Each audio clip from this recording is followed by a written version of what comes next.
Su Miantang found herself transformed into a rare female, awakening an SSSS-level irresistible pheromone, attracting the fervent pursuit of numerous interstellar elites who sought solace in her presence, lest they succumb to their primal instincts. The White Tiger War God, the Lion Prince, the Panda King, the Dragon Leader. A parade of distinguished individuals approached in succession. Chapter 1. Twin Brothers Suddenly. The sound of beeping filled the air as everyone's detection wristbands activated, displaying not the presence of pests or resources, but rather a female. How could there be a female here? Aren't we surrounded by those foul, repugnant pests? Indeed, there must be a malfunction with the instruments. A wave of astonishment swept over the crowd as Colonel Fred and Major Enzo leapt from their battleship, following the device's signal. To their astonishment, they discovered a female nestled within a shell crater, appearing like a delicate infant from afar. As they approached, it became evident that she was an adult female. Her long hair cascaded like a waterfall, modestly draping over her form, her tattered clothing barely concealing her supple skin. Her small, heart-shaped face boasted thick, dark lashes, a gracefully curved nose, and lips that resembled the petals of a rose full and crimson. Her limbs were long and elegant, her figure exuding an alluring grace. She lay quietly in the vast, desolate crater, akin to a vibrant blossom blooming amid an endless night. Fred and Enzo were immediately captivated, their hearts racing, especially upon glimpsing her tender skin partially exposed. They had never encountered a female of such exquisite beauty. Without hesitation, they shed their garments to envelop her, lifting her with utmost care, as if cradling a precious treasure. Indeed, she was a female. Although her face remained unseen, the mere sight of her soft tresses hinted at her extraordinary beauty. The normally decisive twin officers exhibited an unexpected gentleness, as if fearful that the slightest pressure might shatter her. Soon, the battleship arrived at the Central Star military base and the medical center. Fred navigated the green passageway, gently placing the girl into the examination machine. Enzo remained transfixed, his gaze filled with concern as he watched her unconscious form. "Do not worry, I will conduct her examination immediately." The doctor activated the machine, commencing a thorough assessment of her condition. Minutes later, the report emerged. Gender: female, bone age 18 years and 200 days height, weight 168 centimeters, 46 kilograms. All health indicators are satisfactory. Pheromone unknown. The trio exhaled in relief upon seeing the satisfactory health indicators, yet their brows furrowed at the mention of unknown pheromones. At that moment, the unconscious Su Miantang stirred, supporting her head as she regained consciousness. Fred and Enzo rushed forward at the sound.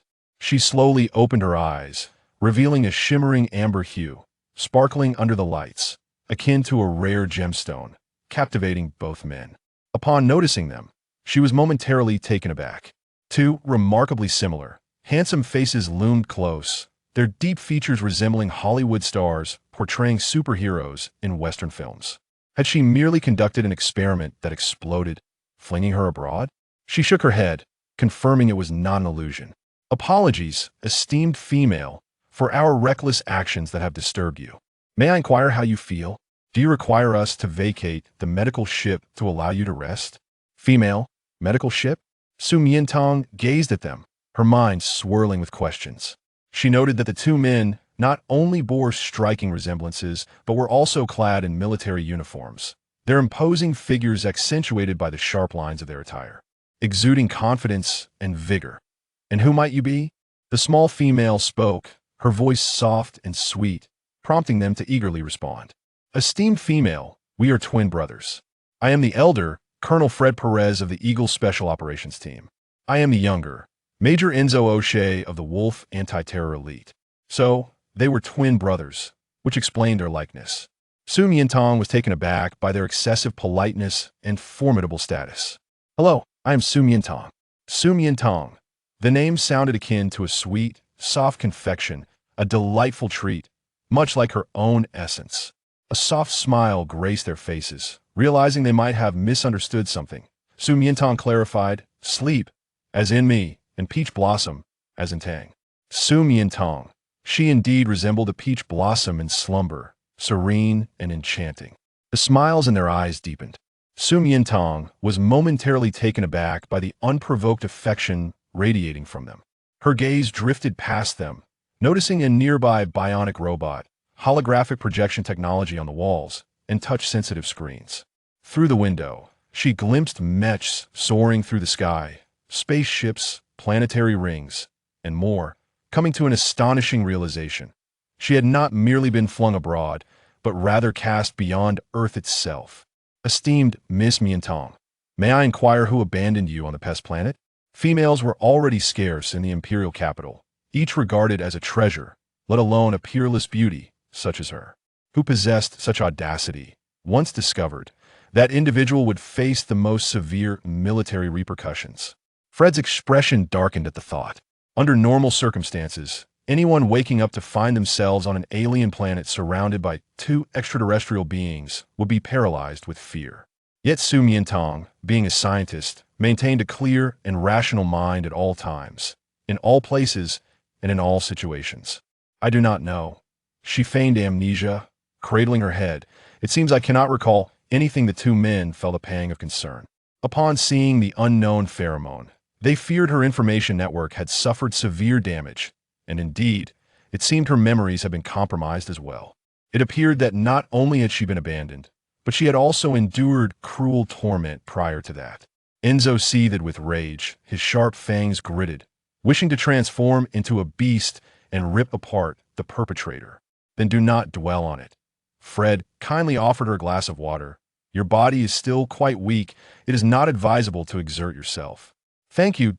Su Miantang took a sip of water, lowering her gaze to the military cloak covering her, stained with grime. May I take a shower? Of course, Fred exclaimed. Might I have the honor of inviting you to my residence? There, you will find the most advanced bathtub in the Central Star, ensuring your bathing experience will be exceedingly comfortable. Upon hearing this, Enzo turned to his brother, alarm bells ringing in his mind. Since encountering Su Miantang, his heart and eyes had been fixated solely on her, completely oblivious to his brother's interest. Indeed, their preferences had always been remarkably similar, especially when it came to a stunning, gentle, and exceptionally polite female like Su Miantang, a sensation adored by all males. Yet he would not yield, not even to his brother. Chapter 2. Contest for affection. With this thought, he launched his counterattack. Esteemed Miss Miantang, you are welcome to visit my residence as well, where you will find a natural hot spring surrounded by a myriad of vibrant flowers, a sight of unparalleled beauty that I believe you would thoroughly enjoy. Fred furrowed his brow, casting a glance at his brother. The previously harmonious atmosphere between the two brothers now crackled with unspoken tension. Su Miantang watched the two men eagerly vying to extend their invitations, feeling somewhat overwhelmed by their attention. Although they had rescued her, it seemed inappropriate for a young woman to visit the homes of two men she had just met for a shower. She hesitated momentarily.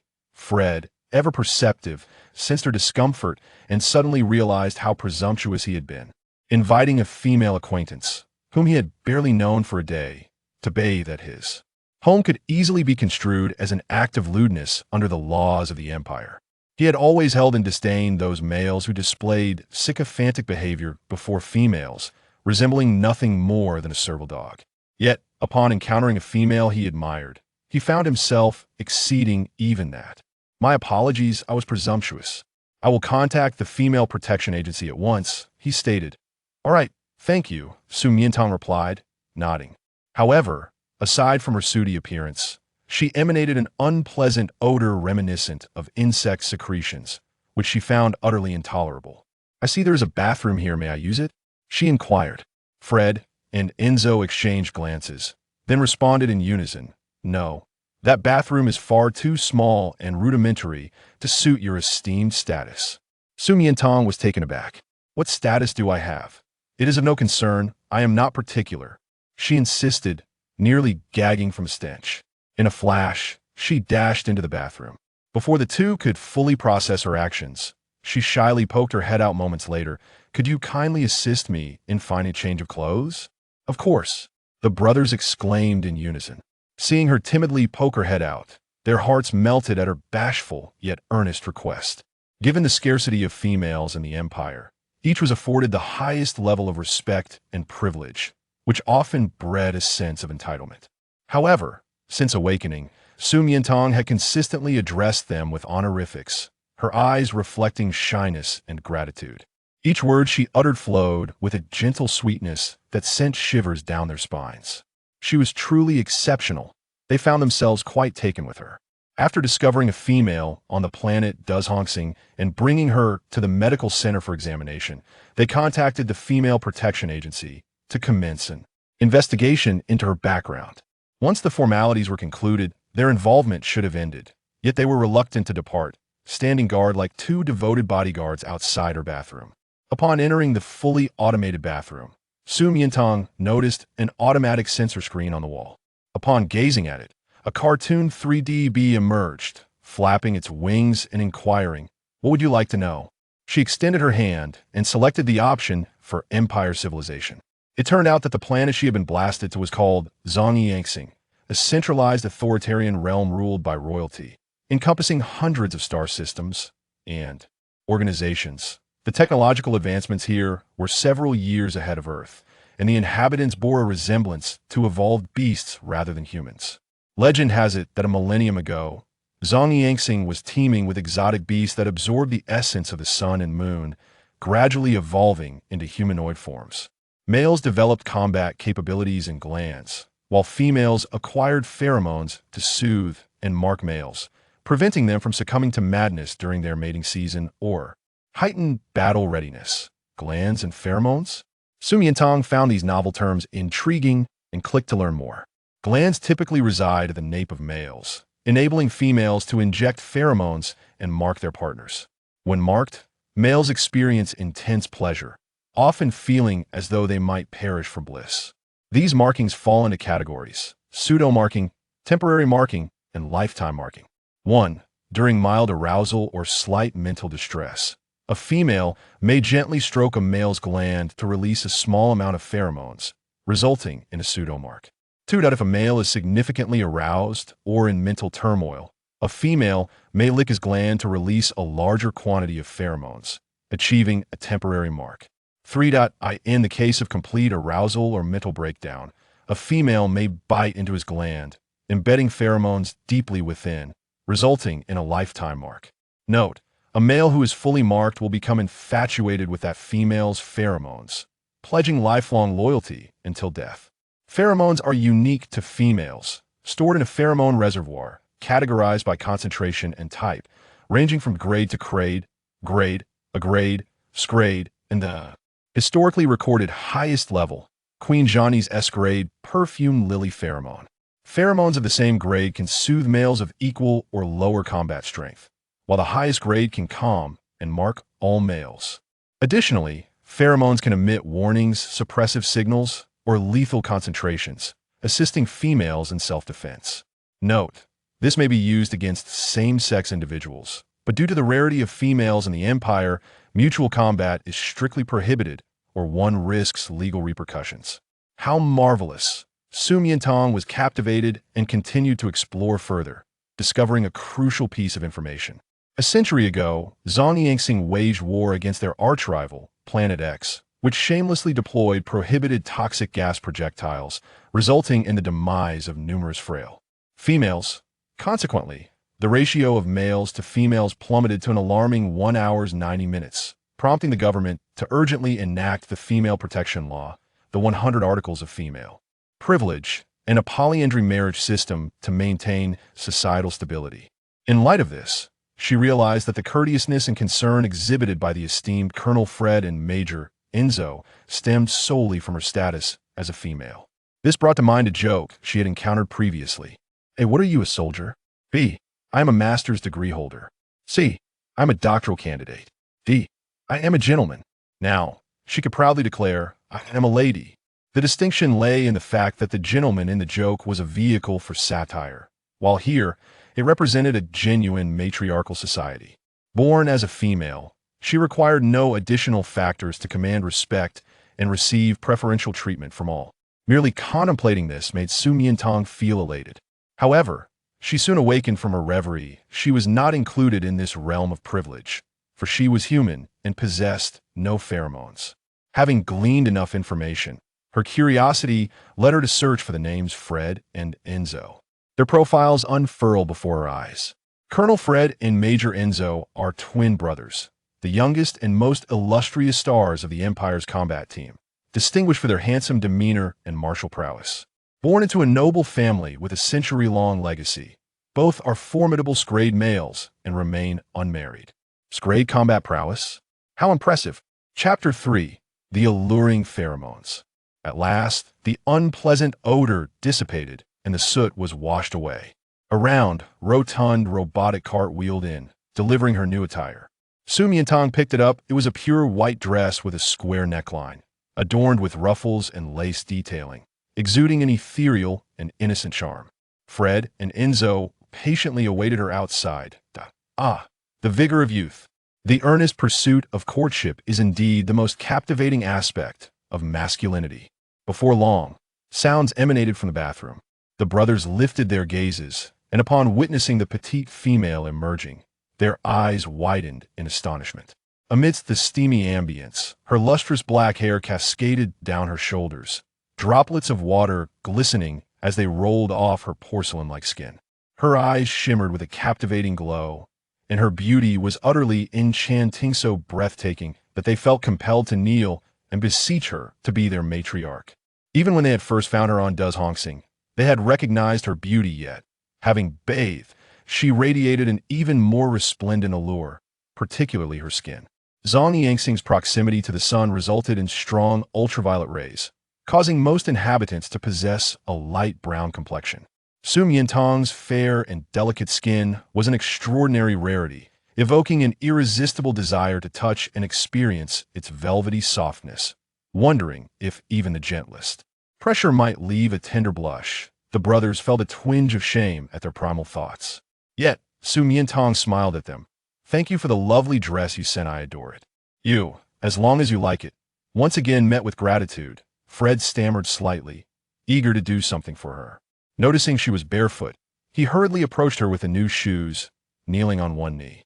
"Esteemed Miss Miantang, please allow me the honor of assisting you in putting on your shoes." "Is that appropriate?"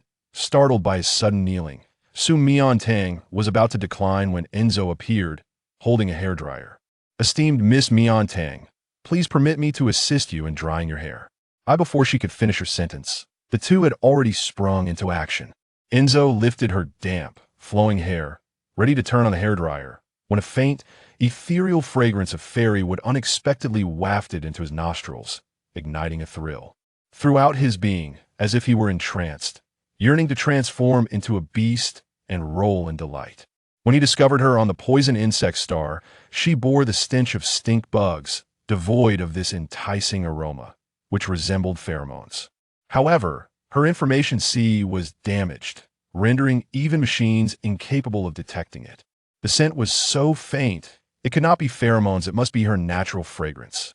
One could hardly imagine if this aroma were indeed pheromones. Even a slight release of its concentration would likely leave him trembling with pleasure. As Fred knelt, poised to cradle her foot, he caught a whisper of the delicate scent of snow lotus, causing his hand to tremble, nearly dropping the shoes. Unable to resist, he leaned closer to her white skirt, inhaling deeply. Indeed, it was the elegant fragrance of Tianshan snow lotus. How delightful, how alluring. Alas, it was too faint to evoke thoughts of pheromones. Perhaps it was simply her inherent scent, precisely to his liking. He yearned to remain kneeling, endlessly savoring the entrancing aroma bestowed upon him by the little female. Su Miantang observed the two eager officials, concerned that their actions stemmed from pheromones, and proactively inquired, "Gentlemen, was I undergoing a physical examination?" When I awoke, upon hearing her words, Fred and Enzo were abruptly jolted from their fragrant reverie. Had she already discerned something? Was her information damaged, unable to activate pheromones? Or did she sense a complete loss, prompting her question? For females, pheromones are as vital as combat prowess. Is for males the loss of either leaves one despondent and defeated. Yet, they could not bear to see the little female distressed, not in the slightest. "Esteemed Miss Miantang, may I inquire if you have previously attempted to activate your pheromones?" Su Miantang shook her head. "No, Fred, initially filled with concern, felt a sense of relief. Then there is no need for excessive worry. The pheromone test indicated unknown results, which can carry various meanings that it is possible your pheromones have yet to differentiate. In the Empire, 60 of females are born with pheromones, while the remaining 40 experience differentiation between the ages of 18 and 22, which is quite common. Of course, he felt compelled to mention the worst-case scenario. However, should pheromones be damaged, the effects are permanent. Even the best medication can only restore 10. Enzo, fearing she might be saddened, quickly added, "The absence of pheromones will not impact your health, and we will not discriminate. We treat everyone equally." "Is that true?" Su Miantang turned to him, offering a smile. This smile resembled fairy wood blossoming amid the icy chill of glaciers, pure, snow-white, beautifully resilient, captivating Enzo completely. It was a lie. He had deceived her. In his treatment of her, he would be more special than with any other female, sincere and devoted, because she was the female he adored. Indeed, Fred affirmed. Su Miantang felt a wave of reassurance wash over her. Initially worried that lacking pheromones would hinder her survival here, she now realized that the central star truly engraves respect and care for females into its very essence, allowing her to thrive based on her own abilities, just as she had on Earth. "Thank you both." "No need for thanks," Fred replied, a smile glimmering in his eyes. "Esteemed Miss Miantang, caring for females is the innate mission and honor of males. You need not express gratitude. We cannot bear it." "Then you need not be so formal with me. You may call me Su or Tang Tang. Is that permissible?" The brothers were astonished. In the interactions between males and females, using nicknames is a sign of intimacy, especially when the female actively permits it, signaling goodwill. "Tang Tang, Tang Tang." They immediately vied to call her, fearful of being left behind. Su Miantang laughed. They truly relished the sweetness of it all. Suddenly, she grew curious about their beast forms. They must be gentle, she thought. Ding dong. The doorbell rang outside the medical room. The screen indicated that staff from the Female Protection Agency had arrived. Chapter 4 is such a beautiful female, truly real.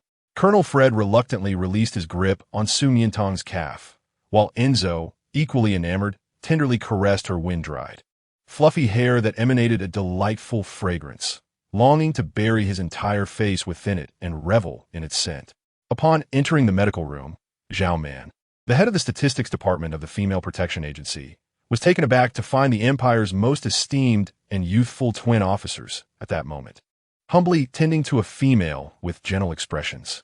Wasn't it said that they prided themselves on their youth, disinterested in love, and only wished to serve their country on the battlefield, avoiding the input of glandular information into the central brain for pheromone matching, even attempting to escape royal unions? Why? Now, were they so attentive to a female? She was extraordinarily fair, slender, and breathtakingly beautiful, captivating even the well-versed Xiao Man, Colonel Fred, Major Enzo, Director Xiao Man. The three exchanged formal greetings, and Xiao Man approached Su Miantang. "Beautiful young lady, may I inquire your name?" "Su Miantang," she replied warmly, extending her hand. "Hello, Director Xiao. It's a pleasure to meet you." "The pleasure is mine," Xiao Man smiled. "I have already been informed of your situation, and I will now escort you to the central brain to verify your identity." "All right, thank you." As Xiao Man activated the holographic terminal, intending to hand over the work to Fred and Enzo, she was surprised to find that the two officers had no intention of parting from Su Miantang, as if their gaze were glued to her. "Haha, it seems the Empire's most brilliant twin stars are about to be claimed by the female master." The journey from the medical room to the flying ship was merely 100 meters. Yet soldiers along the way paused in astonishment at Su Miantang's beauty. The appearance of a female in the military was a rarity, and one so exquisite was simply unheard of. Most importantly, typical females were often haughty and indifferent, casting sidelong glances only at males of high social standing or superior appearance, rarely paying ordinary men any heed.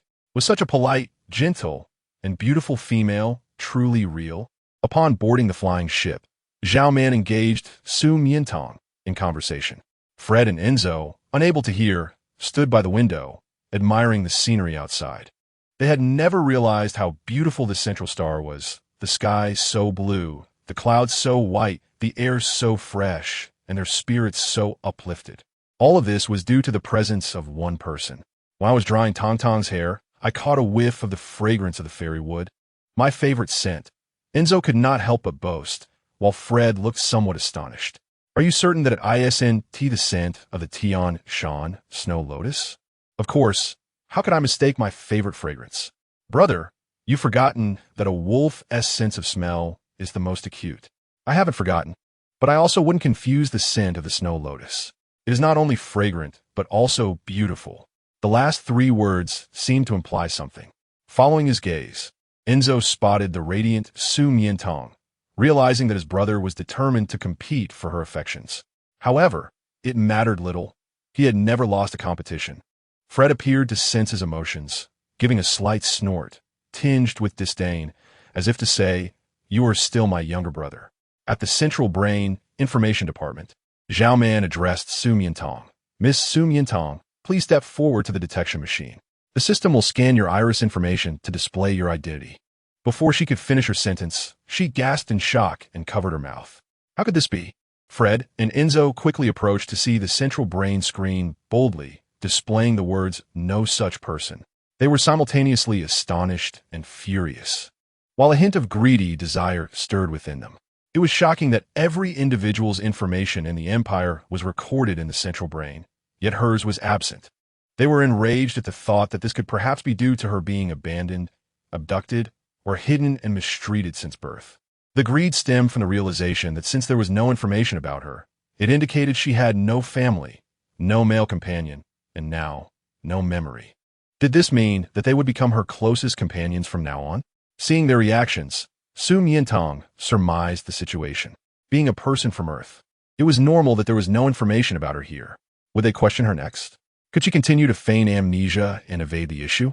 Just as she was worried, Xiao Man, lost in astonishment, suddenly broke into a radiant smile. Wonderful. The Empire has gained another female, and she is so young and beautiful. Truly a gift from the beast god. Fred and Enzo stepped forward, both saluting her formally, solemnly promising, "Taming, we will always be by your side to protect you." Their unexpectedly warm response moved Su Miantang deeply, and after a moment of silence, she managed to express her gratitude. Thank you both. "No need for thanks. Follow me this way." Xiao Man guided her to the statistics department.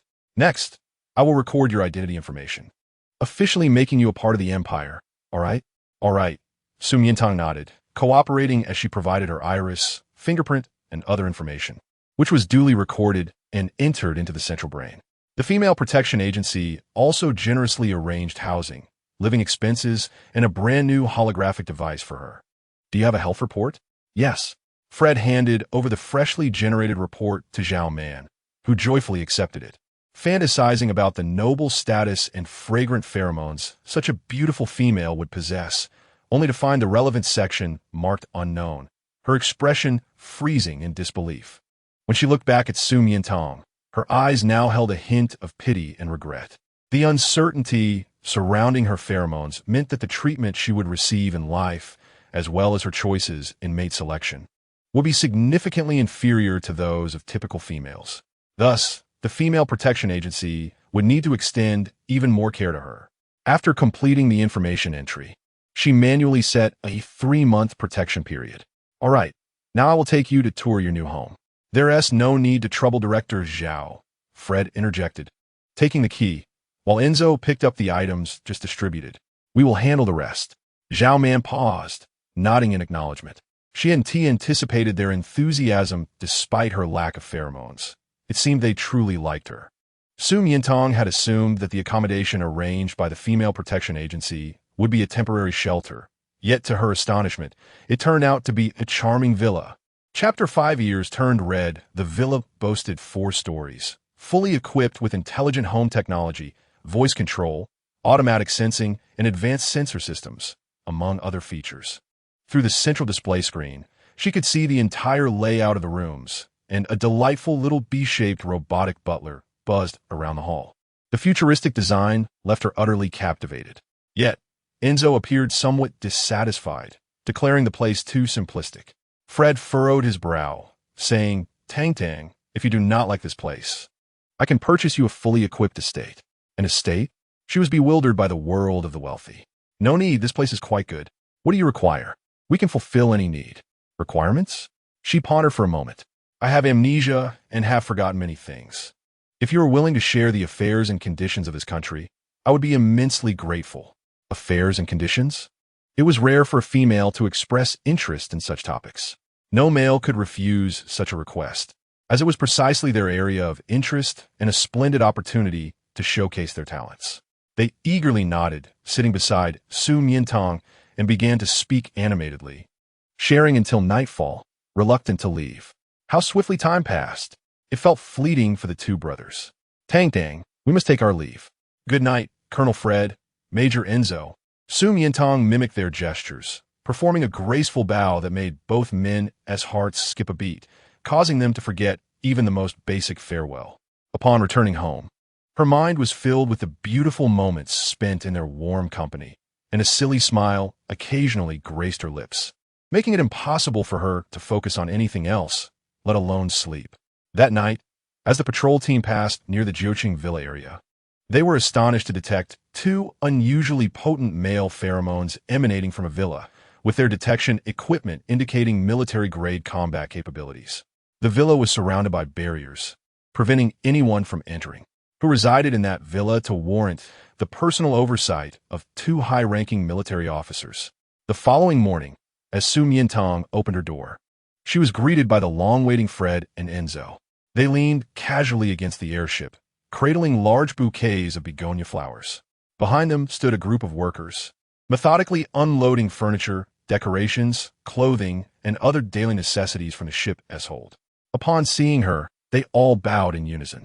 Good morning, Tang. What brings you here? Su Miantang inquired, slightly passive. Enzo presented the flowers to her. The pink blooms with layered petals numbered an impressive 99, nearly enveloping her entire figure. Today marks your housewarming celebration, and we came to congratulate you. Do you like this bouquet? Su Miantang leaned down to inhale the delicate fragrance. The petals were a lovely shade of pink, reminiscent of the fairy tale Shifu begonia, exuding a warm and soothing scent. I adore it. It is both fragrant and beautiful. The petals glistened with dew, as if freshly plucked. Did you just pick them? No, not exactly, Enzo replied, a hint of guilt in his voice. He hesitated to reveal that he had been waiting since the early hours of the morning, eager to present the flowers to her as soon as the first rays of dawn illuminated their delicate blooms. Is that so? Su Miantang noticed a suspicious blush creeping onto his ears.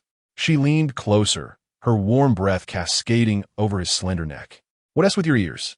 They're redder than the flowers. In an instant, the blush that had merely tinted his ears spread across his cheeks and neck, leaving Enzo feeling like a lobster under her teasing gaze. Su Miantang couldn't help but laugh. Fred, observing their playful banter, approached after setting down his belongings. Tang, I was certain of your taste, so I selected a few pieces of furniture at random. I hope you don't mind? Not in the least, she replied, her eyes sparkling. Your taste is exquisite. That's a relief. Her light praise eased the subtle pangs of jealousy he felt, fueling his desire to do even more for her. After unloading their cargo, they busied themselves with cleaning and arranging the space alongside a small robotic assistant until late into the evening. Su Miantang felt immensely grateful and contemplated how to repay their kindness. Unexpectedly, Fred produced a box of candy from his pocket. Tang, this is for you. Please, do try it. Inside the box, the candies were square-shaped, each wrapped in exquisite star-patterned paper, exuding a sweet allure. Being a sweet tooth, she could hardly resist the temptation and eagerly popped one into her mouth. The next moment, her expression soured as a strong, subpar artificial sweetener flavor overwhelmed her senses. Noticing her reaction, Fred grew anxious. What is wrong? Don't you like it? Where did you buy this candy? It's not bought. It's specially supplied by Xingmei Mall for the royal family and noble families, with only 10 impurities.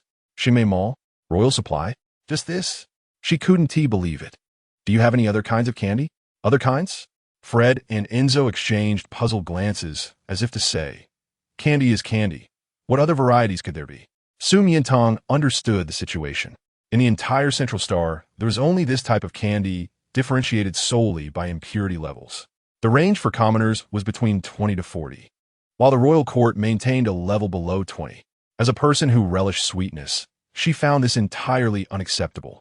Thus, that evening, she began to purchase raw materials and machinery online, embarking on her quest to create her own confectionery. Ding dong.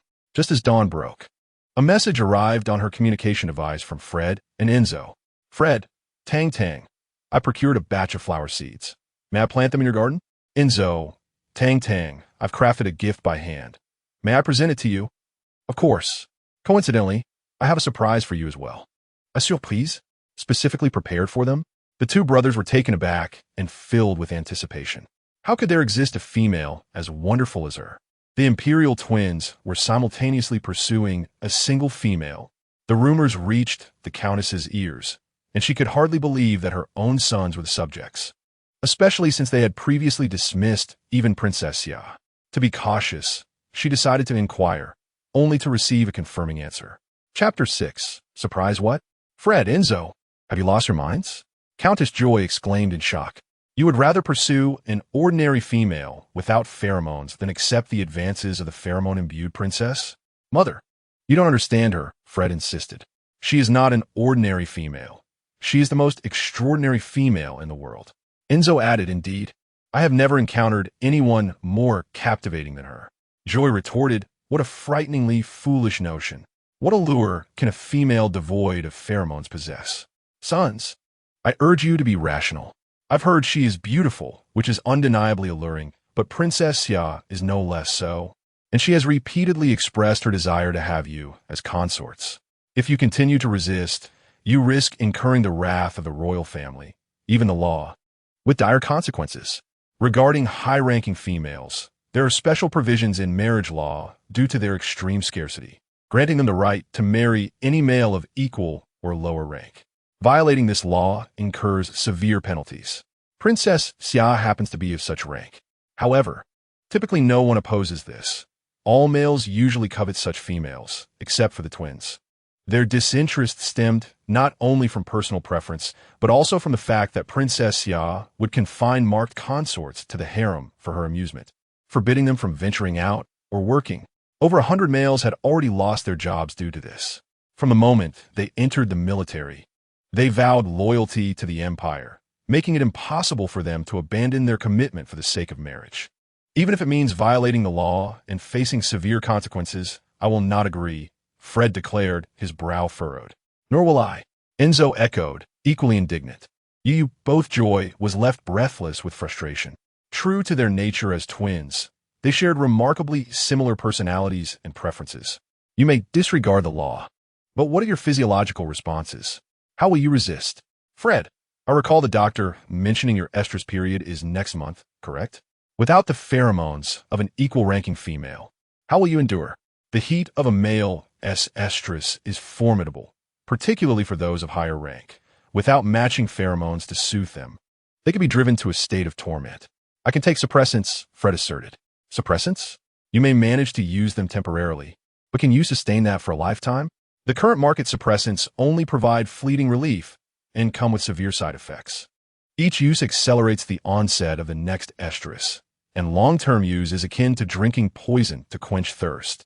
Fred fell silent, pressing his lips together in contemplation. Enzo, too, was at a loss for words, as his own estrus period would follow shortly after his brother's. The male's desire for pheromones during their mating season is inscribed in their very genes. If they are unable to obtain this stimulation, they become restless, frantic, self-destructive, and may even lose their sanity. Thus, they are destined to be under the control of females throughout their lives. Many individuals, upon reaching a suitable age for marriage, automatically connect with the central brain to match with appropriate pheromones, and those with high compatibility marry without any semblance of affection. However, they are different. Their hearts already belong to someone else. The Count, noticing their stubborn silence, understood that these two youngsters had yet to experience their mating season, lacking the harsh lessons that come with it. He resorted to scaring them with the prospect of more severe consequences. Even if you are confident in resisting the fervor of passion, you are still warriors. On the battlefield, danger lurks at every corner and challenges abound. If your combat prowess leads to a mental breakdown without the soothing presence of pheromones, do you intend to transform into two wild beasts? Absolutely not. Fred vehemently denied, asserting that they would not crumble into beasts, just like General Yasalandi. General Yasalandi? Lady Countess inhaled sharply. That was the god of war. How could they dare to compare themselves to him? General Yasalandi was an exceptionally precious alpha of the Empire, having undergone secondary differentiation and possessing extraordinary control abilities, far beyond what these two inexperienced youths could fathom. Moreover, he remained unmarried solely because he had yet to encounter a female with a pheromone compatibility exceeding 10. Joy incessantly chattered on, yet Fred and Enzo were unwilling to listen any longer. They recognized that every word she spoke was an attempt to dissuade them from pursuing Tang Tang, which was absolutely out of the question. We will strive to follow in his footsteps. They left with a vexed remark and departed quickly. Fred, Enzo, after leaving the Count's estate, Fred burst into the training grounds and engaged in boxing, knocking down dozens of soldiers in succession. Yet his pent-up frustration remained unresolved. His mind was consumed with thoughts of the female's persuasive words about the mating fervor and the descent into beastliness. In truth, he was afraid that when the mating season arrived, he would be controlled by desire and become a slave to pheromones, thus rendering him unable to be with Tang Tang. Wandering aimlessly after leaving the training ground, he found himself at Villa District 007 without even realizing it. He pressed the doorbell. Ding dong. Moments later, a slender, beautiful figure opened the door, greeting him with a radiant smile. Good afternoon, Colonel Fred. It was only then that he realized what he had done. Aimlessly, he had arrived at Tang Tang's home. Having just received a reprimand, feeling dejected and dismal, he had gone to the training ground and emerged covered in dirt. And he had forgotten to bring her the flower seeds he promised. Showing up in such a disheveled state was utterly disrespectful. She must surely despise him. I'm sorry. Tang Tang. He lowered his head, about to apologize when Su Miantang interrupted him. Open your mouth. What? The colonel was momentarily stunned, yet obediently complied and opened his mouth. Suddenly, a white, powdery substance fell into his mouth.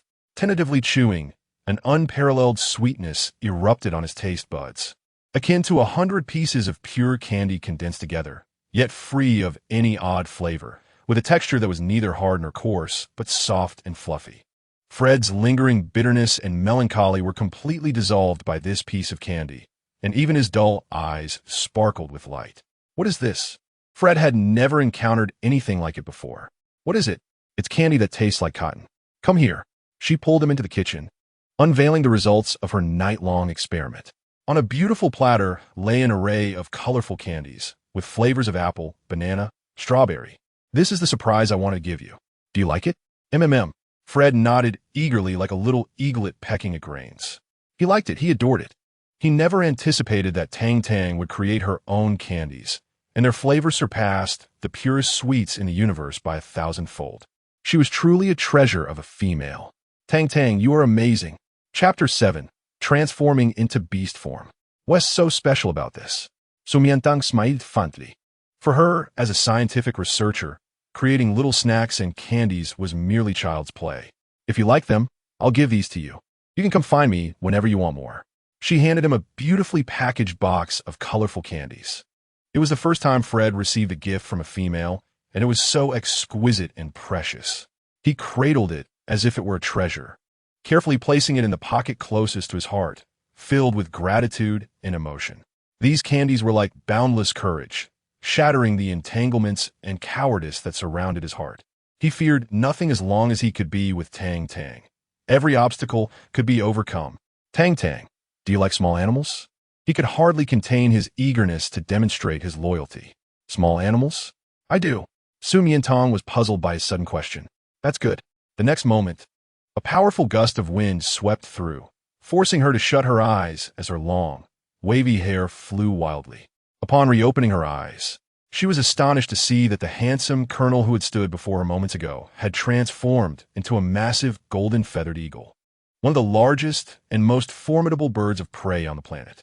It boasted a striking golden crest atop its head, with feathers of gold and white in a beautifully arranged pattern, its wingspan measuring 5 to 6 meters, its limbs robust like an adult's arms.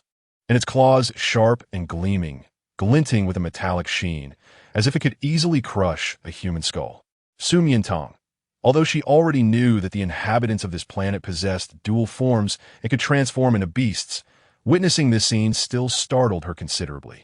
You call this a small animal? What am I then? An ant?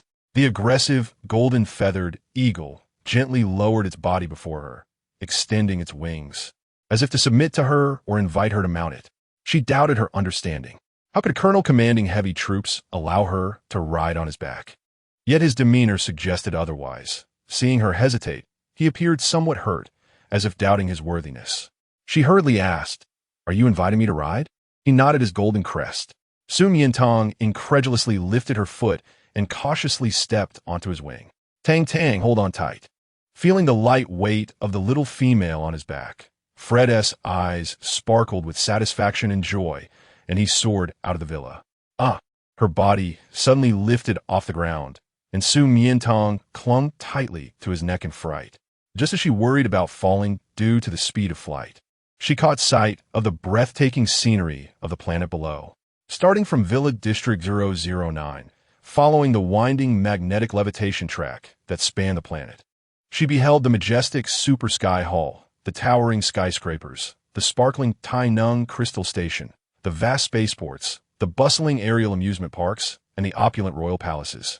Even grander than the Forbidden City. Wow, it's simply magnificent. She had never imagined she would explore Central Star in such a manner. It felt like a dream. And she no longer feared falling from the golden-feathered eagle's back. Though he flew swiftly, his flight was remarkably steady, and his velvety feathers provided her with the illusion of riding on Harry Potter's magic carpet, gliding through space. At that moment, she finally understood Fred's intention, to show her the beauty of the Central Empire. "Ha, Fred, thank you. You're so wonderful," embraced by the little female's gentle arms. Surrounded by her melodious laughter and praises, Fred felt like the happiest person in the world, wishing to carry her and fly on endlessly. "Look, what is that in the sky? An exceedingly rare, golden-feathered eagle? With such a massive form, beautiful wings, and swift flight, it must belong solely to Colonel Fred." He seemed to be carrying a petite female on his back, her dress billowing and long hair flowing, utterly enchanting. Could this be the beautiful female without pheromones that the legendary twin-star officers are said to pursue simultaneously? In the hunting ground, Enzo was venting his fury when he suddenly caught a whiff of a familiar scent. He lifted his head and beheld his brother soaring through the air with Tang Tang on his back. For a male to reveal his beast form and abilities before a female is a declaration of affection, a willingness to submit, and even a courtship gesture, typically reserved for those who have been together for more than half a year. But it had only been a few days. His brother was clearly cheating. If his brother could do it, so could he. In a flash, he transformed into his beast form and charged out of the hunting ground, his robust physique sending the surrounding small animals fleeing in terror, while the soldiers looked on in alarm. "Major, what has provoked him?" Enzo lay in wait among the lush foothills, and when Fred flew low, he dashed out, curling his fluffy tail around Su Miantang and placing her on his back, then sprinted down the mountain like a bolt of lightning. Su Miantang initially did not realize what was happening, thinking she had fallen from a golden-feathered eagle into a sea of clouds, as the world around her was blanketed in white and felt extraordinarily soft beneath her. Once she steadied herself, she discovered she was atop a wolf. This wolf could effortlessly tear apart its prey and devour its flesh and blood. Judging by its massive and powerful frame, it was undoubtedly a wolf king. Her expression changed dramatically, and just as she was about to cry out for help, she caught a faint whiff of a familiar scent. Was that Enzo? "Enzo, is it you? Could it truly be him?" Su Miantang was astonished to realize her peril had been averted. The snow wolf, known as the most beautiful wolf species on the planet, boasted thick, fluffy fur as white as snow, with triangular ears that stood erect, possessing keen hearing and a sharp sense of smell. Its limbs were well-proportioned and long, enabling it to run with astonishing speed, so swift that Fred barely had time to glimpse its figure before it vanished into the foothills. "Enzo!" The golden-feathered eagle emitted a thunderous roar that startled 100 birds, flapping its wings rapidly to pursue. With the sharpest eyes in the falconry realm, It could survey the planet from 10,000 meters above, clearly perceiving the trajectories of all movements below. Yet within the forest, the dense foliage obscured Enzo's figure, and he soon lost sight of him. On the ground, the higher-ranking males witnessing this fierce competition for a female were greatly astonished. It seemed the rumors were indeed true. Chapter 8. The eagle soars high, the wolf howls at the moon. It was well known that Her Highness the Princess had long set her sights on them, desiring to take them as consorts, even graciously allowing them time for consideration. However, not only did the two resist, they openly pursued an ordinary female devoid of pheromones. A blatant affront to royal dignity, which would incur severe penalties. Their audacity was commendable, truly the most daring brothers on the planet. Su Miantang had just taken in the general view of the central star from above when Enzo brought her back to the ground, allowing her to observe from a different perspective. His destination appeared quite clear as he raced down the foothills, heading southwest until he burst into a vibrant world filled with birdsong and blossoming flowers. Was this the Xingji Garden? It was simply enormous and breathtaking. Upon entering the garden, the world before her seemed to switch from futuristic technology to a tale from the Brothers Grimm. Pavilions and towers adorned the landscape, with peculiar rocks and hills scattered about. Crystal-clear springs cascading from heights, and melodious birds calling in a harmonious exchange, all while countless exotic plants released enchanting fragrances.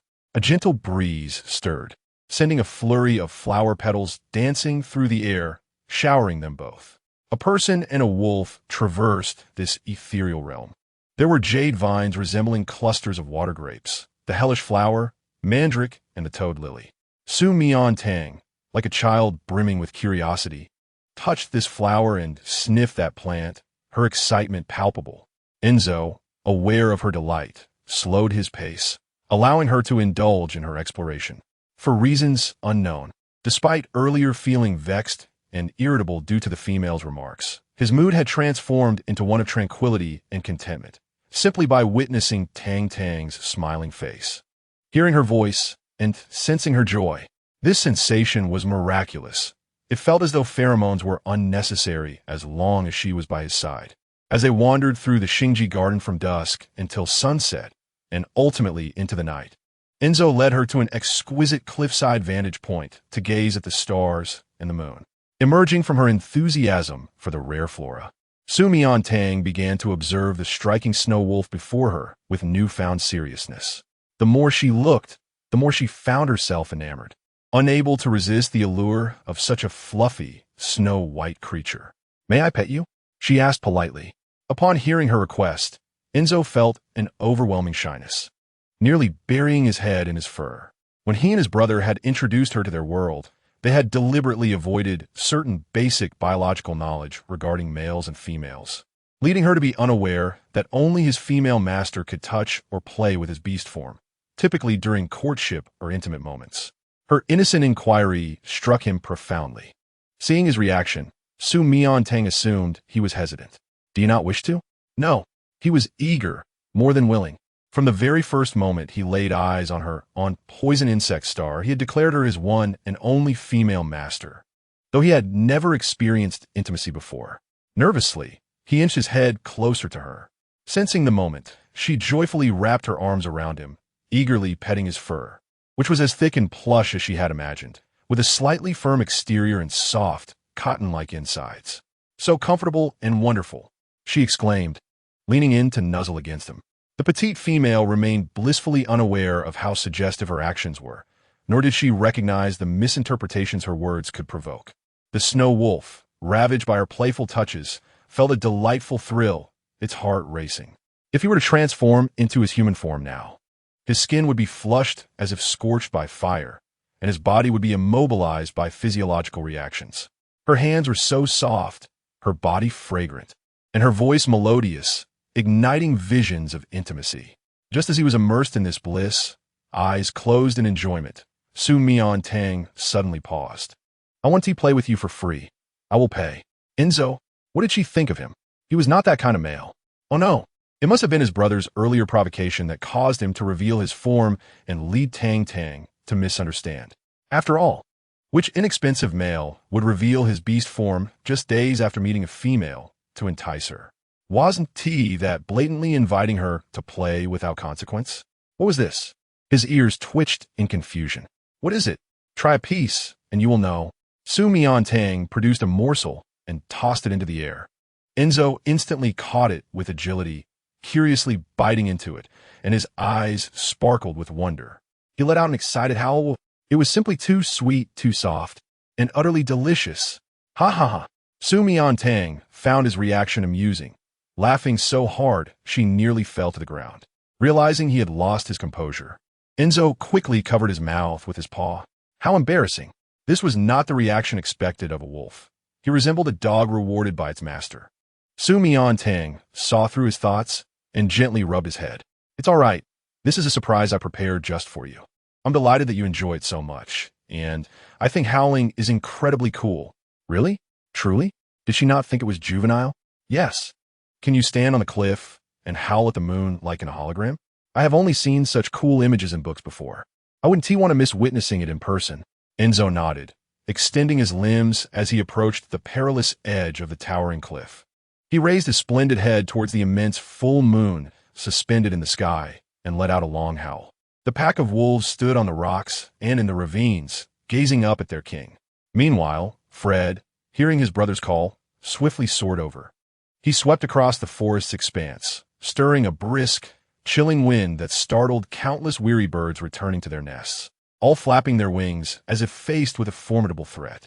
His magnificent golden wings nearly obscured half of the moon, shimmering with an enchanting luster under the cold glow.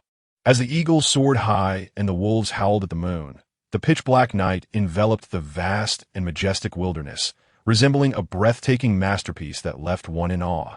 Su Miantang had never witnessed such an extraordinary scene and hurriedly activated her holographic device to document it. She finally understood why Colonel Fred and Major Enzo were referred to as the Empire's twin stars. They truly exuded charm. Fred found Enzo with the intention of reprimanding him, yet was captivated by Su Miantang capturing photographs. Under the moonlight, the young female's eyes sparkled with brilliance, her smile radiant and captivating, rendering him momentarily forgetful of everything else as he obediently complied with her requests. Yes, tilt a bit, lower your wings. Enzo, change your pose, let us take another shot. What a good boy.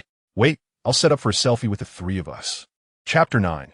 The white tiger of battle power, the Empire's twin stars openly pursued a female, and in their quest for affection, they transformed into an upgraded beast form, causing rumors to spread once more among the crowd. When these rumors reached the Countess's ears, she was incensed. She had thought that her daytime council would curtail their audacity. Yet they only grew bolder, even daring to assert their claim under the watchful eyes of many. Was this an act of defiance against her? If the princess were to hear of this, her temper would surely lead her to deal with them harshly. What could she do? She had only 2 sons, both exceptionally talented. They could not be allowed to fall from grace so soon. She considered reaching out to the female devoid of pheromones for a discussion. But the Female Protection Agency had imposed a 3-month newcomer protection period, forbidding any visits without permission, especially for such purposes. General Yasalandi, he was the superior officer of Fred and Enzo, as well as their idol, influencing their decisions to enlist. Over the years, they had followed in his footsteps through numerous campaigns, hoping to earn his recognition. If he were to intervene with a reprimand, it could yield significant results, right? Unfortunately, his esteemed status made it exceedingly difficult to arrange a meeting, even for nobles and dignitaries. However, if she were to petition along with several counts and countesses, expressing her concerns as a female, he might take notice. With this thought, she set her plan into motion. At the Grantsmore estate, a majestic white tiger statue stood proudly in the expansive training ground. In the center stood a tall, striking man, his military cap casting shadows over his sharp, silvery locks and obscuring the solemn, fiery gaze of his crimson eyes. From below, one could only observe his black combat uniform, impeccably tailored and strikingly fitted. His towering physique seemingly sculpted by divine hands according to the golden ratio, with distinctly chiseled facial features and deep-set, exquisite features. He was the Empire's god of war, General Yasalandi. Born as a rare noble variant of the Duke of L's lineage, he possessed extraordinarily rare top-tier combat prowess. Reigning as a king at the apex of the food chain. From a young age, he displayed exceptional courage, charisma, and leadership skills, joining the military at 14 and leading the Central Legion into interstellar battles, repeatedly defeating the invading enemies of Bashka Star, Vinak Star, and others. Maintaining peace in the Central Star. Before reaching 20, he was bestowed the title of General, just when others believed he had reached the pinnacle of power with no room for further advancement. At the age of 22, he astonishingly developed a pair of wings, their crimson hue mirroring his eyes, igniting flames with each powerful flap. He truly embodied the phrase like a tiger gaining wings. Since then, he expanded the Central Star System's territory with unmatched combat prowess, instilling fear in enemy forces and compelling them to submit. At merely 26, he became the youngest god of war in history, his title of Crimson Flame Winged Tiger echoing throughout the galaxy. Many believed he was the embodiment of an ancient divine beast, which endowed him with such might, and as a result, the Duke of L's family flourished, garnering respect even from the royal family. Strangely enough, it was known that even the most powerful males were usually subject to the influence of females, as they relied on them to navigate their estrus periods and soothe the mental strain that could lead to potential breakdowns due to their high combat power. Yet General Yasalandi was an exception. He remained untainted by desires, living a tranquil life devoid of female company for 26 years. If one could suppress their estrus with inhibitors and navigate it through sheer willpower, then amidst frequent battles, he had never once experienced a mental collapse. One could only conclude that he had yet to encounter a worthy opponent. A few days prior, a large-scale armed uprising erupted on the planet Carlos, resulting in countless innocent casualties. General Yasalandi intended to lead his troops to suppress it. The 7th Division of the White Tiger Legion stood ready, awaiting orders. General, in the estate, a servant approached from a distance, delivering a document. Countess Joy, along with 5 marquises and viscountesses, has petitioned for your assistance, stating that the matter involves a high-ranking female. The Duke urges you to take a look. Yasalandi calmly donned his leather gloves, his voice low and chilling. Report. Yes. The servant unfolded the document and read its contents thoroughly. In essence, it expressed concern that his 2 sons were pursuing a female devoid of pheromones and requested his intervention to prevent potential future troubles. Fred and Enzo, those 2 promising young officers in the barracks, infatuated with a female at such a young age, their future prospects seemed bleak. Yasalandi's thin lips curled into a hint of derision as he offered his suggestion. Ha ha ha, ha ha ha ha ha. The soldiers of the 7th Division erupted into thunderous laughter. Turning away, the general's dark cloak billowed in the cold wind, his orders calm yet authoritative. Deploy. She could hardly wait to open the document, but upon reading its contents, her heart sank. Not only did General Yasalandi refuse to assist, but he also regarded the matter as a mere joke. Yet it was indeed true. If her sons were to engage with that female lacking pheromones, they could easily descend into madness on the battlefield. It would be better for them to retire early. However, Fred and Enzo would never consider such a course. Serving in the military to protect their homeland was their lifelong aspiration. Wait. Suddenly, a spark of inspiration ignited in her mind. Although the general had not acquiesced to her plea, this mocking tone, if witnessed by her sons, would surely strike a blow to their pride, perhaps leading them to abandon their pursuit. After all, he was their most revered idol. With this thought, she happily took the letter and rushed towards the barracks, only to find that the 1st Special Operations Team and the elite anti-terror wolves had simultaneously received military orders. Report. Colonel Fred, Major Enzo, urgent battle reports from the front lines.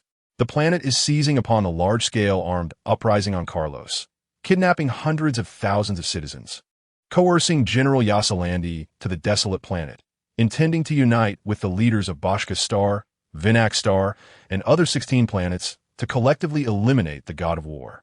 Should it come to that, they may resort to using toxic gas bombs. What? Fred and Enzo sprang to their feet. Toxic gas bombs? A century ago, the Central Army was annihilated due to the use of toxic gas bombs, expressly prohibited by the Interstellar Alliance, leading to the deaths of countless females. Now, they shamelessly resort to the same tactics. And if the full force of the toxic gas bomb is unleashed upon the general alone, even if he were a divine beast incarnate, he would struggle to survive.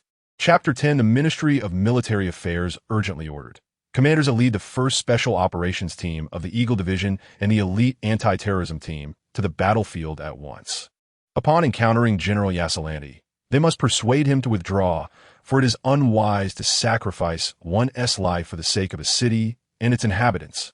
Under normal circumstances, Fred and Enzo would have set off without a moment's hesitation. However, now they have someone to care about. A notification chimed in the holographic interface. Su Miantang opened it to find a message from Fred and Enzo. Apologies, Tang Tang. An urgent battle order has come from the front lines. We must rush to provide reinforcements and cannot accompany you in your flower gardening. Urgent battle order? The girl furrowed her brows and sat up from a sofa. Is it dangerous? Fearing she would worry, they feigned nonchalance. That's a relief. The gentle and tender voice of the young female soothed the hearts of the two commanders standing on the cold deck of the warship, filling them with warmth. The feeling of being cared for and awaited is truly delightful. Venturing outside revealed that the demographic reality of the Central Star, where females are scarce and males abound, is no mere jest. Along the way, she scarcely encountered any females. It was predominantly males. Upon seeing her, they gazed as if they had stumbled upon a rare species, halting to observe her, leaving her, a social butterfly, nearly paralyzed by anxiety. Unbeknownst to her in Central Star, it is illegal for strange males to gaze so intently at a female, as it could be classified as harassment. Yet, the onlookers, aware of the law, could not restrain their astonishment. Astonished that, on such a sunny, sweltering day, a female would willingly venture out? Or perhaps it was her extraordinary beauty that rendered it inconceivable. Surely, if she were to go out, she ought to be aboard the most luxurious aircraft, accompanied by a retinue of handsome, high-ranking males, rather than strolling alone in such a plain manner. Had they not feared the strictness of the law, they would have rushed over to offer their assistance. After walking several kilometers, she arrived at a park pavilion. Finally, Su Miantang spotted a gathering of females, encircled in animated discussion, chattering excitedly. Curiosity piqued, she edged closer. Director Liu, do you still have that camellia growth serum? I used a bottle and found it effective. The hairline that was thinning has sprouted some fine strands. Yes, and there's also the silky body lotion. I've used it for 2 seasons, and my skin feels significantly smoother. Is there anything for blemishes? I really need it. I heard today they released a new product, a Centella Asiatica scar cream. Centella Asiatica for scars? Does it really work? Indeed, Amy's facial scars are stubborn, having persisted for over 20 years, making them difficult to remove. It seemed they were discussing cosmetics. Su Miantang perked her ears, listening intently, when suddenly, amidst the crowd, she heard a warm, clear male voice. Miss Amy, please turn your face. As soon as the voice rang out, the surrounding chatter fell silent. All breaths held in anticipation. The girl tilted her head to peek through the crowd. In the center sat a young man clad in a white lab coat, adorned with gold-framed glasses, his figure slender and his features strikingly handsome. He held a metal spatula, evenly applying cream to the face of a female whose left cheek was marred by distorted scars. Director Liu, can my scars really be removed? Centella Asiatica possesses antibacterial and reparative properties, promoting collagen regeneration. While it cannot guarantee complete removal, long-term use will yield a lightning effect. Even a slight reduction would be beneficial. Amy murmured, biting her lip. As a female of the lowest pheromone rank, she had suffered severe burns in her youth, leaving her with unsightly scars, which had always made her feel inferior. All she wished was for those scars not to be so grotesque. Lou Sylvian noticed her emotions and comforted her. Miss Amy, there is no perfect visage in this world. Everyone has their own imperfections. You need not feel inferior. Really? Indeed.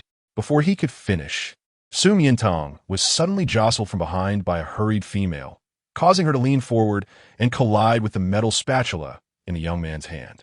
A clear chime resonated. Lou Sylvian raised his gaze, only to be met with an extraordinary beauty. The gentle breeze lifted her long, dark hair, revealing a delicate face. Her skin fairer than snow, her lashes fluttering like the wings of a newly hatched bird, framing her amber eyes filled with starlight. Her nose was elegantly defined, and her full lips resembled rose petals glistening with morning dew, tender and alluring. She was breathtakingly beautiful, captivating to the point of challenging his earlier assertion. Indeed, there exists a perfect visage in this world, and at this moment, it was before his very eyes. Lu Sylvian stood transfixed, unable to tear his gaze away, as if the entire world had quieted, leaving only the sound of his own heartbeat resonating in his ears. Until she spoke, "I'm sorry, I didn't mean to." Su Miantang bent down to retrieve the metal spatula and handed it to him.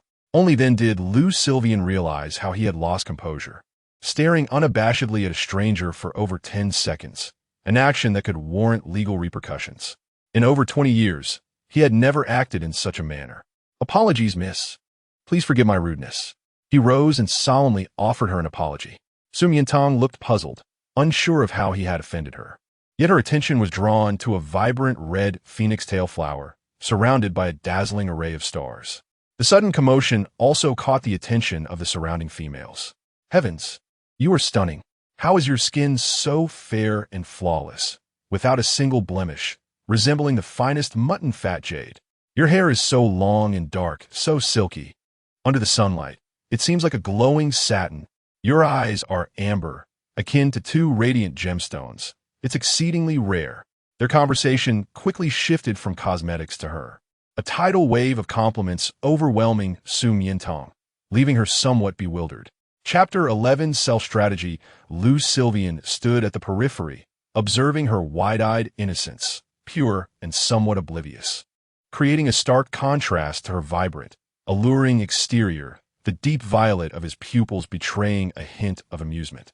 She was captivating. She deserved every beautiful word this world could bestow upon her. As he watched, he found himself lost in thought once more. "What cosmetics do you usually use? Your skin is so well cared for." She was so young. Why would she need maintenance? Surely it was innate beauty.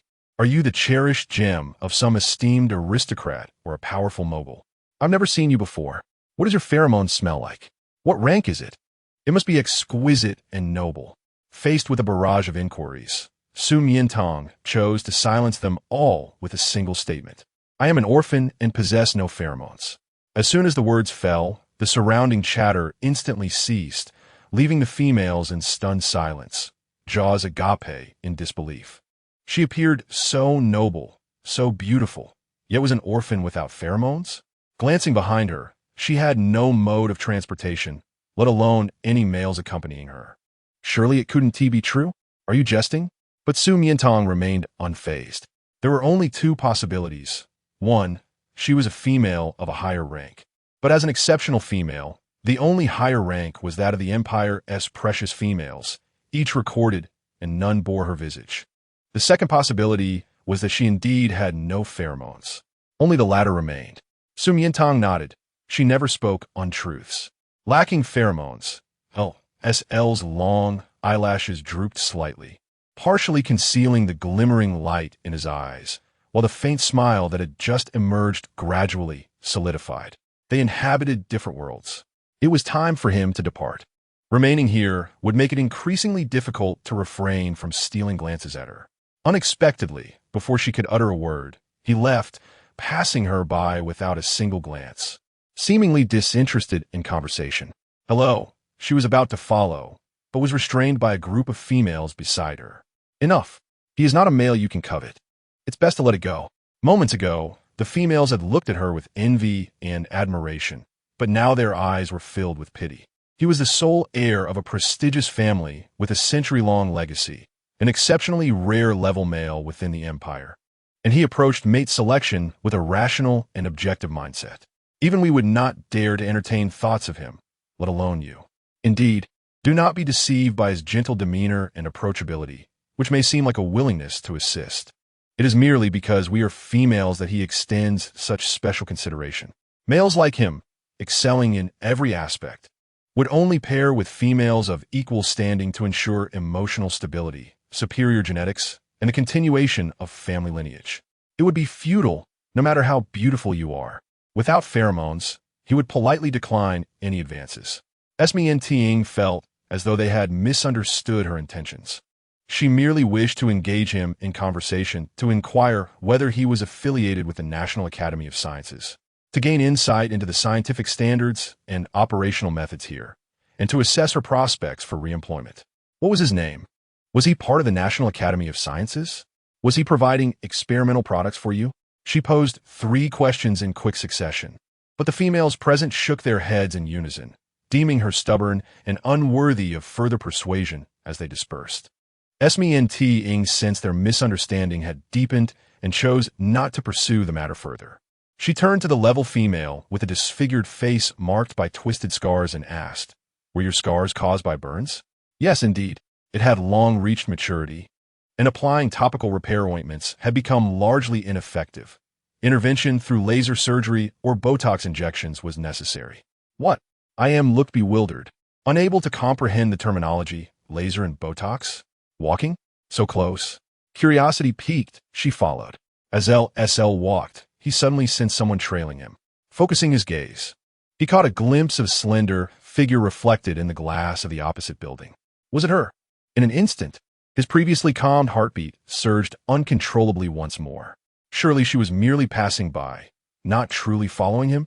He suppressed his thoughts and deliberately circled back twice, confirming that she was indeed pursuing him, rather than simply coincidentally crossing paths. What could be her motive for following him? Did she wish to seek assistance? Similar to other females who sought remedies for their appearances? If she was already perfect, every inch of her flawless, requiring no adjustments whatsoever. Or was she interested in him? He dared not entertain such thoughts, for the mere consideration sent his heart racing. She was an ordinary female devoid of pheromones, while he was a level male. Between them lay an insurmountable chasm, rendering any entanglement inappropriate. Clenching his fists tightly, as though committing to a resolution, he quickened his pace. He had never been so rude, fully aware of a female's desire to engage him, yet callously evading her. And this particular female had managed to evoke such emotions within him. Surely now she would relent? However, he heard her footsteps hastening behind him. His strides were long, making it difficult for an ordinary person to keep pace. And he found himself almost breaking into a run. Why this relentless pursuit? He was perplexed. The females he knew, owing to their lofty status, were typically arrogant and spoiled, particularly in their dealings with males, displaying no such patience. In the sweltering sun, she followed him, unwavering in her determination, even when he intentionally tried to distance himself. He could already envision her exhaustion, her flushed cheeks, her labored breathing, yet her gaze remained fixed on him, persistently focused. How could he allow such a pure-hearted, captivating female to endure such distress? It was utterly despicable. He ought to turn around, offer her an umbrella, wipe her sweat, present her with water, and acquiesce to her every request. This was precisely what he yearned to do in his heart. Chapter 12. He regretted it yet. The deeply ingrained notions of male-female pairing systems, the genetic craving for pheromones during male heat cycles, and the teachings of traditional family values he had adhered to for years held him back. For the first time, he felt his emotions in disarray, akin to encountering a strikingly beautiful fern blossoming on the edge of a precipice, fully aware of the peril in plucking it. One moment of inattention could lead to a catastrophic fall, yet he remained unable to resist the temptation of possessing it. He should not be this way. He ought to be clear-headed, rational, and composed, just as he always was. He arrived at his workplace. Su Miantang also halted, tilting her head to gaze at the towering skyscraper, with a prominently displayed letters read, Central Empire National Academy of Sciences. She had guessed correctly. It truly was here. Breathless and parched from a run, she sought a place to quench her thirst and noticed an ice cream vending machine nearby, promptly diving in. The National Academy of Sciences strictly prohibited all outsiders from entering. Once she did, she would truly be lost to him. This thought sent LSL, who had been at war with himself, into a complete surrender, turning away in despair, only to find the space behind him utterly vacant, devoid of even a trace of the petite female. She was already gone. Indeed, his clenched fists tightened further, to the point where his knuckles turned pale. She must have loathed him the cold, elitist, and unfeeling male he was. He found himself repulsed by the rigid system that he could not escape, the insatiable craving for pheromones embedded in his genes, and his own tendency to hesitate and weigh pros and cons. He stood on the steps for an extended period, long enough for the sun to set, drawing curious glances from passing staff as they wondered at the state of their director, who appeared lost and pale. Su Miantang entered the shop, purchased a hazelnut chocolate ice cream, and, after a few bites, noticed the shop filling with people, enough to clear the vending machine. Were they all from the academy? Was it already 4:30, and they were leaving work? As the clock struck quitting time, Su burst from his post, perplexed by the crowded ice cream stand, which was typically rather quiet. What could be the cause of such a commotion? He edged closer, only to be taken aback by the sight of a breathtakingly beautiful little female. Excited, he hastily bought an ice cream like the other males, standing there, eating while stealing glances at her. One glance, two glances, three glances. Just as he was about to sneak another peek, their eyes unexpectedly met, and he felt a wave of embarrassment wash over him. To his astonishment, the beautiful female smiled at him, even approaching. Heavens! Startled, he dropped his ice cream, his face turning crimson. Hello, may I ask if you're a staff member of the academy? Yes, indeed, he stammered, struggling to compose himself. Environmental Management Department, intern, Ellen Shuen. My name is Su Miantang. I am quite interested in your research academy. May I have the opportunity to tour it? If she had any other requests, he would undoubtedly comply without hesitation. However, the Research Institute's director has explicitly prohibited any unrelated personnel from entering. Is it not allowed? Su Miantang raised her eyebrows, her eyes brimming with hopeful light. Lin Xian, unable to bear disappointing her, gritted his teeth and nodded earnestly. Yes, of course. Who could possibly refuse such a beautiful female's request? He certainly could not. He would do everything possible to bring her inside. However, many departments had already closed for the day. How about I take you tomorrow instead? Great. Lin Xian was about to discuss the time and place for their meeting the next day when she pulled out her light brain. Let's add each other as friends and keep in touch then. Friends? Sure, absolutely. He was overjoyed. The surrounding males cast envious glances, wondering why she had chosen him among so many. Was it merely because he was a pretty boy? Thank you. See you tomorrow. Su Miantang waved at him with a smile, and Lin Xian raised his hand, staring at her in a daze, waving incessantly. After adding each other on the light brain, he felt dizzy, as if intoxicated, and this state of bliss persisted until nightfall. He could not sleep, filled with joy. He never expected that a regular male would one day be approached by such a stunning female. It was nothing short of a fortuitous encounter. Meanwhile, in another corner of the city, within the Dark Pine Ridge Villa, a man was also sleepless. From a moment, he turned and could no longer see the little female. Lu Silly began to regret, his mind filled with her visage and laughter, tossing and turning throughout the night, unable to find rest. He wished to apologize to her, yet realized he knew nothing about her, her address, light brain number, age, not even her name. Late at night, he rashly called a group of females who had been in the park, only to find they did not know her either. She was like a dazzling shooting star, illuminating his otherwise mundane sky for over 20 years, but due to his hesitation, she vanished in an instant, leaving him grasping at nothing. He felt immense regret. The following day at the National Academy of Sciences, Materials, and Manufacturing Department. This project requires researchers to independently conduct structural design, modification, and degradation principles of biodegradable materials. Director, what do you think? Director? A group of researchers was reporting their work, but they noticed the man before them seemed lost in thought.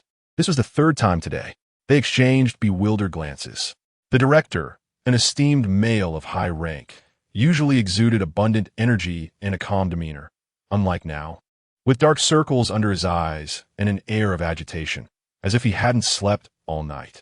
Director, are you all right? Director, do you need to take a break? I'm Fine. Continue. All right, where are we? This is the Materials and Manufacturing Department, responsible for formulating production plans, stocking materials, receiving supplies, and so forth. Suddenly, a familiar, melodious voice reached his ears. Lu Silly reflexively looked up and saw the little female he had been thinking about appear outside the window, her deep purple pupils widening in surprise. Chapter 13, A love snatched away. Is it her? Truly her? How could she be here? Could it be that the beast god heard his prayers and returned her to him? He set down the report and was about to rush over when he noticed a male accompanying her. It appeared to be a new intern from the pipe department, favored by many females due to his handsome looks, now enthusiastically explaining something to her, eliciting delighted smiles from the little female. A wave of jealousy surged within Lu Silly, and he activated his fighting spirit, almost instantly reaching the two. Su Miantang was startled by the sudden tall figure before her. Lin Xian was equally taken aback. Dedirecto. Lin Xian. Lu Silly glanced at his name tag, his gaze icy.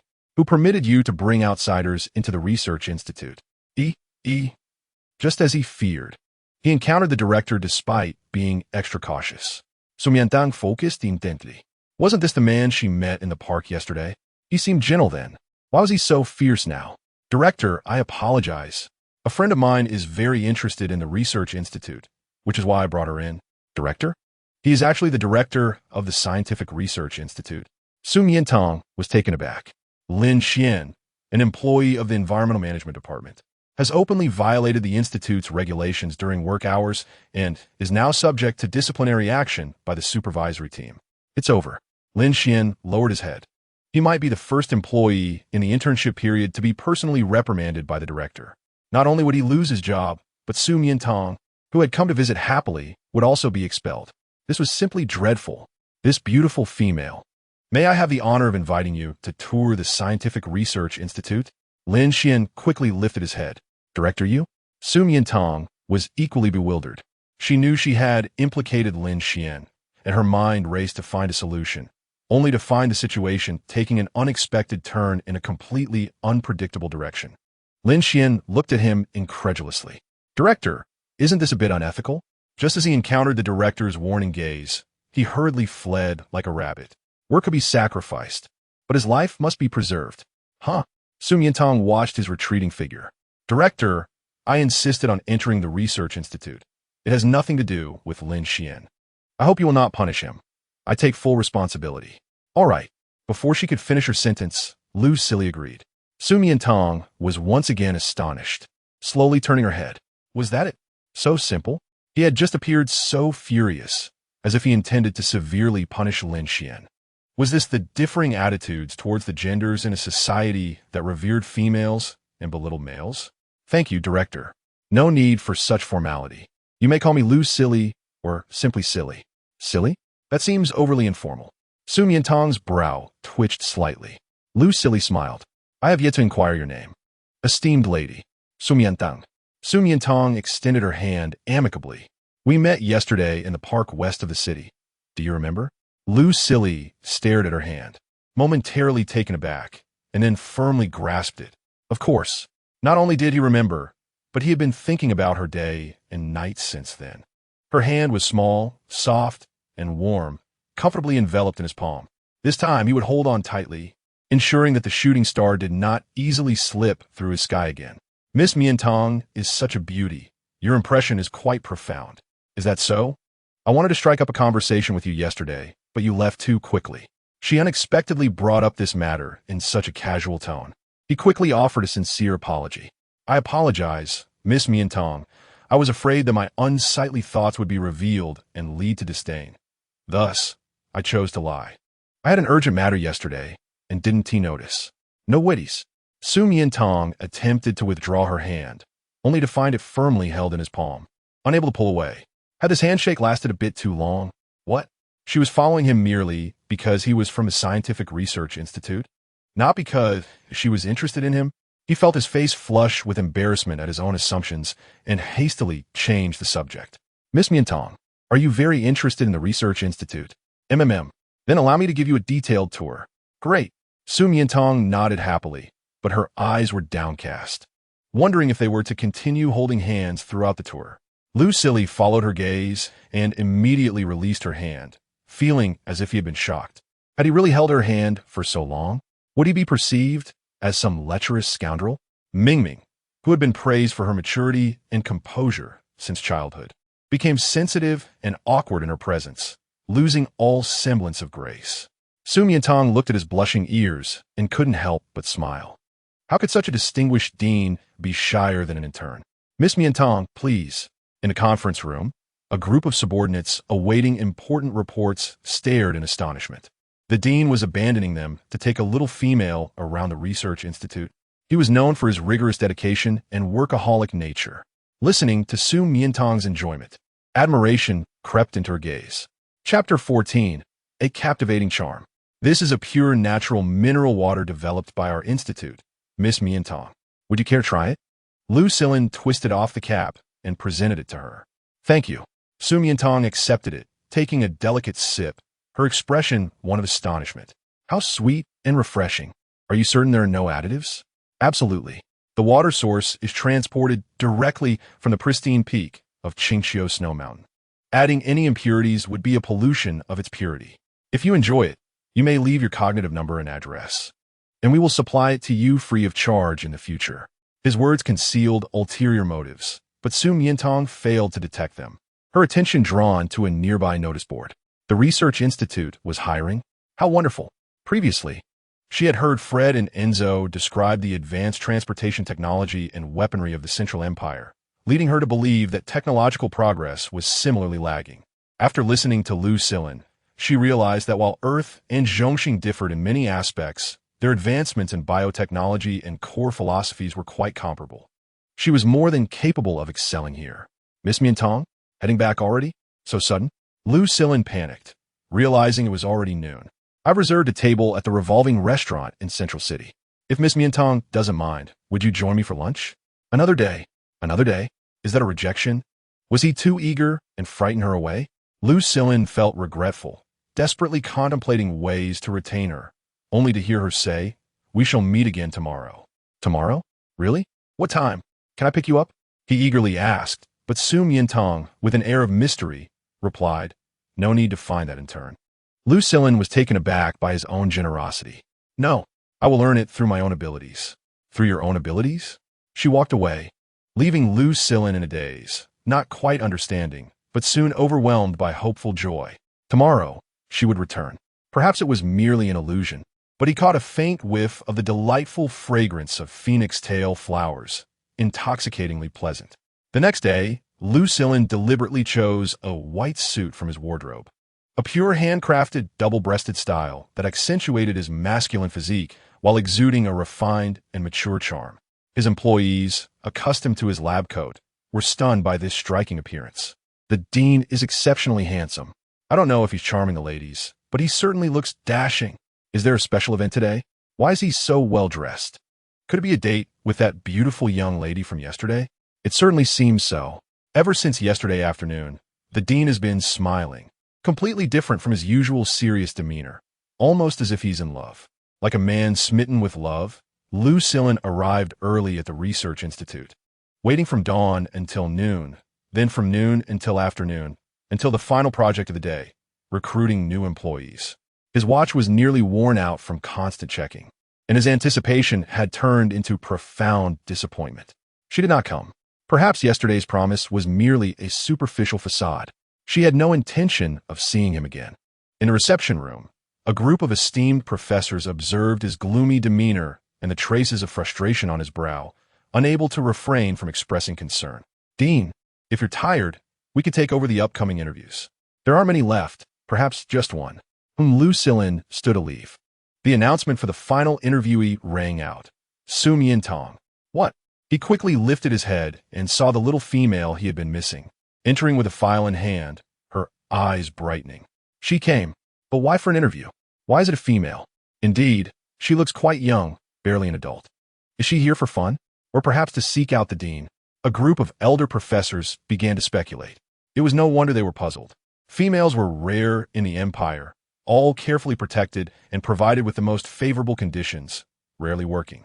Even those who did were engaged in leisurely industries such as beauty, jewelry, or entertainment, who would want to come to a scientific research institute. Working here required years of study, extraordinary talent, keen observation, and rich creativity, making it a mentally taxing endeavor, often too demanding for even some males to endure. To date, there had not been a single female employee in their research institute. Su Miantang, an elderly professor, spoke first, his tone far from friendly, as he perceived her merely as a capricious female, likely to disrupt their work. "Are you here for an interview?" "Yes." Su Miantang took her seat at the interview bench. "Professor, hello." Before commencing, she greeted each of the interviewers according to the nameplates on the table. When it was Lu Silin's turn, she added a suggestive flair, as if to say, "Dean, I have arrived." Lu Silin, captivated by her coy charm, felt his heart nearly cease to beat. Quite polite, the elderly professor noted, his tone softening considerably. "Are you here to interview for the assistant position?" He had seen the scenario play out many times before. The institute often attracted females hoping to pursue the dean, with public confessions, relentless pursuits, and those who lingered in the lab unwilling to leave. The institute's strict regulations against external personnel had arisen from such occurrences. However, none had been as audacious as her, dreaming of becoming the dean's assistant. Although the dean was gentle and courteous, never scolding females, this was merely a reflection of his respect for gender. In the workplace, he was always impartial and meticulous, making no exceptions for anyone, regardless of beauty or allure. Chapter 15. The Dean Enchanted by Femininity. "Dean, what do you think?" The elderly professor directly asked Lu Silin, hoping for a quick dismissal of her. To his astonishment, Lu Silin stared intently at Su Miantang and nodded, approved. A chorus of professors gasped in disbelief. "What? Approved?" He didn't ask a single question or review any materials, and simply approved her. It seems the one embarrassed is not the little female, but rather us. They were astonished to witness even the typically calm and rational dean being enchanted by femininity. Clearly, they had grown old and forgotten the potency of pheromones. Su Miantang couldn't help but stifle a laugh, lightly clearing her throat. "Thank you for your recognition, Dean, but I'm not here to apply for the assistant position, but rather for the role of researcher." With that statement, everyone was astonished. Researcher? Is she joking? If the dean truly likes her, having her close by as a delightful ornament wouldn't be out of the question, given that it is merely an assistant role with many options, inconsequential. But a researcher is an extremely valuable and rare talent, the backbone of the Scientific Research Institute, responsible for experiments, developing new products, and accountable to the entire Empire citizenry. The Research Institute comprises tens of thousands of employees, with merely a couple of hundred serving as researchers. How could she possibly regard them as mere playthings for romantic endeavors? It is utterly absurd. Lu Silin had also regained clarity, while he could easily assist her in ascending the ranks as an assistant. The notion of applying for a researcher position seemed far-fetched. An elderly professor, infuriated, vowed to teach this audacious female, who disdained the nation's scientific workers, a lesson. Yet, Su Miantang remained composed and requested the opportunity to introduce herself. A group of elderly professors stood in stunned silence. How dare she introduce herself after such audacity? Was her only asset her femininity? Did she intend to exploit her gender privileges to attain the title of researcher? It was laughable. They were on the verge of storming out in indignation when she retrieved several documents from her folder, claiming, "Here are my achievements." Achievements? What could they possibly be? The elderly professors, puzzled, took the papers, only to be astounded upon reading the words. Central Empire National Scientific Research Institute Internal Examination Questions, Ultimate Edition. This was a test crafted by the Institute's inaugural president in collaboration with the most distinguished researchers. And candidates were required to pass an IQ test with a score above 145 before even attempting it. Each question was exceedingly challenging, and even they might not answer them all correctly. Yet in her hands lay a perfect score. The last perfect score had belonged to the president himself. Lu Silin, upon receiving the exam paper, was equally shocked. "Did you truly accomplish this?" The elderly professors gazed at her incredulously. They posed this question while fully aware of the answer. Anyone who had encountered this examination knew that real name verification was mandatory. The questions were randomly arranged, and the answering time was strictly regulated. The tasks often required intricate drawings and simulations, and even the calculations demanded complex formulas known only to those well-versed in scientific research. Thus, the prospect of cheating was utterly impossible. This paper was genuinely her work. The elderly professors, astounded, took their seats once more, re-evaluating this young, beautiful woman before them. No matter how unbelievable it seemed, They had to concede their earlier underestimations, and skepticism had rendered them foolish. She was not a capricious and frivolous female. She was, in fact, a serene genius in scientific research, a true prodigy.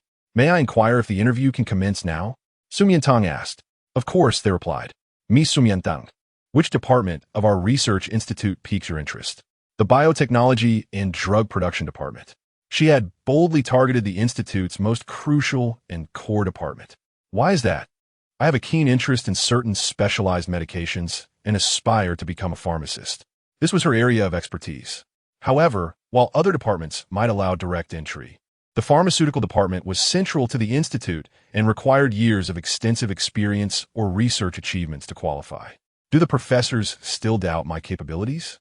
"Certainly not," Professor Heller remarked, glancing at the perfect score in his hands, something he had never achieved in his lifetime. Perhaps it was the distinction between a genius and an ordinary person. Since she was no ordinary individual, she need not follow the conventional path. "Let's proceed. Please share your understanding of pharmaceuticals, such as inhibitors." The Empire had long required new inhibitors. New inhibitors? How so?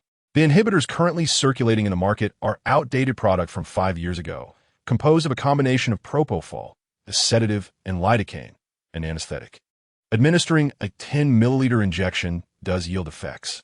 However, such large doses not only damage brain cells, but also result in speech impairments, sluggishness, nystagmus, and accompany delusions, panic, and mania as psychological symptoms.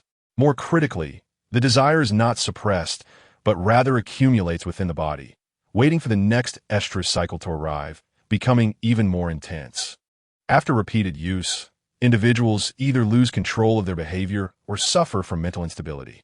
Such severe side effects have led many to develop aversions to inhibitors, preferring to endure the torment of estrus, and some even resort to violent means to obtain pheromones from females, a fact that is no longer a secret. Is it? She, a female, exhibited an astonishing understanding of the physiological conditions of males. Professor Heller was taken aback. Yet he realized that failure to act would only exacerbate the fervent estrus of males, endangering innocent females. When did treating the symptoms equate to using heavy-handed measures? Treating the symptoms? Do you have no ideas? Not yet complete, but I reviewed some materials yesterday and believe that the production of inhibitors should be linked to pheromones. Everyone has different preferences and tolerances. With the vast population of the Empire, customization is impractical, but we could at least classify them based on carnivorous, herbivorous, and omnivorous traits and utilize natural herbal ingredients to minimize bodily harm while matching suitable pheromones for extended periods. She eloquently articulated her thoughts, leaving the professors in shock, all glancing at Lucille. Were these insights not the very concepts the president was about to present? The collective efforts of the Institute's researchers over several years have been casually unveiled by her mere perusal of a few texts. Truly, she was a genius. Chapter 16. The bell tolling Lucille gazed at her, his deep purple eyes radiating an extraordinary brilliance, a light that transcended mere admiration for her appearance and character, transforming into a profound resonance of souls colliding. He had not anticipated her to be so exceptional, nor could he have foreseen that within the lofty and esoteric realm of scientific research, he would find someone whose thoughts resonated with his own, even surpassing them. Upon their initial acquaintance, he had perceived her as an ordinary female devoid of pheromones, while he considered himself a superior male, a mismatch. In retrospect, she was, without a doubt, a resplendent gem, while he had been arrogant and narrow-minded. If there was a mismatch, it was he who did not deserve her. "Miss Su Miantang, please forgive my earlier disdain and recklessness," Professor Heller exclaimed, standing with excitement and bowing in apology, a gesture soon mirrored by others. "In you, I see the future of scientific advancement in the Empire." As she had stated, the introduction of new inhibitors would bring about monumental changes for the nation's economy and the welfare of its citizens, significantly contributing to societal stability. This was a grand transformation, one he had never expected to be proposed by a female. Indeed, females were the foundation and treasure of the Empire. "It is quite all right," Su Miantang replied, rising, for she could not bear the deep bows of so many esteemed elders. At that moment, Lucille finally understood the meaning behind her statement about earning her place through her own merit. She had truly accomplished it. Miss Su Miantang, congratulations on passing the interview. You are now officially a member of the Central Empire National Scientific Research Institute and the first female researcher in a century. She had seen online that formal researchers adorn themselves with blue attire. Thank you, Su Miantang remarked, observing him. White suits you too, very elegant and charming. And the fragrance, might it be perfume? You look particularly dashing today. Is there a special occasion? Lucille felt a slight flush at her teasing. May I invite you to dinner? Fearing she might decline him as she had the previous day, he sought a fitting excuse. To celebrate your successful onboarding. The group of elderly professors, having discerned his intentions, smiled knowingly and discreetly departed. Of course, what shall we eat? There's a delightful restaurant in Central City serving cellar-fixing cuisine. Let me take you to try it. That sounds wonderful. Just as they prepared to board the flying vessel, a resounding and prolonged chime echoed through the air. The sound was mournful and desolate, reverberating through the earth in an unending toll, reminiscent of a funeral bell. Lucille's expression immediately turned grave. Within the research institute, thousands of employees rushed out of the building, craning their necks towards the source of the sound. The atmosphere thick with tension and agitation. The tolling seemed to emanate from the royal palace. This was bad. Lucille furrowed his brows, as if foreseeing an ominous event. Su Miantang asked, "What is wrong?" The palace bell tolling heralded national mourning. However, in recent months, there had been no news of any nobles or royals on the brink of death, which could only indicate misfortune at the Duke of Eir's residence, where General Yaslani had just set out to war. He activated his holographic interface and, as expected, received numerous urgent messages, the latest stating, Central News, at 1631. On the planet United Bosca, the enemy leaders from 16 planets launched a poisonous gas bomb on the barren star. General Yaslani sacrificed himself valiantly to shield the hundreds of thousands of abducted citizens, heroically perishing under the bombardment. Su Miantang. I know. You must go. All right. Lucille boarded his flying vehicle and sped towards Yongning Gate. Su Miantang, observing the turmoil at the research institute, turned to leave. As she walked, she caught a whiff of the acrid scent of burning paper offerings. Looking up, she saw the sky filled with fluttering white spirit banners and paper money. In the streets, countless individuals emerged from their homes, donned in simple garments, kneeling towards Yongning City Gate, weeping and praying. General Yaslani had fallen. The poisonous gas bomb could level mountains and shift planets, all detonating upon him alone. How excruciating must that have been? Oh, Beast God, please guide the war goddess soul back home. This place will always be his sanctuary. The grandeur of the scene was overwhelming for Su Miantang. Never before had a single death stirred such a profound commotion on Earth. General Yaslani. She had heard from Fred and Enzo that he was their idol, possessing exceedingly rare top-tier combat prowess. Before his birth, the Central Empire was embroiled in endless strife, plagued by external and internal troubles, constantly bullied by malevolent planetary alliances. Yet, since his enlistment, he had quelled disturbances from all directions, restored peace across major star systems, and fostered the Empire's prosperity. Revered as the embodiment of ancient divine beasts and the war god of the Empire. The poisonous gas bomb. She had encountered its history while studying the cultural background of Central Star. A century ago, a bomb had caused the deaths of millions, mostly females, directly undermining the nation's foundation.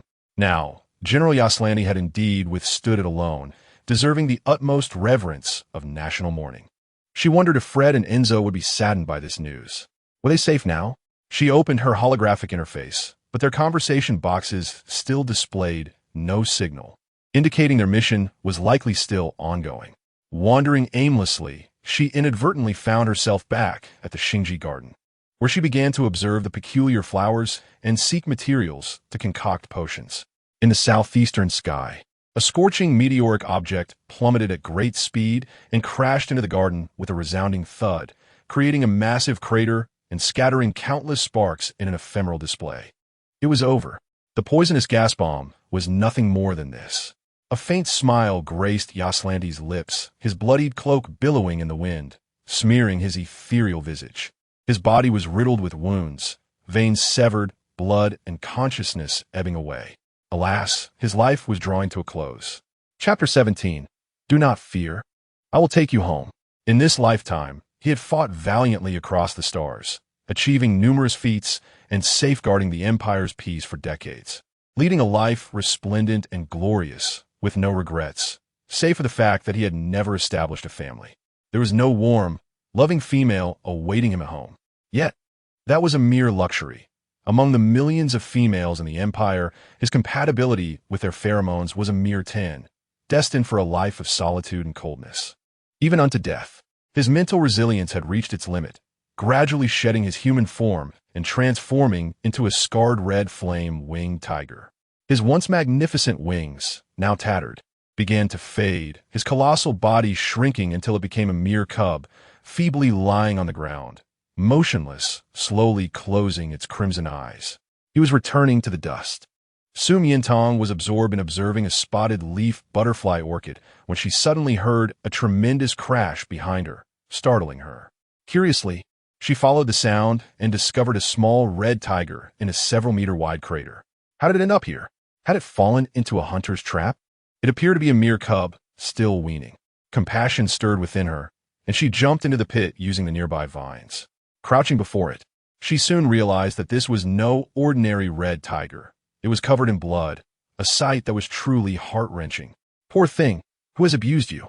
A soft, soothing voice emanated from above. Yaslanti's heavy eyelids quivered as his vision began to fade, catching a glimpse of an extraordinarily beautiful face before him. Had he died and encountered a deity? Or was his deep obsession with females conjuring illusions? Does it hurt? The cub was a mass of wounds, with not a single inch in scathe, leaving Su Miantang a loss for where to touch, so she gently caressed the back of its neck. At this touch, a torrent of pheromones surged through the ruptured glands into its body, miraculously reconnecting severed veins, healing broken skin, reducing its combat value by 100, and stabilizing its crumbling consciousness, as if a divine hand were restoring all that had been shattered to vibrant life. Suddenly, the little tiger opened its eyes, its crimson pupils radiating an incredible light, fixating intensely on her. Su Miantang was taken aback, having thought it was beyond saving. Yet, in that gaze, almost piercing through her, she felt a profound desire for survival, dependence, and affection. Home. Was it possible he finally had a home? Su Miantang shed her clothing, wrapping it securely around the cub, and summoned a small flying vehicle, provided by the Female Protection Agency, which had yet to be used to fly to the Jiqing Villa District. Upon arrival, a small bee robot, curious, circled around her clothing a couple of times, its screen displaying, "What is this?" "A tiger. Little bee, please conduct a simple health check on it while I prepare medicine." Understood. Once everything was ready, she approached and saw the holographic display showing. Species, common tiger. Bone age, 8 weeks. Health status, qualified. Qualified? How could that be? She moved closer and saw that the little tiger, which had been on the brink of death, now had its blood coagulated, the matted fur beneath fully healed, leaving no trace of injury. She was astonished. Was the recovery ability of small animals on Central Star truly so formidable? Or was it simply too young, within a protective period? In the human world, there have been instances where infants fell from great heights and scathed. In any case, it had survived. She happily poked its tiger head with her fingertip, enveloped in warm hands and the fragrant aroma of butterfly orchids. The little tiger felt as if it were in a warm current, comfortably purring and rolling over, revealing its soft belly to her. It seemed to want to touch there as well. Su Miantang was smitten by its adorableness, thoroughly checking it over once more to ensure there were no issues before placing it in a makeshift nest. "I won't disturb you further. Sleep well, little one. When you wake, you'll be healthy again." She pondered whether to take it directly to the Animal Protection Agency the next day when she opened her holographic interface and saw a notification message. Imperial Edict. In light of the demise of General Yaslanti, a nationwide holiday will commence tomorrow, lasting for 1 week, to mourn the war god. Does this mean I will be unable to go anywhere? And I must care for this little tiger? She hastily logged onto a shopping app to stock up. Aside from essential daily necessities, there were bottles for animal milk, formula, fresh chicken and pork, cleaning supplies for animals, toys, and a lifelike ecological den. Finally, she added a copy of Guide to Raising Adorable Tigers. The following day, all these items arrived. She and Xiao Mifeng organized them meticulously, yet the little tiger remained asleep. Still slumbering? Is it a tiger or a pig? She approached and gently poked its head. The little tiger, immersed in sweet dreams, stirred slightly and opened its eyes lazily. Su Miantang had failed to notice yesterday that its eyes were a striking red, vibrant and translucent, akin to the purest pigeon blood rubies, exquisitely beautiful. In that moment, it seemed as if it had just entered this world, its innocent, bewildered gaze curiously surveying its surroundings until it finally lifted its head and beheld her. The little tiger, poised to rise, froze, its crimson eyes ceasing their movement. Who is she? So beautiful like a deity. Is she its mama? Mama. Mama. Su Miantang was amused by its reaction. The tiny creature initially froze, as if witnessing something breathtaking, then excitedly shook its head and wagged its tail, playfully displaying affection as if to its family. You're awake? How was your sleep? Do you feel any discomfort? Yes. The little tiger opened its mouth to vocalize. Su Miantang had expected the sound of a young tiger to be gentle and endearing, akin to that of a kitten, yet it emerged with a hoarse, duck-like call. Is this the legendary roar of a fierce tiger? While the girl laughed heartily, she remained oblivious to the fact that the little tiger had stopped, fixated on the rising curve of her bosom, swallowing hard. Mama. Hungry. Food. Seeing it cease its playful antics, Su Miantang suppressed her laughter. Had she laughed too loudly? Was it upset? Perhaps she should temper her amusement. Now she found it adorable, but when it grew, it would find her equally adorable. Lost in thought, the little tiger suddenly pounced, opening its mouth to latch on her chest. Chapter 18. A male cannot be small. Ah! Su Miantang was startled and reflexively grabbed the nape of its neck, tossing it aside. It landed safely, albeit with an expression of innocence and confusion. What are you doing? Trying to bite me? Such aggression at such a young age? Feeling chastised, the little tiger lowered its head, whimpering softly while pawing at its empty belly. It was simply hungry and wanted to eat. Strangely, Su Miantang seemed to understand its meaning. No wonder it had acted affectionately towards her, as if encountering a family member, and had made a beeline for her chest. Was it regarding her as its mother? She had indeed heard that young animals often identify the first person they see after opening their eyes as their mother. She bent down and stroked its head, soothingly saying, I'm sorry, I misunderstood you, but I am not your mother. Not Mama? The little tiger tilted its head in curiosity, looking at her. Then what am I? I am Su Miantang. She pondered for a moment, your owner. As soon as she uttered the word owner, the little tiger felt a delightful warmth blossoming in its heart, a sense of comfort and belonging. It liked its owner. Its tail wagged joyfully like the rotor of a helicopter. All right, wait here obediently. I will prepare your milk. Okay, owner. While she prepared the milk, the little tiger sat quietly beside her, observing with an elegance befitting nobility. Once the milk reached the appropriate temperature, it eagerly embraced the bottle, gulping down the milk while blissfully squinting its eyes at her. My owner is so beautiful. The milk my owner made is delightful. Previously, due to her busy work schedule, Su Miantang had been unable to care for pets, often envying those who shared videos of their interactions with puppies and kittens, dreaming of having one of her own someday. She never imagined that she would instantly acquire a small tiger, so majestic and exuding such a unique sense of dependency and need, which felt quite extraordinary. By the way, you don't have a name yet. Would you like one? MHM. The little tiger nodded eagerly. Su Miantang stroked her chin, contemplating. How about calling you Ban Ban? No. The little tiger shook its head vigorously, clearly displeased. Zaiwai easy? It continued to shake its head. Didi? It was now shaking with fervor. Then how about Lon Lon? She expected it to vehemently oppose again, but to her surprise, it paused in its drinking, seemingly familiar with the name. Su Miantang snapped her fingers in satisfaction. Then your name shall be Lon Lon. After you finish, return the bottle to me and play here for a while. I will go upstairs to prepare a surprise for you. She placed several chew toys and balls on the carpet, and the little tiger began to bounce around joyfully, occasionally glancing up at the stairs, as if pondering what surprise its owner had in store. After a while, a call echoed from upstairs. Lan Lan. The little tiger immediately darted toward the voice, only to be met with a basin of clear water. Could it be a bath? It froze in shock, turning to flee, but Su Miantang swiftly seized it by the nape of its neck. Where do you think you're going? Though her tone was gentle, it now bore an unsettling edge. Come here for a bath. No, no, it protested vehemently. The little tiger struggled fiercely. Su Miantang ignored its protests, remarking that it was so dirty that its stripes were invisible. Did it wish to become a filthy tiger? Regardless of its resistance, she placed it directly into the water. The adorable creature thrashed its limbs wildly, splashing water everywhere, soaking the floor. Su Miantang clicked her tongue in discontent, using one hand to firmly hold its head and the other to secure its waist, successfully subduing it. Then she noticed that it had not only ceased moving, but had gone completely rigid, its crimson eyes filled with shyness, unable to meet her gaze. What's the matter? Su Miantang sensed its unusual demeanor, slightly taken aback, before lowering her gaze and realizing something. Had she inadvertently touched something? TSK, so small and already shy? She stifled a laugh, adopting a serious tone. Lan Lan, I seem to have forgotten to confirm your gender. Let us take a look. No, no. Owner is a little female. Little females must not look at little males. Suddenly, Lan Lan seemed to sense a grave threat and attempted to flee, but alas, its arms were no match for her legs, and she forcibly flipped it over.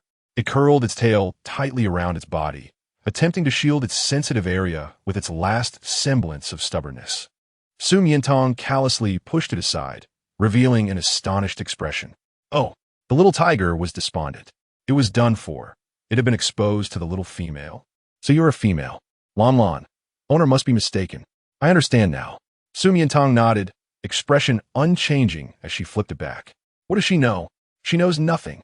I'm male. Male. Su Miantang, puzzled, inquired, What's wrong, little female? Wow.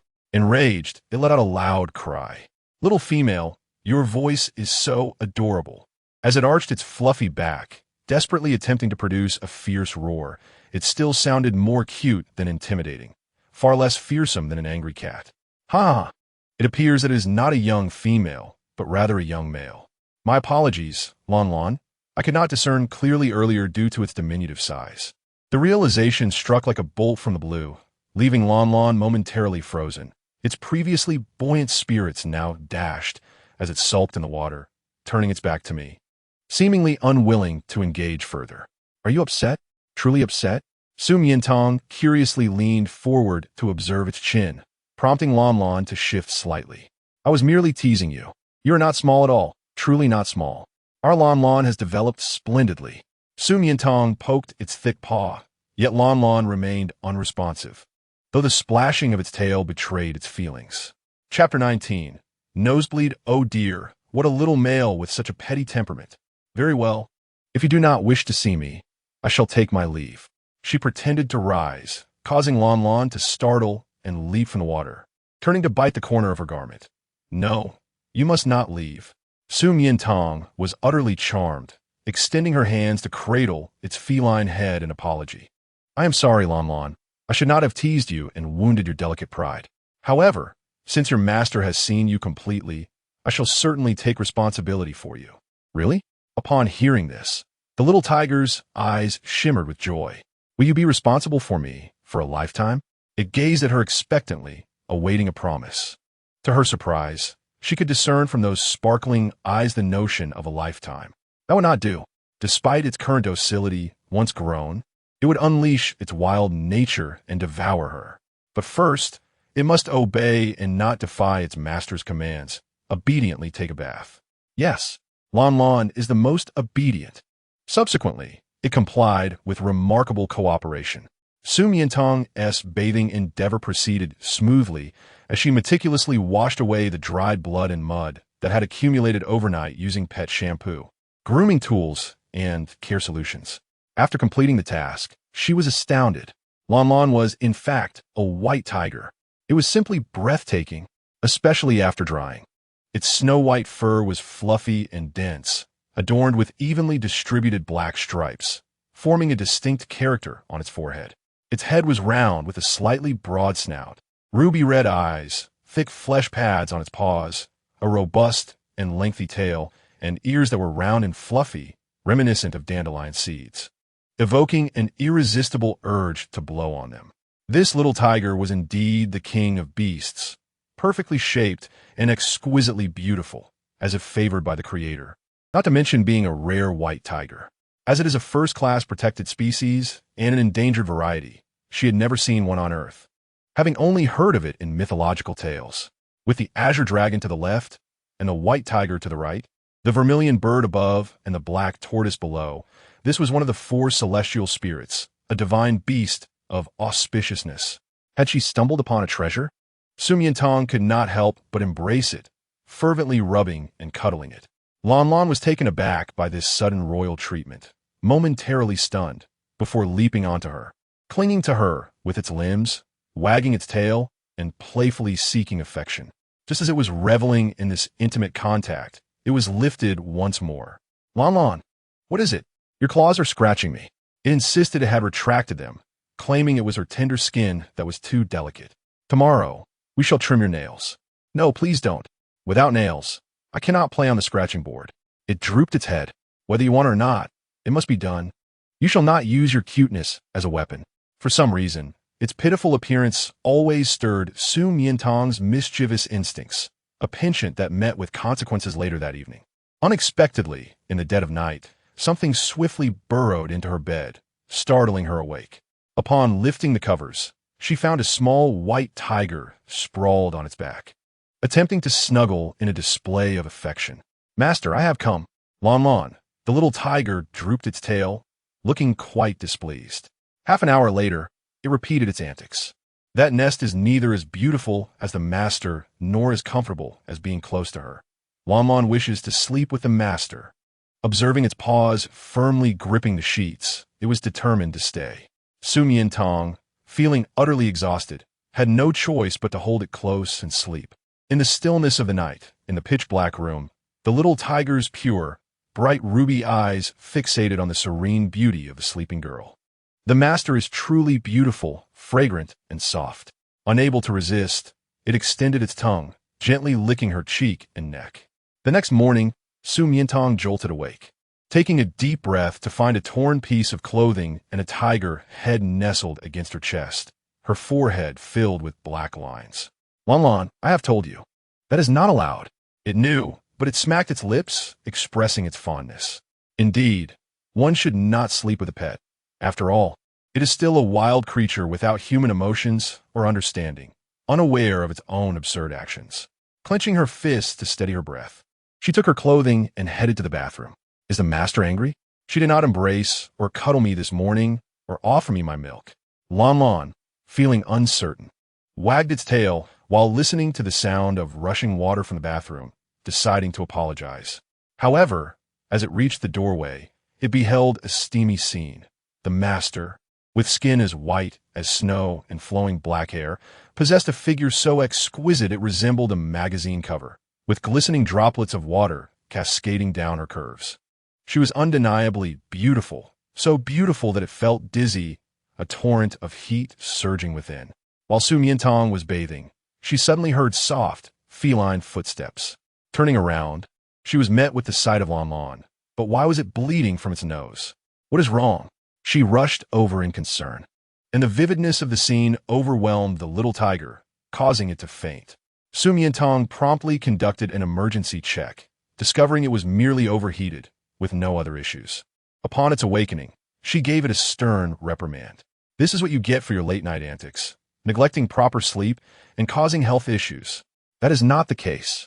It was not due to staying up late. The little tiger turned its head in embarrassment, unable to meet her gaze. Su Miantang, mistaking its reluctance as defiance, playfully ruffled its head. Did you hear me when I spoke to you? If you dare to do that again, I will throw you outside to sleep. At the mention of being thrown out, the little tiger shook its head vigorously, clinging tightly to her leg like a koala. Please don't throw me out, master. I will be obedient and never peek at you while bathing again. Seeing it behave so well, her intimidation had succeeded, and Su Miantang happily went to fetch some milk. In the following days, the bond between the girl and her pet flourished in a warm and sweet atmosphere. Su Miantang trimmed the little tiger's nails. It was not fond of this, but had no choice but to comply, feigning to bite her hand, yet eventually succumbing to licking it. For the master was simply too fragrant and tender. Chapter 20. Among all, it admires its master most. Su Miantang purchased a scratching board for the little tiger, which it cherished dearly, often rolling onto her while scratching, lying on its back and purring softly. However, the moment she moved away, it would wake instantly, leading one to seriously question its feigned slumber. Su Miantang also played with it using a teasing stick, and together they chased a ball in the backyard. It leaped and bounded energetically, its eyes filled with admiration for its master. "Master, I adore you." This sight softened Su Miantang's heart. Yet her energy was no match for the vitality of a creature of the wild, much less the king of beasts. Nevertheless, whenever she felt fatigued, she could lie down and enjoy the comforting kneading of its paws on her back, though it frequently resulted in another nosebleed. Su Miantang could not fathom the reason behind it. When she inquired, it merely buried its head deeper into its fur, as if it were an embarrassing matter that could not be uttered. She spread out the seeds, allowing the little tiger to choose some, and it nimbly pawed at the Phalaenopsis orchid. "It seems you truly adore the Phalaenopsis, don't you?" Yes, it's the scent of my master." "Then let us plant them." Equipped with gloves, a hoe, and a watering can, she ventured into the backyard, only to discover that such tools were entirely unnecessary. Lanlan dashed over, effortlessly digging a hole with its thick paws. After placing the seeds inside, it took the watering can and began to water them, completing the task with remarkable efficiency, leaving her merely to cheer from the sidelines. "Lanlan, you're amazing.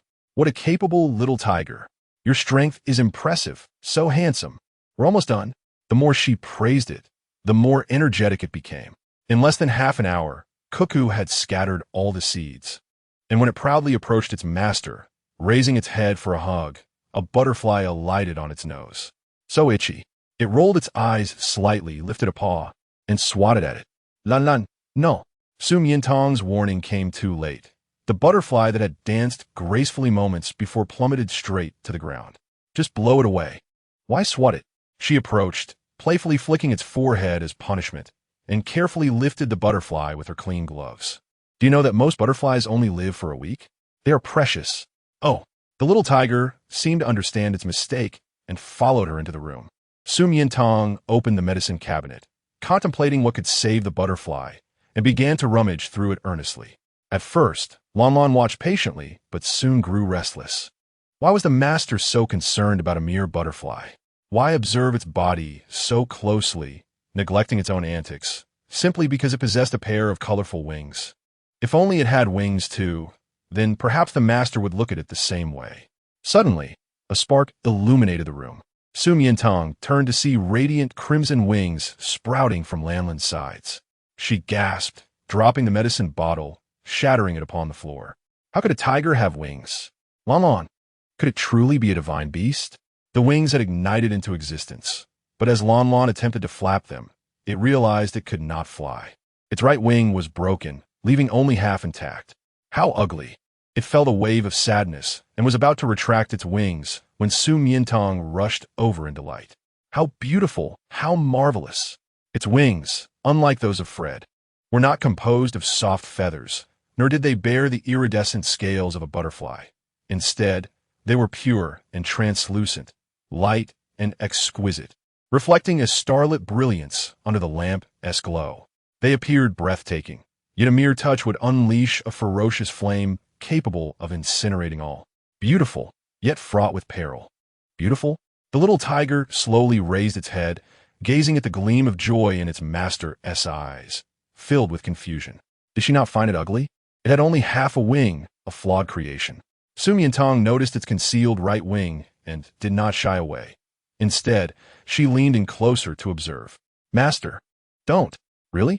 Upon hearing this, Lanlan came to life, leaping directly into its master's embrace, lavishing her with affection. It was overjoyed. Not only was it thrilled that its master would help mend its wings, but it was also elated that even with its imperfections, its master would not scorn it, cherishing it just the same. In the whole world, it adored its master the most. "All right, My spoiled little creature. Su Miantang chuckled, scratching its head as she was tickled by its affectionate licks.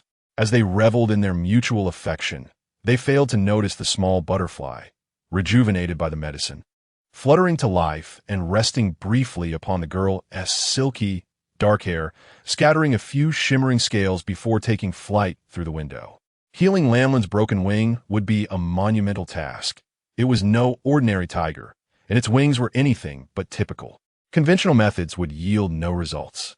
Su Miantang discarded the guide to raising adorable tigers, the complete guide to avian wings and orthopedic surgery, glancing at the modest workspace before her, shaking her head. It was clear that the materials available at home would be insufficient. Suddenly, she recalled the Scientific Research Institute. There stood an ancient imperial museum, housing a treasure trove of rare tomes detailing extraordinary creatures and species, such as fantastic beasts and where to find them and strange tales. The key laboratory contained many miraculous potions, including combat agents, stabilizers, and purifying solutions. If only she could find something effective there.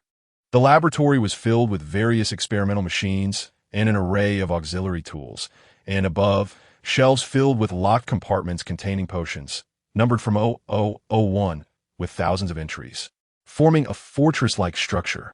She activated her nearby intelligent assistant, hoping to search for the relevant potion ingredients by inputting some keywords, only to be met with a display stating, only serial numbers may be entered. This must be the theft prevention system set by the laboratory, allowing only professionals to retrieve potions according to their numbers. The little tiger trotted through the vast laboratory, observing its surroundings, and felt an overwhelming admiration for its master. She could enter such a heavily guarded and secretive place. She must be extraordinarily capable. If only Lu Silu were here, he would surely know everything. Just then, a video call from Lu Silu appeared on her screen. Su Miantang was taken aback, hesitating whether to answer. It wouldn't be good if her supervisor discovered she had secretly entered the laboratory to pilfer potions during the work stoppage. However, glancing at Lan, she decided that treating its wings was of utmost importance. Preparing herself mentally, she clicked to answer. On the other end, Lu Silu had been busy for several days and nights with little rest, his energy visibly depleted. To avoid frightening her, he had even taken the time to shower before the video call. Yet upon seeing her, all the weariness and fatigue vanished. In the video, the girl's inky black hair was elegantly tied up, revealing a stunningly beautiful face. She wore transparent protective goggles and a laboratory white coat. Previously, he had always felt that protective gear was cold and sterile, serving only to isolate, devoid of any aesthetic appeal. Yet on her, it emanated a cool, mysterious, an ascetic allure that beckoned exploration. He tightened his grip, chiding himself for being too tired and unstable. Otherwise, how could such base thoughts arise? "Hello, Lu Silu." Su Miantang greeted him warmly. Noticing his furrowed brow and pained expression, she inquired, "What is wrong? You don't look well. Are you unwell?" "No." Lu Silu shook his head, steadying his emotions. "I've just been busy these past few days and am a bit tired. You must take care to rest. Your health is paramount."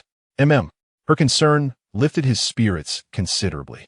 "By the way, Miantang, how did you manage to enter Laboratory 1? Did you notice? Is it because I'm wearing protective gear?" "Well," Su Miantang confessed, "I'm sorry. I didn't mean to infiltrate the research institute. My pet's wings were injured, and with all major hospitals closed, I could only sneak in to see if I could find some healing potions." "Miantang, I'm not blaming you." Realizing her misunderstanding, Lu Silu hastily clarified, "I'm just curious as to how you came to be in the research institute at this hour. In these past few days, I missed you." He dared not express himself too freely, merely gazing intently at her. "What I mean is in my domain. You're always free to come and go as you wish." Such indulgent words caught Su Miantang off guard, but then her eyes sparkled with gratitude. "Thank you." In a video displayed on the luminous screen, a flamboyantly handsome male creature fixated intently on its owner, its eyes ablaze with fervent affection, both audacious and shameless. A primal hostility surged from within, igniting its fury as it bared its teeth and exhaled fiercely at him. Su Miantang turned her gaze, intrigued by its behavior. She recalled that Meng Shou Si Yang Ji and indicated that such displays in tigers were a means to drive away encroaching foes and defend their territory. How audacious to act so brazenly on another's domain. She extended her hand, firmly covering its crown. No mischief allowed. Before it could assert its dominance, it was quelled. The little tiger grew even more irate, letting out a roar. Wow! Lucille unexpectedly heard the sound, pausing as if pondering. Miantang, is you pet a duck? Hilarity erupted from Su Miantang as she observed the struggling Lanlan.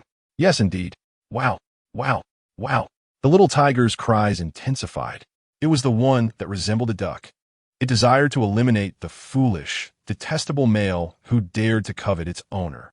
As its antics escalated and threatened to spiral out of control, Su Miantang lightly admonished Lanlan. Apologies, it's a bit mischievous.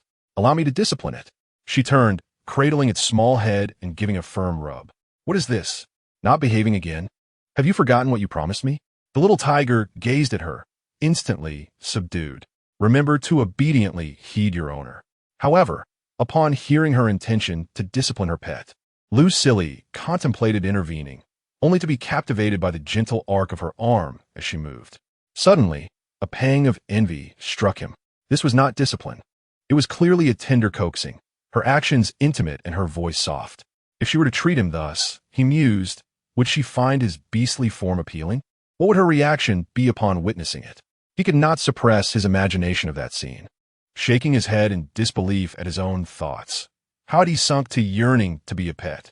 Be obedient. Oh, the little tiger lowered its head, returning to silence. Su Miantang released it and turned her attention back to Lucille. I wish to procure some potions that promote growth and aid in wound recovery. Could you provide me with the relevant serial numbers? Certainly. Lucille relayed them to her. 093, 172175, 268. Su Miantang diligently input the numbers into her intelligent assistant, awaiting the system's delivery. Meanwhile, the little tiger, previously docile, revealed its menacing teeth at the luminous screen once more as its owner turned away. It rose lazily, its long tail flicking nonchalantly with a loud thud, causing the screen to crash to the ground and severing the signal. All done. Su Miantang approached, arms laden with potions, only to inquire, where's my luminous screen? On the experimental table, the only sight was the charming little tiger, squinting its eyes and wagging its tail in a manner reminiscent of a dog that had committed a misdeed and felt guilty. Thus, she discovered her shattered screen on the ground. Without a doubt, she knew who was responsible. Lanlan. Her expression darkened as she advanced towards it. What have you done? The laboratory's cold lighting elongated her silhouette, gradually enveloping the small white tiger. She had expected that this imposing aura would instill fear, prompting it to confess its transgressions. However, as she drew near, poised to intimidate it, its head dropped in response to her movement, and blood trickled freely from its nostrils. Su Miantang was taken aback, following its gaze to discover her neckline had been exposed due to her considerable lean. It seemed the mystery was solved. No wonder Lanlan frequently bled from the nose in her presence. This little lecherous tiger. Chapter 22. Coerced utilizing various potions. Su Miantang concocted different restorative liquids, systematically experimenting on Lanlan's wings. After a day's labor, she finally identified the suitable formula. Yet, this particular potion appeared to possess hypnotic effects, gradually extending its sleep duration from 10 hours to 14, then 16, ultimately reaching 20 hours or even an entire day. Nevertheless, each awakening left it with even greater vitality. Its severed wings not only regenerated but also visibly enlarged, suggesting accelerated growth during slumber. Su Miantang was greatly satisfied and, taking advantage of its sleeping hours, commenced her research on suppressants to fulfill the innovative concept proposed upon her employment. However, whom should she target as the initial user? Her first thoughts gravitated towards Fred and Enzo. No one required a pure, harmless new type of suppressant more than the valiant warriors on the battlefield, as their mental acuity was invaluable. Even the slightest impairment could jeopardize their combat prowess. At Space Station 81, the Central Empire's military department summoned Colonel Fred and Major Enzo, instructing them to return immediately from the desolate star to attend the general's funeral. The Central Empire's military department made its final call to Colonel Fred and Major Enzo, insisting on their immediate return from the barren star, threatening military sanctions for non-compliance. Fred understood their sentiments, yet it was a toxic gas bomb. Enzo remained silent. The toxic gas bomb could devastate landscapes and shift planets. A single one had claimed the lives of millions within the Empire, let alone the general. Regardless of his divinity, he would meet a tragic end. Still, they were reluctant to accept this reality, for he was their idol and the embodiment of their military aspirations. Upon receiving the order for reinforcements and en route to the desolate star, they received news of the general's death, yet stubbornly scoured the planet for 1, 2, 3 days, spending a full week amidst the desolation, with nothing but devastation surrounding them, all signs indicating the general had perished for his country. They had yet to earn his recognition, nor even enter his line of sight, and now that opportunity was lost. Enzo remained taciturn, observing his obstinacy bordering on insubordination. Fred resorted to a trump card. It's been a week since we left the planet. Don't you miss Tang? Indeed. He yearned for her every smile, every gesture, wishing to know what she was doing and how she was faring. Tang. Upon hearing Su Miantang's name, Enzo's demeanor softened. He slowly opened his palm to reveal a pristine white candy. These past days, he had relied on them to cope with his heartache, consuming one whenever he felt overwhelmed, which brought him some solace. Now, only one remained. According to military orders, Fred and Enzo needed to first proceed to the Yongning city gates to participate in the funeral and mourning ceremony. They arrived too late but still caught the tail end, witnessing the wreckage of the general's warship. Just as they prepared to depart, a figure adorned in exquisite attire, crowned with crimson hairpins, obstructed their path. Following her were a retinue of male companions and attendants. Princess Catherine, is it truly you? Upon seeing them, the princess's face lit up with joy. During her moment of silence, she had unexpectedly spotted 2 tall, striking figures among the crowd, stirring her heart. Approaching them, she confirmed it was indeed the Empire's twin stars. Fred and Enzo simultaneously bowed in greeting. Yes, Your Highness. Just as Catherine intended to engage them in cheerful conversation, the recent rumors began to cloud her smile. I hear that you two have recently been pursuing a solitary female devoid of pheromones, and to win her favor, you even transformed into your beast forms in public. Is that true? Fred and Enzo exchanged silent glances. Under normal circumstances, such matters could be overlooked. However, today marked the funeral of General Aslanti, and they were in his memorial hall, surrounded by waves of mourners. Yet she chose this moment to bring it up. They no longer wished to engage in superficial pleasantries. Even if it meant breaching protocol, they resolved to clarify matters today. Indeed, the brothers affirmed in unison, their voices resolute. Catherine's fury ignited, a tempest of jealousy surging within her. Why? I have made numerous overtures to you two, yet you remained indifferent. Now you have turned your affections to a worthless female, lacking family, power, and even pheromones. I'm a princess standing tall above all, a precious grade female of the Empire. What could possibly make her superior to me? Fred frowned, stating that there was no need to compare with her. Enzo, upon hearing the term waste, struggled to suppress his fury, declaring that in our eyes, no one could surpass her.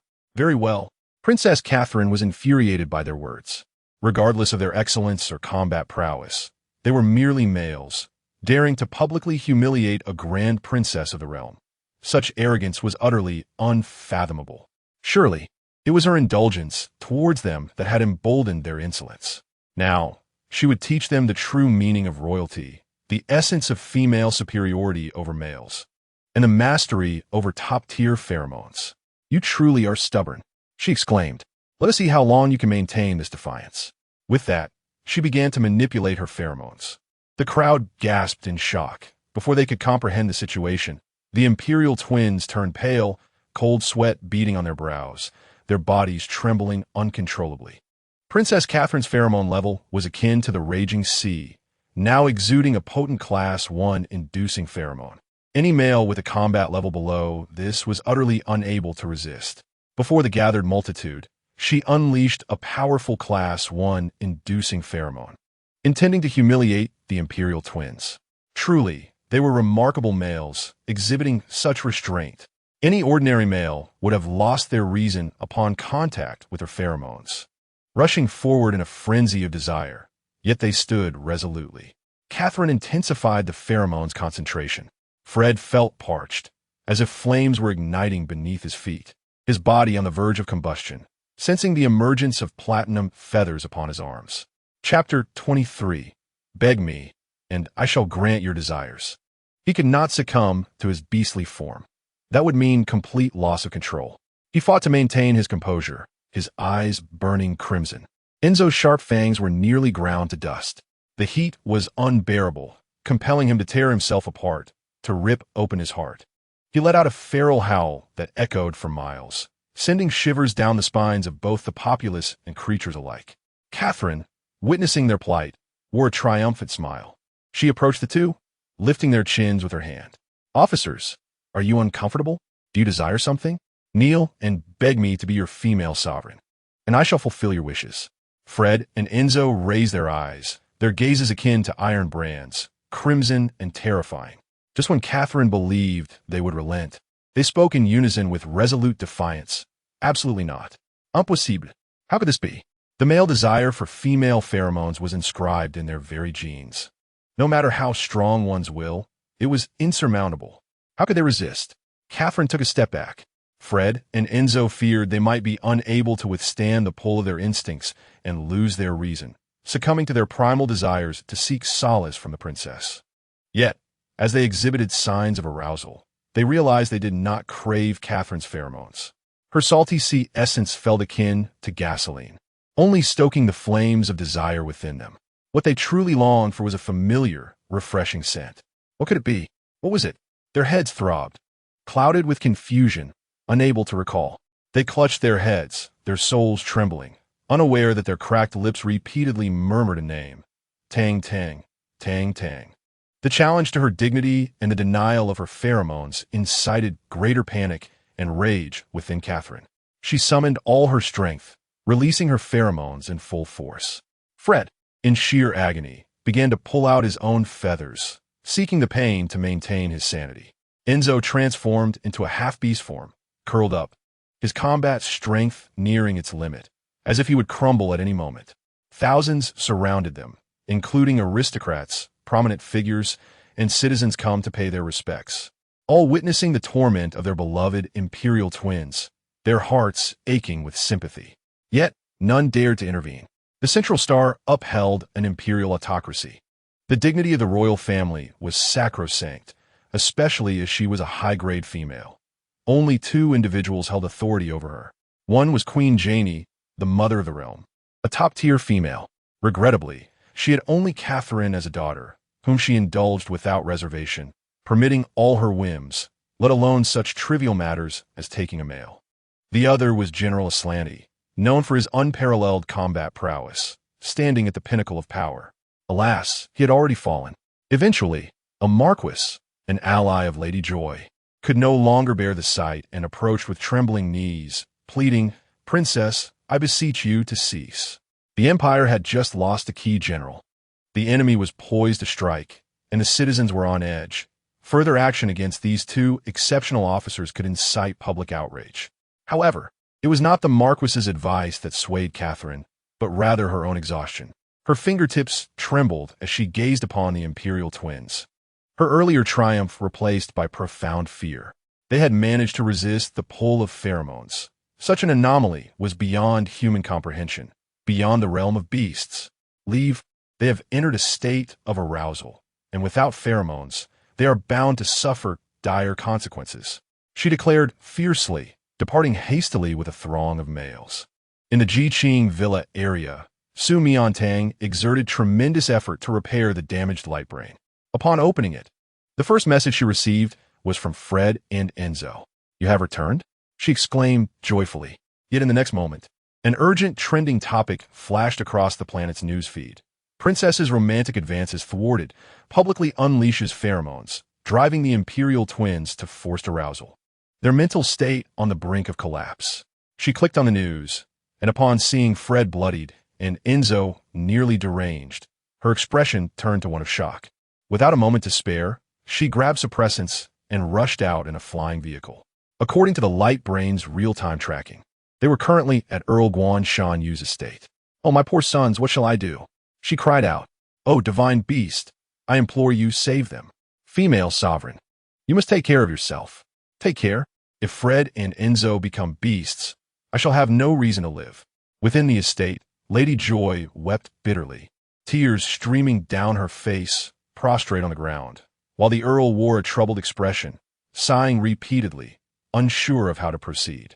At the entrance, guards spotted a strange female disembarking from a flying vehicle, making her way directly into the estate. They hurriedly approached to block her path. Excuse me, may I inquire who you are? Su Miantang, I wish to see Colonel Fred and Major Enzo. Do you possess a military pass or an invitation from the estate? I do not, but the situation is urgent. Su Miantang pushed past them and headed into the estate. The guards hesitated, unwilling to forcibly impede her, recognizing her noble status, and rushed ahead to announce her arrival. Report to the Countess and the Earl. A female named Su Miantang has arrived, claiming to have urgent business, and she has entered the estate. We could not stop her. Su Miantang? Is she not the very female pursued by both Fred and Enzo? What did she want?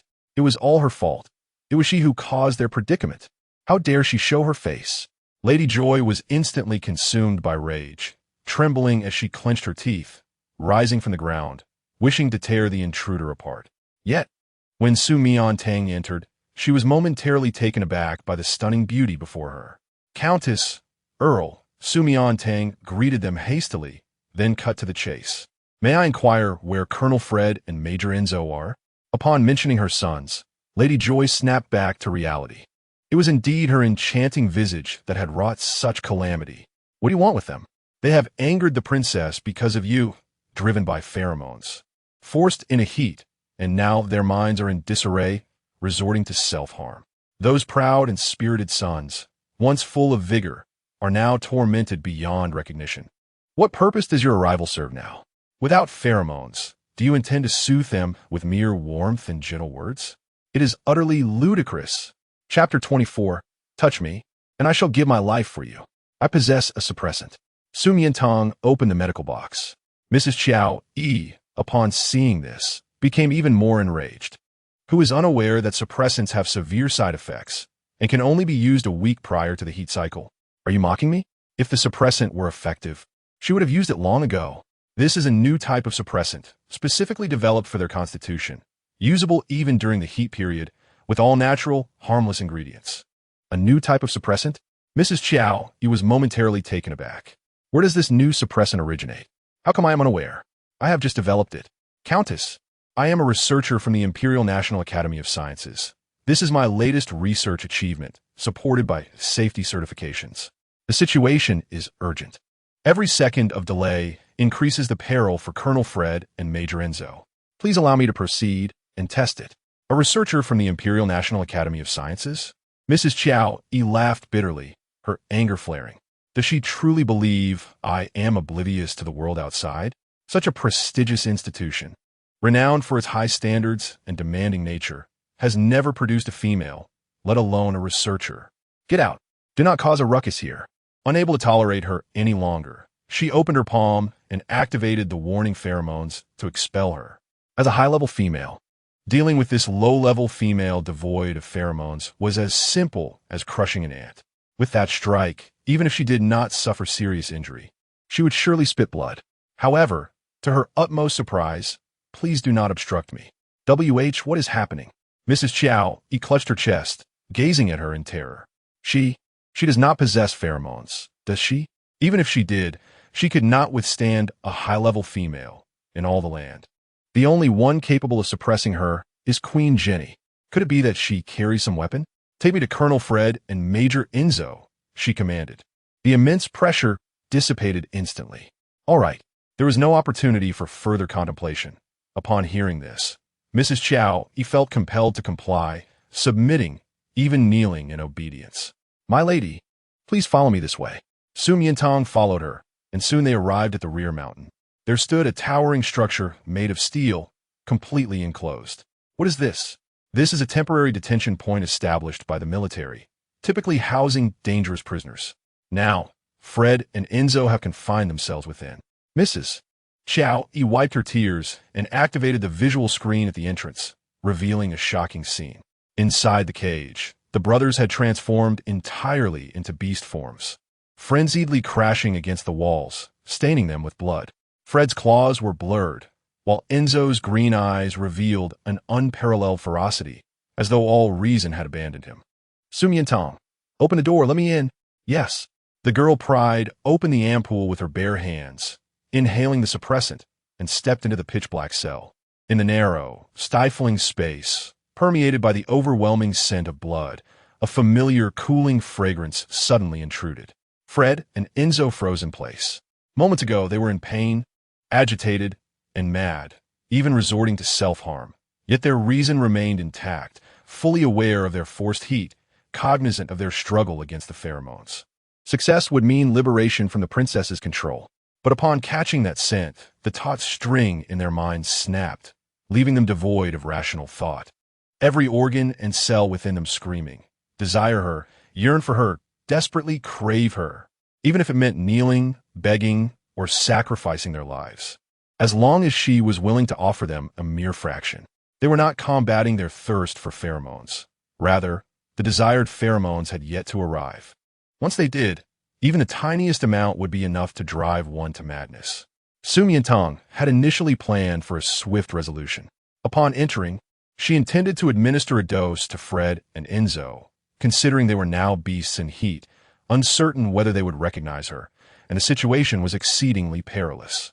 Yet upon entering, she found the previously restless cage now eerily silent, the surroundings shrouded in darkness, obscuring all visibility. Summoning her courage, she tentatively called out, "Fred? Enzo." The next moment, a massive claw wrapped around her waist from behind, forcefully pulling her into the warm, plush embrace, the scent indicating it was the snow wolf. Startled, she barely registered the immense golden-feathered eagle that swooped in, the gust of wind causing her to turn her head and close her eyes, causing the suppressant in her hand to tumble to the ground. When she regained her senses, she realized she was sandwiched like a stuffed biscuit, tightly held by a wolf and an eagle, one in front and one behind, their immense size and strength rendering her powerless to escape. Only her legs swayed feebly. It was over. They would not truly lose control and become beasts, would they? Fred, Enzo, no, Sian Ubemo. It was the fresh, elegant scent of Cien Envy Mu pheromones. How intoxicating, how alluring, as if snow fell in the Arctic, blanketing their luxurious fur, extinguishing the raging fire within, bringing a refreshing comfort that made one yearn to roll around, to have more and more. Sugar, give it to me, please. Enzo, what is wrong with you? Before Su Miantang could ponder further, she saw the golden-feathered eagle extend its long, beautiful neck, its wings fluttering as if seeking her touch. When she hesitated to respond, the majestic eagle emitted a plaintive sound akin to a fledgling's whimper, pleading for her affection. Sugar, sugar, touch me just a little, please. Touch me, and I would give my life for you. Su Miantang was certain she understood his meaning correctly and gently reached out to caress his feathers. Fred immediately trembled with delight. Tianshan Shuelian. It was the cold, icy pheromones of Tianshan Shuelian. So beautiful, so wondrous. After soaring through a sea of flames for so long, he finally glimpsed a hint of white, a touch of chill, a glimmer of hope for life. He was willing to remain in Tianshan, guarding this sacred snow lotus, as long as she was willing to release just a hint of that fragrance. Sugar, it's gone again. Touch me once more, please. Chapter 25, Infusing Pheromones. Su Miantang's eyelids twitched. She had initially assumed that these two distinguished eagle and wolf officers, transformed into ferocious beasts, would devour her piece by piece. Yet now, they appeared pitifully eager for her touch, resembling two pets. Release me. Stand at attention, one on each side, and I shall grant your wish. Really? The golden-feathered eagle and snow wolf, hearing this, immediately stood at attention like obedient schoolchildren, who said that beastmen in heat were terrifyingly ferocious. It was a rumor. They were clearly behaving quite well. Su Miantang bent down, retrieving the two suppressants. Before administering the injections, she rewarded them by gently stroking their napes. Unexpectedly, The two beasts suddenly trembled as if triggered by some unseen force. Fred's eyes glazed over, his platinum feathers erupting in a flurry, while Enzo lay flat on the ground, tongue lolling, his body limp like a blanket, unable to rise.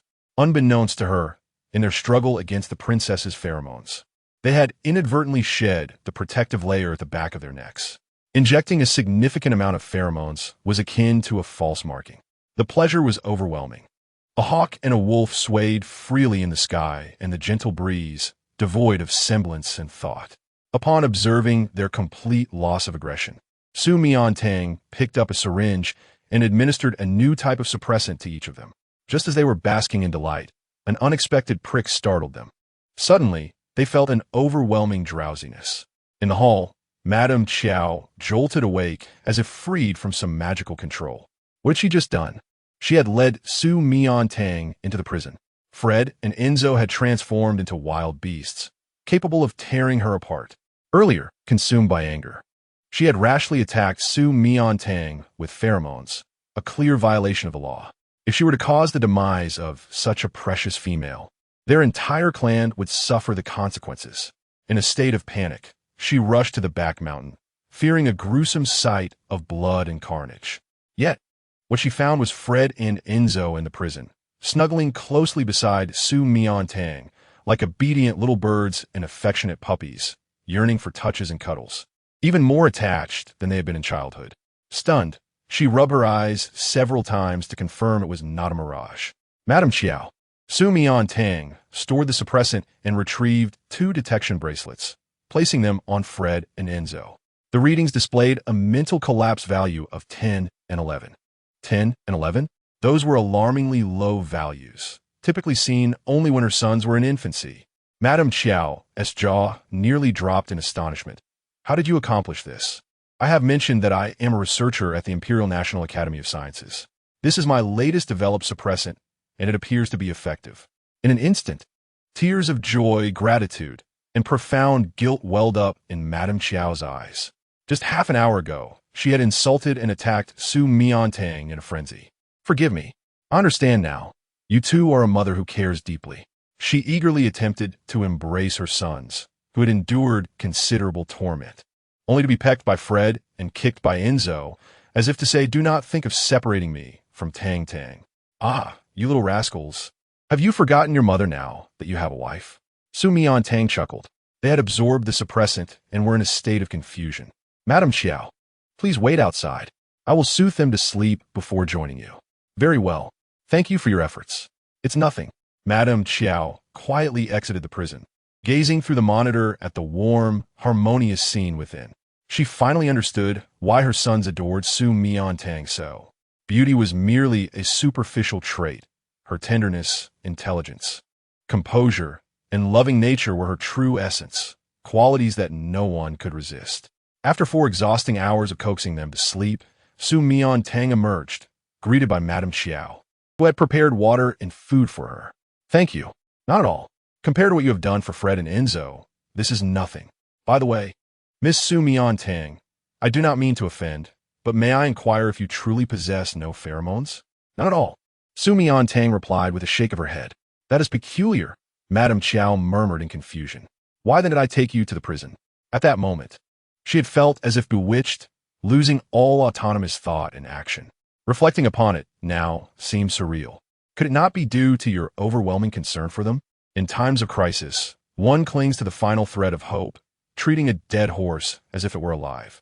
Perhaps she conceded, realizing she might have been overly anxious, leading to a mental breakdown.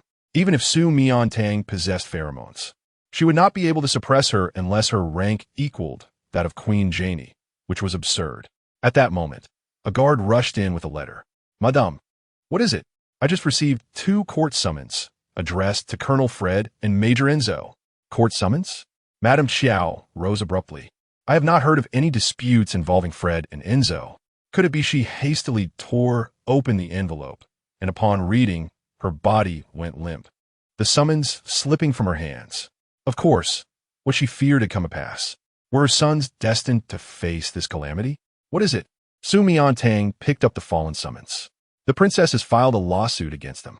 Madame Xiao covered her face, unable to contain her tears. Fred and Enzo have violated the law, and they will undoubtedly lose in court. Their options are either to humbly apologize to the princess and comply with becoming consorts or face a prolonged imprisonment. Chapter 26. The Jealous Little One for Your Sake. Fred and Enzo would rather endure the agony of their heat than submit to the princess, much less abide by the law. For me? Su Miantang had heard this phrase from her lips for the second time. Madame Xiao, I believe you have misunderstood something. Colonel Fred and Major Enzo's refusal to marry the princess is not because of me. Not because of you? Then why? Before I arrived, did the princess make any marriage proposals to the officers? Did they agree? Madame Xiao was rendered speechless. No, there was none. Do you know the reason? Madame Xiao shook her head, perplexed as to why Fred and Enzo would refuse the allure of a female of equal rank, especially one of such noble status as the princess. I have perused some literature regarding the imperial state and discovered that in many noble marriages, females often require males to abandon their careers, remaining at home to raise children. This is particularly true for royal families, where even appearing in public is prohibited to showcase power and status. Therefore, I surmise the two officers disagree with this marriage because they do not wish to relinquish their dreams of being soldiers. Indeed, becoming soldiers and fighting for the nation has always been their aspiration, but I thought the influence of pheromones would outweigh this. Su Miantang discernit hertots. Madam, do you not realize that your sons are two individuals with grand aspirations and unwavering willpower? Otherwise, they would not be so exceptional, achieving what they have at such a young age. Hearing this, Madame Xiao felt a wave of shame wash over her, her head bowing in humility. After years of raising her sons, she realized that a newcomer understood them better than she did. How do you know all this? Did they tell you? Not at all. I share their passion and dreams, for I too am willing to sacrifice everything for them. Madame Xiao gazed at the medical kit in her hands, recalling her previous words. Was she truly a researcher at the Imperial National Academy of Sciences? At such a young age, as a female, she had developed a remarkable new suppressant, which was indeed extraordinary. What will they do? With their stubbornness, will they truly end up in prison? Su Miantang rimand saident. With only a few days until the trial, please take good care of them and ensure they safely endure this heat. The rest, I will find a way. Find a way? What could possibly be done? Very well. Upon opening the door, she found that the little tiger had woken up, sitting at the entrance with a sorrowful expression, waiting quietly. The moment it saw her, it leapt into her embrace. Oh dear! Each time it woke, it seemed to grow larger, nearly matching half a person now. Su Miantang found it somewhat laborious to hold, especially after being exhausted by Fred and Enzo's antics today. Have you awoken? Did I not tell you that the milk bottle is in the thermos? If I am out, or there's an emergency, you must go get it yourself. She gently rubbed its head, just as she was about to pull it away. She noticed Lon Lon, as if sensing some kind of enemy presence, suspiciously crouched on her, desperately sniffing. It was the scent of other males. Not just one, but two. An eagle and a wolf. Oh dear, there were always reckless beings coveting her master. It wished it could swallow them whole. Wow, wow, wow, wow. Seeing it suddenly shaking its head and roaring, going into a frenzy, it seemed to say, Master, where have you been fooling around? You must explain yourself. The little creature had quite a sharp sense of smell. All right, enough of the ruckus. I'm quite tired today. No way. The little tiger was relentless. As Su Miantang felt she was about to lose control, she cradled its head and kissed the center of the character Wong on its forehead. Lon Lon immediately trembled with excitement. Master, is she kissing it? An overwhelming joy suddenly enveloped it. It raised its head, unable to resist closing its eyes, its eyelashes trembling slightly, just like its heart. Is that enough, my little jealous one? They are my saviors. Oh, after being kissed for so long, the little tiger felt a bit shy, wandering around pretending to be busy. Once she lay down on the sofa to sleep, it leapt over, grabbing the blanket to cover her. Saviors? Just like how the master saved it? Well, that's fine. However, it could cover their sins entirely. It sat beside the sofa, gazing at the enchanting beauty of the girl's face, licking its lips, and began its favorite project. The next day, Su Miantang, fully re-energized, pondered how to assist Fu Leda and Inzwa through their predicament. Although she was not well versed in law, she understood experiments. In a laboratory, no matter how potent a reagent was, there would always be components that counteracted it. Thus, to extricate herself from the marriage with the princess, she needed to find a solution within the marriage law. However, after perusing the imperial marriage statutes, she found nothing useful. All provisions supported the princess's actions, especially the 100 derived female privileges. Just as she was feeling disheartened, her gaze fell upon the thick tome at the very bottom, the D. Guosienfa. The Constitution is the fundamental law of the nation, safeguarding the most basic rights and obligations of its citizens. Since its inception, whenever derived laws conflicted with the Constitution, the ironclad rule was to adhere to the Constitution. Clinging to a final glimmer of hope, she opened it, and remarkably found something useful. Article 1790 stated that for females without parents and any blood relations, they could apply to the Female Protection Agency for housing, flying vehicles, living expenses, and other means of support. Moreover, it specifically noted in parentheses that females under the age of 25 could also apply to the government for male sponsorship, becoming guardians. To avoid conflicts with the marriage law's loyalty principle, selected males could refuse marriage proposals from other females during their tenure. How splendid! She had never felt so thankful for her identity as an orphan in the Central Empire. With 3 days left before the court session, there was still time to apply. However, Fu Leda and Zua should probably show some gratitude for becoming her guardians, right? At the Guanshan Yu Earl's residence, Fu Leda and Zua, who had been asleep for a day and a night, finally awakened. They had thought that after being induced in a heat by the princess, they would go mad and collapse, devolving into beasts. Yet now, their bodies felt not a hint of discomfort, but rather lighter and stronger than before, even having enjoyed a most exquisite dream. In the dream, when they were on the brink of mental breakdown, transforming into beasts and beginning to self-harm, Tang appeared. She descended like an angel in the darkness, comforting them, caressing them, embracing them, even infusing them with vast amounts of cool, sweet pheromones to heal all their pain, leaving them trembling with a delightful rush, almost as if they were about to soar. Thus, upon waking, their first thought was, think of Tang, find Tang, hold Tang. Chapter 27. He loves Tang, loves her the most. Mother, did Tang come by? Yes. Since learning that her sons rejected the marriage with the princess due to their ambitions rather than Su Miantang, Mrs. Joy had come to terms with their pursuit of her and no longer obstructed it, for she quite liked her. And besides, the most important thing was not this. Really? Everything is not a dream. Fu Leda and Zua were overjoyed. But how could she have pheromones? It's not pheromones. It's the new inhibitor she personally developed that saved you. Personally developed? A new inhibitor from the Empire? The two brothers understood not a word, eagerly wanting to rush to the Joching Villa area to see her. However, they were stopped by Mrs. Joy. She sighed softly and handed them a summons. Sons, take a look at this. Fu Leda and Zua took the summons, their excitement instantly dampening. As they had suspected, the princess would not easily let them go. But did they think such threats could intimidate them? Mrs. Joy could see their expressions, knowing their minds were made up. Su Miantang was indeed right. She understood them better than I did. Mother, what did Tang say? She said. Mrs. Joy activated the living room monitor, replaying their conversation. Fu Leda and Zua stared intently at the girl on the screen. When they heard her declare that they were two individuals with lofty ambitions and tenacious will, willing to sacrifice everything for their dreams, and as she felt the same way, their hearts trembled. That was a profound connection of souls, even more shocking than physical pleasure. Tang. Indeed, she was the most unique and understanding person in the world. They longed to be with her forever and ever. However, Fu Leda looked at the summons in his hand. The iron-willed colonel, who had never shed a tear, felt the sting of his eyes for the very first time. There would be no more chances. Zua also turned and retreated into his room. Just moments ago, he had awakened, frantically searching for Tang, but now, as a prisoner facing an indefinite sentence, he felt unworthy. She was blissfully preparing a share with Fu Leda and Zua, only to discover that 2 days and nights had passed without either of them seeking her out.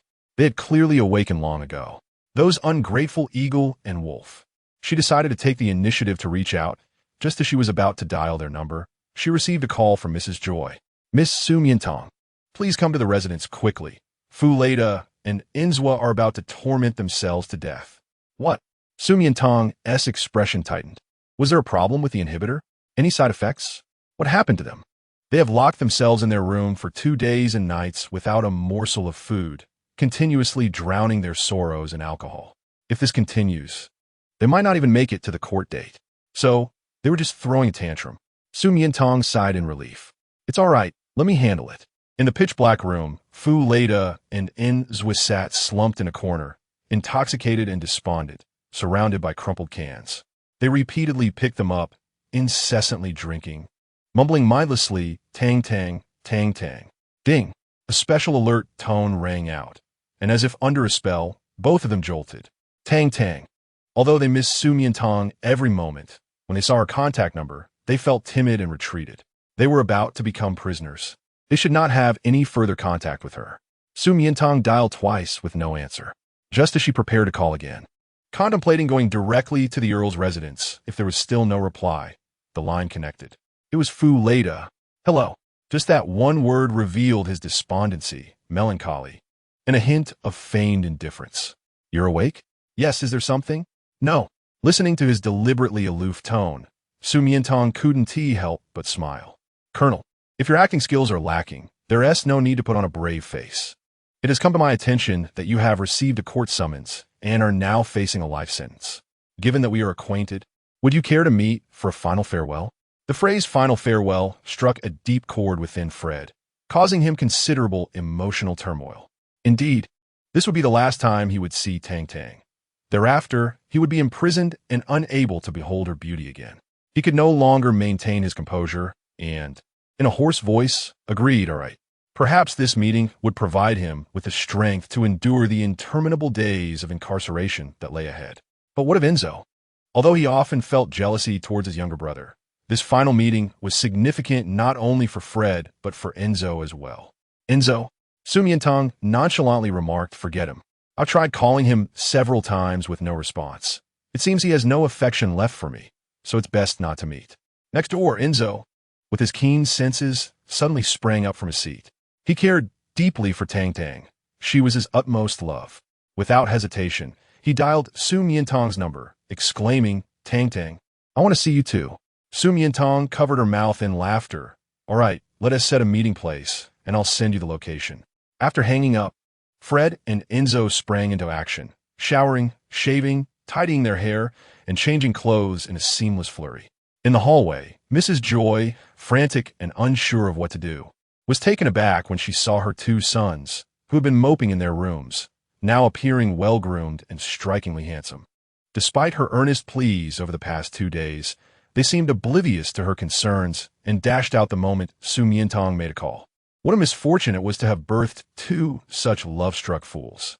Fred and Enzo arrived at the designated location in the western part of the city, just in time to see Su Miantang descend from a flying vehicle. She held a light-colored parasol, donned high-heeled shoes, and wore a velvet dress that accentuated her alluring curves, exuding an air of mystery and sensuality. A delicate lace choker adorned her neck, and her hair was styled in a loose bun with a few stray strands cascading down, rendering her breathtakingly beautiful, like a celestial being, leaving them breathless. Even after having seen her numerous times, the brothers remained entranced, utterly captivated by her beauty. They thought to themselves that they would never forget her, even in the depths of prison until the end of their days. "Come here." Su Miantang waved to them from a distance, and upon noticing their lack of response, approached them. "What's the matter? Have you been confined at home to the point of becoming foolish? Tong tong. Stop dawdling and come inside." Chapter 28. In public, embraces and affection inside? Where? They looked up, only to realize they were standing before a grand building emblazoned with the words Central Empire Civil Affairs Bureau. "Tang Tang, why have you brought us to the Civil Affairs Bureau? Are we getting married?" Panic set in. They felt a rush of excitement, shock, and sorrow, their hearts heavy with despair. "Dun dun, no, we cannot." They were about to become prisoners and deemed unworthy of her affection. Yet, the very fact that she cared for them was a stroke of fortune in their lives. Observing their astonishment and tumultuous emotions, Su Miantang leaned in slightly, her brows arching. What are you thinking? Surely you don't believe I brought you here to register for marriage? ISNT that the case. With a click, all their hopeful fantasies and painful entanglements shattered, leaving behind an overwhelming sense of embarrassment. Had they been misguided in their assumptions? Of course not. Su Miantang chuckled now. Let us hurry in. There are important matters to attend to. The brothers' faces flushed crimson, and they followed closely behind her, akin to two ostriches eager to bury their faces in their clothing. They felt utterly humiliated. Having known Taming for less than a month, their interactions had been delightful. Yet they were far from being in a position to propose marriage, especially under such circumstances. Their minds had truly become muddled. Hello, this is my appointment. Upon entering the hall, Su Miantang presented the application form to the receptionist, who meticulously reviewed it. Noticing the absence of a guardian's signature, the staff inquired, "Excuse me, miss, are these two gentlemen behind you the guardians you have chosen?" "Indeed." "Then please have them sign here." "All right." Su Miantang turned a gesture to Fred and Enzo, only to find them utterly frozen in place. Guardians? What does that entail? It means that a female under the age of 25 can apply for 2 male guardians from the state to ensure her basic living needs. During this time, these guardians cannot marry, as it would violate the Constitution. In other words, they could refuse the princess's marriage. Su Miantang smiled, anticipating their joyous reactions. But a second passed, 2 seconds, 3 minutes went by, and they remained unmoved, as if they had truly become daft. "What is the matter? Aren't you going to sign?" Before she could finish her sentence, they surged forward, enveloping her in a tight embrace. A mere 18-year-old girl found herself in the midst of a public display of affection with not one, but 2 men. How utterly delightful. Around them, couples waiting to register cast envious glances their way. The strikingly handsome trio was a perfect match. The 2 males held the petite female with such strength and fervor, as if they were merging into one entity, radiating love unlike anything she had seen before. Fred and Enzo acted purely on instinct, overwhelmed by a wave of joy, devoid of any thought or sense of propriety. They could reject the princess's marriage. They could remain with Taming. Was this reality? Surely, it could not be a dream. In recent days, had Taming been devising ways to rescue them? How could she be so kind, so wonderful, the most exquisite being in the world? They felt as if they were falling madly in love with her. Fred and Enzo tightly closed their eyes, holding Taming in their embrace for what felt like an eternity, until she nearly gasped for breath. She gently prodded their firm chests, reminding them, "Ahem, you need a sign?" She could hardly bear to meet the receptionist's gaze. "I mean, they're just expressing their gratitude. Do you believe that?"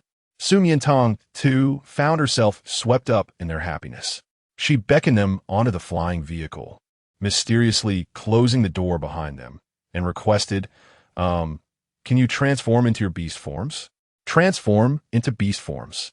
The brothers exchanged glances, their faces flushing anew at the implications of her suggestive request in the confined space with the 2 of them.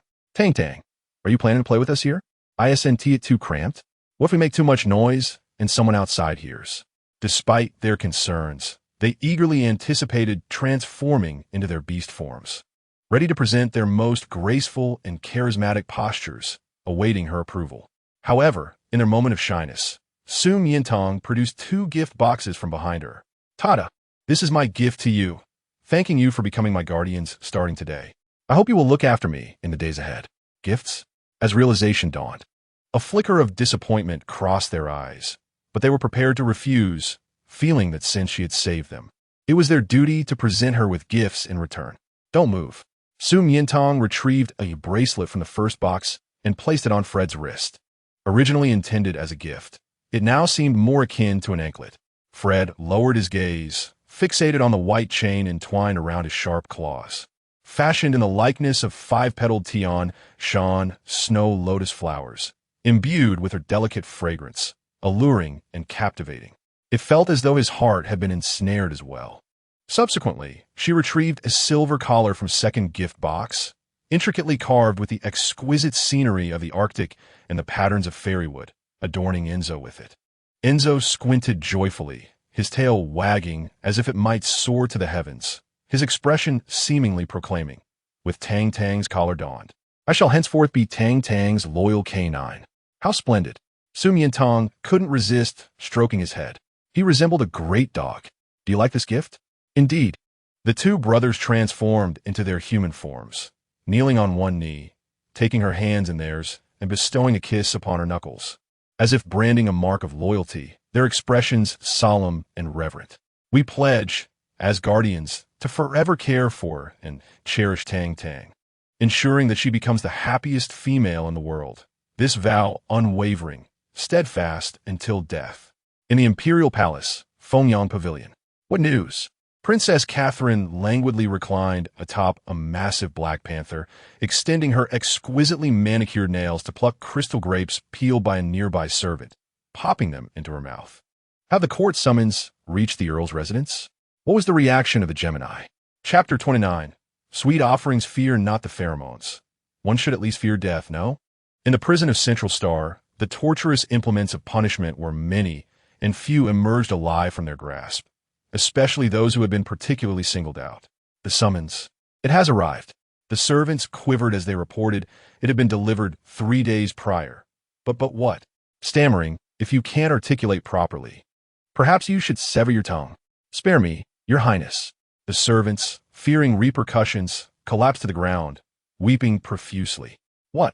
Princess Catherine, incensed, kicked the several males attending to her down to the floor, causing those present to tremble, not daring to raise their heads. Your highness, please temper your wrath. Please. Temper my wrath? How am I to calm down? A solitary female? Yet again, that powerless, parentless, worthless female without even pheromones. The Gemini have repeatedly defied and trampled upon my dignity for her. It is utterly intolerable. Since they care for her so deeply, I shall tear her apart. Bring forth that good-for-nothing named Su Miantang to me. I shall see what beguiling talents she possesses to ensnare even the most steadfast of warriors. Yes, the guards hastily prepared to apprehend her, but as they entered Su Miantang's information into the light brain, a line of text appeared. Reporting to your highness. The mainframe system indicates that Su Miantang is a newly registered citizen of the Central Empire, protected under the Female Protection Agency for 3 months, during which time, unless she initiates an invitation, no one is permitted to see her. Damnable! Go away, all of you!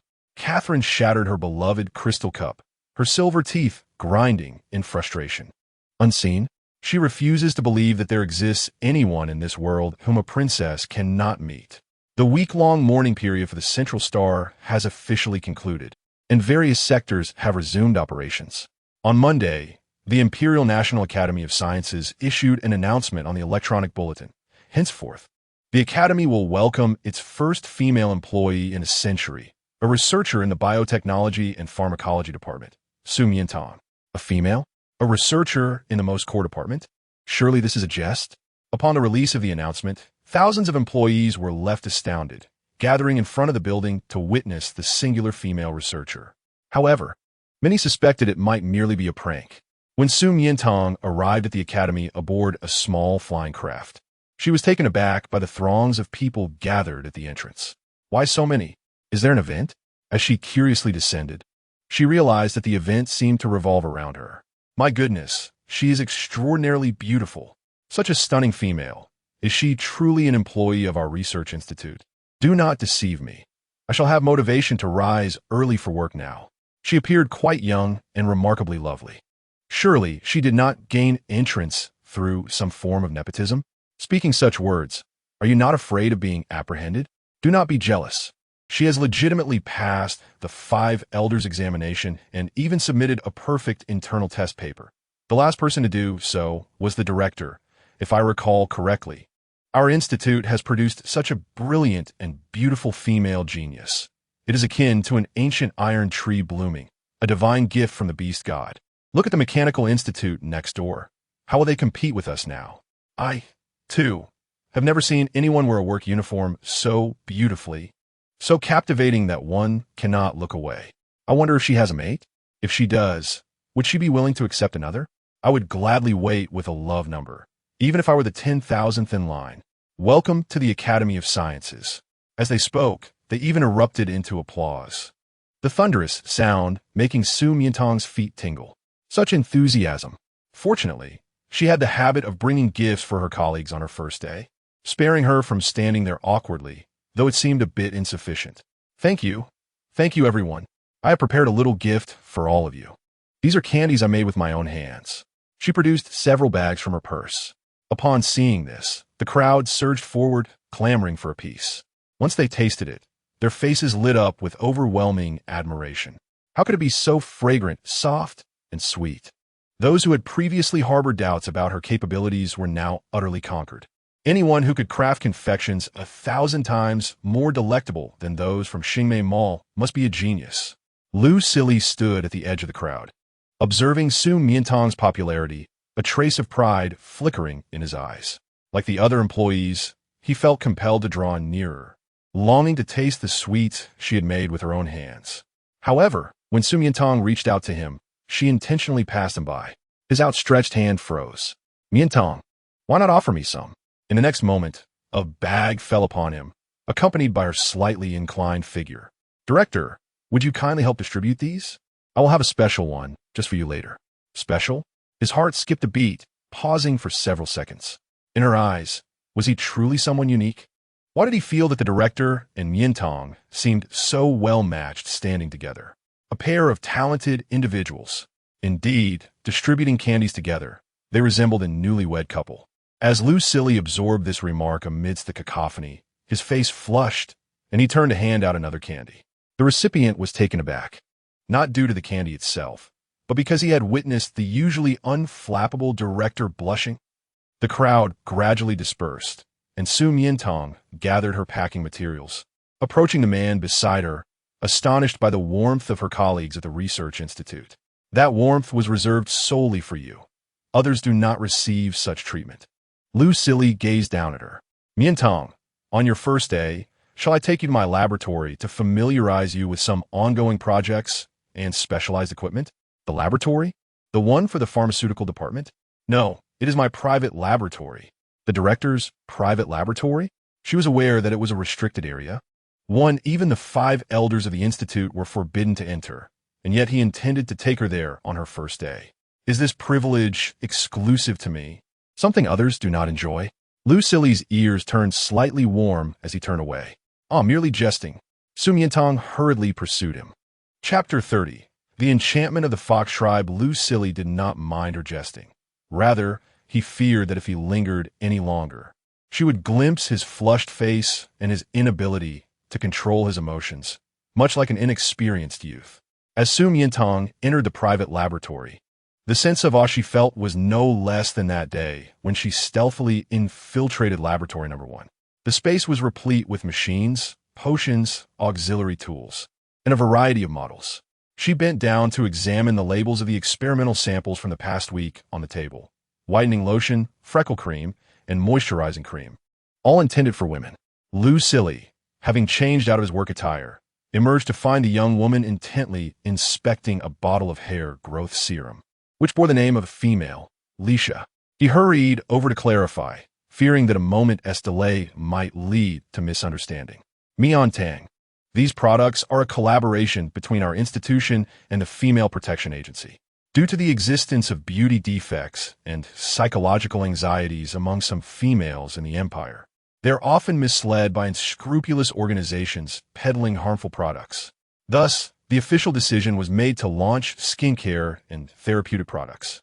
This is a list of volunteers, not a personalized order. Su Miantang nodded. Was the female in the park that day also part of this program? Yes. There was one named Amy. Do you remember her? I recall.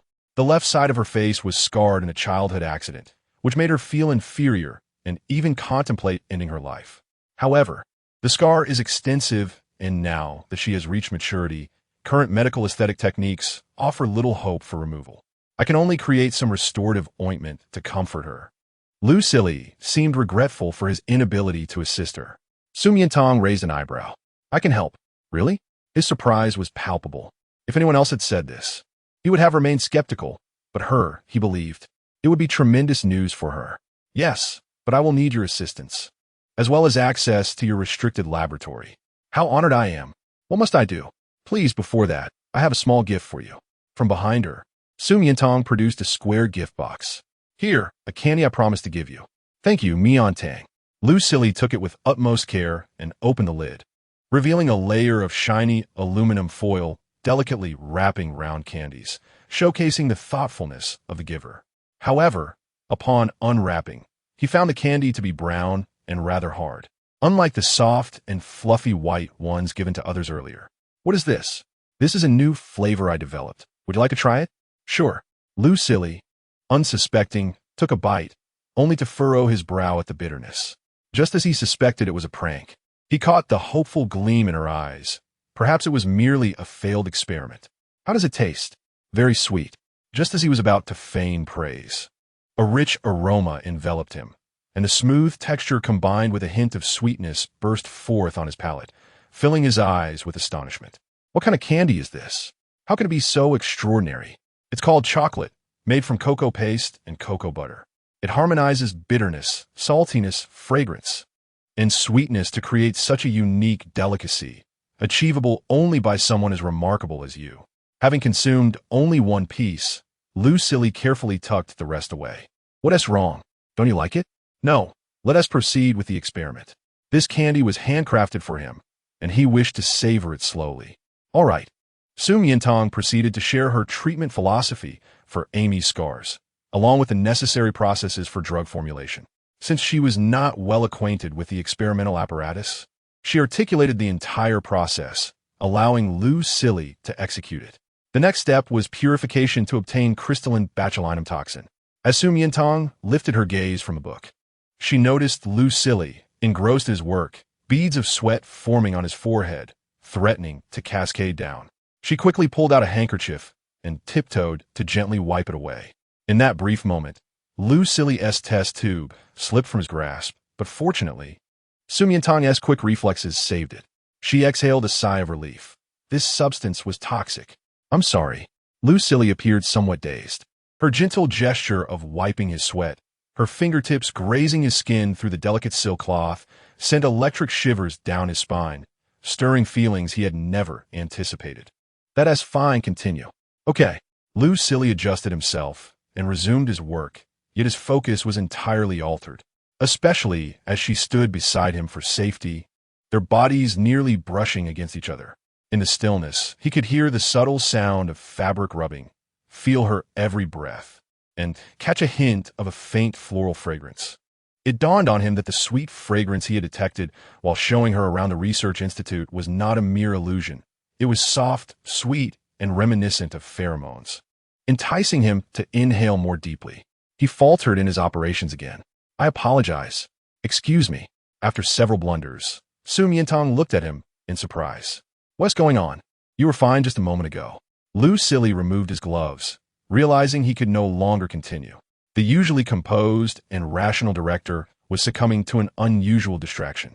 With her presence beside him, he found it impossible to concentrate, his thoughts filled with alluring fantasies akin to those of a dream-laden night. Was it her mere presence that disrupted his focus?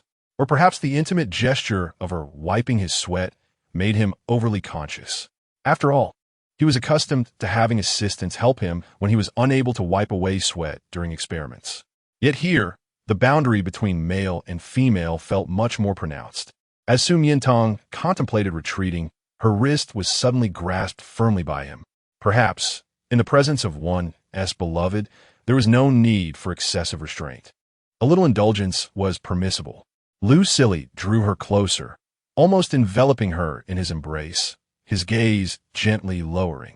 Among the foxkin, there existed a unique ability to emit a mesmerizing light from their eyes, captivating the hearts of those they favored and drawing them near, a form of charm. The stronger the individual, the more potent the charm. As a high-ranking male, Lucille was nearly irresistible, yet he had never employed this ability, deeming it deceitful and shameless. However, when faced with Su Miantang, he found himself unable to resist, yearning for her closeness, akin to that moment when she wiped his sweat, even more so. Chapter 31. Overcome them in the depths of Lucille's dark purple eyes, a mysterious light began to shimmer, refracted through the golden-framed glasses, resembling fireflies glimmering in the night. Enchanting and captivating. Su Miantang, entranced, unconsciously rose on her toes, inching closer until Lu Silly could distinctly trace her delicate brows, her translucent amber eyes, the elegant curve of her nose, finally settling on her tender, full crimson lips. His throat constricted, parched, and in dire need of hydration. The charm had taken effect. He wished to transcend the boundaries of superior and subordinate. His large hand gently cradled the back of her head, and he leaned down, unable to resist the urge to kiss her. However, just as he was about to bridge the gap, Su Miantang blinked, concern etched across her face. Lu Silly, your eyes aren't prosthetics, are they? Why do they glow? Her tone was cautious, as if she feared offending his pride as a person with a disability. With a sudden thud, all the romantic tension evaporated. Lu Silly released her in a flurry, as if he had been caught in a misdeed, feeling guilty and exposed. Had the charm failed? Or perhaps it had never taken effect at all. Otherwise, the duration would not have been so fleeting. How could this be? The Foxkin's charm worked on individuals of the same or lower rank, with the effect lasting longer the greater the difference in rank. Logically, her previous state should have lasted at least a day. Is this merely a rumor? Su Miantang extended her hand, waving it before him as if to test the waters. No. Lu Silly released her, turning his head away, loosening his tightly fastened tie, and gulping down water as if extinguishing a fire within. I am simply experiencing a moment of instability in my fighting spirit. Su Miantang observed that he was indeed affected by her presence, nearly losing his temper, which was precisely why she had pulled him aside to caution him. I shall take my leave then. No need. Lu Silly quickly grasped her hand, suggesting she merely maintain a little distance. Without her, his focus waned even further. Su Miantang stepped back a couple of paces, standing at attention and blinking at him while signaling with her hand. A smile involuntarily crept onto Lu Silly's face. Such a good girl. As noon approached, a message popped up on the laboratory's communication system. Director, there are 2 senior military officers at the entrance wishing to see researcher Su Miantang. Should we allow them in? Senior military officers? He puzzled over the situation and accessed the surveillance footage. Were these not Colonel Fred and Major Enzo, the leaders of the Eagle Special Forces and the Wolf Anti-Terror Elite? What could they possibly want with Miantang? Su Miantang, who was classifying medications, suddenly spotted the figures on the monitor and rushed over in delight. Fred and Enzo? They have come. Last night they had messaged her, stating that the Countess had organized a banquet at her residence in her gratitude, coincidentally celebrating her successful employment. She had agreed to attend. Initially planning to fly to Guanshanyu after work, she was surprised they had come to pick her up directly. Miantang, do you know them? Yes, they're my guardians. Guardians? According to the Empire's legal definition, this equates to elders or family, yet they were not much older than Miantang. It was getting late. Su Miantang glanced at the light brain. Director, may I leave now? Very well. Lu Silly nodded, silently following her as she gathered her belongings and exited. Tang Tang. Over here, Tang Tang. At the entrance of the Scientific Research Institute, Fred held a sunshade while Enzo wielded an ice cream cone, waving eagerly at Su Miantang from a distance. As she approached, they hurriedly shielded her, fearful that the blazing sun would scorch her delicate skin. The security at your institute is even stricter than the military. Otherwise, we could have simply come in to escort you. Strawberry flavor for you. Thank you. Su Miantang accepted the ice cream, taking a bite and playfully stating, of course, otherwise, how could you protect me? Your little beauty? She was joking, yet the brothers took her words to heart, their eyes glimmering with affection. She's a great beauty. Ha ha ha. Fred reached out, gently brushing the stray hair from her cheek and tucking it behind her ear. Is work quite arduous? Your hairstyle seems disheveled. Tang Tang, eat slowly, or you'll end up with a mouthful. Enzo seized the opportunity, wiping away a bit of pink cream from her soft lips with his fingertip, and, while she was distracted, tasting it himself. Truly fragrant and sweet. He gazed at her lips, yearning to savor her directly. In the experimental building, on the 5th floor, Lu Silly stood behind the railing, observing the scene with a dark expression. His suspicions were confirmed. The 2 military officers gazing at Miantang with affectionate eyes were not guardians, but suitors. Though he was wholly engrossed in research, oblivious to other matters. He had heard of the Empire's twin stars, the youngest and most brilliant officers in the military, both possessing extraordinary combat capabilities, having faced real battles on the front lines, far surpassing typical male counterparts of their rank. Although he had anticipated that a beauty like Miantang would attract many distinguished suitors, he had not expected the competition to be so formidable. A profound sense of crisis surged within him. Initially, he worried that moving too quickly would frighten Miantang, but now it seemed that if he did not act soon, he might miss his chance altogether. Shall we depart, Tang Tang? Yes. Su Miantang boarded the flying vessel, observing Enzo setting the navigation for Guanshanyu. Why? For my pet. She calculated. Lanlan had been asleep for 3 days, and it was time for her to awaken. The little creature must be starving after such a long slumber, and if she did not receive her beast milk in time, she could become temperamental and wreak havoc. A pet? Fred and Enzo inquired, curious. Tang Tang, you have a pet? What is it? It is a tiger. They cannot possibly fathom this. Su Miantang intentionally teased them, asserting it was a very adorable little creature, and they would understand once they arrived. Adorable?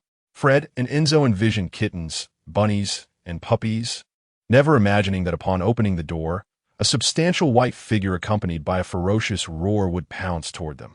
Roar. It is the roar of a tiger. Su Miantang, recognizing the familiar yet strange sound, quickly reacted, rushing forward to intervene. Lan, no. She should have foreseen this, entering first to negotiate rather than allowing it to unfold as it did. Fred and Enzo, as elite military officers, could easily handle an adult tiger, let alone a small cub, but if Lanlan were to assault them, she would surely incur damage. Lanlan had managed to knock both of them down. Chapter 32. My sweetheart. Not only was Su Miantang astonished, but the twin stars, caught completely off guard and deprived of any chance to resist, widened their eyes in shock and disbelief. General, they exclaimed in unison. Su Miantang was perplexed. Lanlan had pinned them down, showing her teeth and growling. But upon catching their scent, she lost interest, as if merely asserting her familial position without any desire to harm them. Rising, she transformed back into her harmless, affectionate tiger demeanor, wagging her tail and enthusiastically bounding towards Su Miantang. Master, I have missed you so much. Master, look, I didn't eat your life-saving benefactors. Aren't I good? Quickly give me a kiss and a hug. Su Miantang stumbled back 2 steps, nearly overwhelmed by her weight. Lanlan, how have you grown again? Lanlan was quite pleased with her current stature. Her paws could firmly grasp her master's delicate waist, and her head could nuzzle against her ample chest, a delightful sensation. She continuously rubbed against her, emitting soft purring sounds of affection. Su Miantang assumed this behavior indicated that Lanlan was hungry and desired to drink. So she affectionately patted her head, smiling. Very well, I shall prepare a bottle of milk for you right away. However, first, let me introduce you to these two. Turning, she noticed that Fred and Enzo remained frozen in place, their expressions filled with shock and skepticism as they stared at Lanlan. What is the matter with you? Surely, Lanlan did not injure you. This is General Yasalandi, a noble mutant breed of white tiger, born once in a century from the Earl's family, truly unparalleled, with only the General existing. However, the General is known for her cold, fierce, and bloodthirsty nature, never approaching females. How could she display such affection toward one? Su Miantang paused, then erupted into laughter, as if hearing the grandest joke. How is that possible? Ha! She is merely an ordinary little tiger. An ordinary white tiger? The two remained unconvinced. In an effort to prove her point, Su Miantang summoned Xiao and conducted another health check on Lanlan right there. Aside from a slight increase in bone age and a marked improvement in health status, there was little else that had changed. There, see? After meticulously confirming the health report several times, they finally observed the white tiger cradling a bottle of milk, lying contentedly in Tang Tang's arms, resembling a cub in affectionate suckling. The absence of any hint of the General's previous imposing demeanor finally dispelled Fred and Enzo's doubts. Indeed, what were they thinking? How could the General survive after encountering the miasma bomb? As for the species, it seems that in recent years, the central star has been remarkably tranquil, allowing spiritual energy to flourish, leading to the reemergence of many rare species. However, they remain concerned about Su Miantang's care for the tiger. How How did you acquire this white tiger? I found it in Xingji Huayuan. It is a ferocious beast, inherently savage. A moment's inattention could result in injury, especially now that it has grown so large. It should be sent to an animal protection agency as soon as possible. You seek death. Upon hearing this, Lanlan's crimson eyes ignited with a menacing, fierce light, startling the Gemini stars. Out of respect for its owner, it refrained from attacking them. How dare they incite its owner to abandon it? It would not hesitate to pluck every feather from that bird, scattering them like flowers, and then skin that wolf alive to create a fur coat for its owner. As it set aside the milk bottle, it prepared to unleash its wrath, only to be subdued by Su Miantang's hand, sealing away its fury, compelling it to drink milk without waste. Curiously, despite its rare breed, it was merely an ordinary tiger. Why did it feel an inherent sense of oppression when gazing at them? Fred and Enzo exchanged puzzled glances. I know, Su Miantang said, lowering her gaze and gently stroking the little tiger's head, her profound affection causing it to wag its tail in pride. Do you see? The master loves me the most. When she first found Lan, she intended to send it to an animal protection agency, but the funeral of Yasi Lanti forced a delay, resulting in her adoption of it. After spending countless days together, their bond deepened significantly. She had grown accustomed to bathing it, preparing milk, grooming, treating it, hugging it playfully, and spending time reading together. It adored clinging to her, massaging her, and being spoiled, unable to endure even a moment apart. The thought of sending it away now was truly heart-wrenching. It was her first pet, and she had promised to take responsibility for it. Moreover, it was so perceptive that it could understand her every glance and expression. If it realized she intended to abandon it, it would undoubtedly feel immense sorrow, anger, and perhaps even hatred. Yet, as it grew larger, it was indeed becoming unmanageable.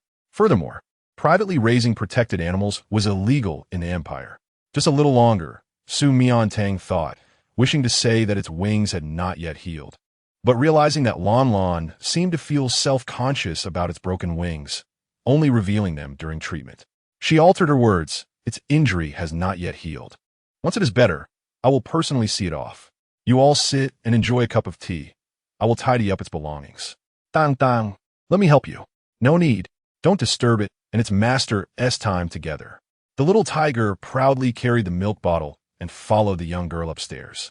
Lan, why are you here too? Just the thought of sending it away made Su Miantang feel distressed. She was not one to enjoy abrupt farewells. Prior to this, she had so much to say to it, countless matters to convey. After pondering for a long while, just as she was about to speak, the little tiger tossed aside the milk bottle, sprawling across her bed, exposing its belly and falling asleep. Ah, it's the master's bed. It felt familiar, with a sweet and comforting scent. Ever since it had been caught sneaking milk and was chased away, it hadn't had the chance to return. How nostalgic, how cozy. It longed to sleep on its master's bed forever. Full and then asleep? Lazy tiger? Su Miantang chuckled, rubbing its fluffy belly and leaning down to place a kiss on the character wong on its forehead. Sleep well, my little sweetheart. She left her coat behind, a comforting blanket for it, and descended the stairs. Fred, Tang, where's the white tiger? Chapter 33. She is drunk. It is sleeping. Enzo, will it be all right alone at home? Should we take it to the manor? No need. It is very well behaved, and according to its sleep cycle, it will likely rest for at least 10 days. 10 days? What kind of tiger sleeps that much? Su Miantang laughed. By the time it wakes, its wings should be healed. At Guanshanyu, the Earl's residence, early in the morning, Madame Joy was busy preparing decorations, ingredients, and guests, startling Su Miantang when she arrived. What she thought would be a simple meal now resembled a grand banquet, with invited guests curiously surrounding her. You are so beautiful. I heard you were a researcher at the Empire's Academy of Sciences. That is simply impressive. Miss Su is young, beautiful, and intelligent. No wonder their eyes filled with gossip as they glanced at Fred and Enzo behind her, marveling at how they could simultaneously capture the hearts of the Empire's Gemini stars, knowing they had even rejected a princess. The banquet is ready. What are we still chatting about? Madame Joy approached, warmly taking Su Miantang's hand. Miantang, come. Let us sit together. Auntie, this is too extravagant. You are too kind. What is this? Since Fred and Enzo have become your guardians, we are family now. Hearing the word family, Fred and Enzo's ears turned slightly red. Madame Joy smiled and arranged for her to sit between the brothers. During the banquet, Su Miantang had to touch it had chopsticks. With just a glance, Fred and Enzo eagerly served her dishes, ladled soup, and wiped her mouth. Madame Joy, watching from across the table, was astonished. She knew her sons liked Miantang, but not to this extent, as if there were no outsiders. They nearly wanted to feed her themselves. However, it seemed overly gentle, bordering on excessive politeness. Sometimes, females do not entirely favor overly courteous and restrained males. Contemplating this, she raised a glass. Miantang, since you are attending the banquet today, Annie has 3 toasts for you. 3?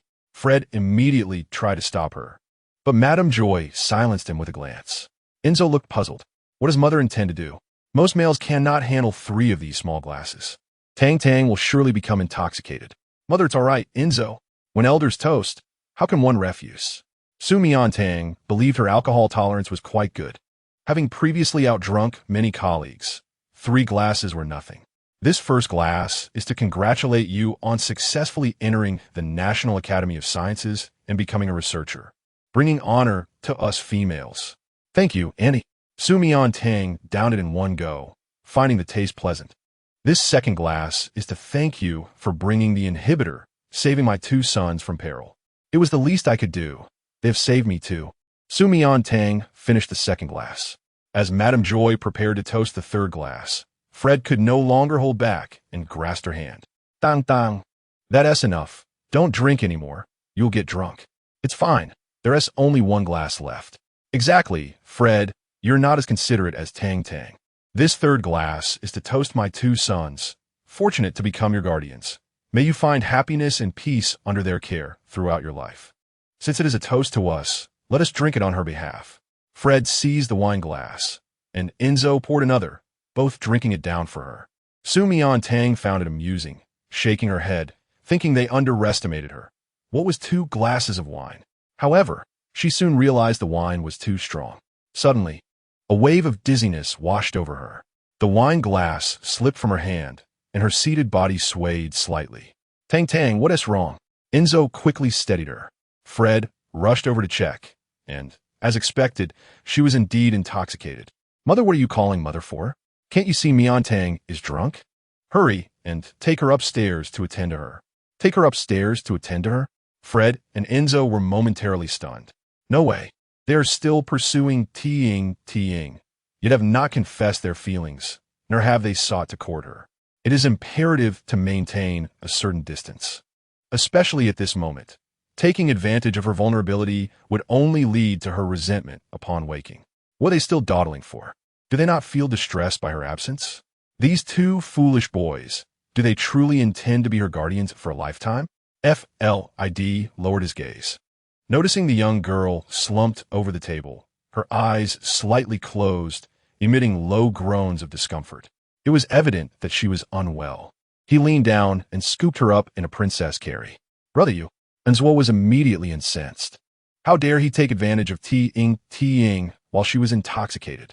He hadn't even had the chance to embrace her yet. Enzo. Madame Xiao frowned, her eyes chastising him. Male jealousy is hardly a virtue, especially when it concerns one's own brother.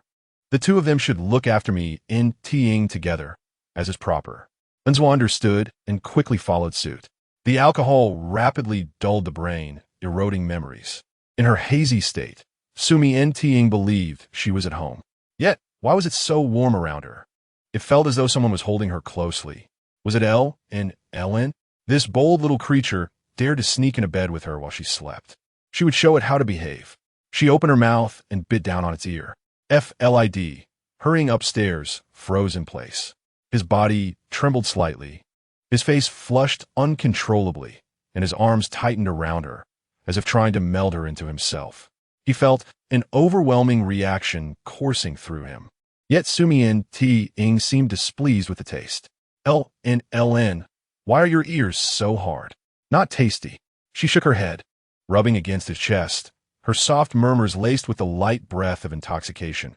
causing FLID's blood to rush to his head, leaving him utterly disoriented. With every step, it felt as though he were treading on the edge of a blade, utterly exhausting. This sensation was reminiscent of that day, when pheromones had stirred his desires, but then he had only felt torment in the presence of a princess. Now, however, it was steeped in sweetness, with the only torment being his inability to resist T-ing. He could not withstand her allure. Uttering even a single word more would surely lead him to transgress. Gritting his teeth, he suppressed his desires, summoning his willpower to carry her to the second-floor room. Unswa soon followed. Unswa, keep an eye on her. I will fetch some water to wipe her sweat. All right. The young girl was placed on a large bed, her exposed snowy skin starkly contrasting the dark red sheets, creating a striking visual impact. Unswa stared, unable to tear his gaze away. From her enchanting face, he traced the delicate curve of her collarbone, the fullness of her chest, and the slenderness of her waist, leading down to her long, straight legs. He could no longer bear to look. If he continued, his primal instincts would surely awaken. In order to quell the impure thoughts racing through his mind, Unswa grabbed a nearby quilt and draped it over her delicate form. Unexpectedly, midway through, his arm was suddenly seized by the girl. LN, comilla. Let me see if you've mutated again. Why are your ears as hard as stone? Lost in a haze of intoxication, Su Miantang's mind was clouded, and her body felt languid. But with a slight tug, Unswa found himself thrown off balance. 1 part serendipity, 9 parts intent. LNLN. She reached out randomly, her hand grazing his abdominals. No. Unswa's heart raced, his voice hoarse as he grasped her hand tightly. Don't provoke me. Su Miantang murmured in confusion. How come your stomach is so hard? Stomach? His body was not merely hard there. Unswa gazed intently at the exquisite visage of his beloved, her cheeks flushed with the hue of ripened peaches, tempting him to draw closer. And he felt himself succumbing to intoxication, his emerald eyes gradually reddening. He could no longer contain himself. He had to kiss her. FLID entered the room, carrying water, only to witness Unswa pinning Su Miantang beneath him, kissing her cheek. Brother. He angrily discarded the water and struck Unswa. Thrown off the bed, Unswa shook his head, his reason still clouded. What are you doing? He did not even know. All he wanted was to be with Tiang. She is intoxicated. Are you taking advantage of her? Unswa rubbed his face, desperate to clear his mind. If he acted impulsively and did something foolish, Tiang would surely despise him upon waking. The more FLID contemplated the scene, the more agitated he became, especially as he had just been stirred by desire himself.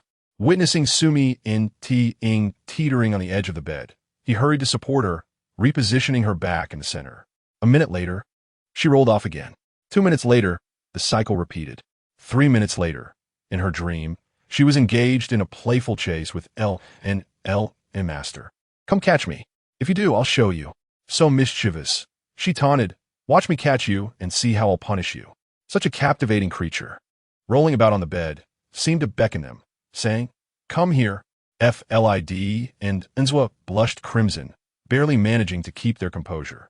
Next door, Madame Xiao stealthily hid, reassured by the sound of a water basin crashing to the floor, and quietly departed. Thankfully, those foolish boys were not utterly foolish. With such commotion, one could only wonder if Miantang's delicate form could withstand the turmoil. In truth, it was FLID and Unswa who were being driven to madness. The restless movements of the little female constantly tested their reason and limits. Subtly, they were reminded of that day of heightened desires, filled with wounds, flames, and suppressants.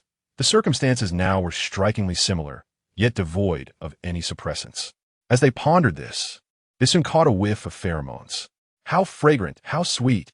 The delicate scent of Arctic fairy wood mingled with the crisp aroma of Tianshan snow lotus wafted from Tiang.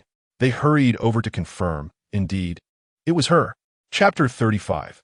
I miss you all day long. Su Miantang dreamed a plane chase with L and LN, but the disparity in their abilities made it impossible for her to catch up, leaving her utterly exhausted. Hours later, she finally awoke, gingerly rubbing her aching head and slowly opening her eyes, only to find a remarkably handsome face inches away. Is this FLID? Startled, she turned abruptly, only to encounter another strikingly similar visage. Anzwa. How could they be lying beside her? Surely, she and T, after drinking. Help! In a moment of panic, she frantically checked her clothing. Thankfully, everything remained intact. There seemed to be no abnormalities with her body. Nothing must have happened. She was merely intoxicated. Phew, what a relief.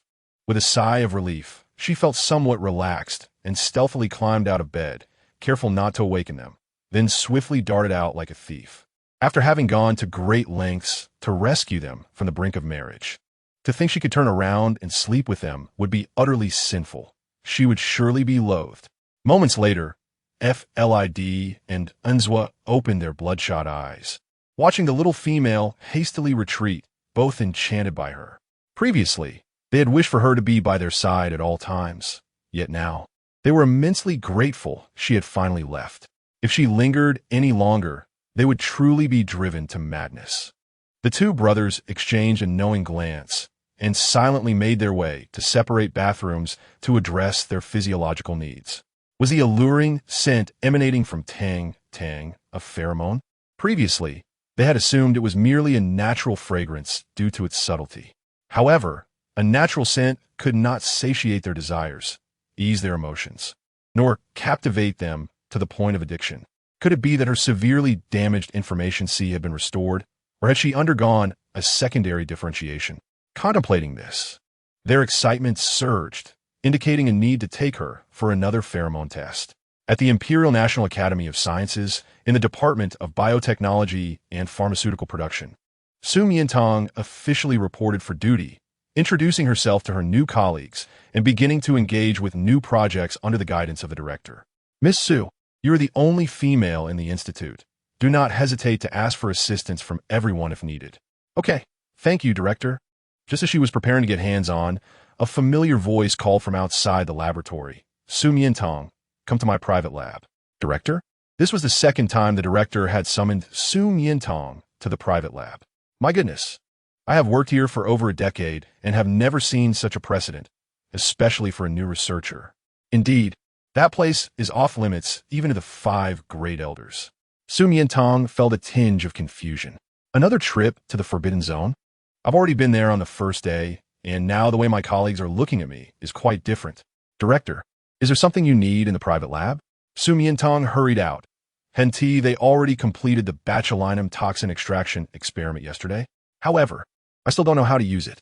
The steps are quite simple. I'll send them to you via the holocomputer. Just as she took out her holocomputer, Lucille grasped her wrist and led her upstairs. Let us discuss it inside. I've been thinking about it all day. Chapter 36. Manipulated by the female to the point of losing reason as the words fell, a gasp echoed through the laboratory. Once they had distanced themselves, the atmosphere erupted with excitement. He has been thinking about it all day. I wonder if the director is contemplating the experiment or the person. Of course, since he is holding her hand, it must be about the person. Such blatant favoritism. I'm in awe. It was surprising to see the usually composed director so enraptured by love, ignoring everyone's gaze as he brought researcher Su into the private lab. Who could resist such a beautiful female as Su Miantang? A lower-tier male might manage, but not an upper-tier male. Indeed, in an instant, it's hard to decide whom to envy. As the solutions in the beaker began to boil, Su Miantang prepared the saline solution and lidocaine. She picked up the reagent, meticulously explaining the usage process. Yet Lucille's focus had shifted entirely away from the experiment and was solely on her. Miantang, the 2 high-ranking officers who picked you up from work yesterday, are they really your guardians? Yes, why?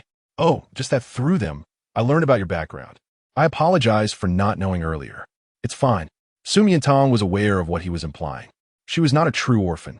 On Earth, she had loving parents and relatives, along with many friends and fans, albeit forced into the role of an orphan here. However, with Fred and Enzo as her guardians and a beloved pet at home, she felt quite content. I heard they rejected the princess's advances a few days ago and were even compelled to go into heat under the influence of pheromones in public. When he encountered this news, he was taken aback, feeling an unprecedented sense of urgency. The Imperial Twin Stars had refused the princess for Miantang. and to withstand the allure of a female pheromone of the same rank was a testament to their profound affection for her. I was just about to discuss this with you. Su Miantang excitedly set down the reagent. Later, I brought the latest suppressants I developed during the holiday to inject them, and it was truly successful. This indicates that both the theory and the components are effective. However, further experiments are necessary to gradually reduce data errors before official use. Su Miantang, that's wonderful. Lu Silly gazed at her with an affectionate smile. I knew you could do it. He had already anticipated that without the soothing effects of pheromones or the suppressants, even with their iron will, they would struggle to endure the heat, let alone appear as vibrant as they did yesterday. Then, Miantang, could you also develop a new type of suppressant just for me? He looked down at her, contemplating that he would likely need it frequently in the future. Of course, Su Miantang readily agreed, yet she was still unaware of his beast form. Do you want to see? Lu Silly asked cautiously, his eyes flickering with unprecedented tension, fearing her refusal. Can I?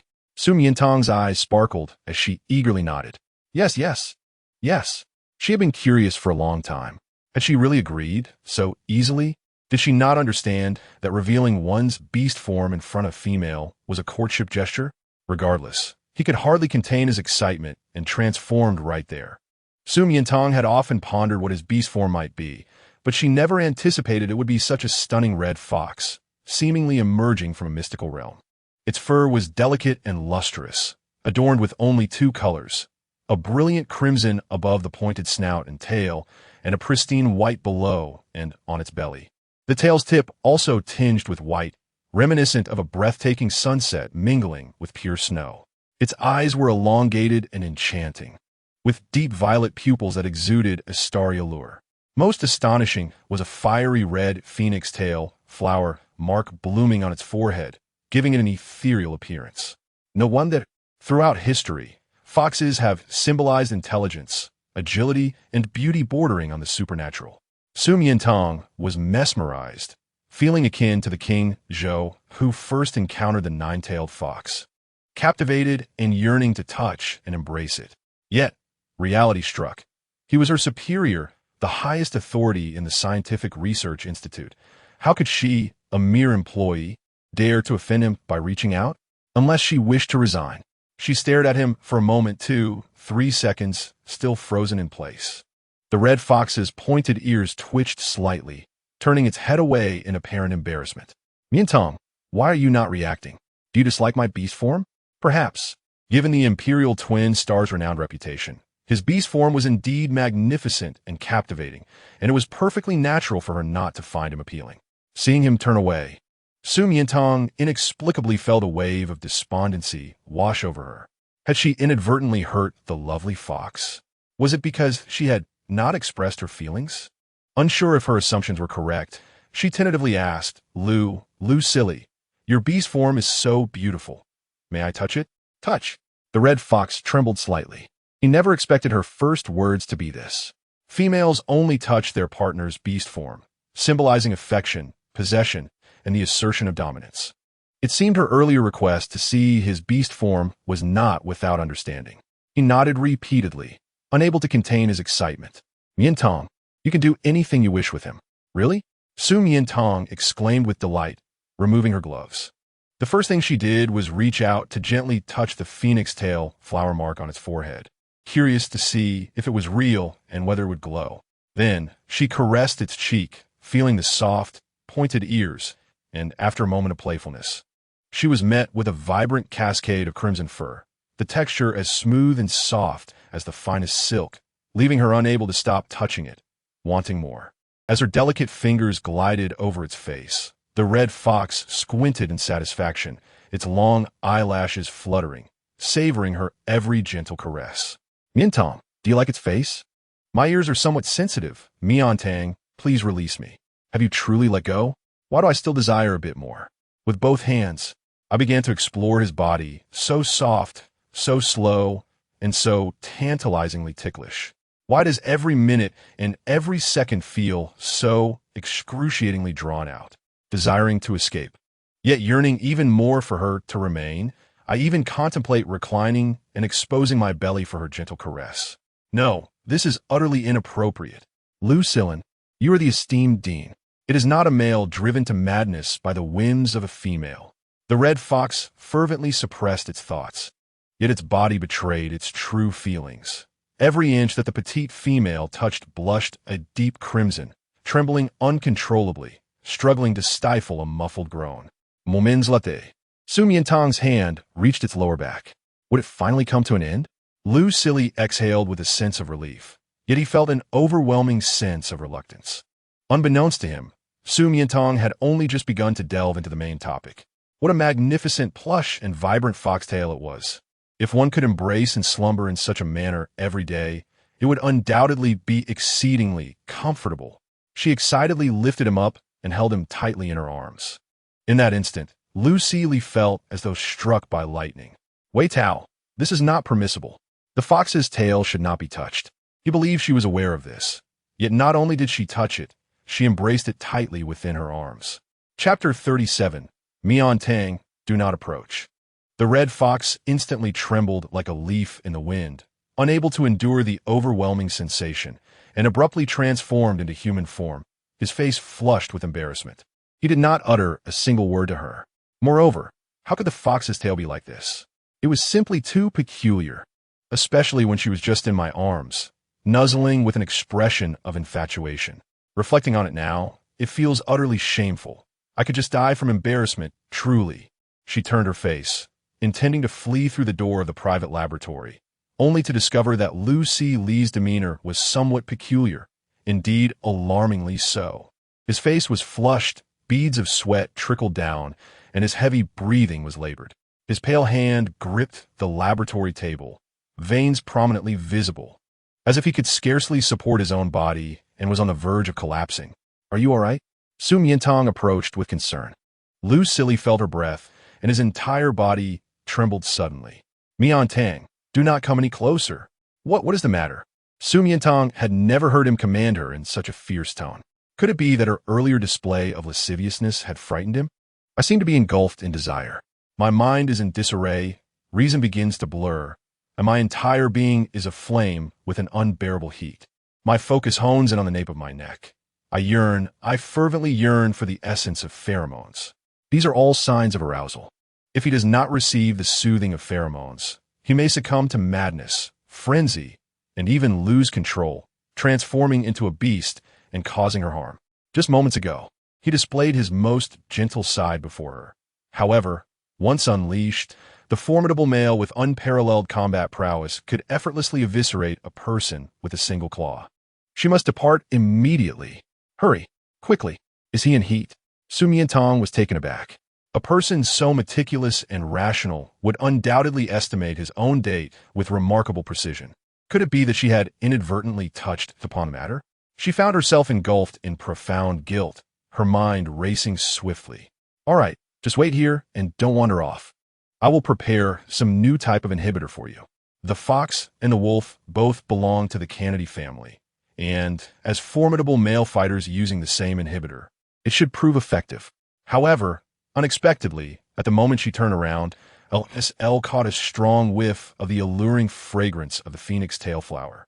His eyes suddenly became fixated, as if he were under some spell, and he assertively pulled her into his embrace, holding her tightly. said, Su Miantang was taken aback. Miantang, please don't go. What's wrong? Why did you suddenly ask her not to leave? I love you so much. Could you please give me some pheromones? Just a little, only a tiny bit, is it?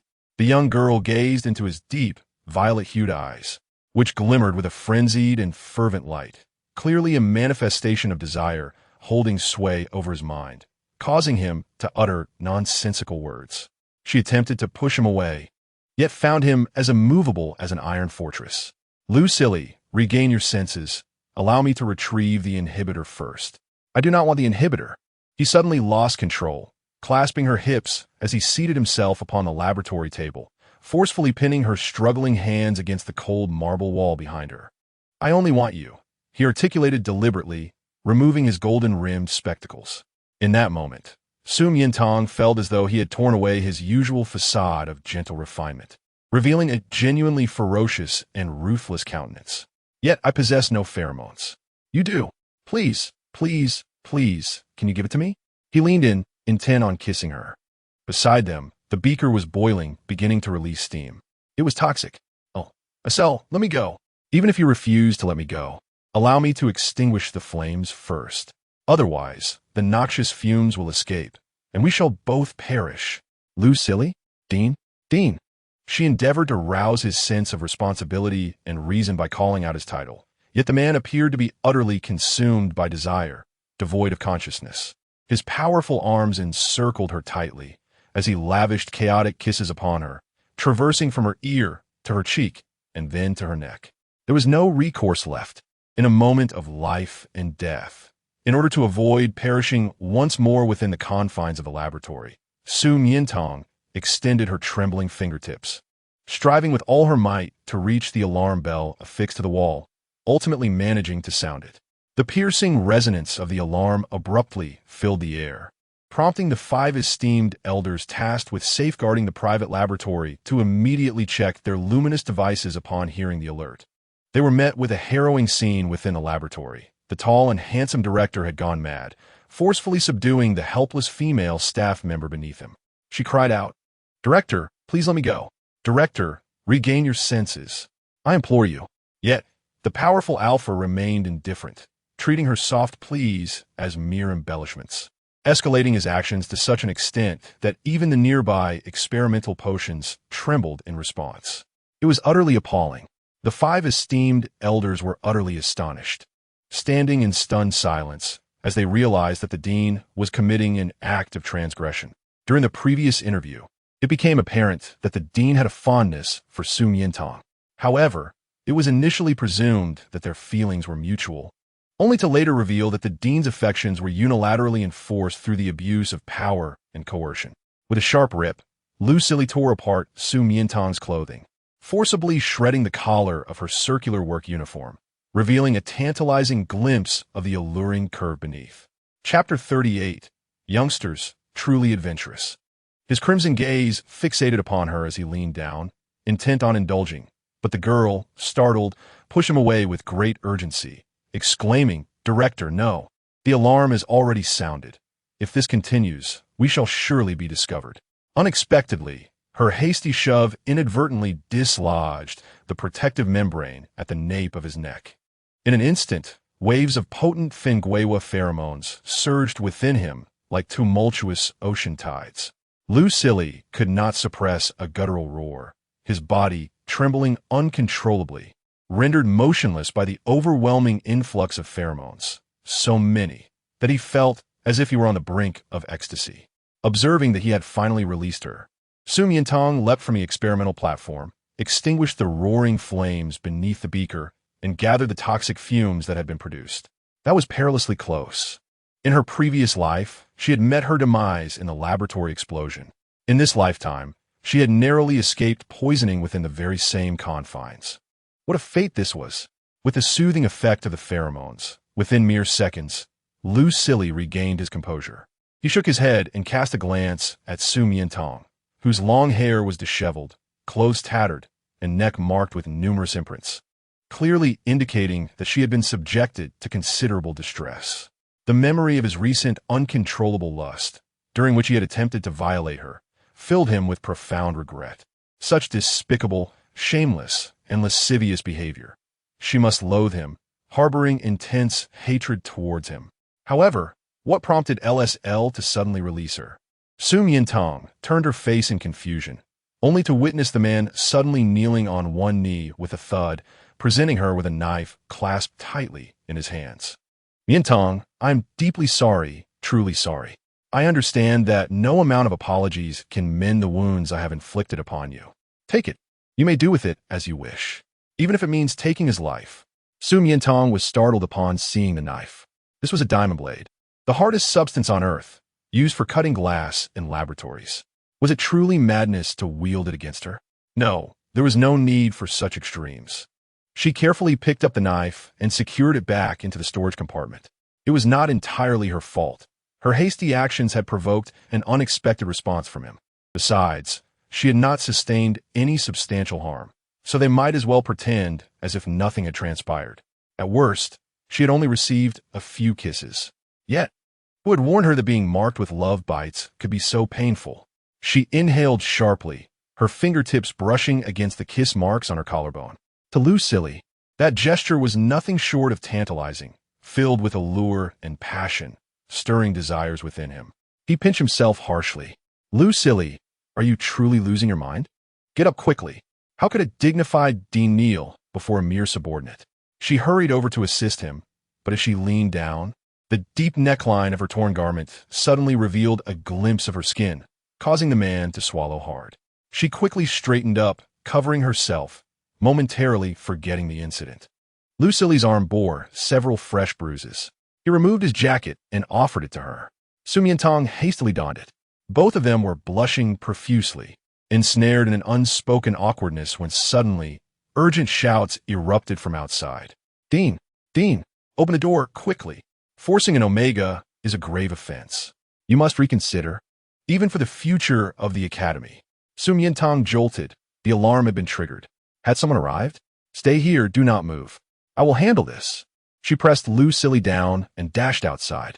The 5 elders had anticipated Lucille would emerge, but to their astonishment, it was Su Miantang. Researcher Su, are you unharmed? I'm perfectly fine, Su Miantang replied nonchalantly, feigning ignorance of the recent events. Perfectly fine? How could that be? The elders exchanged puzzled glances. They had just witnessed her in distress on the surveillance footage. Unbeknownst to Su Miantang, the laboratory had cameras, and the quality of the footage was so poor that it resembled a chaotic spectacle. Why did the alarm sound in the lab? Oh, I accidentally triggered it. The situation took an unexpected turn, leaving the elders astounded. They had thought they were witnesses to a crime.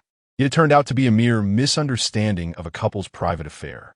Surely, this must be the case. Su Miantang was draped in the dean's jacket, and the flush on her face had yet to fade.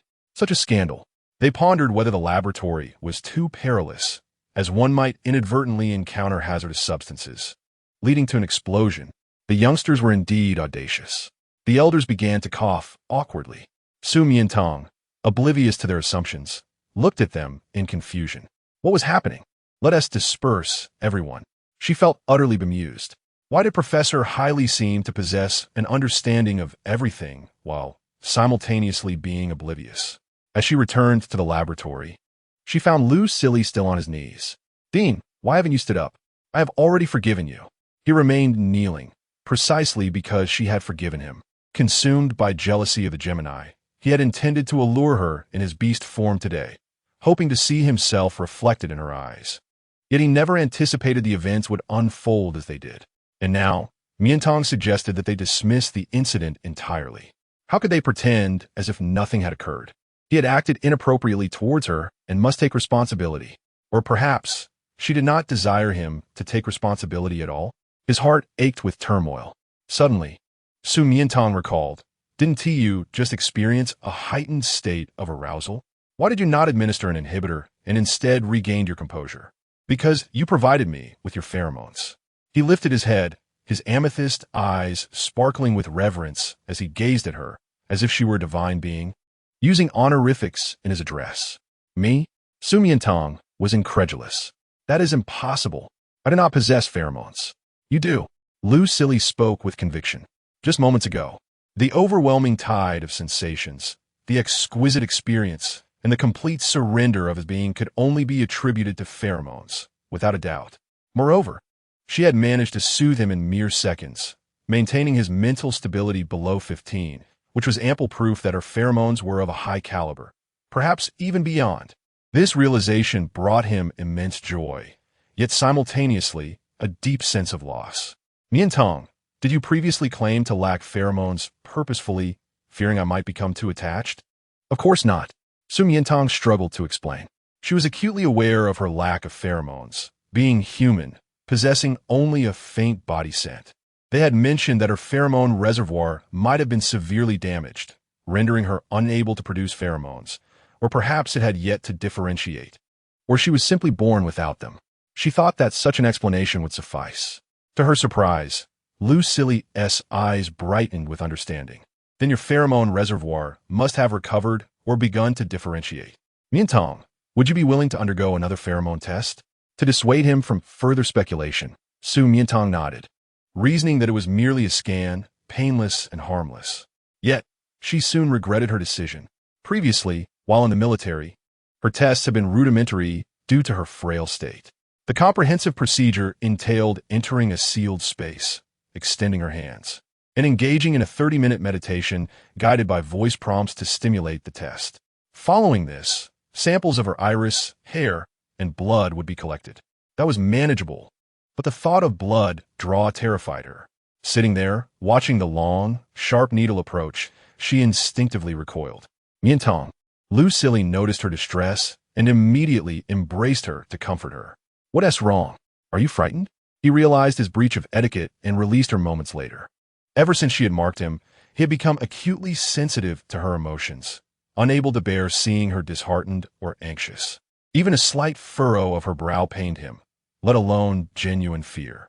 "If you're scared, we need not proceed with the test." "It's all right," Su Miantang reassured herself.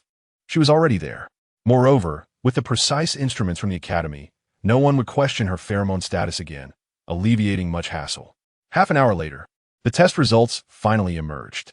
Lu Silly was tense, anticipating the revelation of an alpha female or the birth of the Empire's second rare class after Queen Jenny. Yet, to his astonishment, the results simply stated, unknown. How could this be? Confusion enveloped him.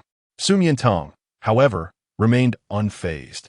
Having predicted this outcome and feeling that her blood draw had been in vain, she had just infused him with pheromones, the delightful scent of phoenix tail flowers, which she had never experienced before, yet all reactions and sensations aligned perfectly with the descriptions in her readings, aside from the indescribable ecstasy at that moment. Could it be that her pheromone reservoir had not fully recovered? Lu Silly's conflict was something Su Miantang could comprehend. After all, his state of arousal had abruptly ceased. And as a scientist, once a hypothesis was formed, it was challenging to refute. Yet, she did not expect that after work. Both Fred and Enzo would suggest she undergo another pheromone test. Why? Because Enzo recalled the day he had stolen a kiss and embraced her, feeling somewhat guilty. "I think I sensed a hint of pheromones on you that I liked." Fred chimed in, "Yes, Tang, I suspect that on the day the princess induced arousal. What truly saved us was not the inhibitor, but your pheromones." "Are you questioning my research findings?" "Not all." Su Miantang directly presented the pheromone testing report. "Do you see this? This is the result obtained from the precise instruments of the Imperial Academy of Sciences. Is there still any doubt? Or is it unknown?" The two brothers exchanged astonished glances. How could this be? Although the undeniable evidence lay before them, they remained convinced that she possessed pheromones. Otherwise, on the day of the family banquet, with her relentless teasing and torturous allure in bed, had she not released even a hint of pheromones to soothe them, they would have surely succumbed to their primal instincts and taken her. "Perhaps your reservoir of pheromones has yet to fully recover, which is why it did not register."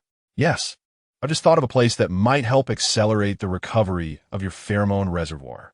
Enzo suddenly had a brilliant idea. "Lanhuandao? What kind of place is that?" "It is a minuscule asteroid orbiting the central star, named for the blue glow it emits from a distance, covered in a myriad of flowers and grasses.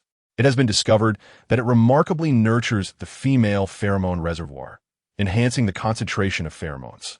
A spiritual hall has been established there, attracting females from different planets for healing or training their pheromone reservoir. Initially, I thought you lacked pheromones and didn't give it much thought, but now it seems highly suitable for you. Indeed, it is a wonderful place, Tang. Shall we escort you there?" Su Miantang fell helpless at their disbelief in her lack of pheromones. Yet she nodded in agreement. "Fine, you are my guardians. I will heed your wishes." It was merely to reassure them. In truth, she understood that their intentions were for her well-being. The more she learned about the cultures of various planets, the more she realized that pheromones for females not only represented power and status, but were also intimately connected to health and longevity. Historical records indicate that females devoid of pheromones or the lowest grade typically suffer from illness and have a lifespan of only around 200 years. With each increase in grade, one's constitution becomes increasingly robust and lifespan significantly extends. The highest grade is the perfect gene, where both females and males are nearly immune to illness, with lifespans reaching over 800 years, and the highest grades are even more impressive. Therefore, Their concern for her health stemmed from their fear of her premature demise, leading them to refuse to believe she lacked pheromones, clinging to any semblance of hope. "Great!" Fred and Enzo exclaimed with joy. "Then we shall escort you tomorrow." They hoped that Lan Huandao would truly aid her in restoring her pheromone reservoir, so they could remain by her side for an eternity. Before departing, Su Miantang sent an email to her institute requesting leave. Upon learning this, Lu Silly immediately called her via holographic communication, his eyes sparkling with excitement before he even spoke. "Miantang, you're going to Lan Huandao? I'll accompany you." He had pondered, while studying her pheromone testing report, whether the instability of her reservoir could have led to the lack of detection, and if healing at Lan Huandao might yield results. To his surprise, she proposed it first. Chapter 40. Spending lavishly for her. "Thank you for your kindness, but it is unnecessary. I just checked, and Lan Huandao is very close to the central star, only an hour's flight, and the island is exclusively for females, with males not permitted." "All right then, I await your good news." The next day, Fred and Enzo arrived in a warship to pick her up. "Tang Tang, here is your entrance ticket." "Entrance ticket?" Su Miantang received a card radiating golden light, clearly valuable. This must be quite expensive, she thought. If it is costly, then I won't go. It is complimentary. Fred chuckled. It is an honor for Lan Huandao to host someone as beautiful, lovely, and exceptional as you. How could they charge you? "Tang Tang, I brought you some snacks, all your favorites." Enzo lifted 2 gift boxes. "If you feel fatigue from the healing, don't overexert yourself. Rest is paramount. Moreover, if anyone bothers you on the island, you must inform us immediately." He presented her with a glowing wristband. This is a communicator used in the military. If you encounter danger and have no time to access your holographic device, simply glance at the caddis eye on it, and it will automatically scan your iris and lock in your location for us to rush to your side swiftly. While they were ostensibly her guardians, given their similar ages, Su Miantang had never viewed them as true elders. Yet now, they appeared quite protective. It was merely a visit to Lan Huandao for a few days. Yet they fussed over her as if she were embarking on a grand expedition, offering endless admonitions. She could not help but tease, "But the island is filled with females. If they bully me, would you dare to intervene?" The Central Star system has deeply ingrained in its culture the respect and protection of females, which will never change. Su Miantang thought this would silence them. To her surprise, both men fell silent for a moment, then raised their heads, their gazes resolutely fixed on her. Yes. In their hearts, there was only the country and her. Should anyone dare to bully her, they would not hesitate to sacrifice their lives. Su Miantang's heart trembled, as if struck by something, and she ceased her teasing, simply nodding, "Fine, I will return safely." Upon arriving at Lan Huandao, enthusiastic staff guided her into the spiritual hall. "Everyone, please quiet down. Today we are introducing a new student. Her name is Su Miantang from the Central Star." The teacher clapped, signaling her to step forward. As Su Miantang entered, the hundreds of chattering females fell silent. "She is simply stunning." They were all esteemed young ladies from various planets, members of royal families and nobility, each possessing their own pride and poise, displaying little overt shock. Yet from their incredulous gazes, one could perceive admiration, jealousy, and appreciation. Su Miantang briefly introduced herself, and the teacher instructed her to choose a seat. "Over here, over here, over here." In the back row, Yu Ling eagerly beckoned, astonished that her spell had succeeded. The girl chose a small corner not far from her and sat down. Su Miantang opted for such an inconspicuous spot because she intended merely to pass time, to dawdle for a couple of days before leaving. In the small corner, she hoped to remain unnoticed, perhaps even allowing herself to daydream or doze. To her astonishment, under the teacher's guidance, she witnessed a miraculous scene. With palms outstretched, they began to channel their pheromones, envisioning their shapes and scents. Hundreds followed suit, and gradually, glowing images began to emerge from their palms, at the center of which were various natural elements. There were blades of grass, babbling brooks, and small trees, as well as everyday fruits like bananas, grapes, and cantaloupes. A cute girl beside her had a bright orange carrot in her palm. Could these be their pheromone manifestations? How astonishing! The teacher's gaze swept over, and not wanting to appear as an anomaly, she hastily rummaged through the snack gift bag Enzo had given her, randomly pulling out a bag of chips. If someone were to assert that her pheromones resembled the scent of chips, complete with the packaging, would anyone believe it?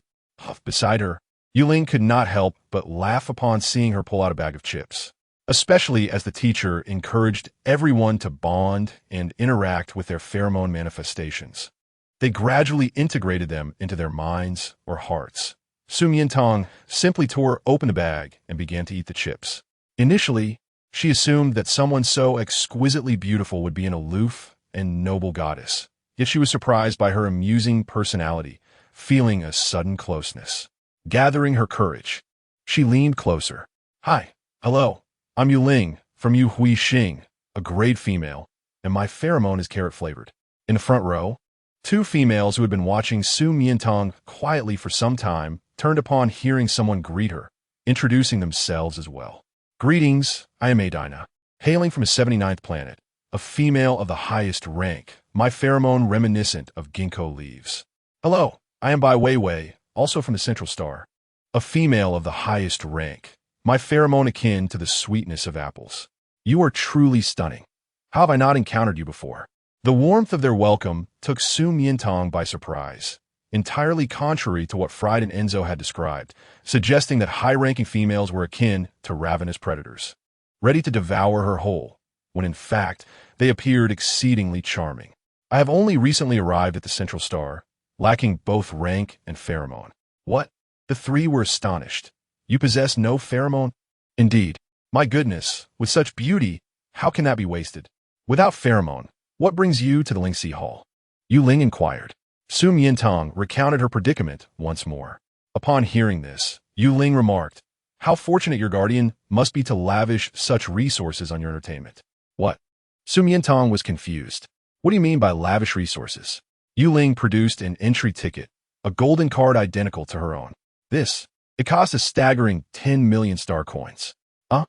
At this revelation, Su Miantang felt faint. 10 million star coins could sustain her for a lifetime. However, I possess many more. If you require, I can bestow them upon you, Yuling said, pulling out 10 tickets from her pocket. Su Miantang was astonished. Had she stumbled upon a wealthy benefactor, one who is so extravagantly generous? No, this is far too precious. What of it? Yuling dismissed her concerns.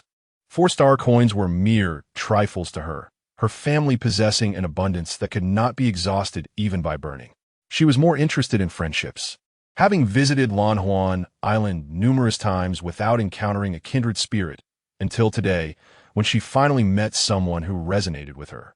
Delighted by the presence of such a beautiful companion, who wouldn't be enamored. Chapter 41. I gift you my brother. It is a pleasure to meet you both. Su Miantang produced 2 large bags of snacks, inviting them to join her. Shall we share? Feeling a touch of embarrassment at the prospect of accepting without offering something in return, Medina and Bai Weiwei proposed a gift in return. Medina stated, My family is involved in the medicinal herbs trade, and I happen to have a vial of void essence, which I present to you. Void essence? What is it used for? It is a rather peculiar liquid that, when applied, grants temporary invisibility, albeit for a brief duration, with one vial lasting no more than half a day. How remarkable! Su Miantang exclaimed. Thank you.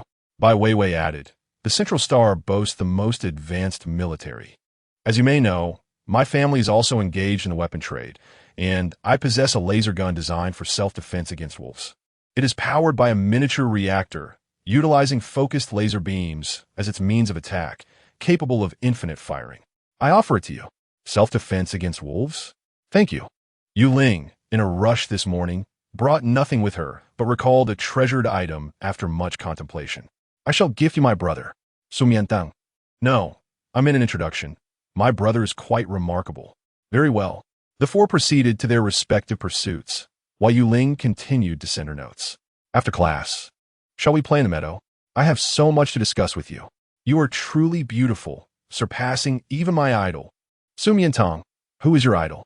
I will tell you in the meadow, and also elaborate on my brother. Her brother had remained single for many years, holding lofty standards, rejecting various high-ranking females from prestigious families and renowned stars. Even her idol failed to catch his eye. Yet she was confident that upon merely seeing Su Miantang, he would undoubtedly be smitten. The thought of such a stunning fairy possibly becoming her sister-in-law made Yu Ling thrilled, nearly causing her rabbit ears to perk up. By the way, my beast form, is that a rabbit in yours? Su Miantang hesitated. While lacking pheromones was one thing, not possessing a beast form might make them regard her as an outlier. She improvised a response, a little kitten. Ah, so adorable. With your beauty, you must surely be a tortoise-shell fairy.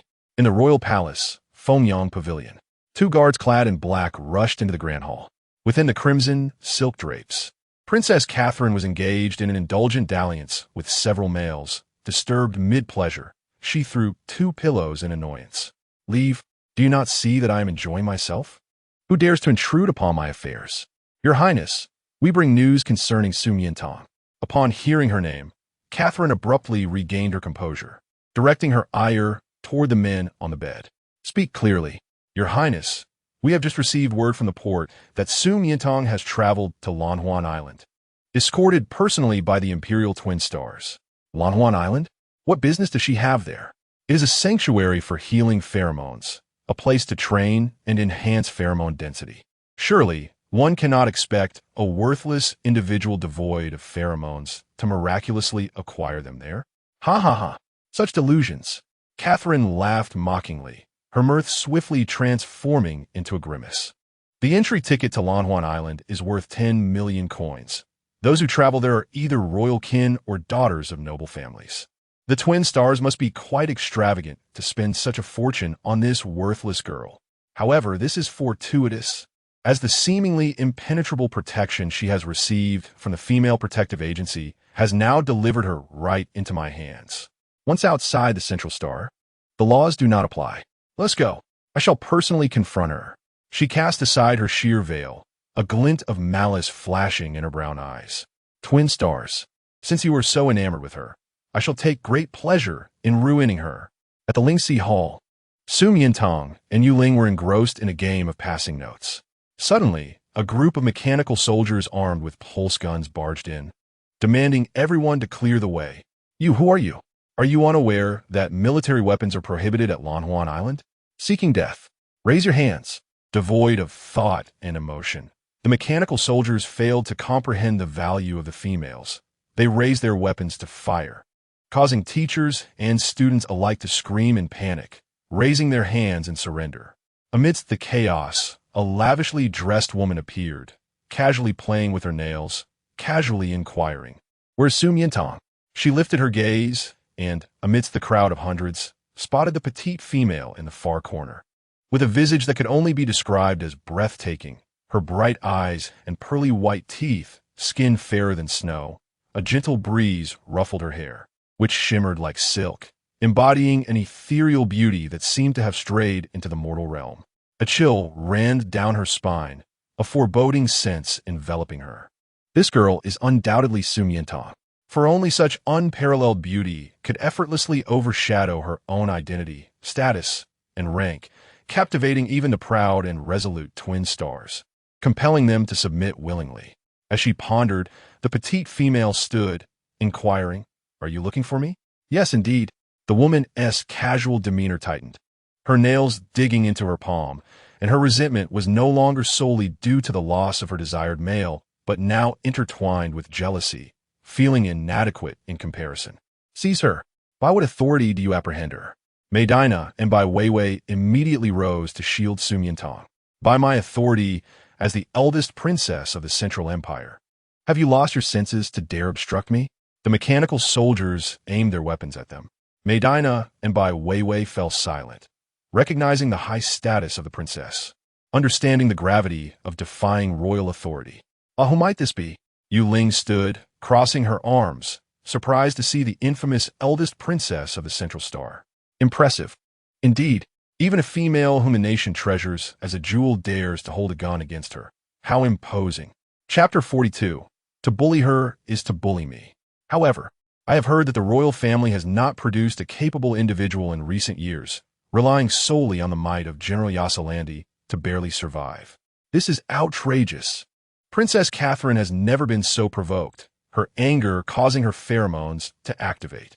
Yet the female before her, too, is of a high rank, completely unfazed by her attack. Who are you? Yuling smirked. I am Yuling, from the Yu family of Yuhuashing. Yuling. Catherine's heart quaked at the mention.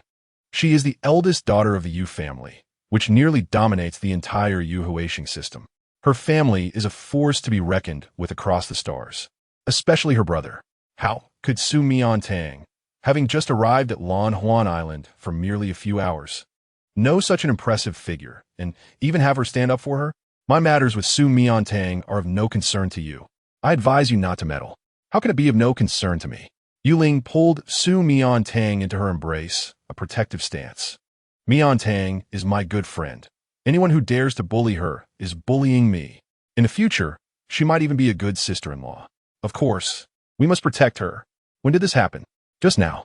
Catherine glared at her, furious yet speechless, redirecting all her ire towards Su Miantang.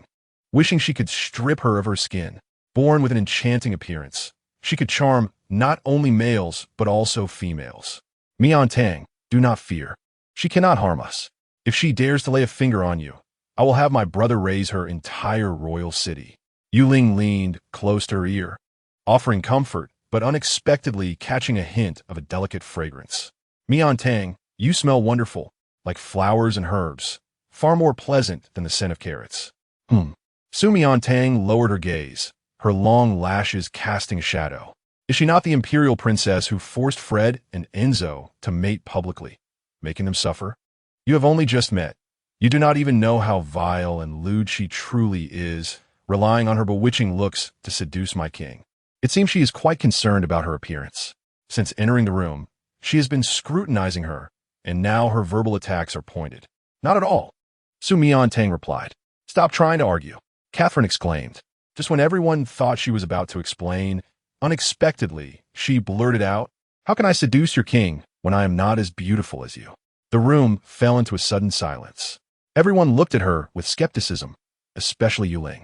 Miantang, what are you saying? You are 1,000 times, 10,000 times more beautiful than she is. She cannot even compare to a single strand of your hair. Are all fairy sisters so beautiful, yet unaware of their own allure? Catherine was momentarily taken aback, as if she had slapped someone and was instead offered a piece of candy. She comes from a noble lineage, and her beauty has long rendered her immune to flattery. But this is the first time she has been praised by a female more beautiful than herself, and it feels utterly different. But soon, she realized Su Miantang was not complimenting her. She was humiliating her, as giggles began to ripple through the crowd. You say I am more beautiful than you? Indeed. Your monolid eyes are unique. When they are raised, they are sharp, and when they droop, they are cool, possessing a natural model-like aura. Of course. Catherine proudly lifted the corners of her eyes.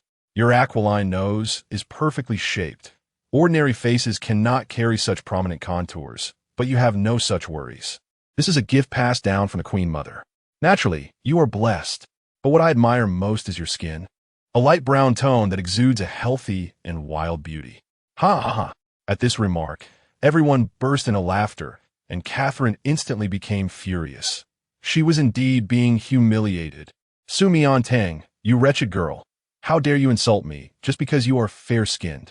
From childhood, she had loathed her brown skin, searching high and low for treasures, exhausting herself in pursuit of a paler complexion, let alone achieving the porcelain-like skin of someone like her. To have her scars revealed publicly, causing her embarrassment, she would not let this go. She opened her hand, ready to unleash her pheromones. Yet Su Miantang sighed. It turns out this was her Achilles heel. After all the flattery, the one thing she genuinely admired was her skin color, which she despised the most. Human aesthetics are indeed subjective. Do you prefer fair skin? Of course. Who does not like fair skin? The fairies in paintings all have skin as white as snow. It is my dream to possess such beauty. Then I can help you. What? Catherine, her pheromones activated halfway, suddenly paused, as if doubting her ears. You can help me? Indeed. I am a researcher at the Imperial National Academy of Sciences, currently studying some beauty products for females. One of them, called Whitening Essence, has shown remarkable results. To make her believe, she splashed some dirt on herself. The reason my skin is so fair is that I have consistently used it. Would you like to try it? Is this for real? Catherine asked in disbelief. Could it actually be true? Wow. Yuling was also amazed. Miantang, you are actually a scientist. How impressive. She transformed into a little fangirl in an instant. This sister-in-law, she must have. Catherine's eyes also sparkled with anticipation. Could she truly develop such a miraculous potion? Could it make her skin as fair as hers? She had searched far and wide for treasures and failed to achieve this. Can you really help me become fair? Absolutely. Why would you help me? Right, Miantang. She is so wicked. Do not assist her. With me around, there is no need to fear. Yuling started to intervene, but a single glance from Su Miantang calmed her. It is all right. I trust Yuling will assist me, but such help may be temporary. Since the princess has harbored grudges until now, pursuing me all the way to Lan Huan Island, she certainly will not let this rest when we reach Central Star. Perhaps she will devise new ways to torment Fred and Enzo. This matter must be resolved thoroughly sooner or later. Of course, it comes with conditions. After I help you become fair, you must cease your pursuit of Fred and Enzo, and you must also let me go. We will settle our scores once and for all. Catherine smirked. What are you to negotiate with me? She deliberately emphasized the term brown skin, causing Catherine to feel an overwhelming urge to transform into a beast and devour her. Chapter 43. She is mine. You. The people in the Lingxi Hall were all laughing, with Yuling laughing the loudest. She pulled Su Miantang and was about to leave. Miantang, since she is so ungrateful, let us ignore her and go play on the grasslands. Wait. Two mechanical soldiers blocked their path. Catherine approached, glaring fiercely at her. Fine. I agree. But if you cannot help me become fair, then you and the twins will both die. It's a deal. She waved her hand, but Yuling was reluctant to let go. Miantang, do not go with her. It is fine, trust me. If you are in danger or if she breaks her promise, you must contact me immediately through your light brain. I will rush over to help you. All right, do not worry. Su Miantang gestured to her light brain. After this, I will invite you to play in Central Star. Great. Are we leaving or not? Catherine asked impatiently, suddenly pulling her out of the Lingxi Hall. Just as she was about to release her grip, she noticed a military summons device on her wrist. The twins really do treat you as a treasure, even gifting you such a rare item. She jealously yanked it off. Why didn't you ask for help from it earlier to rescue you? Her movements were coarse, causing Su Miantang to wince in pain as she rubbed her wrist. Given the circumstances of the Central Empire, it would be easier for you, princess, to punish them than to punish me, wouldn't it? Haha. At least you have a semblance of intelligence. She detested dealing with fools. Although she loathed them, she was not foolish. Catherine laughed heartily, observing the way Su Miantang continued to massage her wrist. Her eyes slightly reddened. A mere hint of force had left its mark. It was hard to fathom the pleasures that would ensue if she, too, were of fair skin and possessed this physique in intimate moments. The thought made her almost impatient. Where is the whitening lotion you just mentioned? I need it right now. Just a moment. I will contact someone in the courtyard to send it over. Catherine instructed. Send it directly to the palace. Until my skin becomes fair, you shall not venture anywhere but the Imperial Palace. Su Miantang dialed Lucilius' communication number. In just a second, he answered. Miantang, have you arrived at Blue Dream Island? Lucilius was pleased, thinking of her the moment she touched down. Yes. Su Miantang pondered how to phrase her request. I encountered Her Highness the Princess on Blue Dream Island. She has asked me to assist her in whitening her skin. Could you kindly send a few bottles of the whitening lotion we saw in the lab yesterday? I have checked the ingredients, and they are indeed effective. The address is the Royal Palace. The princess? How could she be at Blue Dream Island? And why would she be dealing with Miantang, asking her for help? Miantang, is the princess causing you trouble? Are you in danger? Su Miantang admired his quick response. No, she is merely seeking assistance with her skin. Despite her calm tone, Lucilius remained skeptical. Is the princess with you? Hand the communication device to her. Unable to refuse him, Su Miantang turned the camera towards Catherine. Upon seeing the handsome male on the screen, Catherine's expression transformed to one of allure. It was none other than Lucilius, the legitimate heir of the Rothschild family, the foremost talent of Central Star and the president of the Imperial Academy of Sciences. She had thought Su Miantang was merely contacting a regular staff member, only to discover it was the president. Before she could revel in her surprise, the man's cold warning chilled her further.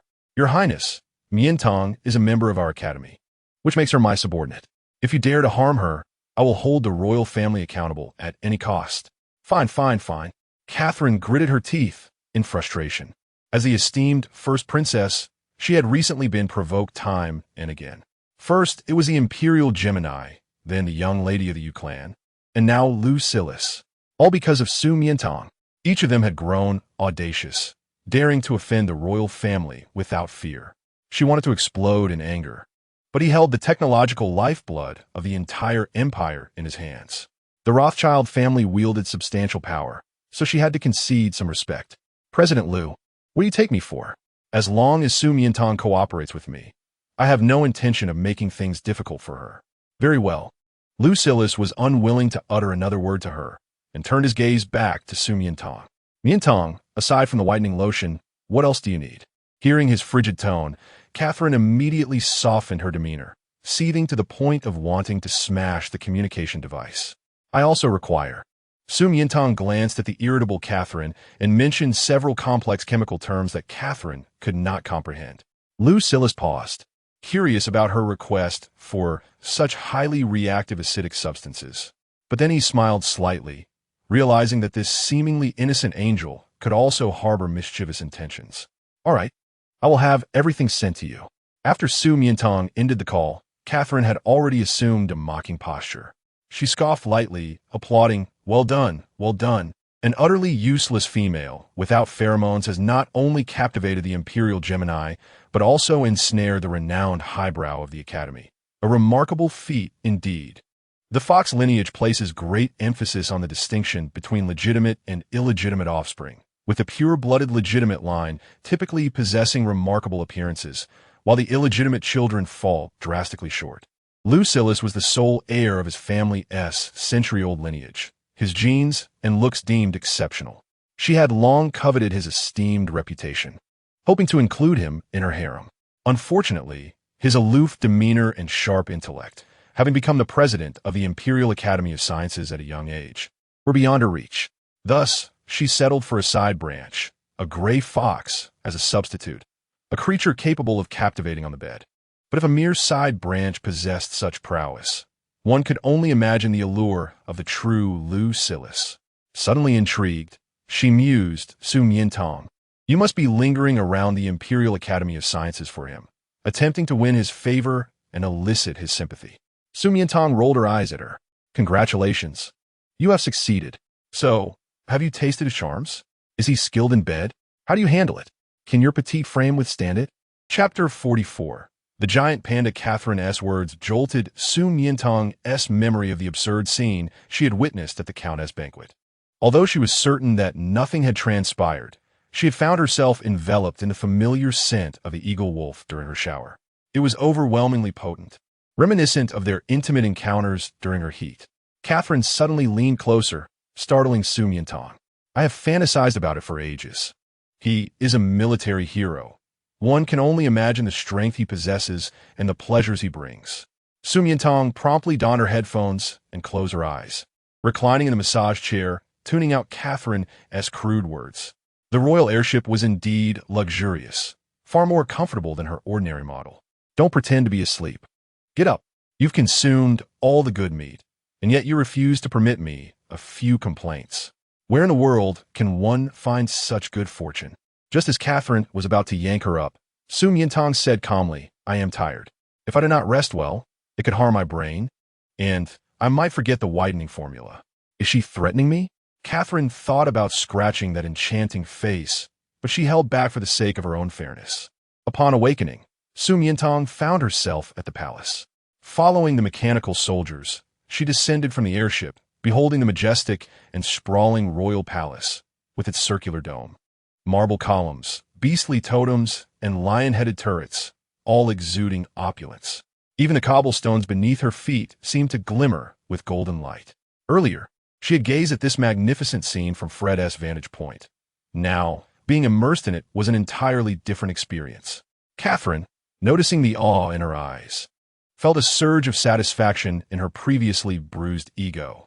You, an orphan without family or power, have never encountered such grandeur, have you? A country bumpkin. Su Miantang replied.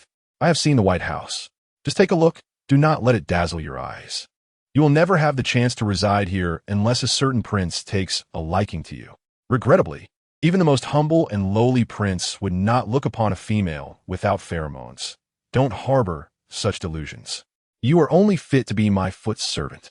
Su Miantang had never encountered someone so prone to flights of fancy, and she walked straight into the palace. Someone, fetch the whitening lotion. Remember, Lucilius is not to enter, not a single step. She deliberately emphasized Lucilius' name, as if fearing Catherine would miss it. Yes, Fengyang Pavilion. The guard brought over the whitening serum, the necessary instruments, and a large bundle of mysterious chemical agents. Su Miantang donned her work uniform, equipped herself with gloves and goggles, and began to meticulously handle the array of agents within glass vessels. Her calm, professional demeanor left Catherine in awe. Previously, she could scarcely believe that a place like the National Academy of Sciences would house a female, yet here was the palpable reality before her. She pondered whether they could concoct something useful. As she observed, a wave of annoyance washed over her, for she realized it was not just her gaze that lingered. A group of males occasionally lifted their heads, secretly watching Su Miantang with fascination, as though they had never encountered such exquisite femininity. Earlier, on the way to the palace, she had endured the whispers that surrounded Su Miantang, where words like beautiful, graceful, and ethereal were tossed about without a single glance cast in her direction. Enough was enough. Su Miantang held the prepared mud mask before Catherine, grasped a scooping spoon, and tilted her head back, eyes closed, declaring her intent to begin. "What is this?" Catherine inquired.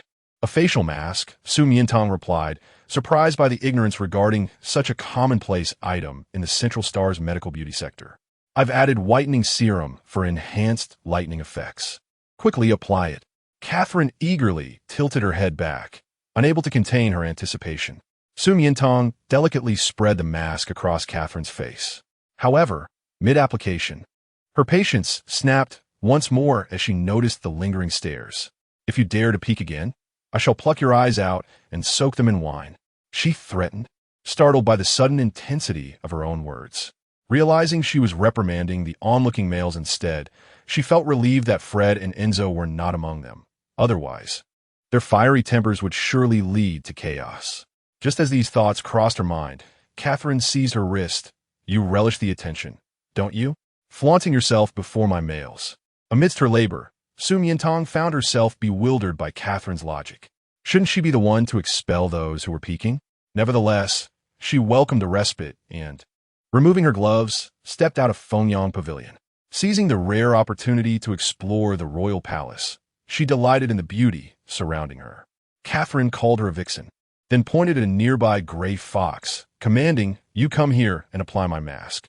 Su Miantang traversed from the opulent palace to the vibrant garden, ultimately arriving at a tranquil, verdant bamboo grove.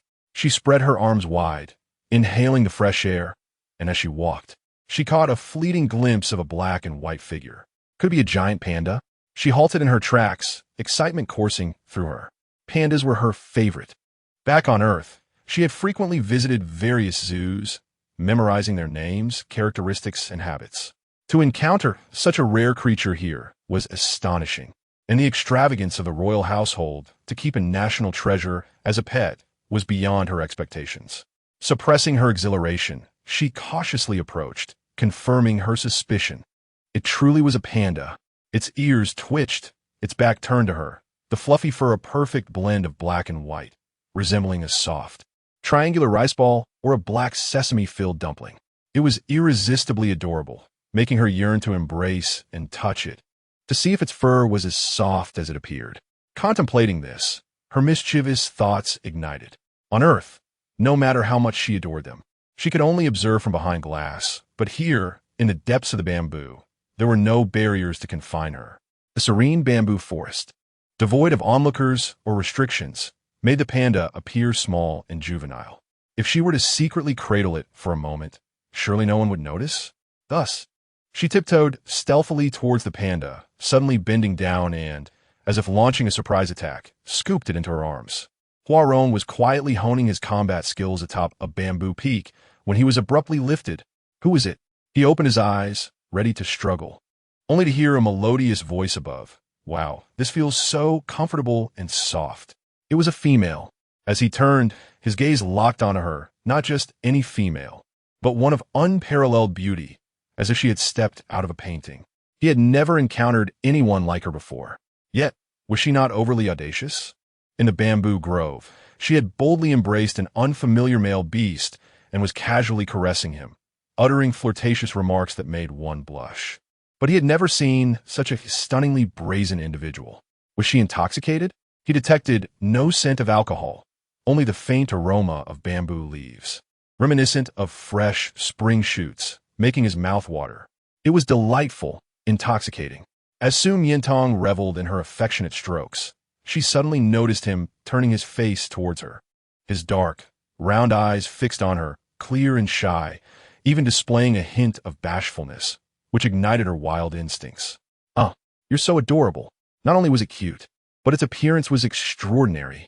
She had never seen such a pristine panda with such beautiful features. Unable to resist, she planted a kiss on its cheek, then lifted its forelimbs, burying her face in its fluffy belly, shaking with joy, akin to the bliss of petting a cat. This simple act left Rong utterly stunned. She kissed him and buried her head in a he could feel her touch in every place she contacted and involuntarily emitted soft, pleased sounds. In all his years, he had never interacted with a female of his age nor experienced such intimacy, his entire being flushed crimson. Was she going to transform into her beast form and mate with him? But suddenly, she halted. Shoo! Su Miantang heard the panda's call, finding it adorably cute. Yet, feeling guilty as a trespasser, she gently hushed it. Don't call out. Let's play quietly. Her words made him slightly angry and frustrated. Was she truly intending to engage in a secret affair with him? Did she fear others would discover them? Indeed, she was brazen. He felt a flare of indignation mixed with a sense of grievance. Su Miantang, oblivious to his feelings, smiled brightly, resting her forehead against the panda's. Her eyes sparkling with joy. You're so beautiful and adorable. No wonder you're a national treasure. I wish I could steal you away and play with you forever. Little darling, what color of sack do you prefer? She unabashedly expressed her fondness without a trace of discomfort. Rong, overwhelmed by her intense affection and extraordinary beauty, found himself utterly defenseless against her charm, unable to muster any anger. In a moment of excitement, he transformed into his human form. Due to the difference in size, he ended up pinning the little female beneath him, their gazes locked, breaths mingling, trembling lips mere inches apart, almost brushing against one another. He slowly gazed at her rosy, glistening lips, but the little female suddenly appeared startled, pushing him aside with a scream. Rong, now pushed aside, wondered what had happened. Did she dislike his human form? Su Miantang retreated in fright, clutching a nearby bamboo stalk, her arms trembling, causing several plump little birds to take flight. You, how can you be human? No, how can you be a panda beast man, and not just a simple giant panda? Although she was well aware that all the inhabitants of the Central Star were transformed from beasts, she had never encountered one displaying its beastly form openly, unless specifically requested or previously informed. Reflecting on her earlier actions, she felt akin to a rogue, stealthily embracing, kissing, and caressing him from behind, even burying her face in what she thought was merely a common panda. Overwhelmed with embarrassment, she wished she could leap from a cliff. Why did you transform into a beast? She inquired, only to realize the impropriety of her question. It resembled the conduct of a scoundrel, shamefully accusing a young girl of tempting him after having taken advantage of her. His expression revealed a palpable sadness, as if he were at a loss for words. I'm so sorry. I'm so sorry. I'm so sorry. Su Miantang suddenly initiated a flurry of apologies. To demonstrate her sincerity, she approached him and bowed deeply, confessing, I did not know you were human. I thought you were just an ordinary panda, which is why I behaved that way. Yet, I still offended you. Feel free to hit me, scold me, or even report me. Rong was taken aback by her words. How could she not distinguish between a beast man and a mere animal? Su Miantang was unaware that her cognitive dissonance here was as exaggerated as encountering a person on Earth and not discerning their gender. However, Rong understood that she was not a lecherous individual. How could a fairy be a lecher? He thought, finding her raised hands and surrender quite endearing, feeling embarrassed by his earlier overthinking. "It is all right," he gestured dismissively. Su Miantang, with her head bowed, did not see this and assumed he was unwilling to forgive her. Turning to leave, thinking perhaps I should just confess. "No, no." Poirot wished to grasp her hand, but hesitated, resorting to sign language in his urgency. "Do not go. I have already forgiven you." Su Miantang was taken aback by this revelation. It turned out he was not unwilling to explain, but incapable of doing so. Was he mute? A wave of deep sympathy surged within her. How could such a clean, handsome young man, a beautiful and adorable panda, be unable to speak? It was truly a tragedy of nature. Fortunately, she had previously volunteered at a special school and understood some sign language. "Really? You have forgiven me?" she exclaimed, astonished that she could comprehend sign language. Poirot's eyes sparkled. In that moment, it felt as if a long-sealed door in his heart was slowly opened, allowing a ray of brilliant sunlight to illuminate the space. Chapter 46. He is actually the King Su Miantang. By the way, I still do not know your name. Poirot picked up a dry bamboo twig and slowly wrote 2 characters on the ground. The handwriting was awkward, youthful, yet carried a touch of charm, much like him. Poirot? Hua. It was amusing that the name coincided with her favorite panda from Earth, the celebrated female director of the Panda Bureau. Albeit she was female, while he was male. "May I call you Rong? It sounds so cuddly." Rong? It sounded like a nickname, but he had never had one, nor had anyone called him so affectionately before. Poirot felt a bit shy, tilting his head slightly, as if he were agreeable to whatever name she chose. "And you?" "I am Su Miantang, mi as in sleep, tang as in begonia. The begonia blossoms do not sleep." What a beautiful name. Poirot silently noted. If she called him Rong, could he not also call her Tang? Unfortunately, he could not. Rong, what is your position in the palace?" Su Miantang inquired curiously. Since entering the palace, she had only seen the princess and her consorts. Poirot appeared so innocent and youthful, not at all like the type that Catherine would favor. The rest were merely guards and servants. His combat skills were not high. He could not even evade her stealthy attack from behind. Surely, the palace would not enslave or bully a disabled individual, especially not a rare and precious giant panda. "I am." Poirot hesitated, as if finding it difficult to articulate. Su Miantang could sense the implication and quickly grasped the situation. "Really? You are a servant?" He was a little mute, and with such a gentle disposition, she could not imagine how much bullying and mistreatment he must endure in this cold, harsh palace. To spare him further discomfort, she swiftly changed the subject. "Do you know why I enter the palace?" Poirot shook his head. "A fairy should be here to bless the citizens of the Central Star, correct?" Su Miantang's voice trembled as she spoke, raising her sleeve to wipe away tears. "I inadvertently angered the Grand Princess and was dragged into the palace to be mistreated. Day after day I was beaten, 3 times a day, and whenever they had the chance they would hit me. Boo-hoo. How could she treat a fairy like this?" Upon hearing this, Poirot grew anxious. He approached her and tugged at her clothing, quickly signing. "Do not be afraid. I will help you. Please stop crying." Seeing the fairy in tears caused his heart immense pain. Su Miantang realized that his previous noises were filled with anxiety and sadness.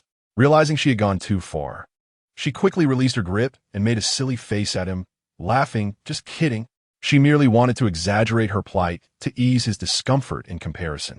To her surprise, after a moment of shock, his face flushed with anger. "Are you angry?" "I am sorry. It was unintentional." In truth, it was intentional. She always enjoyed teasing him. "Actually, I came to the palace to provide beauty treatments for the princess." "Beauty treatments? What is that?" Su Miantang burst into laughter, finding him adorably naive. Was he feeling better now? His anger did not even last 3 seconds. He did not require anyone to coax him. "Would you like to know? Come sit over here, and I will tell you." She settled beside a patch of sunflowers, beckoning him to join her. Poirot, his cheeks still flushed, obediently sat beside her, attentively listening as their clothes brushed gently against each other in the breeze.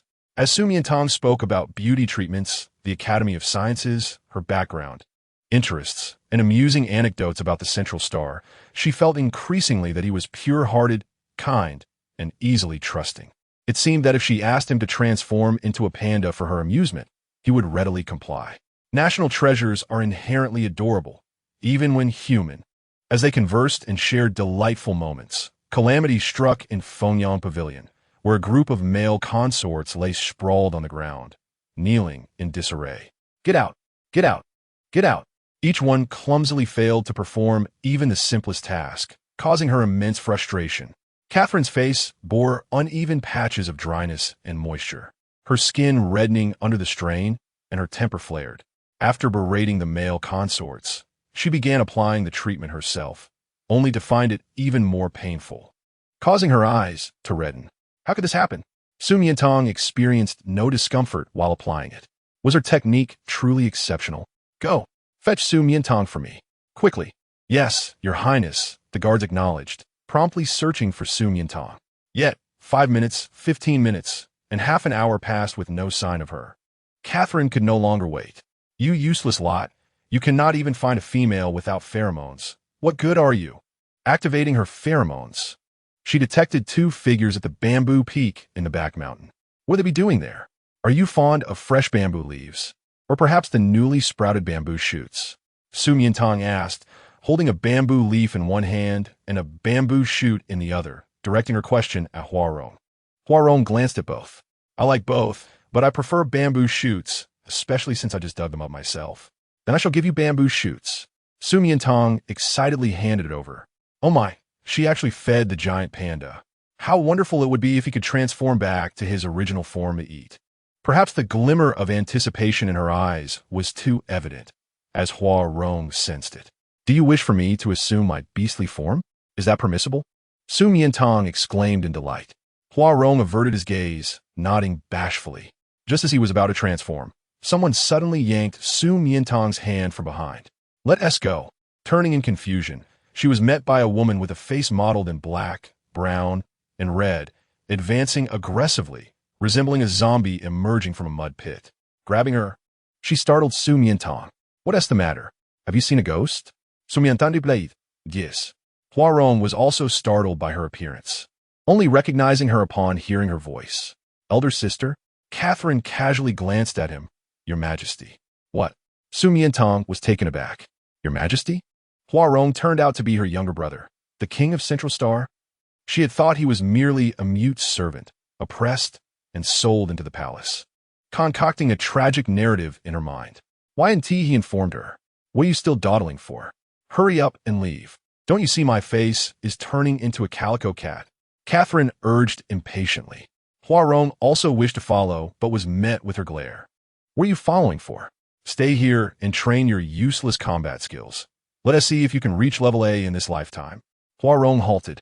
Chapter 47. He wishes to protect her. Su Miantang's understanding was once again challenged. Catherine's authority had grown so substantial that she could reprimand the emperor. In a royal autocracy, should not the emperor's power be supreme? Hurry, I must attend to my duties. I will find you to play later. She urgently gestured to Huarong, who clenched his fist and nodded. Princess, did you not claim you already knew the basic usage methods? Why seek me out again? Perhaps I should refrain from going to avoid being scolded for flaunting my charms to entice your king. Catherine, you seem quite pleased with yourself, don't you? Indeed, she had even more reasons to be pleased. However, why was your attitude toward His Majesty so terrible? Terrible? Catherine chuckled. My demeanor towards a male whose combat ability barely reaches level A has been quite gracious. Were it not for his status as the new king, I wouldn't have even glanced at him. Consider my noble brothers. Each one is exceptional. Level A males? Su Miantang had indeed heard Fred and Enzo mention them. The princes in the palace were all level A males, born of the top-tier female, Queen Janie, and designated as heirs. If that is the case, then why was Huarong chosen as the new king? Because his breed is rather rare. That makes sense. Su Miantang nodded. If a vote were held among the royal princes, she would undoubtedly choose the giant panda. Seeing her take her words seriously, Catherine suddenly burst into uproarious laughter as if mocking a fool. You can't possibly believe that, can you? Su Miantang responded with a bemused expression. Ha ha ha, how foolishly naive. Let me tell you, the reason he was chosen as the new king is solely because he is mute, cannot speak, and possesses low combat ability, making him a perfect puppet. A puppet emperor? No wonder Fred and Enzo had not mentioned the Emperor when discussing the palace. It seemed everyone accepted he was merely a figurehead. It appeared he was quite pitiful after all. However, it was somewhat perplexing. From her observations, the combat ability of males on this planet bore a significant correlation with their original strength. For instance, Fred and Enzo occupied the apex of the food chain, while Lucy Lee exhibited extraordinary intelligence. Thus, they were level A males. Yet the giant panda, an ancient divine beast and mount of Xiao, bore a majestic title of iron-eating beast, and being another offspring of Queen Janie, why were the others effortlessly level while he struggled and barely reached level B? The true power at Central Star lies with my mother. Until my elder brother recovers, she will not allow anyone to seize power. As she spoke, she abruptly paused. Why was she divulging this to her? Do not inquire further. The more you know, the faster you may meet your end. Now apply my facial mask. Su Miantang proceeded to reapply the mask for her. Catherine was satisfied, appreciating its smoothness, evenness, and painless application. She gazed curiously at her own hands, pondering why they differed from others. What was so extraordinary about them? How long must this mask remain on? Su Miantang paused her actions, replying, 3 days. 3 days? That long? Am I to wear it while eating, sleeping, and not going out? Su Miantang, are you jesting with me? Not at all, Your Highness. Your complexion has been inherited for over 20 years. Do you expect a transformation in mere minutes? This is science, not magic. Catherine fell silent. Indeed, throughout her life, despite her efforts in the search for various treasures, she had never succeeded in becoming fairer. Now that she reflected, 3 days didn't seem too long. For beauty, she could endure this bit of hardship. Yet to prevent Su Miantang from deceiving her or any mishaps from occurring, she decided to accompany her for all activities. At lunch, a magnetic floating disc appeared at the entrance of Fengyang Pavilion. Oh, an unusual visitor? Catherine said sarcastically. Su Miantang looked up to see Huarong. Just as she was about to greet him, the princess issued a dismissal. What are you doing here? I came, he signed, but Catherine was exceedingly impatient. What are you flailing about for? Do you wish to dine with me? This place only serves the flesh of fierce beasts. There is none for you. Better head to the back mountain and munch on some bamboo shoots. Su Miantang frowned. She could not bear Catherine's harsh treatment of the giant panda. After all, he was a national treasure. Catherine, do not scold him. If you must, scold me instead. Dang dang. Huarong's eyes sparkled with surprise, gazing at her. It was the first time someone dared to oppose his elder sister, and it was all for his sake. Catherine did not expect that this little waste, who had endured her sarcasm and commands with utmost respect from Lan Huan Island to the palace, would now bravely confront her for a puppet emperor and even audaciously call her by name. Suddenly, she recalled the encounter in the bamboo forest earlier that afternoon, which she had initially deemed a coincidence. Now, Huarong had unexpectedly ventured into her palace. Was it a connection of two ways finding solace in each other, or something more? It was hard to discern. Su Miantang, your taste seems rather eclectic. Su Miantang replied, I had thought you preferred only the finest level A males. Now it appears you're not picky at all, accepting any sort. Su Miantang mused about what filled Catherine's mind. She wished to excavate it and study it. Elder sister, cease your criticisms. I shall leave now. Huarong hastily signed before turning to depart. He could not stand to see Tang Tang insulted. Not at all. This feeling was akin to his heart being pierced by countless needles, a pain far more acute than the mockery of his low-level, mute status. It was all his fault for being so weak. If he could be as powerful as his royal brothers, he could protect her. Su Miantang watched his retreating figure before turning to Catherine. What are you staring at? I have yet to punish you for your earlier offense. As Catherine spoke, a sudden sharp pain surged across her face, akin to being set ablaze, hot and maddeningly itchy. My face hurts so much. It hurts. It seemed the effects of the medicine were taking hold. Su Miantang calmly sat down to eat. The whitening serum is working. I advise you not to scratch or wash it off. Otherwise, all your efforts will be in vain. Such pain, such itch, how could one possibly refrain from scratching? Must one endure this torment indefinitely? In a fit of madness, she overturned the table. Chapter 48, The Lion King. Indeed, Su Miantang had foreseen this. Holding her bowl and chopsticks. Beauty demands a price. Does it hurt? Merely a slight addition to the mixture, and it causes such agony? In the past, Fred and Enzo had been induced into a frenzy by her pheromones in public, a sensation that paled in comparison to this torment. Catherine continued her descent into madness. After flipping the dining table, she smashed a vase, tore down the curtains, and kicked a few times at the mail. Finally, she seized Su Miantang by the collar. "Do not let me discover that you are behind this. If my face is ruined, I shall annihilate your entire clan and eradicate your lineage." Oh, Su Miantang replied calmly.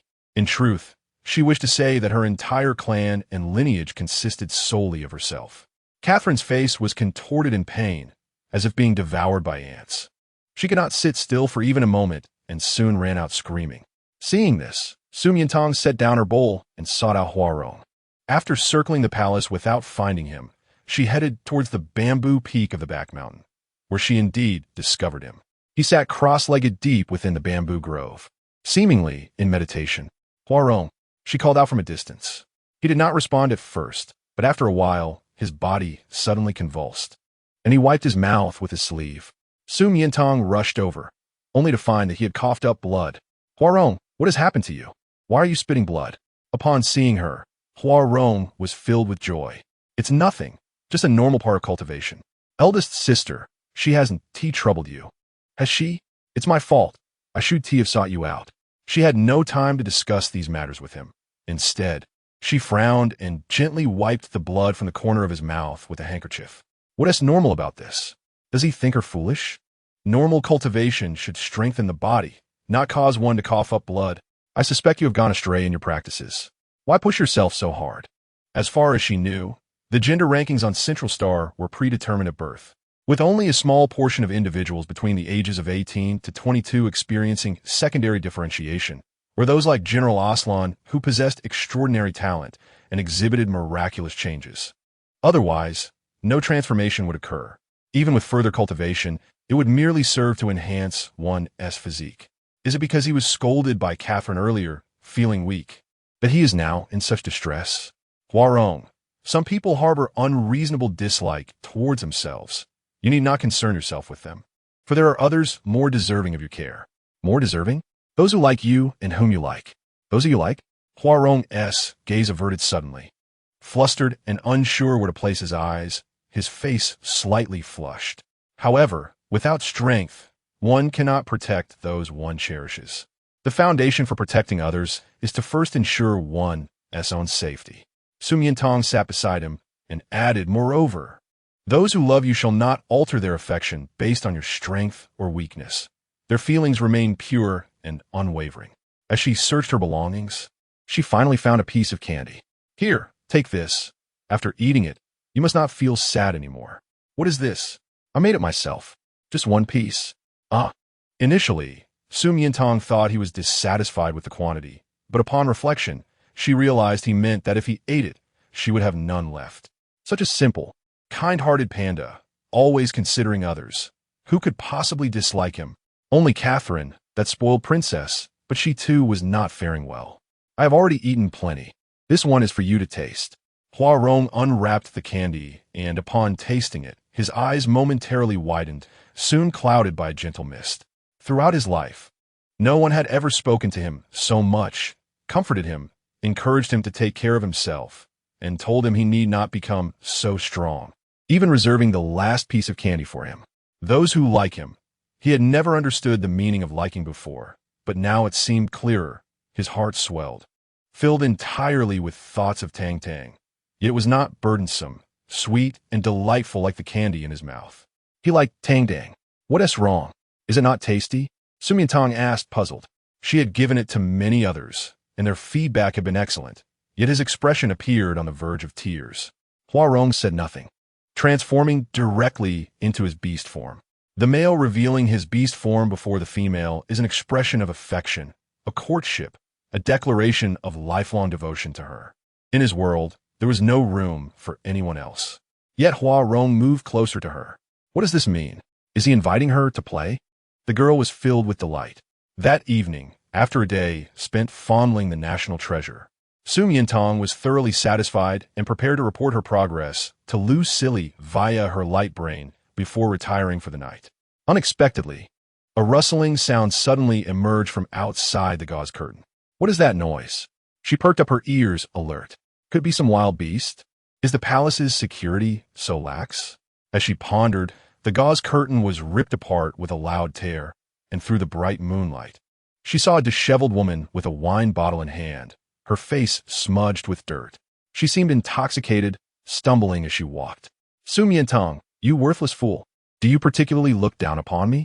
As a dignified princess, it is one thing to be bullied by the young ladies of the Yu clan. But now even the twin stars dare not like me and defy me. Even Lu Silly can issue me warnings. They only bully me because they believe the royal family has fallen into decline, without successors. In the past, we had General Aslan and the war god to rely on, and no one dared to act recklessly. But now he has also fallen, leaving only our mother and a few nominal brothers. Although our mother is of high rank, the supreme of the realm, as a female, she lacks combat power. No matter how strong she is, she cannot withstand the merciless onslaught of mechanical artillery. Here she goes again. And as a princess, one might as well call her the Mad Princess. Su Miantang quietly sat on her bed, waiting for her to finish her tirade. She truly did not understand. Her face was in such pain, yet she could not remain still. It seemed the dosage had been insufficient. However, it was clever of her to know to drink to numb herself, albeit not much. But it should not be like this. It must not. The royal family should prosper for generations, enjoying unparalleled glory. The Central Star system has always been the domain of our lion clan, blessed by the beast god, who bestows a wise and powerful lion king to lead the populace every few centuries. Over 20 years ago, an unprecedented level of combat prowess was born, a lion cub with heterochromatic eyes, my elder brother Jun Chingyin. He was the first child of our mother, her most cherished and proudest offspring. Upon birth, he was designated as the crown prince, the sole heir of the planet, revered by all, to be celebrated universally, destined to become a formidable war god like General Aslan. However, due to his exceptional genes, he was abducted by enemies at the tender age of 6, taken to a laboratory for genetic experimentation. Only a shred of rationality remains, the last vestige of dignity as a high-ranking male. Chapter 49, It Bites. Our mother was heartbroken, scouring the world for high-ranking females, attempting to heal him with pheromones, but none proved effective, only deepening his disdain for females. Now, everyone has given up except for our mother. She prays daily, seeking divine intervention, hoping for a miracle to occur one day. Thus, she prefers to establish Rome as a puppet king, rather than allow anyone else to ascend the throne. That position is reserved solely for my elder brother. Only he is the true Lion King. Yet everyone knows that this is impossible. So many years have passed, my elder brother can no longer return to human form. Tell me, if the crown prince were well, would these people still dare to trample over me? Would they still dare to disrespect the dignity of the royal family? I fear they may not even dare to speak aloud. K is LN. In her delirium, downed one drink after another, her speech fragmented and incoherent, leaving SME ing utterly perplexed. Was she truly intoxicated, babbling nonsense, or had she succumbed to some delusion in her anger? KZL approached her bedside and abruptly turned on the light, catching a glimpse of the doubt etched on Ing's face. What do you mean? Do you not trust my words? Ing replied. As far as I know, males of level combat capability are exceedingly rare, with only General YSLND in Central City. I have not heard of others, even among the royals. That is because my elder brother is a source of pain for everyone. They prefer not to mention him. Ing remained skeptical. But to hasten KZL's departure and avoid further disturbance to her sleep, she feigned belief. Your acting is rather poor. KZLN saw through her ruse and, in a fit of frustration, yanked her from the bed. Since you do not believe me, I shall take you to see for yourself. Where are we going at this late hour? Ting thought KZLN was simply drunk and might lead her to some remote wilderness, only to collapse there. However, to her surprise, KZLN had a clear destination in mind, boarding a magnetic floating disc and soaring over magnificent palaces adorned in gold and jade. KZLN, stop. Drunk driving is not advisable. Fearful wretch, I'm a level female. Do you think I would let you fall? Finally, they halted before an imposing hall. Its exterior entirely black, surrounded by 18 lion-headed statues, exuding a grandiose aura. At the top, 2 characters were inscribed, but the dim light rendered them indistinct. Su Miantang felt that this hall was unlike any other, not merely due to its color, lighting, or atmosphere. KZLN pulled her inside. Indeed, entering required a royal decree, infrared scans, iris verification, and several other procedures, followed by a robotic guide, leading them through an intricate passageway that was far more complex than entering the first laboratory of a scientific research institute. Deep within the Eastern Palace, amidst the enveloping darkness, an ear concealed within a dense mane twitched with agility. Who dares disturb my peace? Your Highness, please. The robot bowed and then illuminated the surroundings. In an instant, thousands of lights burst forth, revealing a breathtaking scene. Within the vast hall, devoid of furnishings, stood a cage forged from dark iron, at the center of which lay a colossal male lion. Its eyes were half closed, its broad muzzle and large head framed by a mane resembling golden flames, exuding a majestic and formidable presence. Measuring 4 to 5 meters in length, its tail was thick and long, and its claws gleamed with a sharpness surpassing that of a blade. She had never before encountered such a large lion. Its mane so resplendent, it could only be described as magnificent. Had it not been confined within the cage, she would have fled in terror, seeking death. Not only do you disturb my solitude, but you dare to gaze at me with such brazen eyes. Suddenly, the lion opened its eyes, revealing a pair of exceptionally clear, brilliant blue orbs reminiscent of the heart of the ocean. Yet beneath them lay a chilling coldness sharper than ice. As its heavy dual pupils prepared to unleash their power, they froze in surprise. It had deduced that this was yet another female, but never had it anticipated such beauty. In its brief encounters with the world, it had never seen a female exuding such a rare moment of blankness amidst a storm of irritation and rage. KZLN hiccuped, her drunkenness momentarily subsiding as she pointed at the lion in the cage. Do you see? Do you believe now? This is my elder brother, His Highness the Crown Prince of the Central Empire, a male of level combat capability. Even reduced to a beast, his grace remains extraordinary. If you possess any discernment, you should trust my words now. I believe. Su Miantang nodded, recognizing that such a lion was indeed abnormal, capable of swallowing a person whole. Who am I? Who is she? The lion slowly rose, shaking its golden mane, just as it was about to inquire of KZLN. A low, powerful roar startled Su Miantang, causing her to leap into the arms of the person beside her. She gazed up in disbelief at Su Miantang, who clung to her, her drunkenness dissipating rapidly. What are you doing? How dare you climb onto my person? In the company of males, she was always the one above. How audacious to climb upon her. Su Miantang, feeling a bit embarrassed, explained while pointing at the cage, I was afraid it would bite me. Bite her? In an instant, unparalleled fury ignited in the depths of the lion's azure gaze. As a male of level combat capability, born with heavy pupils, even reduced to a beast, a single glance could reduce her to ashes. And yet, she had compared him to a dog that bites. Chapter 50, Restoring the Crown Prince's Human Form.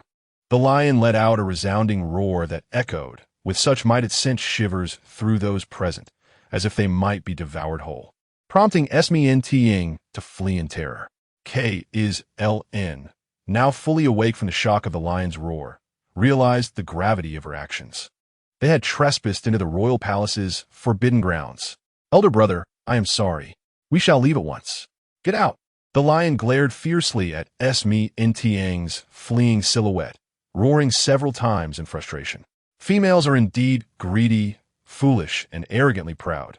Now, one more cowardly wretch has joined their ranks. I loathe them. I loathe them all, even the most beautiful among them. That night, it dreamt of shredding Su Miantang's garments with its claws, devouring her whole. In the dead of night, shaken by the fright, Su Miantang found her sleep far from restful. Su Miantang, are you truly toying with me?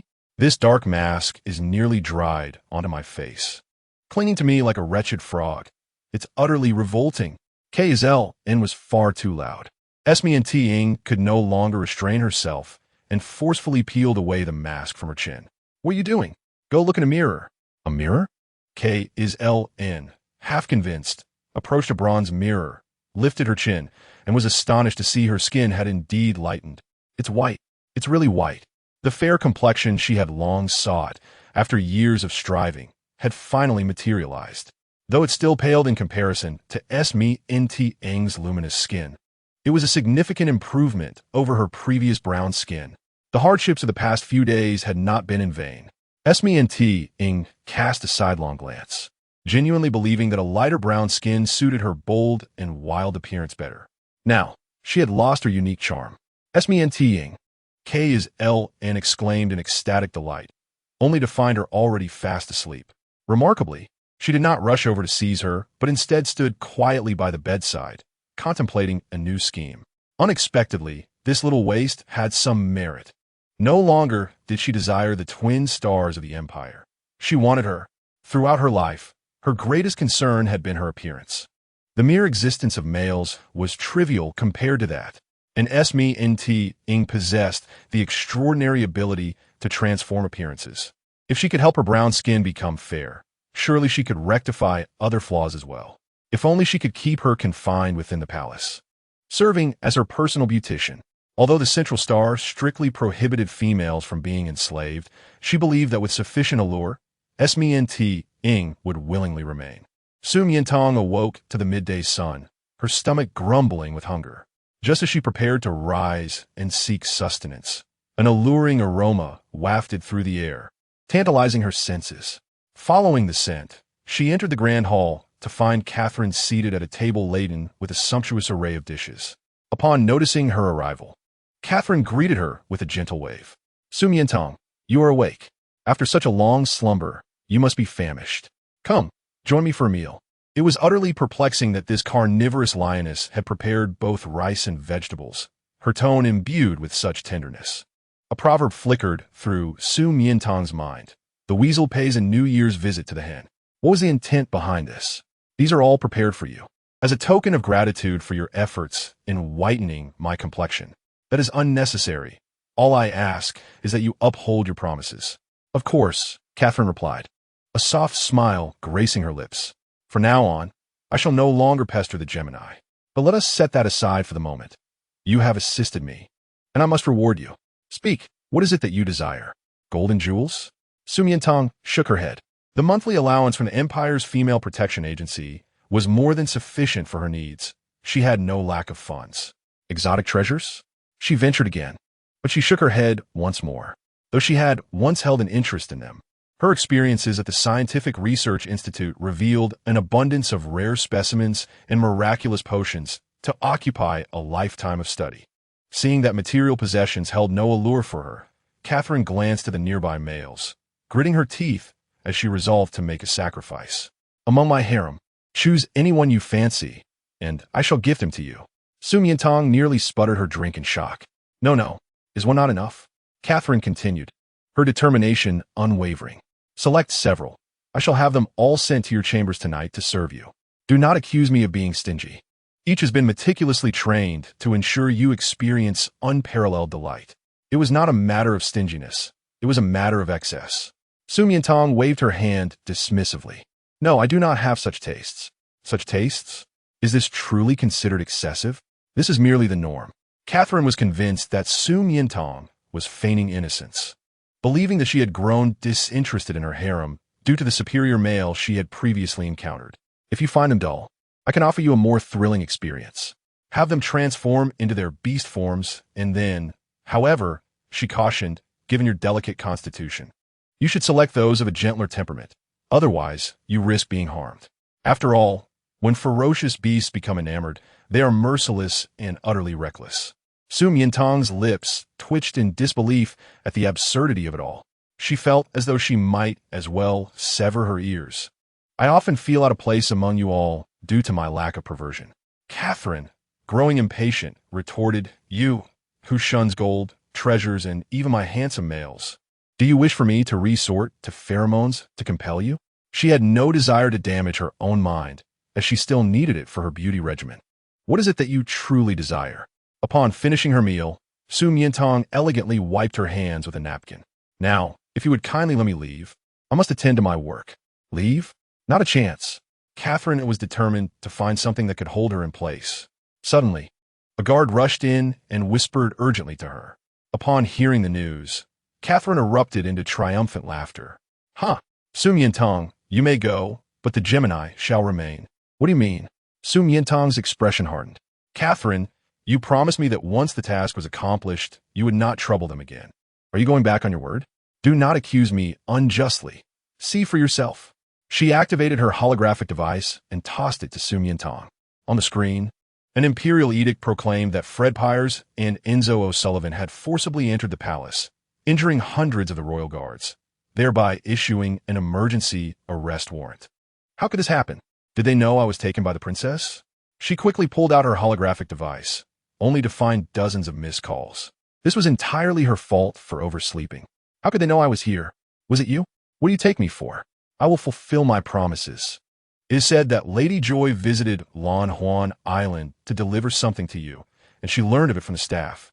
If you must assign blame, let it fall on your future mother-in-law for being too considerate. Understanding dawned upon her. Su Miantang clenched her holographic device in regret. How touching. The Gemini defied me and spent lavishly, even daring to openly confront the royal family, despite having once sworn eternal loyalty to the crown. Their love for you is evident. Unfortunately, according to the laws of the Central Star, those who forcibly enter the palace and injure the royal guards face imprisonment of 3 to 5 years. However, you need not worry too much. Rescuing them is a simple matter, merely a word from me. Really? Su Miantang giftet hergaze. Indeed, but you must first agree to one condition. Another condition? I see you are not one to lose out. What condition? You shall remain in the palace as my maid, tasked solely with my beauty treatments. The rewards of wealth and honor will be yours. Impossible. Without a moment's thought, Su Miantang rejected the offer. Are you certain? Catherine ground her teeth. Refusing means sending the Gemini to prison. Su Miantang remained silent, ignoring her. Someone, wait, have you come to your senses? Catherine flashed a triumphant smile. Su Miantang slowly nodded, having come to a conclusion, but it was not an agreement to her condition. Rather, she proposed to assist her with another task. Another task? I can help your royal brother regain his human form. What? Catherine was momentarily taken aback before bursting in a thunderous laughter as though she had heard the most ludicrous tale. Are you jesting? I am not. Last night, upon hearing the story of the royal brother, I pondered that if his transformation into a beast was due to genetic mutation leading to a mental breakdown, perhaps restoring the altered genes to their normal state would allow him to regain his human form. Is this condition sufficient? Indeed, it is more than sufficient. Catherine laughed so hard she had to steady herself against the table. If you can cure my royal brother, not only will the Gemini be released, but even half of the royal city would be willingly surrendered by my mother. But do you think you can manage it? She laughed again, clearly skeptical. For all the elite females of the Central Star had failed in this endeavor. What confidence could a mere female without pheromones possess? You need not concern yourself with that. I have my methods. First, release Fred and Enzo. Very well. Catherine stepped back, convinced that she would ultimately fail. Once she hit a wall and refused to remain. Capturing the Gemini would be a simple matter. Do not say I did not warn you. Your royal brother harbors an intense aversion to females. Be cautious. For the moment you enter, you might be devoured whole. Previously, the elite females summoned by my mother were all rejected by him due to their unpleasant pheromones. Not even able to draw near, driven away by his roars. She recalled how swiftly she had fled last night. Thank you. Tang Tang. Are you all right? Did the princess harm you? Meanwhile, 2 young officers were filled with anxiety and concern. I'm fine. What of you? Did you sustain any injuries while confronting the royal guards? Su Miantang scrutinized them closely, and they shook their heads. No, those royal guards could not harm us. However, the royal family has restrictions. No matter how we tried, we could not breach the palace. That is good. I apologize. Su Miantang offered a reassuring smile, patiently explaining until she calmed their worries. After ending the call, she began to seriously contemplate how to save the great lion. Before she could formulate a plan, Huarong arrived. Rong, what brings you here? She rose joyfully, but Huarong's expression was fraught with concern, and his gestures were urgent. Tang Tang, I heard you intend to treat the royal brother? Indeed. Are you concerned about me? Or do you doubt me? Su Miantang initially thought he was like Kai Selen, but to her surprise, he resolutely gestured otherwise. No, I believe in you. He had searched for her information on the holographic computer, committing every word to memory. She truly was remarkable, strikingly similar to the legendary fairy. Really? Indeed. However, her elder brother had been captured by villains and taken to a laboratory since childhood. He despised researchers the most, and she feared he might harm her. I understand. Before treatment, I must tame him, earning his complete trust and reliance. Huaron was taken aback. Was she really speaking of taming her elder brother? He was a formidable male, the strongest fighter in the palace, and his temper had become so volatile that even their mother struggled to manage him. Rong, could you assist me in gathering some information about the crown prince within the palace? Of course, she replied. Thank you. Su Miantang combined the secrets she had uncovered with her own knowledge, formulating a four-step approach to taming beasts. The first step, to tame a creature far more powerful and ferocious than oneself, is to first conquer one's inner fears. Summoning her courage, she ventured back into the place she had fled from the day before. Deep within the Eastern Palace, in a vast iron cage, the lion's ears twitched, and its brow furrowed in irritation. Who dared to disturb his peace? He snapped his eyes, open to see a small female figure before him, adorned in a resplendent, colorful velvet gown. Her dark, alluring curls were partially pinned up, the rest cascading down, and around her snow-white neck, she wore strings of lustrous pearls. The lace-trimmed hem of her skirt danced with elegance, and her tightly fitted bodice accentuated her delicate waist and curvaceous silhouette, rendering her breathtakingly beautiful. So familiar, so enchanting.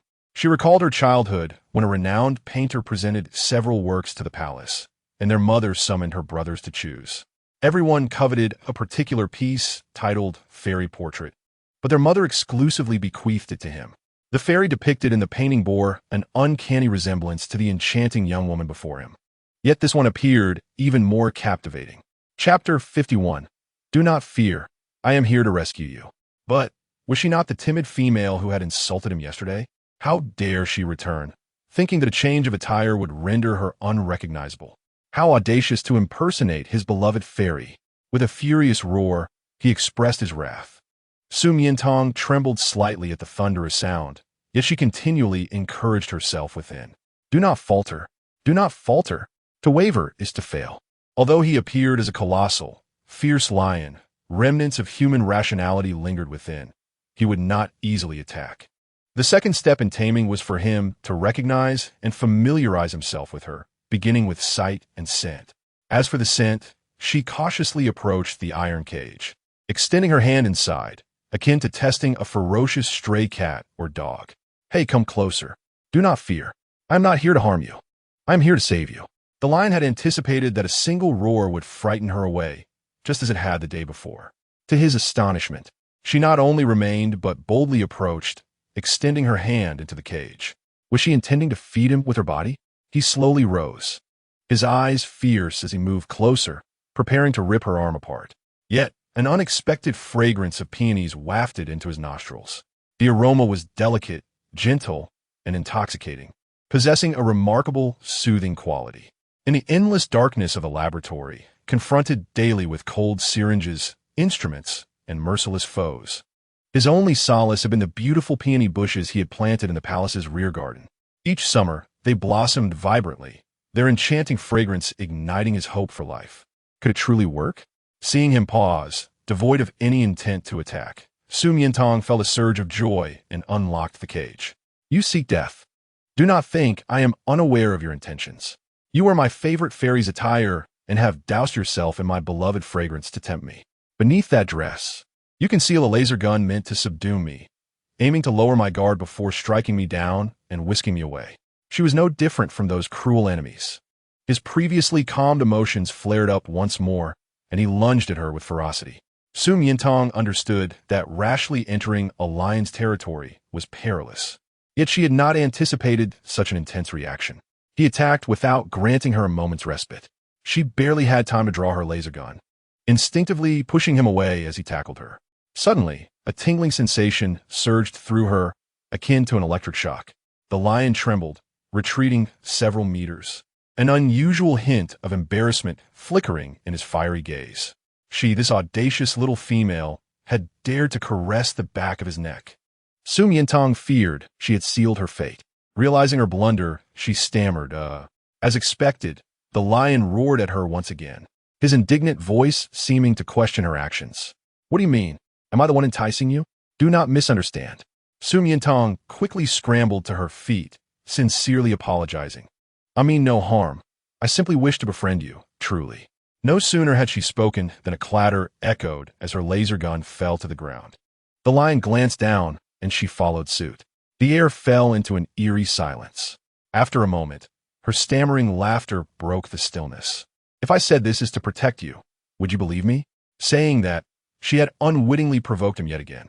This was the third time he had roared at her, his patience wearing thin, and if she did not leave, he might truly devour her. Yet, Su Miantang clung to a thread of hope, determined to try once more. She steadied her emotions, gazing into his clear, brilliant blue eyes, her face illuminating with admiration. Wow, your eyes are stunning, like sapphires, and they seem a bit different from others. She cautiously approached him, noticing that each eye had two pupils. The lion, initially intending to swat her away, found himself entranced as her face gradually magnified in his four pupils. His features softened, revealing an unexpected vulnerability. With delicate brows, shimmering amber eyes, a gracefully contoured nose, and lips as lush as rose petals, she surpassed even the fairy depicted in the painting. Su Miantang, fascinated, reached out her hand, waving it before his eyes. Is this what Kai Selen referred to as dual pupils? Has this sheltered little female been captivated by my extraordinary and powerful dual pupils? Hearing her tone of admiration, a flicker of pride crossed the lion's gaze. Yet the next moment, Su Miantang's expression transformed into one of concern. This resembles early cataracts in modern medicine. You must seek treatment promptly. With an explosive roar, he unleashed his fury once more. The force of his voice sent her reeling backward. His innate dual pupil power could shatter mountains and stir the seas. Yet she had the audacity to liken it to early cataracts. A foolish female, indeed. Outside the Eastern Palace, Su Miantang stumbled uncontrollably and fell directly into Hua Rong's embrace. Tang, are you all right? I was so worried about you. I am fine, she replied, adjusting her attire and gently wiping the sweat from her brow. Aside from a bit of fright, I am unscathed. I believe the second step has been successfully accomplished. The Grand Lion indubitably remembered her, and contrary to what Catherine had asserted, its temperament was not as ferocious. It merely had a penchant for roaring at others. A creature wounded and lacking in security. Having confined itself within a pitch-black cage for an extended duration, had long ceased to trust easily. She could empathize with that. Really? Tang, you are truly remarkable. I knew you could do it. I must express my gratitude for helping me uncover so many things and materials. She sensed that her attire had played a significant role, at the very least preventing it from harboring murderous intent upon their initial encounter. Would you care to visit my palace to celebrate? Goring cautiously invited her, to which Su readily agreed, saying it was something she eagerly anticipated. Perhaps in a fit of joy, he might transform into a giant panda for her amusement. Chapter 52. The Great Lion? The Golden Retriever. Ever since Su Miantang entered the Eastern Palace, Catherine had begun to meticulously calculate the timing, dispatching individuals to wait outside, anticipating that within a minute she would flee in terror. Yet a minute passed. Your Highness, she has not emerged. 5 minutes elapsed. Your Highness, she still has not come out. 10 minutes went by. Your Highness, she remains inside. Half an hour later. This is terrible. We must go in and check. She must have been devoured by His Majesty. Just as she was about to dash out of F. Pavilion, a guard reported, Your Highness, Su Miantang has emerged unscathed and is currently with His Majesty in Xian Palace. What? She managed to stay alone with His Majesty for such an extended period without sustaining any harm and even had the leisure to toy with the male? Previously, no matter how high-ranking the female, none had lingered inside for more than a minute. What on earth transpired? I am unaware. I merely heard 4 roars from within. 4? Ha ha ha. It is rare for His Majesty to be so enraged. It seems that Su Miantang was merely putting on a brave front, stalling for time. It would not be long before she surrendered. In the Eastern Palace, as night deepened, the lion, ensconced within the vast cage, fell into slumber once more. It dreamt of that reckless little female approaching again, provoking it. At the brink of its patience, it swiped at her with a paw, but she seized the opportunity to wrap her arms around its neck, planting a kiss on its nape. The unfamiliar, yet overwhelming pleasure from the day surged back, prompting it to awaken abruptly. However, before it lay only endless darkness and solitude, identical to its usual surroundings. Come closer, do not be afraid. I do not wish to harm you. I am here to rescue you. I harbor no ill will, merely a desire to befriend you. Rescue him? A friend? It shook its head vehemently. Liar. No one would ever wish to befriend a beast. Tomorrow, she would not return. The following day, Su Miantang appeared once more. The slumbering lion caught a whiff of her familiar, delicate peony fragrance and instantly opened its eyes. Hello, good morning. Su Miantang greeted him with vivacity. Why had she returned? Did she intend to take advantage of him again? However, the special laser gun designed to subdue beasts was absent today. Su Miantang boldly unlocked the cage and stepped inside. Her skill in opening the lock had clearly improved. Did she consider his territory her own? The third step of taming a beast. A beast shall never be a slave unless provided for. To truly gain a beast's allegiance, one must first provide sustenance. Food. Nothing could be more exquisite than that found in the palace, save for her secret weapon. Here, she extended her palm towards him, offering 2 pieces. Please enjoy this candy. Candy? The lion lowered its head, scrutinizing the 2 white, powder-coated curiosities, truly believing it did not recognize candy. It did not resemble candy at all. Was this poison?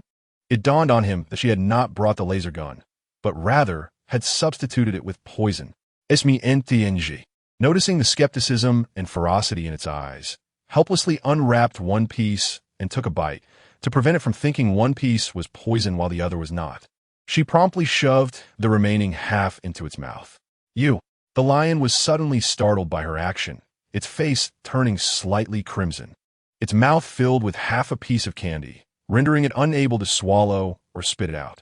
She had audaciously placed something she had already tasted into its mouth.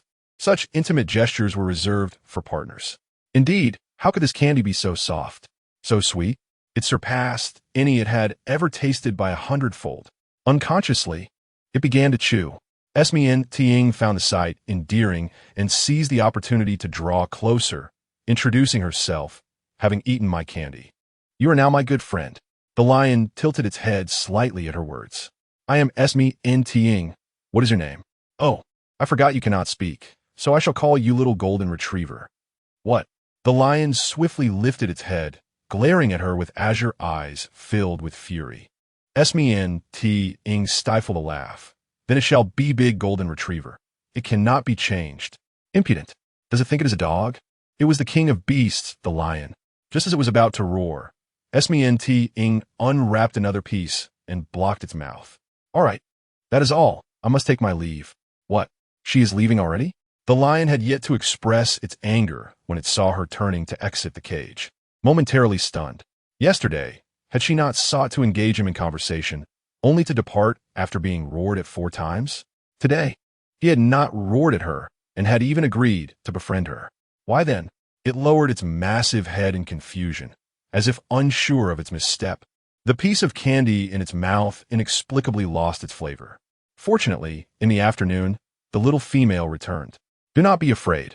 This is not to restrain you. At least, not yet. I'm here to take you out. Out? Impossible. He could never leave. Once, he was the most esteemed prince among the royal family, yet now, he was merely a beast on the brink of madness. He despised the outside world, loathed the light, detested all humanity, and most of all, abhorred himself. He would remain in this dark, desolate prison until death claimed him. Su Miantang understood, well, that convincing him to exit would not be a simple task. Thus, she resorted to provocation. Did you not express your dissatisfaction at my calling you big golden retriever this morning? Here is your chance for revenge. Later, if you win in a contest, you may use this chain to bind me, and I will bark like a dog for you. Bind her with a chain? The lion could scarcely fathom such a scenario, its ears burning with embarrassment concealed within its fluffy mane. In the central star, females held dominion over males.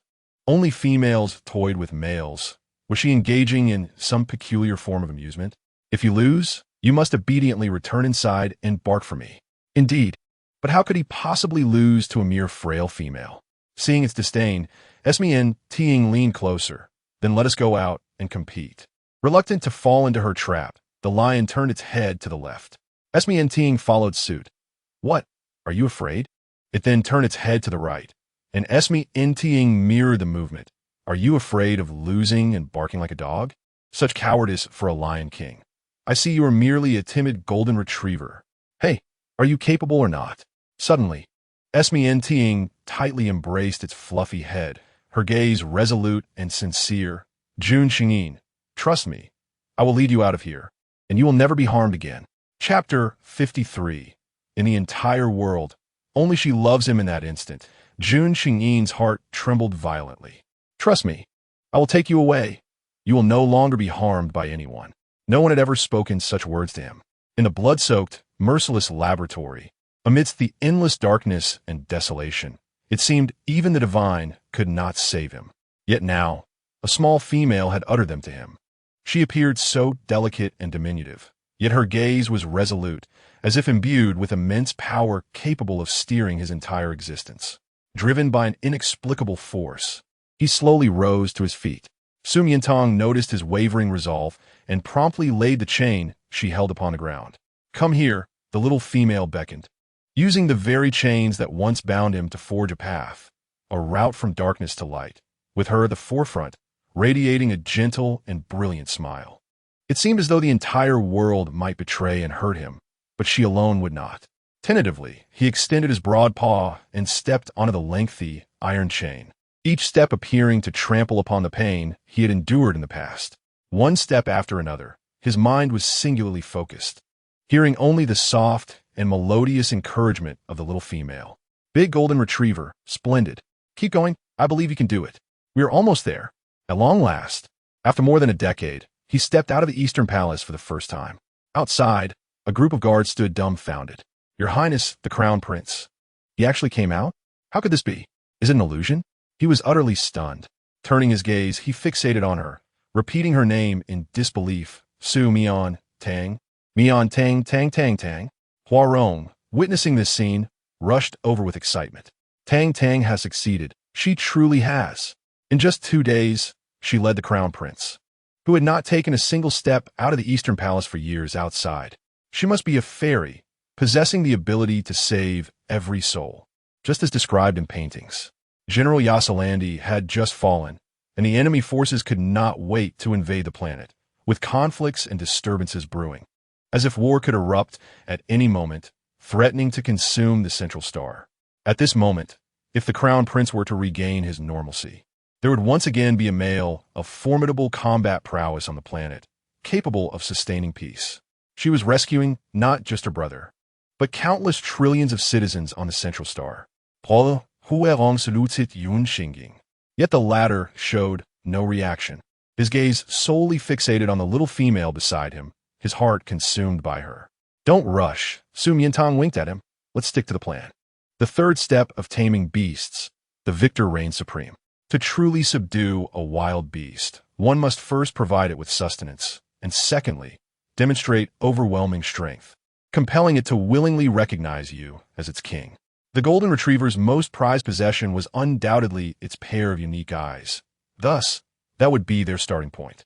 Big golden retriever, let us commence our agreed-upon competition at the back mountain. Competition? He had no desire to compete with her. The lion's eyes reflected resistance, for he would undoubtedly win, and a victory would mean binding her with chains, something he did not want. Yet if she were to bind him, are you afraid of losing and unwilling to compete? Fine, then let us go. Rong. No. Despite her previous attempts to provoke him falling on deaf ears, upon hearing Rong, the lion's reaction intensified, even inadvertently unleashing his power of heavy eyes upon Huarong, forcing him to cough up blood. Rong, Su Miantang gasped, rushing over to support him. Are you all right? I am fine, Huarong stammered, shaking his head. Brother, why do you become so furious when Tang calls out to you? Could it be that, during the taming process, you have developed feelings for her? Big golden retriever. What are you doing? Rong is your royal brother. Confronted by the little female's reprimand, the lion lowered his head, bewildered. He himself did not understand why he had suddenly activated his heavy eyes. He simply could not contain the surge of jealousy that erupted within him upon hearing her call for Rong, wishing for Hua Rong to vanish from his sight. Rong, you are injured. We should see a doctor first. It's nothing. Hua Rong waved his hand dismissively. He thought of being with her. Really, it's all right. With her concern, he felt no pain at all. Seeing his stubbornness, Su Miantang grew slightly angry and tugged at the lion's ear, leading him towards the bamboo peak of the back mountain. Since you made a mistake, you must accept the punishment obediently. I don't care. Today you must go, whether you like it or not. A female dared to pull the ear of the crown prince, and the crown prince showed no sign of resistance. Could it be that she had bewitched his highness? What is going on? Catherine held a bouquet of fresh lilies, leisurely admiring them. Did Su Miantang cry out for mercy and admit defeat? Reporting to the princess, not only did she not, but Su Miantang also led his highness out of the eastern palace. They're now at the bamboo peak with his majesty. What? Startled, Catherine dropped her bouquet to the ground. She brought the crown prince out of the eastern palace? How could this be? Even Mother Empress couldn't manage that. Preposterous. Are you blind or deaf? The princess is wise. We clearly witnessed everything. It is absolutely true. Impossible. Catherine refused to believe it and hurried to the eastern palace, only to find the vast prison empty. She stood astounded, wondering what kind of entrancing arts Su Miantang possessed to captivate so many exceptional males, including the crown prince, who had become a wild beast, yet willingly obeyed her commands. She turned and headed to the bamboo peak, but as she approached, a powerful barrier repelled her. Is a Huarong's barrier technique? Oddly enough, as an unremarkable level male, Huarong's only advantage lay in his ability to wield barrier techniques, sufficient to protect a royal city, which was why Mother Empress had chosen him as a puppet king among her many royal brothers. However, records indicated that barrier techniques were typically employed only by males of extraordinary combat prowess and rarity, like General Yasalandi, whose barrier could safeguard the entire Central Star. Moreover, why were the three of them encircled by a barrier upon entering the bamboo peak? In the depths of the bamboo peak stood two striking figures alongside a regal lion. Su Miantang picked up a bamboo stick as a makeshift flag and proclaimed, I hereby announce that the first competition is hide and seek. Contestants, Big Golden Retriever and I. Competition format. I will hide in a corner of the bamboo peak, and the Big Golden Retriever will start searching. If he does not find me within 10 minutes, he loses. The judge will be Rong. Huarong activated the timer and nodded. All right. Su Miantang, feeling somewhat anxious, rubbed her hands together, while the lion leisurely lay down, brushing her skirt with his tail, as if this game was exceedingly simple and mundane to him. No matter where she hid, he would locate her in an instant, for he possessed the sharpest eyes in the world. It was unfortunate that the little female was completely unaware of his heavy eye power, and choosing a game in which he excelled was rather unwise. How arrogant! Su Miantang thought, perceiving his mindset. Be careful. You might just end up with a face full of defeat. Tang, are you ready? As Huarong made the starting gesture, Su Miantang took off running down the mountain. The lion's gaze followed her, captivated by her beauty and charm. Her delicate figure, so graceful and fragile, inexplicably ignited his primal hunting instincts. He yearned to pounce on her, to pin her beneath him, and then the little female darted into a thicket, inadvertently exposing a corner of her skirt. Is that it? After entering the thicket, Su Miantang retrieved a vial of potion, the void essence gifted to her by Medina on Lan Huan Island. Just a single drop could render her invisible for half an hour. The Big Golden Retriever was completely unaware that the fundamental difference between humans and beasts was that humans could wield tools. The majestic lion charged forward with great enthusiasm, only to suddenly realize that the young female had vanished into thin air amidst the thicket. Had he imagined it? He blinked and still saw nothing. In a moment of shock and panic, he lunged towards the bushes, uprooting them in a frenzy, yet found nothing. Desperately, he activated his dual pupils, for brilliant irises emanating a piercing light, surveying his surroundings. Yet her figure remained elusive. Where had his young female gone? Anxiety began to creep in as he paced restlessly, letting out a few mournful roars, as if to summon her or perhaps to warn any lurking miscreant intent on causing her harm. Su Miantang stood beside him, struggling to suppress her laughter, nearly doubling over in amusement. Wasn't he the proud one? Self-proclaimed master of dual vision, claiming he could locate anything, yet he could not find her at all. She reached out, playfully pinching his rounded ears. Who? Who? The lion shivered, instinctively scanning the area, but saw nothing. How could anything escape his keen sight when he distinctly felt her touch on his ears? She then gently ruffled his mane, akin to teasing a puppy. The lion's dignity was affronted, ready to bare his teeth in anger, when he caught a whiff of a familiar peony fragrance. It was the scent of his young female. Su Miantang sidled behind him and tugged at his tail. To his surprise, the lion let out a low hum, his formidable body trembling slightly as he collapsed onto the ground. Who was it? Was it truly the young female? Xiao encountered danger. She was right beside him, toying with his ears, head, and tail. Yet, why could he not see her? Confusion clouded the lion's eyes. Because I am invisible, Su Miantang smirked, delighting in the softness of his golden mane, so lush and splendid, a tactile pleasure beyond compare. Invisible? She could indeed become invisible. How extraordinary! So, are you conceding defeat? She teased, cradling his head. Though unseen, the lion could sense her warmth, a gentle breath brushing against his face and ears, making him swallow hard. He had conceded. Yet, upon observing her, the lion felt a pang of dissatisfaction. Why did she cease to touch him when she was not invisible? He relished her caresses. They were immensely comforting. As the 10-minute mark approached, Courtship descended from the hillside to find the lion sprawled on his back, limbs aloft, appearing to playfully invite Su Miantang to stroke his belly. The belly is the most vulnerable and private part of a feline. They only reveal it to those they deeply trust or favor. For someone like the lion, who had endured much harm and was reluctant to trust, to expose his belly to Su Miantang indicated a profound affection. He had indeed guessed correctly. His elder brother had truly developed feelings for Su Miantang. A rare hint of crimson flickered in his clear eyes, a desire to convey to his elder brother that Su Miantang merely saw him as a wild beast, a cruel thought.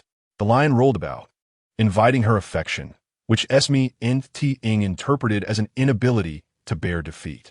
She lightly tapped his paw with a bamboo stick. Get up, you big golden fur ball. No cheating. You lost the first round, and the second round, your forte, is about to commence. Running. Running? How could the slow pace of a young female compare to his? He could easily leave her in the dust. The lion sprang to his feet, head lowered, his azure eyes reflecting a glimmer of anticipation as he gazed at her. If he won, would she be able to stroke his belly? He believed that petting his belly would be even more delightful than rubbing his tail. Su Miantang regarded his eager expression. You wish to win and receive a reward from me? She inquired. Indeed. He nodded eagerly. That's fine, she replied without hesitation, but before we start the race, you must crouch down. Why? The lion asked in confusion, but complied nonetheless. In the next moment, Su Miantang leapt onto his back. He quickly discerned her intent. She sought to leverage his speed to win the race. He should have thrown her off, yet her soft form was too endearing. Especially as they ascended the hill, she clung tightly to his neck, resembling a lively little rabbit bouncing about. Lost in this delightful experience, the lion felt invigorated, racing like the wind, leaping great distances, causing his little female passenger to sway precariously. Slow down. I'm going to fall. But he seemed oblivious to her pleas. It was intentional. Su Miantang was certain he aimed to toss her off, but she would not allow it to be so easily done. With a playful smile, she leaned closer to his ear and recounted a tale. Big golden furball, do you know why the rat ranks first among the 12 zodiac animals? Because during the race, it climbed onto the ox's back and, using its strength, reached the finish line first. With that, just before crossing the finish line, she sprang off his back, claiming victory. Yay, I won. He was aware, having heard this story before. The lion's gaze traveled from her gleeful face down to her chest, flickering slightly. Yet he was willing, if it meant experiencing this once more. Next came the third round, hunting. To ensure fairness, neither participant could use tools, especially him. He had to put away his dual pupils. Hunting was indeed his forte. He could effortlessly take down a large savanna buffalo, gazelle, or giraffe without the need for his special vision.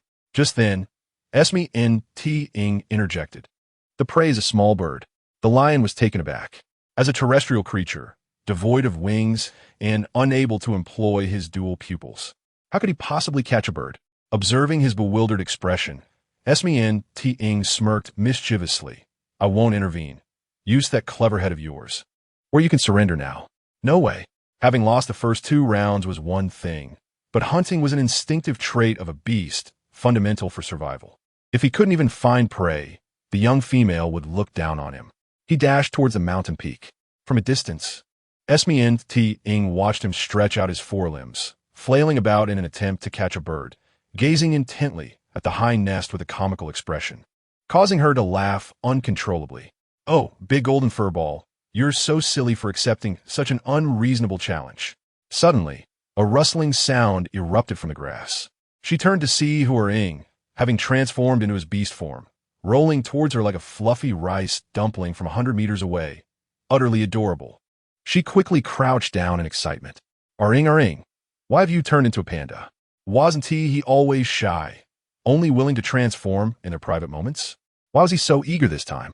Because he had just witnessed Su Miantang riding on the elder brother's back, holding him tightly, stirring a pang of jealousy within him. He wished to be the sole one in her eyes and heart. Thus, he transformed into his beast form to seek her affection. Su Miantang would not disdain his jealousy. He was being overly concerned. Embracing him, she playfully squished him, her words making him bashful as he buried his head in her embrace. Arring, you're too adorable, utterly delightful. He too adored Su Miantang immensely. How had she managed to catch small birds? How did they willingly perch beside her without flying away? Su Miantang beamed with pride. Because I cheated again. Having trained at ZHF-ing for an extended period, Arring was well acquainted with many little birds. With a simple gesture, mimicking a feeding motion, they would naturally flock to her. So what do you think? She strolled over leisurely. Having lost all 3 rounds, each in your area of expertise, do you concede? I concede. The lion lowered its noble head towards her, a posture of complete submission. Defeated by her, he acknowledged her superiority wholeheartedly. From that moment forth, whatever I say, you must obey without resistance. Su Miantang reached for a nearby iron chain. The lion nodded slightly. The familiar sound of metal clashing evoked painful memories deeply etched in its bones, causing its limbs to tremble uncontrollably in fear, wishing to bite through the chain and flee. Yet, he could not. He had to obediently heed her words. Su Miantang leaned closer to its ear, her tone laced with mischief as she asked, Can I tie you up now? Just like a dog. A dog? Her dog? Yes. It could be. Huh. Observing its stiff form and trembling paws, it was evident that its pride was crushed and fear welled within, yet it put on a brave front. The golden retriever truly was foolishly adorable. Su Miantang raised her hand. The lion thought she would ensnare him with the iron chain, but to his surprise, she tossed it aside and gently stroked his mane, whispering, I could never bear to do that. The phrase I could never bear to struck his heart like the crushing weight of a collapsing mountain, sending tingles of emotion throughout. Tang. He gazed at her intently, unable to look away. At some point, an inexplicable feeling had taken root within him, stirring restlessness and unease, leaving him in a state of disquiet. Now, he finally understood what it was. He adored her to the point of overflow. Su Miantang teased, Would you like a belly rub? A belly rub? The lion sprang to his feet in excitement. His usually fierce eyes sparkled with uncontainable joy, akin to a dog spotting a bone. He immediately rolled over, exposing his fluffy belly to her, gazing at her with complete trust and anticipation. It was as if all the defenses built over the years crumbled before her. Even if she held a sharp knife aimed at his softest spot, he would not flinch. In that moment, he truly surrendered. No chains needed to bind him, for he would never leave her side. Beneath the bamboo peak, Catherine frequently glanced at her watch, her agitation mounting. They had been inside for an hour. Why had they not emerged? 2 hours had passed. Was it deliberate to leave her waiting? How dare they make me wait 3 hours? When Su Miantang comes out, I will tear her apart. As night fell, the barrier was finally lifted, and figures descended from the mountaintop. Catherine stood up, unsure if she was dazed from waiting or consumed by anger, for she saw Huarong, a majestic lion, with a girl perched atop it. Su Miantang was actually riding on the back of the crown prince, the most esteemed prince of the palace, transformed into her personal steed, trampling the dignity of royalty. Catherine was infuriated, rushing forward to pull her down, but as she approached, the lion's glowing eyes emitted a warning glare, causing her to feel breathless. The crown prince was using his fierce gaze against her for Su Miantang. It seemed he cared for no one else but that little vixen. The trio proceeded straight towards the East Palace. Upon arrival, the lion slightly bowed, letting down the little female, who rewarded him with a gentle pat on the head, treating him like a dog, utterly devoid of dignity. Beside them, Huarong looked on, jealousy evident as he leaned in for attention as well. Catherine was utterly dumbfounded. What spell had Su Miantang cast upon him? She suddenly recalled the mocking words spoken before entering the palace, that even the most lowly prince would never fancy a female without pheromones. What a foolish dream. Yet now, the emperor, the crown prince, and the highest-ranking members of the palace all bowed to her will, infuriating her further. After the three of them lingered together for a while, they finally parted ways. Su Miantang unwrapped a piece of candy and popped it in her mouth, turning to see Catherine coming at her, neck stretched and teeth clenched, filled with fury. You want to touch it too? You. Catherine wanted to unleash her pheromones, forcing Su Miantang to beg for mercy. But she feared what her brother might say upon discovering her actions. What have you done to my brother to make him so obedient to you? And after spending so much time in the bamboo peak, you wouldn't have. As Catherine spoke, Su Miantang anticipated her words and shoved a piece of candy into her mouth, silencing her. Weren't we supposed to help your brother regain his human form? I'm currently in the first phase of taming him. In a couple of days, we should be able to proceed to the laboratory. She could feel that the golden retriever had begun to trust her. All that remained was to solidify that trust before commencing treatment. I thought, Catherine began, but her words faltered as she tasted the candy. What is this candy? It's so delicious. By the way, try not to get too angry. It can accelerate skin aging. What? Catherine gasped, immediately cradling her face in her hands. Is this for real? She wouldn't be deceiving me, would she? Turning her gaze towards the retreating figure of Su Miantang, her anger gradually subsided. Upon reflection, the imperial twins, her cold and distant brother, had all succumbed to her charms. The promises she made were gradually being fulfilled. This time, could it truly be real?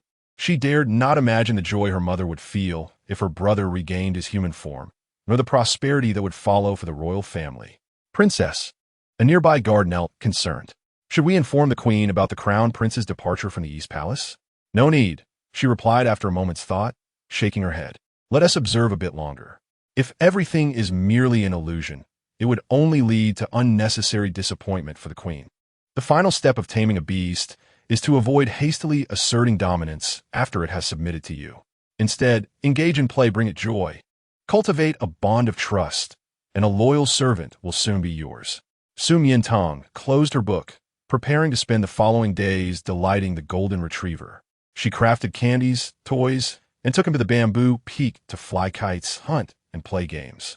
The lion, brimming with energy and spirit, frolicked joyfully, his presence illuminating the mountainside with his exuberance. He had never experienced such happiness. The joy he found in the past few days spent with the little female far surpassed all the years of his life.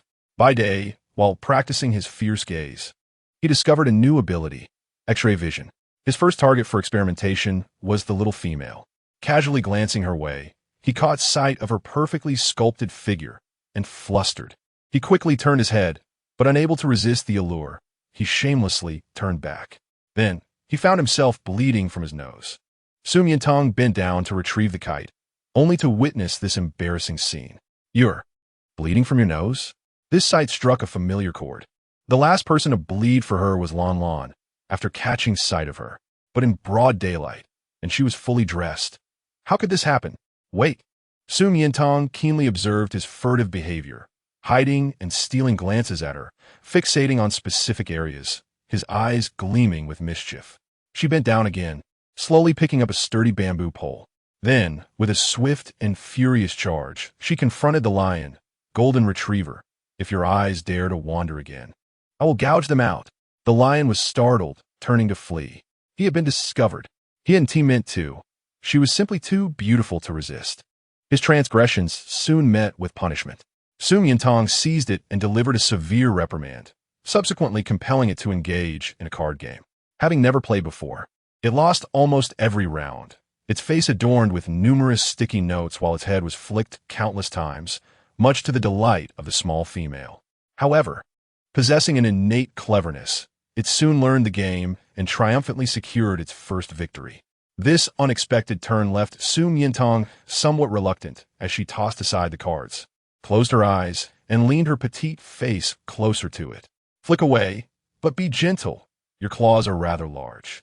The majestic lion was instantly captivated by her magnified beauty, staring in a daze, utterly reluctant to flick even once, wanting only to extend its tongue and lick her face before bashfully turning to flee. Su Miantang jolted in surprise, wondering if it had started to rain. That night, the lion lay in its cage, tightly clutching the golden-haired plush toy gifted by the small female, inhaling her unique scent while reminiscing about her every frown and smile. Too excited to sleep, when he finally drifted off, dreams of her consumed him. He relived the memory of their first meeting, tearing her clothing with his sharp claws, devouring it piece by piece. Yet this time, the scene was entirely different, leaving him feeling ashamed upon awakening, burying his head in his body, torn between feeling indecent and yearning for that dream to materialize. As dawn broke, he opened his eyes and eagerly gazed outside, patiently awaiting her arrival. Each day, the promise of her words sustained him. I will come again tomorrow. It had been nearly 10 days since entering the palace. Chapter 57. The white tiger transforms into human form. No, it will only take 2 hours. If you are concerned, you may have the guard accompany me. With their limited abilities, they were no match for the twins' prowess. The two brothers, for your sake, would not fear death. Killing the guards to assist your escape would be nothing. If I were to put them in danger, I would never agree to your wager. No need, she firmly rejected, deeming it inconvenient to disclose personal matters. She must not let her know that she secretly raised a national-level protected animal. Otherwise, it would be a vulnerability. So cautious? Catherine pondered briefly before agreeing. All right, but you must first wear something. What? Catherine signaled to a nearby guard, who promptly understood and retrieved a pair of shackles from the National Armory. These are electronic handcuffs forged from Xian iron, the hardest metal in the world. They have no code. No one and nothing can unlock them. As she spoke, she fastened them on her right wrist. 1,000 volts? Su Miantang chuckled. You needn't go to such lengths. It's akin to using a sledgehammer to crack a nut. I hope it has awakened. She swiftly arrived at the Jiqing Villa district via aircraft, pushed open the door, and found the interior eerily silent. Is Lon Lon still asleep? That shouldn't be the case. Cautiously, she ascended to the second floor to check on it, and, as soon as she stepped inside, her legs went weak. Goodness, what a massive white tiger. Is that Lon Lon? This was utterly unscientific. How could it have grown so large in just 10 days? When she left, it was merely a tiny creature curled up in the middle of the bed, serene and obedient in slumber. Now the bed was sagging under its immense bulk, occupying more than half the room, and even in sleep, an undeniable aura of royalty surrounded it. To avoid waking it, hungry and wild, ready to devour her in one bite, she called the Central Empire's National Animal Protection. As Su Miantang dialed, she inadvertently glanced at it, only to witness an astonishing sight that made her drop the device in shock. The sleeping white tiger emanated a faint red glow, which intensified until it became blinding, suddenly transforming into human form, a fully naked adult male. She gaped in disbelief, grasping the doorframe to steady herself, barely avoiding collapse. Her gaze darted from his long, straight legs upward, hastily averting her eyes. Outside the window, under the golden sunlight, a towering, lush tree grew, explaining why she had teased Lon Lon about its size when it was young. It was indeed terrifying. Hello, This is the National Animal Protection Agency. How may I assist you? The voice of a staff member echoed from the device, but Su Miantang was oblivious. She knew she shouldn't turn her gaze again, yet she could not restrain herself, for the man's physique was simply too perfect, akin to the revered sculptures of gods from ancient Greek mythology. Each part proportioned according to the golden ratio. Aside from his exceptionally long legs, his 8 distinct abdominal muscles flowed into a well-defined taper, exuding unparalleled strength and a potent masculine aura. His shoulders were broad, chest high, and his collarbone was sharply defined. As she moved closer, she struggled to see clearly, tiptoeing to remove her outer garment to cover him, for certain aspects were rather conspicuous and lacked decorum. Step by step, she finally approached him. When she beheld his undeniably handsome face, her jaw nearly dropped in astonishment. This familiar visage was none other than General Yasalandi, mourned by countless citizens of the Central Star over the past half-month. How could he be here? She should have anticipated it. As Fred and Enzo had said, how could the white tiger be ordinary? His remarkable recovery ability, rapid growth, and the fiery red wings sprouting from him all signified his extraordinary lineage and uniqueness. To confirm, she rubbed her eyes, bent down, and cautiously moved closer for a thorough inspection. Without a doubt, this unparalleled handsome face could not be easily replicated. She hastily contacted Fred and Enzo. They would surely be elated upon learning this. The warmth of her breath softly brushed against the man's face, causing his thick lashes to flutter gently, as if awakened. Suddenly, he opened his eyes. As Su Miantang prepared to rise and contact the device, their eyes met, her gaze ensnared by sparkling ruby orbs, leaving her momentarily stunned. How extraordinarily beautiful! His gaze was sharp and alluring, imbued with a hint of fiery defiance, scrutinizing her from head to toe, leaving no inch unnoticed. Su Miantang felt an inexplicable sensation, akin to being surveyed by a ruler of a territory. Just as she was about to speak, he abruptly grasped her wrist and pulled her into his embrace. The girl instinctively leaned into him, pressing her hands against his firm chest, unable to resist lowering her head. Having petted fluffy creatures daily, the contrast of touching an adult male solid, resilient muscles was an unparalleled delight. Her gaze flickered, caught perfectly by the man. Little female, do you desire me? Yasalandi's thin lips curled slightly, revealing a teasing smile. Su Miantang's mind was filled with question marks and exclamations. Did he mean what she thought he meant? No. She quickly denied it. But the man seemed to see through her thoughts and glanced downward. Then why are you undressing? Su Miantang, in the bedroom, the discarded clothes, the sagging bed, and his naked form created an atmosphere of undeniable evidence, leaving her utterly speechless. Chapter 58. Disliking you mentioning other males, a misunderstanding. This is absolutely a misunderstanding. Lan, let me explain, Su Miantang began, but before she could elaborate, Yasalandi abruptly tore open her clothing. She immediately covered her eyes.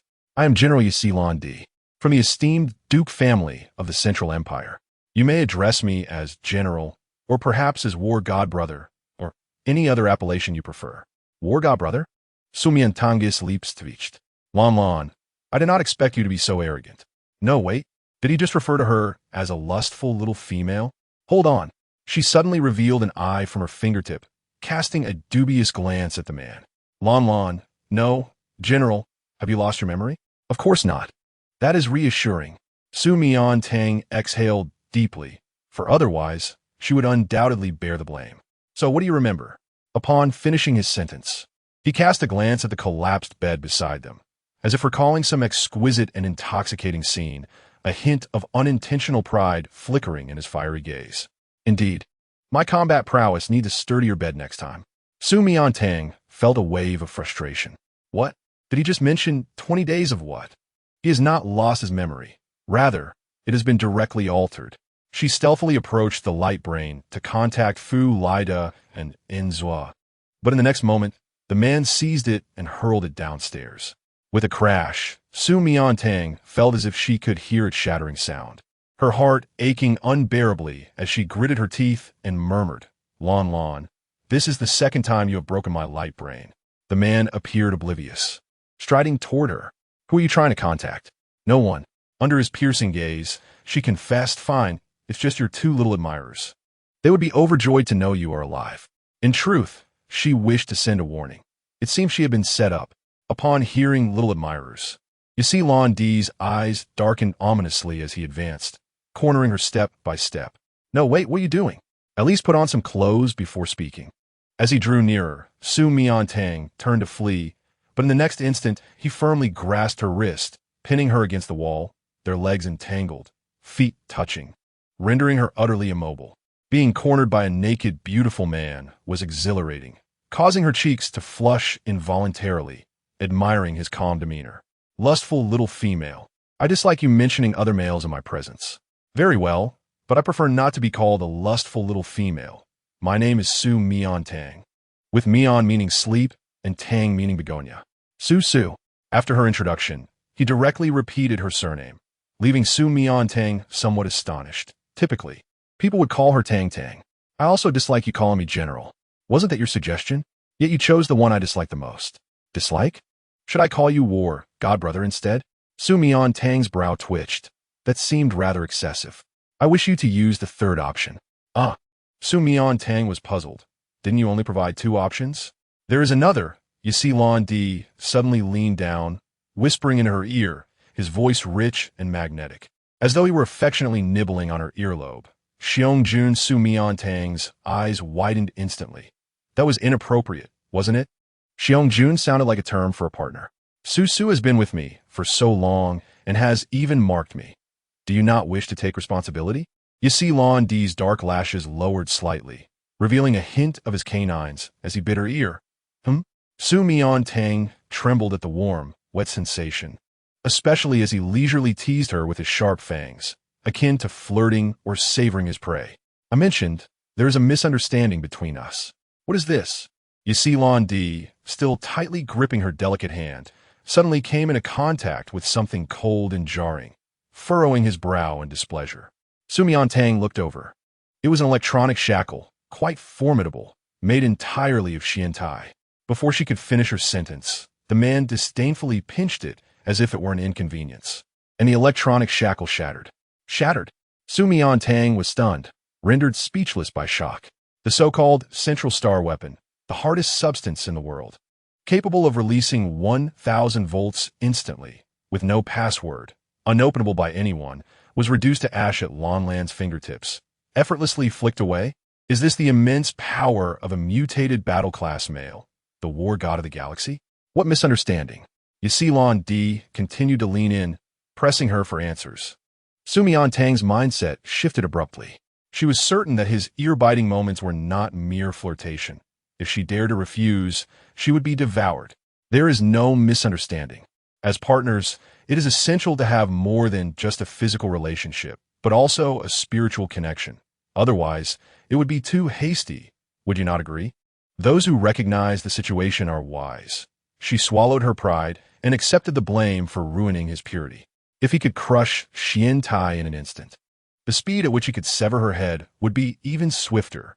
"Oh," you see Lan Di sighed, his beautiful crimson eyes swirling as if in contemplation.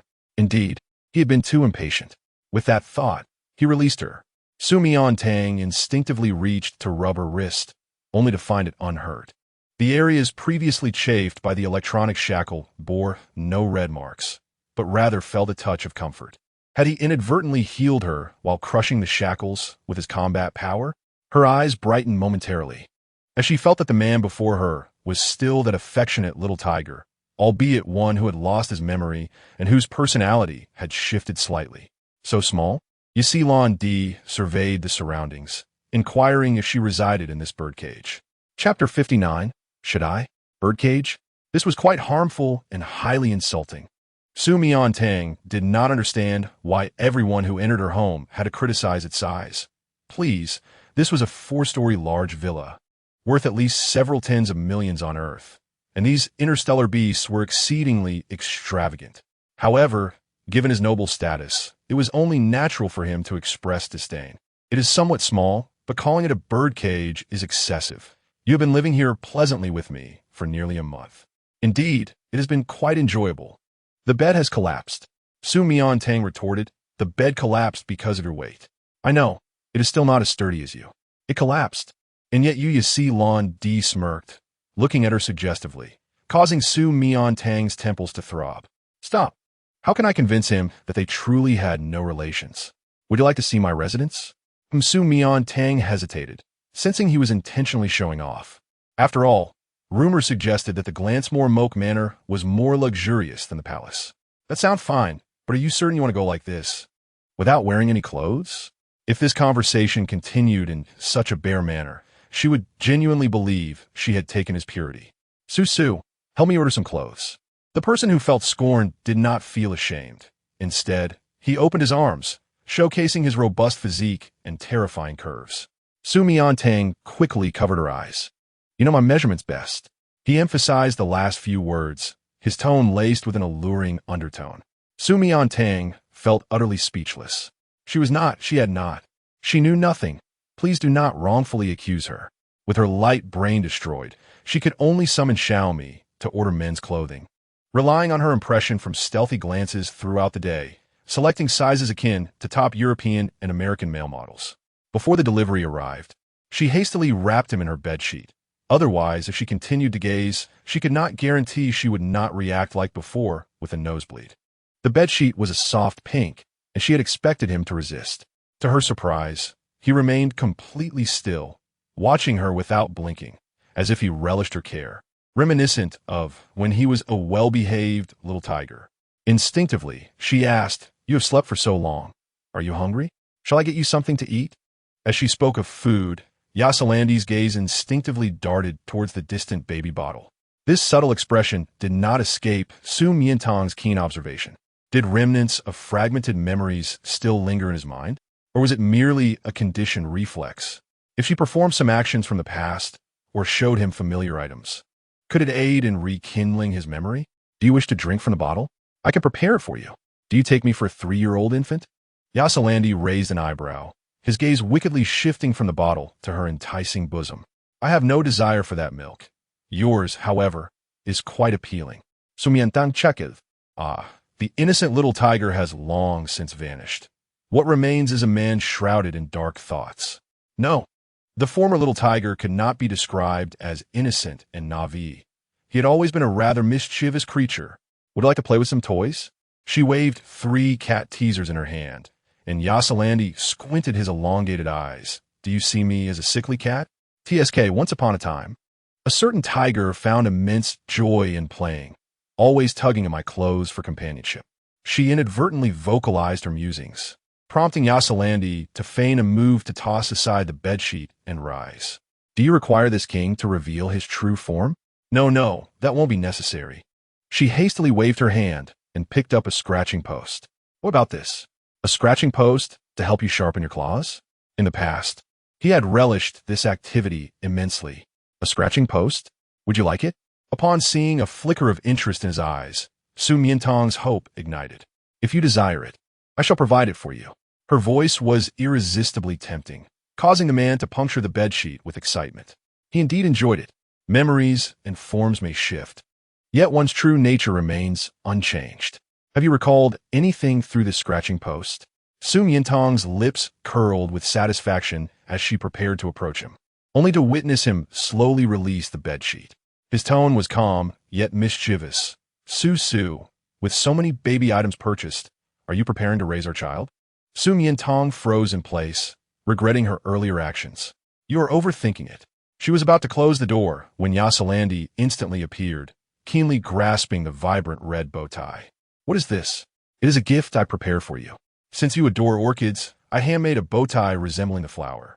However, it may no longer be of use. The esteemed general, who commanded both wind and rain, surely would not deign to admire a mere trinket crafted by her hands, relegating it to a cherished memory. Really? You like it? Indeed. What is special about it?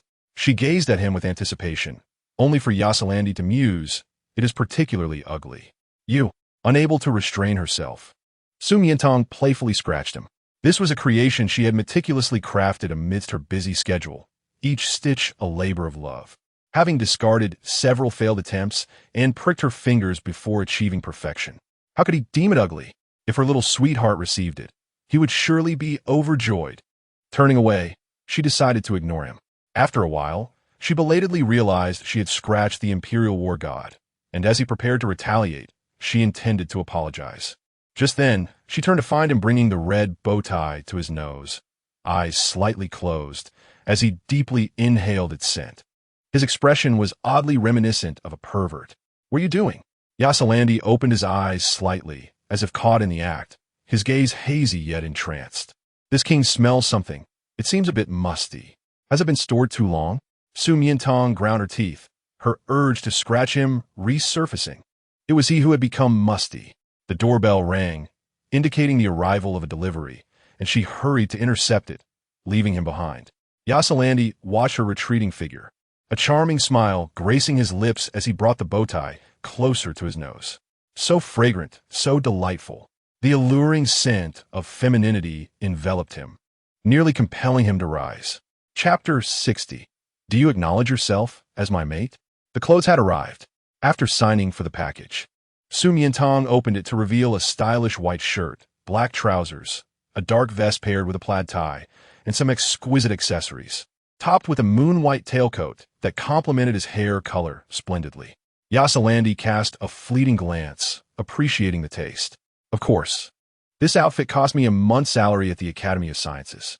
Suddenly regretting not accepting the princess's reward of gold and jewels, she pondered how challenging it was to maintain a man compared to a mere tiger. "You are so generous towards me?" Hearing this, Yasalandi regarded the attire with newfound favor. "Because you are a great hero of the Central Empire." Now, she too was part of the Central Empire and felt it was her duty to express gratitude. "Are you certain this is not a reward for my performance in bed this month?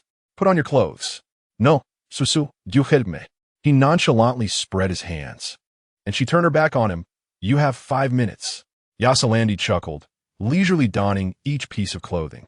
Upon reaching his underwear, he softly clicked his tongue. "A bit small." "Clearly, Susu did not fully grasp my size. I shall endeavor to imprint it in your mind." Su Miantang twitched. He had already received the largest size available. Done. In less than 5 minutes, he had completed his attire. Su Miantang turned around, momentarily taken aback upon seeing him. His moon-white, tousled hair framed his captivating features, with a well-defined jawline and deep-set, striking eyes. The tailored suit accentuated his remarkable physique, exuding an air of elegance while hinting at a relaxed demeanor, complemented by a silver chain at the collar, resembling the sun god Apollo from myth, irresistibly charming. A tiger, indeed, was nature's most exquisite creation, even in human form. "Are you captivated by my grace?" Yasalandi's eyes twinkled with mischief, and Su Miantang touched her nose. "No, not all. Yet, she inexplicably felt that his tone had softened. "Is this the power of beauty? Once dressed, let us depart." "Wait." The man picked up the red bow tie nearby. "Help me put this on." Su Miantang was taken aback. "Isn't that a bit inappropriate? It doesn't match the suit." "But it suits me perfectly." He leaned closer, his soft breath brushing against her ear, sending shivers through her. "Did you not just say the bow tie was ugly? Why then do you wish to wear it? Even the ugly creations of my mate deserve to be presented to my in-laws." "Who are you calling ugly? Do you admit you are my mate now?" Su Miantang. She chose silence.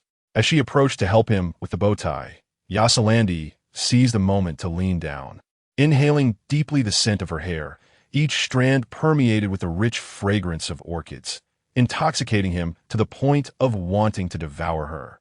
"All right, let's go." Su Miantang adjusted the bow tie with satisfaction, ready to leave. Unexpectedly, her slender waist was suddenly ensnared by Yasalandi, pulling her tightly into his embrace. "Where do you think you're going?" "To the Glancemore estate." Su, are you eager to meet my parents, or are you trying to hastily rid yourself of me?" "Neither." "Then let us first engage in some other activities." "Other activities?" Su Miantang inquired with curiosity. "What do you wish to do?" Yasalandi gazed at her intently. "You, Su Miantang. Can these two sentences be connected? You return in triumph, fully recovered from your injuries, and yet you do not wish to inform your loved ones, friends, and the citizens of Zhongyangsing at the earliest opportunity. They have been mourning you this month, deeply saddened. If they were to learn of your survival, their joy would be immeasurable. I do not wish to." A certain tiger gazed at her with an unwavering intensity, desiring only to remain by his mate's side, not wishing to part even for a moment. Let us go, let us act. Suddenly, he lifted her into his arms, causing Su Miantang to tremble with fear. Act. Act how? Engage in activities we cherish. For instance, courtship. Su Miantang. Courtship. Suswapir samwed disappointive. Yasalandi summoned his combat prowess, leaping into the air. Fearing a fall, Su Miantang clung tightly to his strong waist. Yet her concerns were unwarranted. In an instant, a pair of resplendent, fiery, transparent wings erupted from his shoulder blades. Su Miantang was mesmerized. Lan, have your wings fully recovered? Indeed. Yasalandi lowered his gaze, his eyes warmer than the melting snow on a spring mountain. So beautiful. Unable to resist, Su Miantang reached out her fingertip to touch them. She had always known he had wings, but now, adorned on the small tiger's form, they resembled an exquisite toy.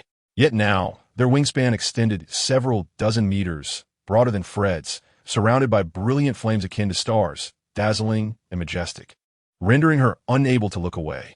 Most importantly, they manifested directly upon his humanoid form, a sight she had never witnessed during her time on Xiao. Truly a remarkable fusion. The girl clung tightly to the man, her curvaceous figure providing him with immense pleasure as Yasalandi wished to soar with her eternally.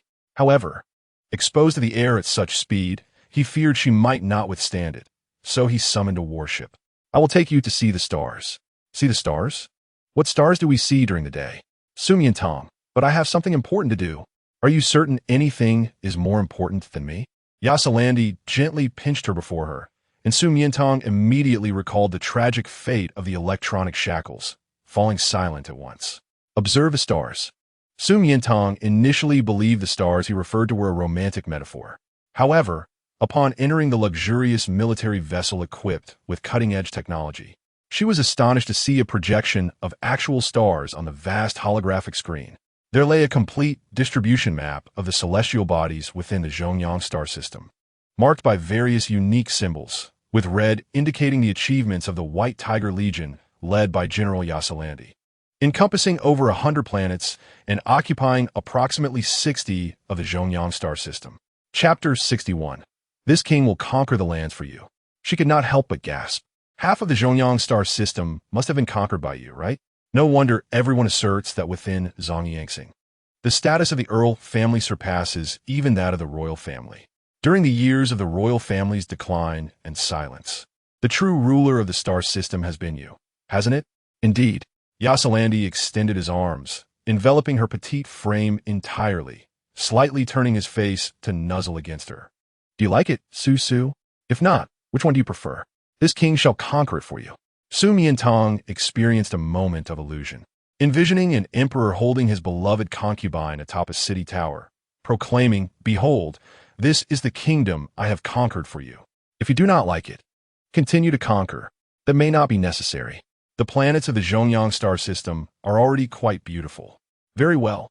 Yasalandi set the course on the warship. We shall begin with the animal planet. The animal planet?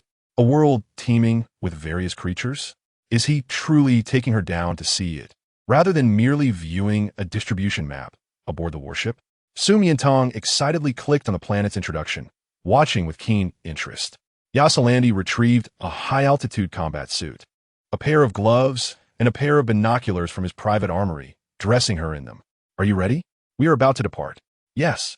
Su Miantang gigerli nadif, her amber eyes sparkling with vibrant light, irresistibly enticing the man to reach out and pinch her cheek. Do not gaze at me in such a manner. Otherwise, I shall be unable to resist, and you shall not be able to leave. Within his private warship, surrounded by cold and ruthless weaponry, was where his dreams lay. Su Miantang, what manner of gaze? Courtship generally refers to the male seeking the female, displaying splendid plumage, dancing, or building nests, common practices among animals. However, on Zhongyang, this activity has become more specific and solemn, encompassing but not limited to the male demonstrating his strength, wealth, status, and loyalty to the female. Yasalandi was meticulously enacting each aspect to impress his beloved mate. To provide her with a broader view of the animal planet, he transformed into his beastly form, carrying her high above. Wow, The moment they exited the warship, Su Miantang, equipped with the ultra-clear binoculars, gasped in awe. From 10,000 meters in the air, she witnessed a breathtaking spectacle of animal life in nature. Millions of wildebeest migrating in vast numbers, monkeys swinging through the lush tropical rainforest, herds of cattle and sheep on the plains, alongside majestic lions, tigers, and wolves, all dancing amidst blooming flowers and fluttering butterflies, while whales, sharks, and dolphins occasionally leaped from the sea to breathe. An overwhelming scene that left her spellbound. How beautiful! I spotted a green peacock. Its tail feathers are so unique. And a long-tailed tit, round and fluffy, soft and white, resembling a little pom-pom. I wish to hold it in my hands. What is that colorful flower blooming on the mountain? How have I never seen it before? There's a pair of swan lovers dancing in the water, forming a heart shape. Such adorable golden, snub-nosed monkeys feasting on berries. She was utterly captivated, chattering excitedly. Suddenly, she noticed something unusual. On the continent, countless animals in motion seemed to have suddenly caught wind of a powerful presence, lifting their heads to gaze skyward. Then, in unison, they lowered their heads, kneeling and bowing their forelimbs, their numbers nearly covering the entire planet. This grand and sacred ceremony appeared to be welcoming, worshipping their king. Su Miantang was deeply awed by this majestic scene, rendered speechless. Are they bowing to Lon Lon? Previously, she had been astonished to see the pack of wolves surrounding Enzo and the flock of birds dancing around Fred, but now it was the entire animal continent. This was true dominion, the king of all beasts. Mimicking their posture, she slightly bent down, embracing the white tiger's neck, gently nuzzling against him. Lon Lon, they're all here. Before she could finish her sentence, Yasalandi's powerful frame shuddered, his wings suddenly losing balance, and he plummeted from 10,000 meters high. Su Miantang, clinging desperately to his wings, realized her grave mistake. She had forgotten that one must not touch a beastman's nape. Just before reaching the ground, Yasalandi resumed his human form, forcefully pinning her, breathless, beneath him. Su, you did that on purpose, didn't you? Intentionally tempting me. Did you not know you enjoy being in the air? Shall we ascend once more? Or shall we remain here? Here, I can also take you to the skies. His fiery eyes burned with intensity, the corners tinged with a hue of crimson. His handsome face revealing a hint of ferocity, as if he could no longer suppress his primal instincts, yearning to devour her whole. Su Miantang extended her hand, covering his mouth, which brimmed with wild words. Trust me, it was not intentional. I do not believe you. Yasalandi smirked, planting a soft kiss on her palm. Su Miantang's fingertips trembled, withdrawing her hand. I truly was merely mimicking the actions of other animals. Them? The man's eyes glinted mischievously. Su, do you wish to pledge fealty to me as king? I merely find it amusing. Or perhaps, acknowledge me as your master. No way. Su Miantang, upon hearing her master, resolutely defended her position as his rightful owner, asserting, I am your master, even though you seem to have forgotten. It mattered not. From this day forth, you shall still be my esteemed matriarch. Unwittingly, Su Miantang found herself ensnared once again in his verbal trap. How could this tiger be more cunning than a fox? Get up first. Is it fair to tease without responsibility? Aslanti, dissatisfied, tightened his embrace around her, closing his eyes to indulge in her scent. No, let me hold you for a moment, slowly. She is truly fragrant, intoxicatingly so. Su Miantang sensed his unsettling restlessness and regretted her actions. When will I ever feel better? It's all my fault for being so impulsive. Suddenly, a delightful and clear chirping sound broke the silence. Turning in curiosity, she spotted a plump, fluffy, long-tailed tit bouncing toward her hand. A little fluff ball? How'd it come here? It was so soft and adorable.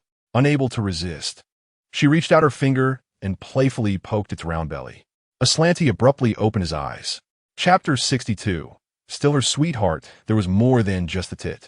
He gently released her, producing a green peacock's tail feather, a vividly colored 7-petaled flower, a handful of berries, and even an unweaned golden monkey.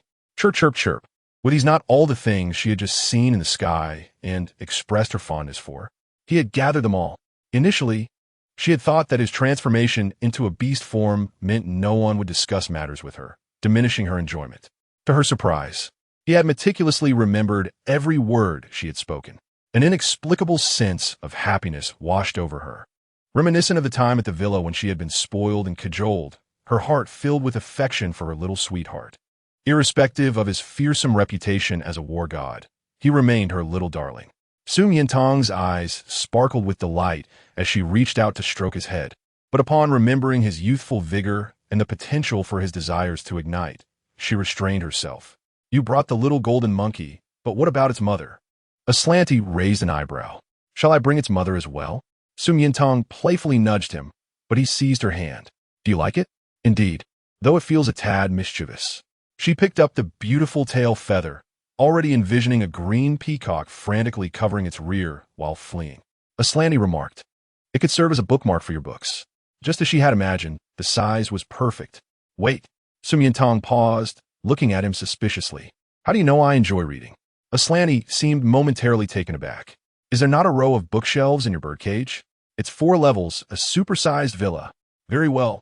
She continued, holding up the 7-petaled flower. Curiosity piqued. What is this extraordinary flower? It is the 7 emotions flower.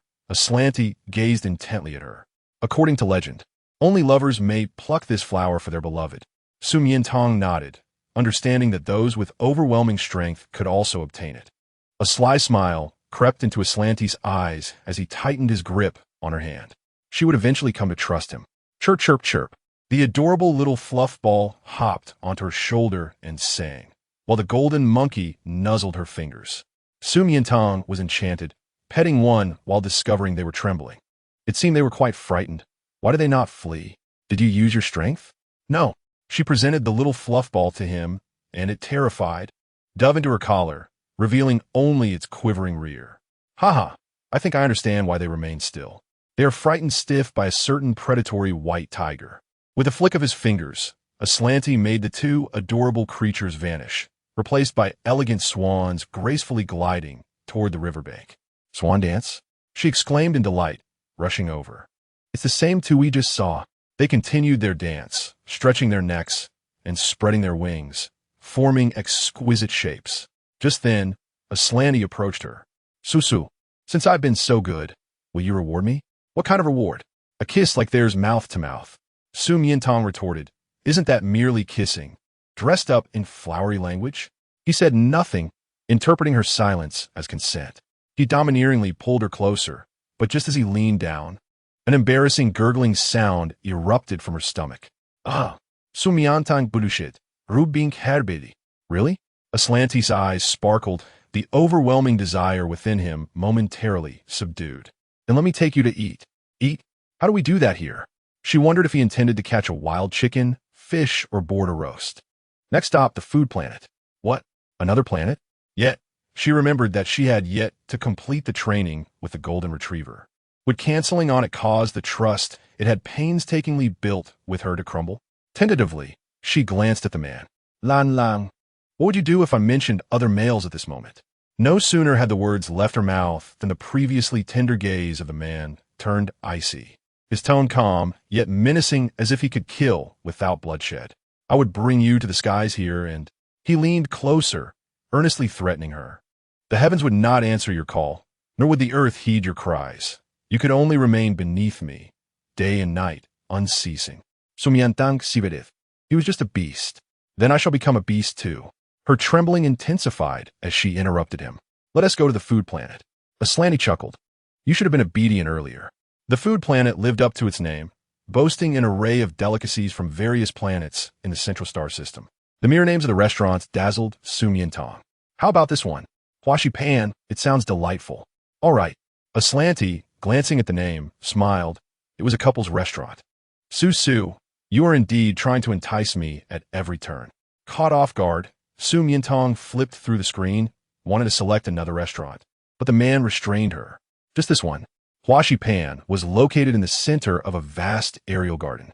As a popular couple's restaurant, it was bustling with patrons. To ensure their romantic date went uninterrupted, Aslanti donned a mask before entering. Su Miantang frequently glanced at him, eliciting a sense of delight in the man. I just think that with a mask, you seem even more striking. The mask featured a jade tiger design, pale blue in color, adorned with butterfly patterns, adding an air of mystery to his already captivating visage. Aslanti remarked, "Beauty is in the eye of the beholder. It is only natural."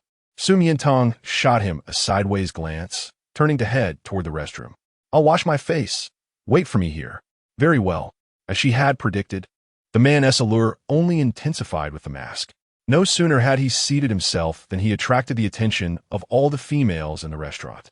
His half-masked handsome face, superior physique, noble demeanor, and captivating movements stirred hearts, making their pulses race as if they had a rabbit inside their chests.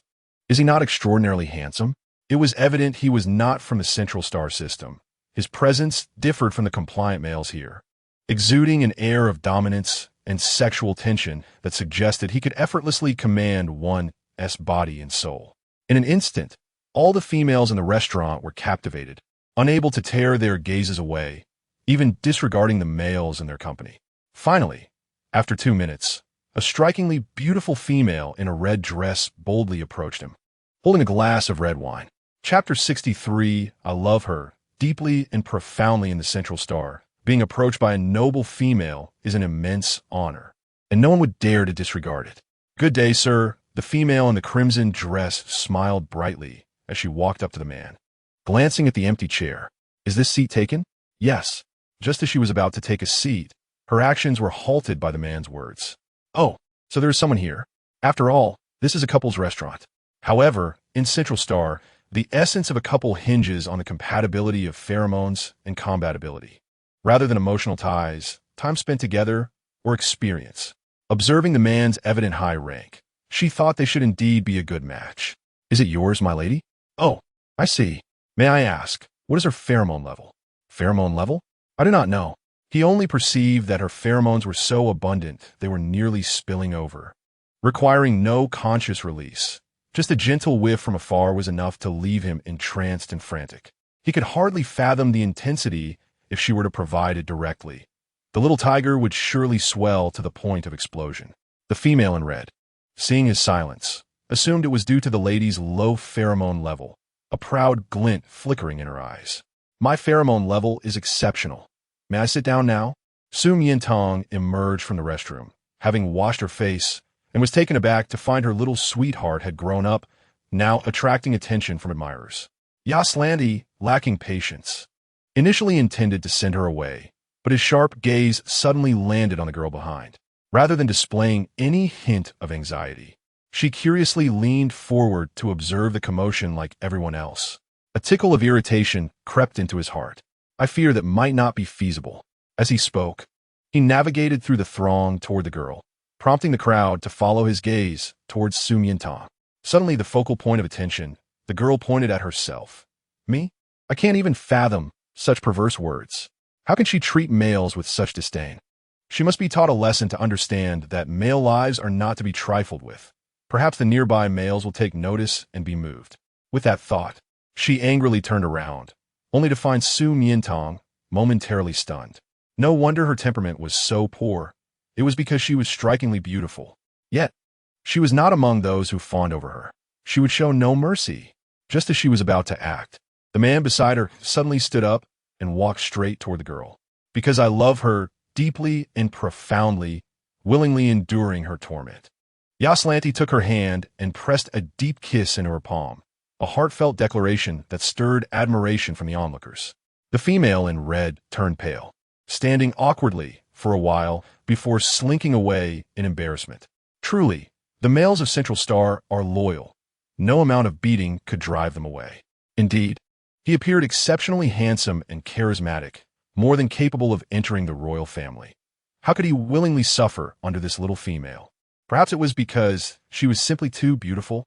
"If I had such a stunning partner, I would endure 3 beatings a day without complaint." Watching the tiger who had just doused her with a bucket of filth now assume a deeply affectionate persona, Su Miantang gritted her teeth. "General, you truly know how to act." A ferocious tiger with unmatched combat abilities, yet he accused her, a delicate girl, of mistreating him. And the most absurd part was that some believed him. "Are you angry, Su?" Aslanti raised his gaze, a glint of mischief dancing in his eyes. "If you're upset, you can punish me as you just mentioned." But your expression doesn't seem like one ready for punishment. It appears more like one anticipating a reward. No matter, he replied, I will indulge you. She forced a smile and patted his head. I know you're using me as a shield to ward off other females. Of course, I must maintain absolute loyalty to my lady. If Su is harassed by other males, this method could also be employed. What? In an instant, the previously soft-spoken, gentle man's eyes flashed with a hint of menace. Who is it? Just as Su Miantang turned to reveal the identity in the next moment, all the males within her line of sight were unceremoniously tossed downstairs, accompanied by a cacophony of screams. Su Miantang exclaimed, Hey, she was just joking. Alas, the unfortunate bystanders and the two-faced tiger. The dishes soon arrived. The famished girl eagerly dug in, while the man beside her seemed intent on maintaining his affectionate image. He served her soup, roasted meat, and condiments in a flawless display of service, eager to feed her dessert bite by bite. Why aren't you eating? I'll wait until you finish. Su Miantang found this line familiar. Previously, when caring for the little tiger, she had said the same. Was this the act of reciprocity? She suddenly laughed. I have been taking care of you. Now it's your turn. Indeed, at his question, her eyes sparkled. Do you remember when you first opened your eyes and thought I was your mother? No, he denied vehemently. I only remember you taking off my clothes. Stop. Su Miantang interjected, her outstretched hand silencing him. Not a single word was clear, all obscured in a haze. Chapter 64 at your command. My lady Yaslani plucked the cherry from the cake, offering it to her. Su Miantang opened her mouth to receive it. According to your memory, who is better, the little tiger or me? What kind of question is that? The little tiger and you are not the same person, are they? Seeing his earnest demeanor, Su Miantang pondered carefully. Both are quite good. However, I have spent more time with the little tiger. Little tiger. In an instant, the cherry she was about to grasp flew away. Su Miantang, suddenly recalling the males who had just fallen downstairs, fearing she might be next, quickly changed her response. You are better. Su truly is fickle, forgetting so quickly. They're all good. You're just being capricious. Oh, you're just deliberately withholding it from me. Aren't you? Su Miantang set down her fork. I'm no longer hungry. No longer hungry? Yaslani observed her flat stomach, pondering, Really? Really, I've eaten plenty. You eat. I'll grill meat for you. Eat a bit more. Such a small belly. How will you bear tiger cubs in the future? Don't think just because you're a tiger, you can keep spouting tiger and wolf nonsense. After finishing their meal, they set off for their next destination, the ice and snow planet. An endless expanse of white glaciers and snowflakes blankets this vast continent and ocean, creating countless unique landscapes. Here, adorable penguins, clumsy seals, and sea lions frolic, while many birds unafraid of the cold hunt for krill. Su Miantang was profoundly captivated by this distinctive scenery. She had always yearned to join an expedition to Antarctica to experience extraordinary natural wonders, but opportunities had been scarce. To her surprise, Lan had brought her here, and this place was a planet far larger than Antarctica. She couldn't wait to rush toward the bizarre blue ice caves, joyfully petting the sleek black and white fur of the emperor penguins, scooping up krill to feed the snow petrels that flew nearby, and spotting clusters of pure white flowers with pale yellow centers. Could this be the fairy tree that Enzo spoke of, his favorite? Imagining a fluffy white snow wolf carrying a flower, racing across the polar glacier, brought a smile to her face. Just as she was about to pluck one, she noticed something even more wondrous. Yaslani watched her lively figure with a gentle smile, breaking off a shard of ice to create an ice flower for her. However, just as he began to channel his combat power, he heard her piercing scream. Don't chase me, please. Lan, come save me. He immediately turned around and beheld a formidable assembly of emperor penguins, their necks outstretched as they pursued a young female, seemingly intent on pecking her rear. In her hands, she cradled a smooth, white penguin egg. He stifled a chuckle. The sight was utterly captivating, yet it drove Su Miantang to exasperation. Why are you still laughing? Hurry up and rescue me. Su, why would you steal someone else's child? If you like it, I can give you one. I did not. She merely found the egg intriguing and reached out to touch it, little realizing that the penguins mistook her for an egg thief and charged after her without hesitation. The most alarming part was that she could not explain her way out of this predicament and could not set the egg down lest it shatter instantly. Quickly, spread your wings and fly me away. However, Yasalandi hesitated. I am tired now. I lack the strength. Su Miantang was incredulous. How could someone who faced countless foes and withstood toxic gas bombs on the battlefield claim to be fatigued? Stop fooling around. They are about to peck my rear. If they do, I shall help you rub it better. You, Su Miantang, gritet hertit, birites. Lon, you wretched beast. Yasalandi laughed even more heartily. Perhaps, if you call me something sweet, I might come to your aid. What should I call you? Just save me. With a sudden flourish, the man unfurled his wings and soared to her side, gently brushing her flowing hair aside. His seductive voice was tantalizingly close. Call me something I wish to hear. What do you wish to hear? Su Miantang's mind flickered back to the words he had spoken in the birdcage, or rather, what he had said at her home. General? Not that. Or God. Brother? She suppressed her embarrassment and uttered it. Neither. Then what remains? Despicable. Taking advantage of my plight. She would never submit to his tyranny. Just as she pondered this, a sudden sting on her rear startled her. It seemed the penguins had truly pecked her, leaving her pale with fright. Without a moment's thought, she screamed, Xiong Jun, save me. As soon as the words fell, Yasalandi obligingly swooped down and lifted her effortlessly. At your service, my esteemed lady. Oh, is so terrifying. I think they really did peck my rear. I shall rub it for you. What good will that do? It is your fault for not rescuing me earlier. As Su Miantang complained, she glanced nervously at the penguin horde below, only to realize they had halted, gazing at them from a great distance, utterly incapable of reaching her. So, what was the source of the pain on her rear?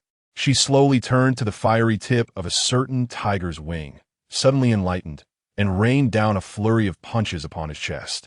Lon, you are too vile. Pretending to be a penguin to scare me. Yasalandi, thoroughly amused by her assault, chuckled, You called me Xiong Jun just now. It sounded delightful. I did not. Do not fabricate lies. The two continued their playful banter until nightfall. Yasalandi sought a prime location to admire the aurora. How beautiful! Su Miantang gazed upward, entranced by the ethereal, colorful glow. Lon, it is said that the aurora is the embodiment of dawn, the daughter of the sun god and the moon goddess. If you pray to her, all your beautiful wishes will come true. Is that so? Yasalandi expressed skepticism, having never heard such tales, nor the term she used. Of course, such a rare opportunity. If you do not believe, I shall make a wish myself. The young woman clasped her hands over her chest, earnestly wishing upon the aurora. Yasalandi observed her, slowly closing his eyes. Before meeting her, he had never held faith in deities. Weren't you just saying you did not believe? Why make a wish now? Su Miantang looked at the proud, aloof tiger. What wish did you make? Can I say it? Yes, but speaking it may render it ineffective. Then I shall not say it. Ah, it seems someone made a very important wish. Very important indeed. No need. Resting here is sufficient. Here? Su Miantang looked around, bewildered. Are you joking? It is freezing. If I sleep here, I will turn into an ice sculpture. Come into my embrace. It is warm, he said, transforming into a colossal white tiger. His stature, fur, and the flickering warmth surrounding him indeed looked inviting. Yet, she suspected he was trying to take advantage of the situation. After being pursued by the penguin horde, she had no choice, but this time, she would not yield to his intimidation. No, thank you. Su Miantang huffed, resolutely turning away, determined to endure the night with her iron will. Just then a sudden, biting gust swept through, chilling her to the bone, compelling her to turn back and burrow into the tiger's embrace. You did not say anything. Yasalandi's eyes sparkled with triumph. He tightly enveloped her in his limbs, leaving no space between them, his posture radiating possessiveness, as though declaring his claim. She was his mate, soft, warm, and cuddly. With a majestic and beautiful tiger head to snuggle against, she suddenly found this idea quite agreeable. Su Miantang contentedly nestled into him, drifting into a sweet slumber. On the boundless ice continent, the man and tiger lay entwined, appearing as one from a distance. In the dead of night, Su Miantang vaguely sensed someone licking her, reminiscent of the restless little tiger from earlier. Accompanied by a familiar voice, Master, Master. I adore you, Master, so very much. Is it Lon? Has he not transformed back into human form and lost his memory? Divine Daughter of Dawn, may I be with my master forever and never be separated. Above her, the white tiger, lost in his licking, suddenly froze, his fiery gaze revealing a profound and overwhelming love. Master, master, master, he internally chanted, striving to suppress the overwhelming emotions within. The next morning, as Su Miantang awoke, she was greeted with a kiss. Good morning, esteemed lady. Su Miantang thought, once again being addressed as esteemed lady, finding herself beside him again and now receiving a kiss on the forehead. She felt as though she might truly have to take responsibility for him. I am hungry. What would you like to eat? I wish to have some fruit. Perfect. I shall take you to the fruit planet. Fruit planet? As the name suggests, he replied. The planet was teeming with countless bountiful fruit trees, and even before arriving, a fragrant aroma wafted through the air. Su Miantang's stomach grumbled at the sight of the abundant fruits. She had never dared to dream of such a feast. Yasalandi descended, plucking a peach from the orchard and offering it to her. Thank you. Are there people to harvest all this fruit? Indeed. Seeing her interest, Yasalandi began to share the history of the planet, its development, and the various types of fruit trees cultivated there. Su Miantang listened with rapt attention, unknowingly finishing the peach in her hand. She crouched down, curiously picking a round, yellow fruit from a small bush. What is this? Devil's fruit. Devil's fruit? Her hand hesitated, sensing something ominous. This fruit is inedible. Su Miantang raised her head, her hand shaking, still clutching the half-eaten fruit. Why did you not say so sooner? If consumed, what happened? Yasalandi gazed at her mockingly as her thoughts became increasingly muddled, her speech slurred, and her limbs lost coordination, ultimately collapsing into his embrace. This would lead to memory loss, blurred reasoning, and an overwhelming docility, yet the effect would last merely an hour. It appeared that the potion had taken effect. He lowered his gaze, gently cradling the exquisite features of the young girl, his address to her unconsciously shifting. Master, are you all right? Aye. Su Miantang vigorously shook her head, and when she raised her face again, she seemed entirely transformed. The amber depths of her eyes, once brimming with intelligence and spirit, now radiated an innocent clarity akin to that of a newborn, curiously observing everything around her, especially him. After a prolonged gaze, 1 second, 2 seconds, 3 seconds, lasting a full minute, she placed her hands over her heart, her delicate lips lightly biting her lower lip, her gaze shy yet adoring. Brother, you are so handsome. I really like you.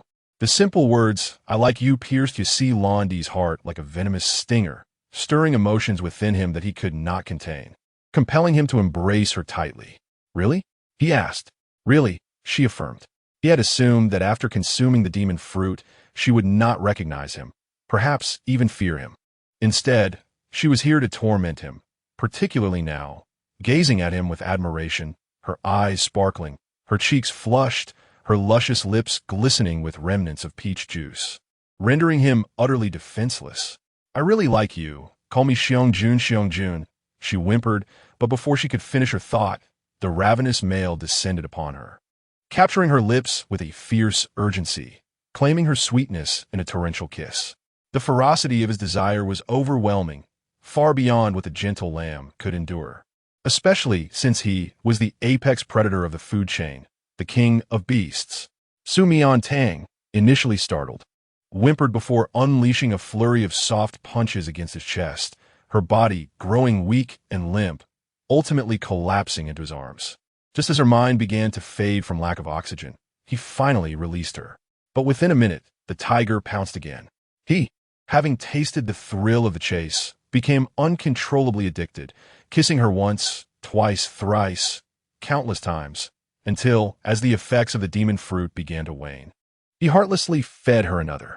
Master, master, how fragrant, how sweet, how soft, how utterly irresistible. I wish to kiss you endlessly, without pause. In the end, Su Miantang cried out in desperation, her tender lips swollen, her eyes red with a mix of complaint and trepidation as she gazed at him. Only then did he cease, his breaths rapid and chaotic, holding her tightly to quell his frenzied desires. Master, I am sorry. It is her sweetness that overwhelms my nature. causing my blood to surge with a primal urge to consume her. You despicable Shonsyun, wicked Shonsyun, Deistatlu Shonsyun. The girl, in a fit of indignation, continued to pummel his chest, until suddenly, realization struck her. What was she doing? Her tone was utterly revolting. Moreover, hissed.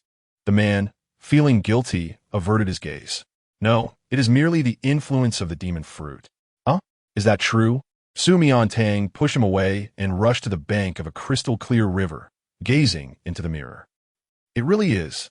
Her lips were indeed swollen to an alarming degree, even worse than when she had suffered a reaction to medication, with not just her mouth but her eyes reddened as well. This accursed demon fruit is truly terrifying. As she lamented, the man behind her swallowed hard. It was his first time, lacking experience and restraint. With more practice, he should not have been so reckless, leaving her in such discomfort. Su Miantang plucked some berries nearby, known for their anti-inflammatory and vision-enhancing properties, consuming a few before offering them to him. Here, they taste quite good. Would you like some? No, he replied coldly, his tongue brushing against his jaw. Dear mistress, rest for a moment. Later, I shall take you to a planet you will surely adore. Another trip? Su Miantang turned her head. No, if this continues, I fear he will bring down the earth. In the Imperial Palace, at Fengyang Pavilion, an urgent report arrived.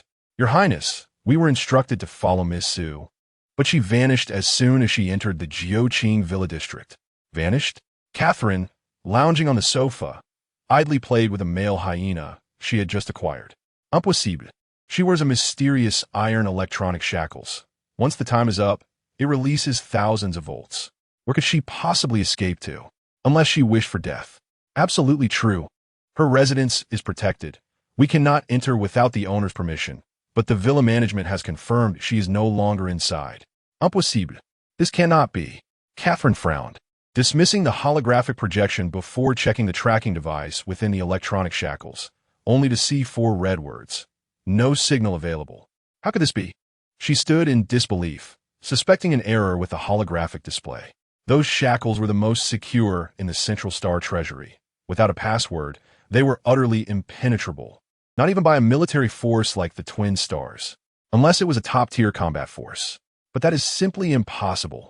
Come, follow me, we must investigate. At the Jiuqing Villa District, the staff patiently reiterated, We are sorry, Your Highness, but even using royal authority, the female protection law remains inviolable. We cannot enter without the owner's consent. We can only inform you that Miss Su Miantang has indeed left the Villa District. This is impossible. The electronic shackles have no signal, and I cannot reach her.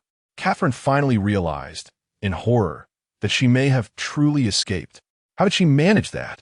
What sorcery did she possess? Your Highness, the Twin Stars just returned from a mission yesterday and left the planet. We cannot contact them now due to the lack of signal. What?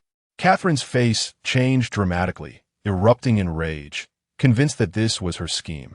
A premeditated plan to escape. Ah, that wretched girl dared to deceive me. Search. Find her. Dig through the entire Central Star system, if you must. But bring her to me. In the East Palace, as dawn broke, the mighty lion in the vast prison awoke. It shook its majestic mane, its striking blue eyes fixated on the door, eagerly awaiting the appearance of the little female. Yet today, 6 o'clock, 8 o'clock, 10 o'clock, he waited until noon. But her figure never graced his sight. Where had she gone? Why had she not come? Golden-haired one, you must be obedient. Eat your meals, listen well, and wait for me in your cage. I will come again tomorrow. She had promised to return. She would never break her word. As night fell, she still had not arrived. Surely, she must have been delayed by some matter. She would undoubtedly come tomorrow. The lion assured himself. Though he had not touched his favorite meat, his eyes remained wide open, clutching the golden-haired plush toy, staring intently at the entrance. Every minute, every second, he hoped for her arrival. Yet the next day, she still did not come. The lion's once bright and eager eyes gradually filled with doubt, melancholy, and silence. Why had she not come? Did she find him dull, uninteresting, and no longer care for him? But she had said he was adorable. That being with him brought her joy, and that she would continue to seek him out. She had promised to personally take him away from this place. He gazed into the long corridor leading to the door, feeling as though it had suddenly turned dark and foreboding, filled with blood, violence, and cruelty, reminiscent of the laboratory where he had been imprisoned, where every step was fraught with endless suffering. Previously, he had effortlessly walked out while tethered by chains, but now the place felt akin to hell, engendering a profound sense of dread that compelled him to retreat step by step. Tang, Tang, Tang, Tang, where are you? I miss you dearly. For the first time, he loathed himself for his mental collapse, devolving into a beast that could not even utter the name of his beloved. In the ensuing days, time became a torturous implement, slicing away at his skin second by second. Chapter 67. Once a home, now her ruin. The lion was reluctant to sleep, fearing it would delay the arrival of the little female. He refused to eat, overwhelmed by an acute longing, tension, anxiety, and fear, which manifested in physical ailments that made him feel nauseated at the sight of food and water. Yet upon awakening, it was still desolate and dark, as if he had plummeted from paradise into the depths of hell, again and again, nearly shattering his resolve. This sensation was 100-fold more agonizing than the physical torment he had endured while imprisoned in the laboratory. At that time, he had merely suffered bodily pain, still harboring thoughts of escape and a yearning to see the light of day again. But now, the psychological torment felt like sinking deeper and deeper into a swamp. He longed for her desperately, as if he were on the verge of death. Tang Tang, where are you? Will you come and see me? On the Yuanshi planet, magnificent and grandiose stones sprawled across the mountains and plains. As Yasalandi descended from the heavens with the young girl in his arms, she found it perplexing. Is this truly the place you said I would adore? It appears barren, merely mountains and rocks. What is there to behold? These are raw stones. Raw stones. Su Miantang was astonished. Are these the kind from which jade and gems can be carved? Indeed, it truly exists. An entire planet of raw stones must harbor untold treasures. Su Miantang gazed up at him, her eyes sparkling with wonder. Lon Lon, you must possess immense wealth. This was the first time she had expressed admiration for him while fully conscious, and the man felt elated. Do you like it? Yes, yes, yes. If you like it, then let us register this planet in your name as private property. Private property? Wouldn't that make her a billionaire? No, a trillionaire? Dreams can come true so effortlessly. Lon Lon, truly you are a magnificent tiger, grateful and worthy of the care your master has bestowed upon you. For a fleeting moment, Su Miantang felt her heart flutter, but she quickly regained her composure. No need, just let me pick a stone. She must not forget that her little sweetheart had transformed into a little seductress, and her pure feelings for her master had already soured. Perhaps, just a moment after she nodded, he would demand recompense. And with his understanding of mating lasting for dozens of days, she feared for her very life. Though gems are beautiful, life holds greater value. Susu, are you certain you do not want it? Yasalandi raised an eyebrow, continuing to entice her. Not just this planet, but my house, spacecraft, armory, personal accounts. And even my very self could be yours. Su Miantang, indeed, she had not misjudged. Everything except your person should be charged to my account. Very well. But such a substantial transfer of assets must be sanctioned by a partnership. As he spoke, he leaned down to kiss her, startling Su Miantang into covering her mouth. Beast, what do you intend to do? My lips are already swollen. Ha. As Su Miantang listened, a vivid image flashed through her mind. He had held her tightly, kissing her ferociously for 2 hours. Was it an illusion? The girl landed on the mountain, beginning to scrutinize and select raw stones, hoping to uncover a rare treasure. After deliberating for half a day, she chose a sharply defined gray stone. Although she had no expertise in jade, her geographical knowledge informed her that the rough, sandy surface indicated great age. Though small in size, its weight suggested a high density of jade within, indicating it was of an ancient variety. Thus, it should be a piece of superior jade. Meanwhile, Yasalandi was also selecting stones, but his method was far simpler. He directly engaged his combat instincts to sense the age, quality, and hue of the jade within. No imperial green jade, no sapphires, no rose quartz. Lon Lon, I have made my selection. Su Miantang excitedly called out, holding her chosen stone. Come help me open it. Very well. Yasalandi appeared in an instant, and before he took the stone from her, he slowly opened his palm. There lay a clear, amber-hued diamond that sparkled brilliantly in the sunlight, breathtakingly beautiful. Wow, how lovely! Su Miantang was enchanted, nearly dropping the stone on her foot. Thank you. I adore it. She could hardly imagine how exquisite it would be to wear such a large diamond. Yasalandi opened a raw stone in her hand, revealing a ruby with a rich, vibrant hue reminiscent of dove's blood. He paused, momentarily taken aback, feeling as if this stone were his very eyes. Then, an undeniable smile of joy spread across his face. Susu, you selected for so long, only to choose a gem that matches the color of my eyes? We're truly in sync. You have me in your eyes, and I have you in mine. Su Miantang had not anticipated such a coincidence. Looking at the two gems together felt akin to exchanging tokens of affection. That is not the case. I lack any special sight abilities, so how could I have deliberately chosen it? Speaking of sight, she recalled the golden retriever. However, now the obedient tiger had morphed into a mischievous tiger who forbade her from mentioning any other males, going mad at the mere thought. Once it was about dismantling homes, now it was about dismantling her. Quite terrifying. Does that not further indicate our fateful connection? The once proud general, who had previously regarded gold and jewels as mere refuse, now carefully cradled the two gems to his chest, fearful of losing them. Indeed, Su Miantang Nadif, you have always referred to me as the female master because you believed I took your purity. If it were another person, you would still seek to mate with her. I'm no different, am I? Chapter 68, Tang Tang, I hate you. Of course not. Upon hearing this, Yasalandi's gaze darkened immediately. You are you, and only you. He loved her alone, and no one else would suffice. I did not believe it. Su Miantang raised her chin, firmly asserting that his feelings were merely instinctual. Yasalandi looked down, his fiery eyes filled with sincerity. Susu, what must I do to prove my devotion, so you may believe? At the very least, you must obey. Am I not obedient enough? Su Miantang pondered who had given him the illusion of her compliance when he was clearly a tyrant. She had expected him to retort, but was astounded when he agreed without hesitation. Very well. Has he truly become compliant? Is this tactic so effective? She suddenly recalled how he had been restless in bed, and when she had threatened to abandon him, he had clung to her legs, begging for mercy. The general was indeed capable of both submission and dominance. Will you not inquire what the matter is? No need. I shall follow you always. For several consecutive days, the Imperial Guard turned the Central Star upside down in search of Su Miantang, while Catherine, infuriated, smashed everything within the palace. She has escaped. She has truly fled. Never before in her life had anyone dared to treat this princess in such a manner. Suddenly, a guard rushed in with urgent news. Catherine's expression stiffened. What is it?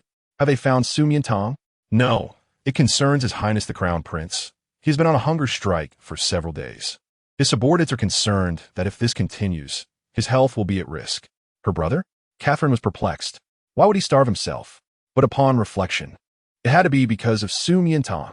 This is utterly intolerable. To the East Palace, in the vast prison that had fallen silent for several days, a sudden stir broke the stillness. The mighty lion opened his eyes almost immediately, filled with anticipation as he gazed towards the entrance. However, upon seeing KSLN, the radiant hope that once illuminated his deep blue eyes gradually dimmed and turned gray. It was not her. KSLN cautiously stepped inside, her heart aching as she observed his visibly emaciated form and the lifelessness in his demeanor. How could her once vibrant elder brother appear so despondent? Not even when he escaped from the military laboratory had he been so defeated. It was all Su Miantang's fault, that vixen. She regretted ever agreeing to the wager with her. She would rather her brother remain the indifferent and tempestuous figure he once was than witness his current state. Elder brother. She approached the cage, her hands tightly gripping the obsidian ice pillar. What has happened to you? Are you still waiting for Su Miantang? Upon hearing the name of the petite female, the lion reacted instantly, rising slowly. Younger sister, do you know where she has gone? Why hasn't she come to see me? Is she fleeing? The lion's expression froze in shock, seemingly unable to comprehend her words. I'm so sorry, elder brother. It's all my fault, KSLN lamented, filled with remorse. I captured the two males she cherishes most, threatening her to stay in the palace. She agreed to help you regain your human form to save them, and in a moment of weakness I consented. But I never anticipated that it was merely a ruse to buy time and find an opportunity to escape. Now, she has fled with those two males, leaving Central Star. I have searched the continent, but found no trace of her. Please, do not think of her anymore. She was only deceiving you in these past days, pretending to be close, to help you. She never treated you sincerely. You were merely a beast she could exploit. Each of her words struck the lion's heart like a venomous dagger, leaving him momentarily breathless. No, impossible. It can't be. He retreated slowly, his limbs trembling, his lush mane bristling, his insides feeling as if they were being torn apart, the blood within him seemingly flowing backward. Ting would never deceive me. She promised she would return. She said she would take me away from here, that she would not let anyone harm me again. But why hasn't she appeared yet? The lies and betrayal of his beloved shattered the last remnants of sanity within him as agony engulfed him. His dual pupils expanded and trembled, ultimately spilling blood tears as he tilted his head high. Why? Ting, why did you deceive me? You are as cold and cruel as those in the laboratory. I hate you. I hate you all. I loathe this world. After speaking, KSLN could no longer bear to look at him and turned to leave. Yet, as she exited the East Palace, the guards hurriedly approached her. Where's she? Take me to her. At the gates of Ying City, as Su Miantang disembarked from the worship, she saw KSLN rapidly approaching on a magnetic platform, her fierce demeanor suggesting she was not there to welcome her, but to harm her. Sure enough, as soon as she landed, KSLN lunged to grasp her throat. Su Miantang, you vile wretch, how dare you toy with this princess? However, before she could lay a finger on her, she was repelled by a powerful red light barrier, causing her limbs to tingle, her head to spin, and her entire being to feel as if it were engulfed in flames, uncontrollably shrieking in agony. Was this? What kind of formidable power is this? Rendering a level 1 female utterly immobile? I have never witnessed such a phenomenon. In disbelief, she lifted her gaze and beheld a tall, striking man descending from the skies. His fiery red wings unfurled. The god of war? He survived? He is alive. Her heart raced with excitement, her words stumbling as she spoke.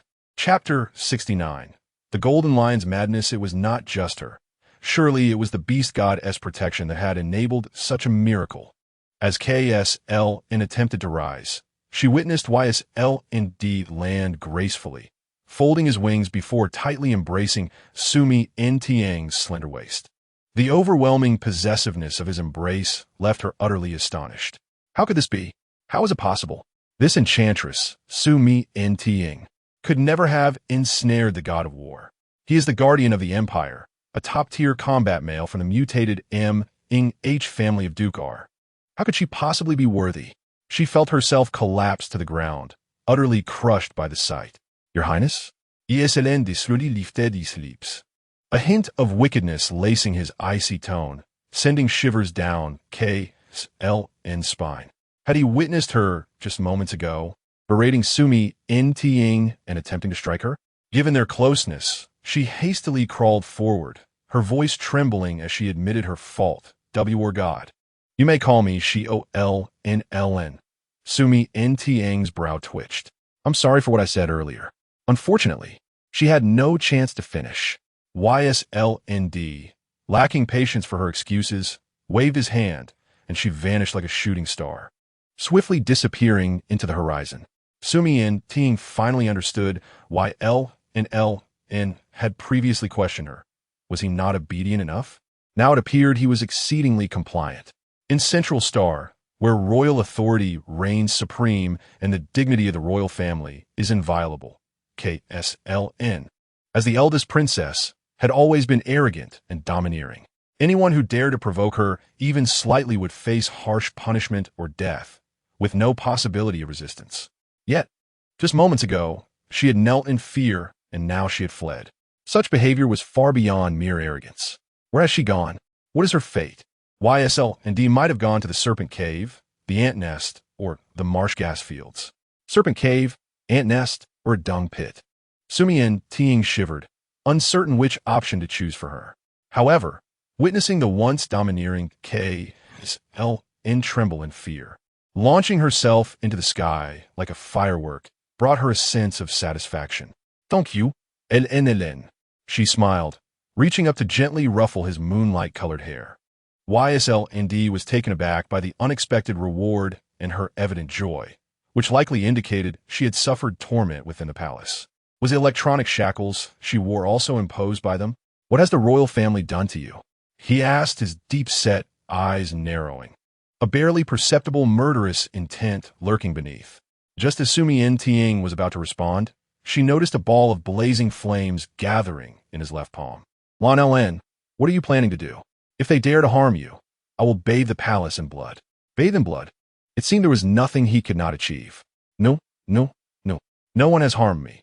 KSLN merely enjoys a verbal spar with me. She quickly grasped his hand, and the shackles were willingly worn, as I am bound by a wager. Really? Really? Su Miantang nadidermistri. Terrified that any hint of insincerity would provoke him to unleash his wrath. Is that so? Su Miantang's lips twitched. What are you thinking? The man chuckled, contemplating thoughts that should not be entertained. Moreover, if you were to act here, you would undoubtedly be branded a rebel. Rebel? ESLN discoffed. The inept royal family has languished for so many years, reduced to a mere shell. The throne is but a trifle for me. My reluctance to claim it stems from sheer boredom. That is not rebellion, it is ascension. If Su desires the position of Wang Fei, the ceremony can be held as early as tonight. Arrogantly bold, you can easily conquer others, but what of Queen Xiao? She stands on equal footing with you. It will thus depend on the esteemed lady. YSLND bowed her head, affectionately nuzzling her hair, reminiscent of the little tiger who once acted coyly. Esteemed lady, you shall surely protect me, will you not? Me? Su Miantang pointed at herself with a look of disbelief, her expression akin to that of the nine-headed insect from Journey to the West, who commanded BRB to eliminate Tang Sung and his disciples. Then perhaps you should eliminate me first. Ha. The two shared laughter as they strolled toward the imperial city. Before they could reach their destination, an earth-shattering roar suddenly erupted from the eastern palace. The sound was hysterical, filled with desolation and despair, laced with a palpable aura of malice that sent shivers down the spines of lesser orcs. It was the roar of a lion. The sound reached the beast god hall, startling Queen Xiao, who had been in prayer, causing her to open her eyes in discomfort as she clutched her chest. It is YN. What has happened to him? The bond of blood runs deep. She could feel his excruciating pain at this moment. Within the Inkian palace, Huolong, who was engrossed in state affairs, rose upon hearing that mighty lion's roar. Brother Huang? Golden-haired? Su Miantang recognized the voice, halting in her steps. Was it truly his voice? It sounded strikingly similar, yet she had never heard him emit such a heart-wrenching howl, as if on the brink of despair. Has he encountered some peril? YSLND too sensed an extraordinary presence, a lion of formidable battle prowess. How intriguing that such a prince lurked within the palace. Deep within the eastern palace, in a vast prison, a lion stained with blood had its once clear azure eyes clouded with an ominous murkiness. The last vestige of its humanity had vanished, leaving behind a wild beast consumed by a singular desire to annihilate this world. Its claws effortlessly twisted the unbreakable dark iron cage, rendering the palace's defenses beside it utterly futile. The hundreds of guards stationed outside had yet to react before they were trampled beneath its feet, releasing cries of anguish. Brother Huang, what has happened to you? A group of princes, hearing the commotion, rushed over only to find the lion's eyes ablaze with fury, its wildness evident as it no longer recognized them. They hastily attempted to intervene, but even though they were all formidable grade males, they crumbled beneath the weight of its dual-eyed power. A sea eagle was pierced through the wing. A cheetah had its hind leg broken. A golden-ringed snake lost its scales. Another lion of the same lineage, paralyzed by the roar, succumbed to the innate pressure of the crown prince's bloodline, unable to muster the courage to fight back. In mere minutes, the lion concluded its rampage. With unwavering focus, it charged toward the central city, aiming for the dazzling crystal at its heart. If it could ignite all the quantum energy cannons within, the planet would erupt into oblivion in an instant. Brother Hualong arrived, realizing he lacked the strength to deter him. He extended his hand to activate the restraints to prevent him from escaping and causing harm, but the barriers he could easily establish before now yielded no response, as if suppressed by a force far mightier. The restraining technique, effective within 100 miles, should have been functional. How could this be? In Central Star, aside from him, only General YSLND possessed such skill to easily suppress him, and now that the war god had fallen, it seemed illogical for it to fail. He promptly dispatched a battle command. Emergency announcement from Central Department. A grade male with broken spirit has transformed into beast form and invaded the city. All citizens are to remain indoors, sealing doors and windows, and must not venture outside. Remember, do not use any firearms against him. Understood. With the Imperial command issued, the atmosphere in and around Central City erupted with chaos. A grade male? Besides the fallen General YSLND. Where else could there be a grade male in the Empire? Heavens! That is the Lion King's firstborn, naturally endowed with dual-eyed power. If he goes mad, the consequences are unfathomable. What should we do? I'm outside. Is it too late to hide? You cannot evade him. A grade male's power can tear mountains asunder. Central City is doomed. Now that the Empire has lost its war god, no one can rival him. We might have to resort to firearms, but the collateral damage would be immense. This is disastrous. The Crown Prince's spirit has completely shattered, having escaped the Eastern Palace, and has already injured several princes while rampaging through Central City. Within the Imperial City, guards urgently relayed the news. What? Upon hearing this, Su Miantang felt her heart plummet. How could the golden-haired one? Before he left, he had been growing stronger, his constitution robust, his emotions stable, almost ready for treatment in the laboratory. How could he suddenly collapse entirely? According to historical records of Central Star, beastmen whose spirits had shattered and devolved into wildness had never been restored to normalcy. Su, wait for me here. YSLND donned a protective shield and soared towards Central City. In an instant, he vanished without a trace. Su Miantang attempted to urgently summon a flying vehicle, yet without a holographic terminal in hand. She had no choice but to board the magnetic levitation disc recently used by K. Lin, following his direction. Help! Help! A lion, a great lion. In Central City, terrified screams rang out amidst the panicked throngs, colliding in utter disarray. When General YSLND's figure appeared in the sky, nearly simultaneously, all fell silent, initially stunned into speechlessness, followed by tears of joy. The general is alive. The general has returned. It is the beast god manifesting, resurrecting the general. A terrifying aura suddenly enveloped the area, a barrier established within several thousand meters that rendered escape impossible. The lion raised its head, fierce eyes locked onto him. How dare he obstruct him? He immediately activated his dual-eyed power. So, he was indeed the other grade male of formidable prowess often spoken of by his father, the crown prince confined within the Eastern Palace. Naturally endowed with dual-eyed power, he was determined to witness just how formidable it truly was. He flapped his wings, luring the beast into an uninhabited valley. The battle between two grade males was unprecedented on the planet, their immense strengths stirring up clouds of dust, shaking the earth as red-hot flames clashed with blue, sharp light, intertwining, colliding, and exploding in blinding brilliance. The radiance reached thousands of miles away, where Fred and Enzo, just completing a military mission and returning home, were left in shock. How could such a destructive battle occur on this planet? Fred raised his telescope. Impossible. Those waves of red flames. Are they from General YSLND? In the valley, a daring male groundhog influencer, seeking fame, recklessly set up a live stream from behind a rock, risking his life. Unfortunately, the screen revealed nothing but blinding light. The general will surely prevail. The general will surely prevail. The general is indeed the guardian deity of the Empire, always stepping up in our direst times. It is so lamentable that the noble crown prince, a grade male, has devolved into a beast and is now battling a national hero. How wonderful it would be if he were still normal. This is a clash of equals. I am so worried for their mutual destruction. May the beast god protect him. We cannot bear to lose him again. You have overthought. Even if they are of the same rank, their combat experiences are vastly different. Moreover, the Crown Prince has already descended into a beastly state. General Yasalandi, who has trained in martial arts since childhood under the tutelage of the nation's military patriarch, entered the barracks at the tender age of 14, participating in the brutal wars of the galaxy hundreds of times.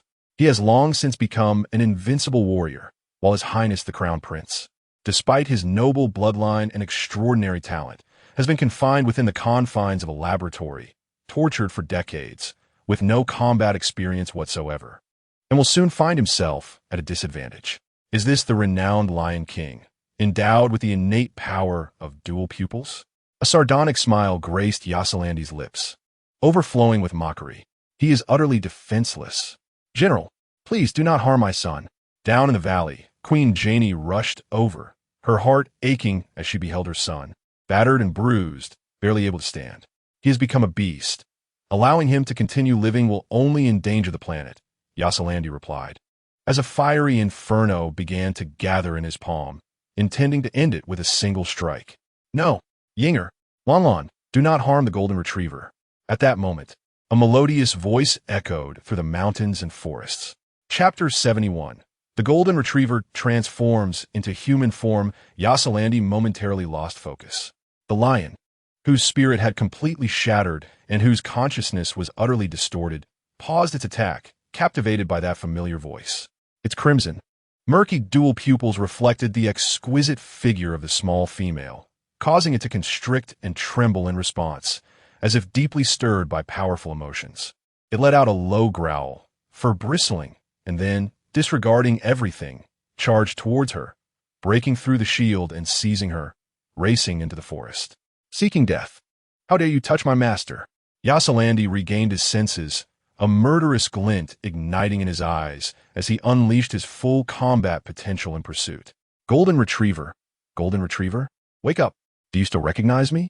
Su Miantang's desperate calls resonated as the lion finally halted, placing her in a narrow cave. Just as she believed it had regained its consciousness, it suddenly roared with a fierce expression, its face contorted in rage. From that voice, filled with profound anger and sorrow, she sensed its hatred towards her. Why? Why did you deceive me? Why did you abandon me? Why are you just like them? Why so cruel? I hate you. I loathe you. It bared its sharp teeth, opening its massive maw, as if wishing to swallow her whole. If it consumed her, they would never be apart again. Yet, when it was mere inches from her skin, it hesitated. It raised its head high and let out a mournful cry, contemplating self-destruction. Let end. This life, filled with pain and disaster, where no one loves it, should have concluded long ago. It turned to charge towards the rocky mountain. However, it relinquished its intent to bite the small female, who, feeling threatened, began to gather mysterious light within her amber pupils. Then she bit fiercely at its nape. In an instant, a rich and sweet pheromone surged through its sharp fangs, inundating the lion's body, causing its pupils to tremble uncontrollably, expanding infinitely. As if it had lost all focus and vitality, overwhelmed with bliss and devoid of any aggression. Simultaneously, the mountains, the royal city, and even the entire central city blossomed with peonies, their vibrant colors filling the air, creating an extraordinarily surreal spectacle that astonished all without evoking fear. The flowers emanated a golden light, captivating all males with their allure and inspiring a sense of reverence among females. On the flying battleship, Fred and Enzo gazed through the cabin window at the countless flowers, their hearts racing, murmuring unintelligibly. In the scientific laboratory, Lucy Lee, who was focused on concocting chemical solutions, found his thoughts entirely consumed by the beloved small female. Within the royal city, Huarong curiously held a white peony, unexpectedly catching a whiff of a fresh and elegant bamboo scent, his favorite pheromone. At the foot of the mountain, Yasalandi, brimming with a murderous aura, seemed to have been suddenly soothed, his emotions inexplicably calmed. In different locations and scenarios, the five were guided by the same intense and mysterious force, all moving towards the source of the fragrance. And it was only when the lion transformed into human form that Su Miantang regained her senses and slowly released her bite. In that instant, the thousands of beautiful peonies that had bloomed throughout the city vanished without a trace, as if they had never existed. The countless citizens, previously entranced by the flowers, suddenly awakened. The star network erupted. The trending topic of peonies blooming throughout the city quickly overshadowed General Yasalandi's resurrection and Crown Prince's mental collapse. Oh my, am I hallucinating? How did the central city suddenly fill with peonies, only to vanish so suddenly? It can't be a hallucination. The scene was too magnificent. I was entranced. Sorry to admit, when I regained consciousness, I was on my knees. It was simply too beautiful, too moving, too sacred. I would willingly offer my heart to it. How could this happen? Is it a miracle? Has anyone noticed that after the flowers appeared, the battle between the general and the crown prince ceased? Their figures have vanished from the live stream. Could it truly be divine intervention? Someone just found out. But the conclusion is absurd, claiming that the flowers' colors resemble pheromones. How could that be?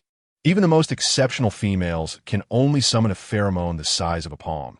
Yet this is an entire city of peonies. What an extraordinary existence.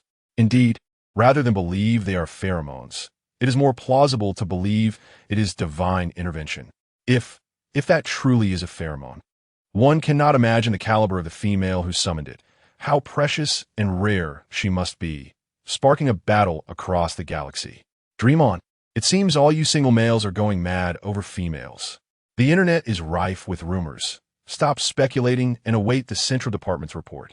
In the valley, Queen Janie gazed at the peony that was gradually fading from her palm, her usually tranquil heart stirred by tumultuous waves. Pheromone. Perhaps others may not recognize it, but she could identify it at a glance. The only difference was that she had but one, while just moments ago there were thousands. She dared not imagine how powerful a female of such caliber might be. Without a moment to lose, she followed the scent towards her son. What has happened to him? Why is he suddenly biting the lion? Su Miantang shook her head, opening her eyes to see that she was no longer biting a lion, but a man, a grown golden-haired male. Chapter 72. The Awakening of Pheromones. He possessed tousled golden locks that shimmered under the sun, casting a gentle glow.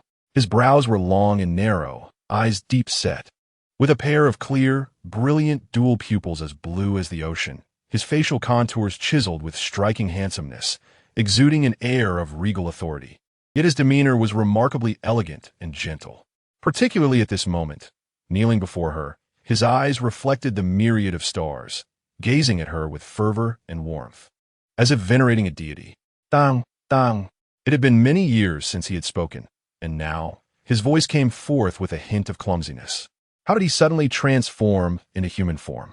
Wasn't it said that once one's spirit completely shattered, they could never regain their human shape? Su Miantang was utterly astonished. Big golden retriever, is that you? How did you suddenly transform into a human? You saved me. Me? As she pondered this, Aslan T appeared before her. The man's expression initially showed shock, but upon seeing the majestic lion that had manifested, with its bare neck pierced, he seemed to grasp something, his jealousy igniting as he reached out to end the creature's existence. Lan, Su Miantang attempted to intervene, only to feel a surge of energy crashing violently within her, causing pain to radiate through her internal organs, eliciting a pained groan. Tang. Master. Jun Xingyin and Aslan T rushed to embrace her.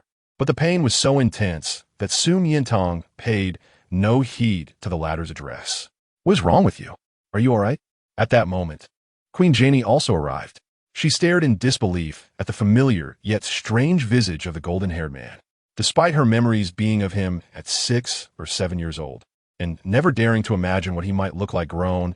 The bond of blood recognized him at once. This was her most beloved eldest son, who had surprisingly regained his sanity and human form. Heir, she exclaimed, rushing forward, tears streaming down her face. My heir!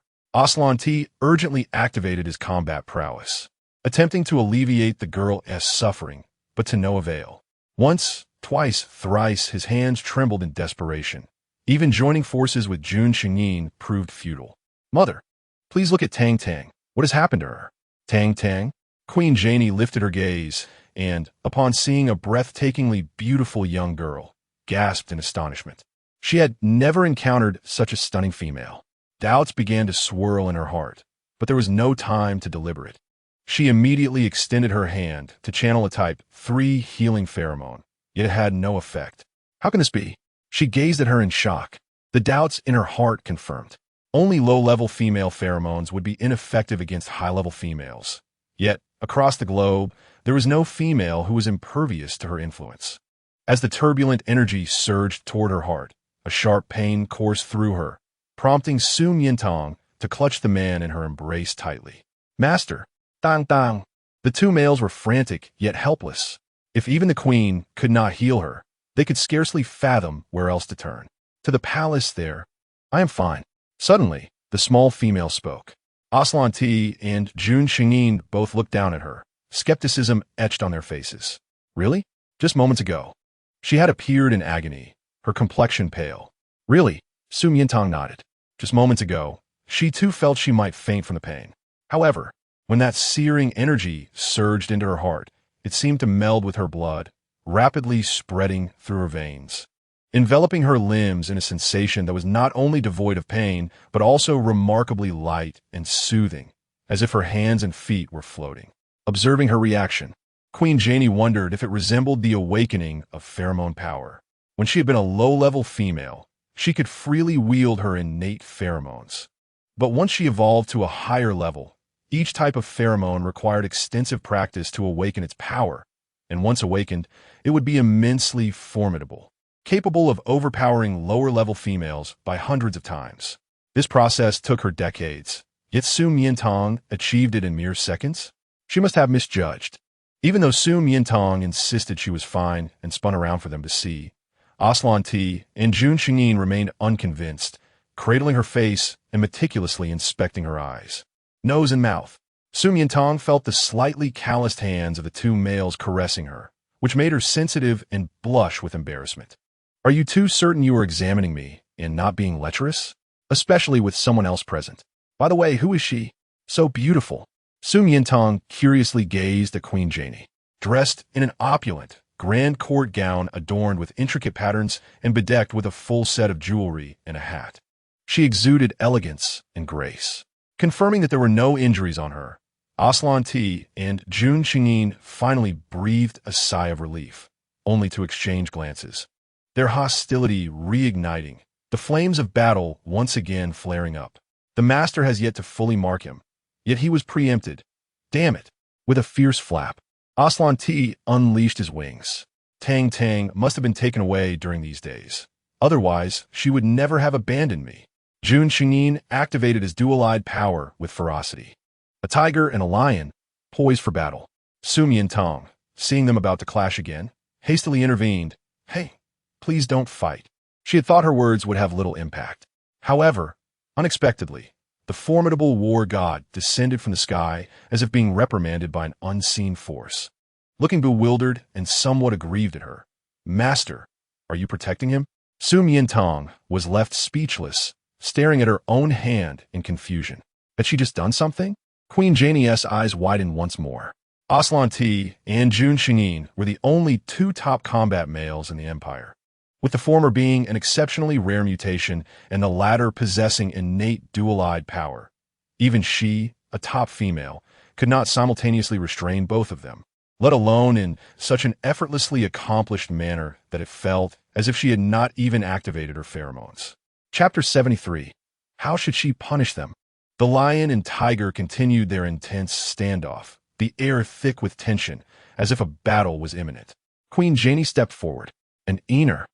She turned to Jun Xingyin, tears streaming down her face before she could even speak. My son, I have waited 19 years for you, and I finally see this day. Mother. Jun Xingyin embraced her, emotion welling up within him. Thank you for never giving up on me. I am well now. Mother? Su Miantang was taken aback. This beautiful woman was the legendary highest-level female of the Central Star System, the Queen of the Empire. It was astonishing how the longevity of the Beastmen rendered her ageless. Yes, she nodded repeatedly. He is well now. A long-held dream has come true. The Savior is right here. Queen Janie wiped her tears and turned to perform a courtly bow to Su Miantang. I do not know the name of my Savior, Allow me to bow. No, no. Su Miantang quickly helped her up. She could not accept a queen's bow. My name is Su Miantang, a newly registered citizen of the Empire. Recently registered? No wonder she had never sensed such a powerful female on the planet before. She was a newcomer. May I ask your pheromone level? Pheromone level? I do not have pheromones. Su Miantang scratched her head, prompting Queen Janie to laugh, thinking she was joking. How can that be? If you had no pheromones, how could you be so beautiful? How could you save Heir, stop the fight between him and the general, and release such a vast pheromone? Aslan T and Jun Xingyin were equally puzzled. She clearly had pheromones, an abundance of them, enough to overflow. Why did she claim otherwise? Did she not want to take responsibility? Aslan T quickly interjected. Su, you have pheromones. You temporarily marked me, remember? He deliberately emphasized the word temporarily, igniting a surge of murderous intent in Aslan Ti's eyes. Were it not for the master's intervention, he would have turned him to ashes in an instant. At that moment, he merely exchanged a scornful glance. Hearing this, Su Miantang was left in a daze. Earlier, when the big golden retriever had contemplated ending it all, there had indeed been a powerful and unfamiliar hormone surging through her, controlling her very will. She bit down on its nape, and then he transformed back into his human form. Just moments ago, with a mere wave of her hand, Lon and the golden retriever, who had been ready to fight, became obedient. Could she truly possess pheromones? She gazed at her hands in confusion. But wasn't she human? Moreover, I had tested for pheromones twice before, both times yielding an unknown result. Unknown. Queen's H.N. paused for a moment before coming to a realization. So that was it. She smiled gently to reassure her. Unknown might not signify absence, but rather a limitation of authority. Limitation of authority? Yes. The current detection machines for female pheromones in the Empire are calibrated to the highest historical female levels, which is mine. However, as she spoke, her tone and gaze became increasingly animated. I can sense that your level is even higher. You may very well be the only level S female in the world, a being capable of breaking all records. Level S female? JNCH was astonished. This was unprecedented. His beloved was indeed the best in the world. Is that true? As Su processed this, her first thought was that she could potentially live for 800 years. Mis et mi ne te neve. Would you be willing to accompany me to the Beast God Hall to check your pheromone level? What makes it different from other places? There's a natural Beast God statue there, which has been venerated for over 1,000 years, specifically for testing high-level female pheromones. Legend has it that the Beast God left 3 strands of combat power in the statue. 1 strand represents level S, 2 strands represent level A, and 3 strands represent level B. The number of strands you can withstand indicates your pheromone level. That's incredible. Su was somewhat intrigued. I am willing. Splendid. In the central star, where females are scarce and males are abundant, females are inherently precious, let alone a being that surpasses her level, poised to create miracles. Queen Shinin joyfully took her hand, treating her with more care than her own daughter. T board the aircraft with me, and I will teach you some methods to harness pheromones. All right. Just as Su was about to step onto the aircraft, she heard a commotion behind her and immediately turned around, seeing the imposing general and the crown prince, both ready for a confrontation. You too. She spread her arms wide, making a slow, choking gesture as a threat. If you dare to fight again, be wary of my pheromones. I will punish you severely. Previously, without pheromones, she and T felt much, but now that she possessed them, it was rather amusing. She could subdue these formidable beings. The two immediately ceased their actions, not out of fear of her threat, but imagining the scenario made their throats tighten. How would she punish them with pheromones? One pair of azure eyes and another pair of crimson flames exchanged glances, revealing not a trace of fear, but rather a hint of anticipation. It seemed a confrontation was inevitable. Queen Zhixin couldn't help but smile at the sight of the two obediently complying after merely being threatened. Why, despite the torment he had endured over the years that had rendered him cold and irritable, still retained a gentle and peaceful core.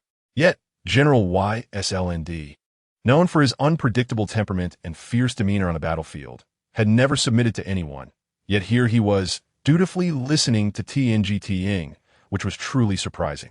Perhaps this was the allure of a level S female. The four soon arrived at the Advanced Pheromone Testing Center, the Beast God Hall. Queen Xiao instructed the staff to prepare for the ceremony. Su Miantang noticed a flying battleship landing at the entrance, emblazoned with an eagle wolf emblem. It was Fried and Enzo. She joyfully ran over, and the two brothers, seeing the little female they had missed dearly, rushed forward to embrace her tightly. I missed you so much. I missed you too, so much. Chapter 74, A Gathering of All. Let me see how you've been. Have you been troubled by the princess in the palace? No. Su Miantang twirled around. See, I'm perfectly fine. I'm so clever. Who could possibly trouble me? Fried and Enzo's eyes brimmed with affectionate smiles. Indeed, our TNGT-ing is truly the cutest, smartest, and most beautiful little female in the world. The three of them, having not seen each other for days, had endless conversations. In the hall, JNCH-ing watched the scene unfold. Suddenly recalling his sister's words, I captured the two males she cares for the most and threatened her to stay in the palace. She agreed to help you regain your human form to save them. Were they the ones? Seeing them so joyfully, TNGT-ing's smile made his heart ache slightly. The two brothers followed the girl into the grand hall and were instantly captivated upon seeing the man seated in a baroque chair, unable to contain their excitement. General, the general is alive. They rushed forward, saluting. Colonel Fried Perez of the Eagle Brigade, reporting to the general. Major Enzo O'Sullivan of the Wolf Anti-Terror Elite, reporting to the general. However, the man's expression was grim. If it were anyone else, he would have torn them apart for being so close to his master. Yet, they were her saviors. Attacking them would anger her, and not only would she be upset, but the little female beside her was also looking at him with excited eyes. Lon, these are the two little admirers I told you about. Lon, Fried and Enzo were taken aback by her address. General, is she truly the little white tiger raised by TNGT-ing? How can their personalities differ so greatly? Wasn't the initial test just a regular tiger? Did TNGT-ing save him? Yes. So cold-hearted? Seems like quite the idle burden. Nonetheless, Fried and Enzo appeared quite pleased. Su Miantang approached JNCH-ing and again. This is His Royal Highness the Crown Prince. Upon her introducing him, JNCH-ing felt a significant weight lift from his heart. Did he still hold a place in TNGT-ing's heart? His Royal Highness the Crown Prince? Fried and Enzo were once again astonished. Hadn't the Crown Prince collapsed mentally and devolved into a beast for years? How could he suddenly have transformed back? What had transpired during their brief absence from the Central Star? By the way, how did you know I was here? Just as Su Miantang finished speaking, Huring walked in. Our NGRN? Immediately after, LSL arrived as well. Dean. She was taken aback. All the familiar faces she recognized. This could not be mere coincidence. The two who entered were equally astonished upon witnessing the powerful assembly within the temple. 2 level S males and 2 top-tier level A males. Among them, General YSLND had actually returned from the dead.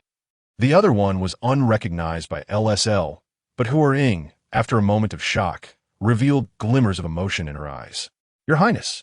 She had thought her brother was beyond saving after his mental collapse this time. To her surprise, not only was he unharmed, but had also transformed back into human form. Curiously, Su Miantang asked, how did you all come here? Me no te, elle se la porteur. And upon catching a whiff of the familiar fragrance of phoenix tail flowers, he felt slightly at ease. I was conducting an experiment when I suddenly saw a sky full of flowers. For some inexplicable reason, my mind and heart were filled with thoughts of you. I really missed you and wanted to see you, and following an invisible force's guidance, I found my way here. Huring communicated through sign language. I feel the same.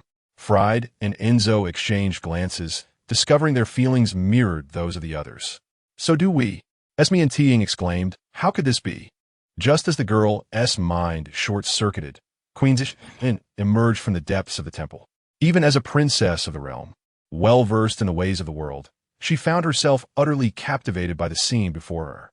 The males present were either unparalleled warriors or scions of noble families. The pillars of the nation, each exuding an air of elegance and striking good looks, as if meticulously sculpted by the hands of a divine beast. especially as she stood beside Su Miantang. It was akin to a constellation encircling the moon, rendering the tableau all the more vibrant and enchanting. Your Majesty, there is no need for excessive formality. Please, everyone, have a seat, she said with a gentle smile, taking Su Miantang's hand. They must all be individuals marked by you, lured here by your pheromones. I didn't. Su Miantang began to protest, but was reminded of the physiological knowledge she had acquired about the Empire's males and females. It seemed she had indeed caressed the napes of their necks, inadvertently accruing a debt of romantic entanglements. In the Empire, a female who marked a male was obligated to take responsibility. Otherwise, she would be considered a frivolous woman. Even false marking was still marking. And though she might not have realized her pheromones at the time, the reality remained. Queen Janie, ever astute, added a sharp remark. The 6 males present exhibited a spectrum of reactions.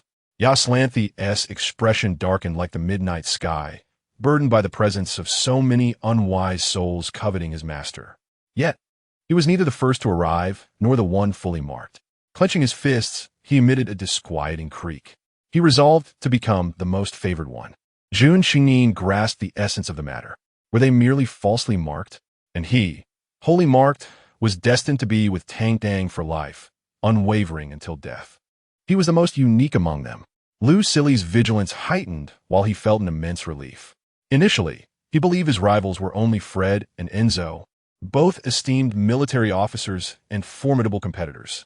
He had never anticipated the presence of a general and a crown prince.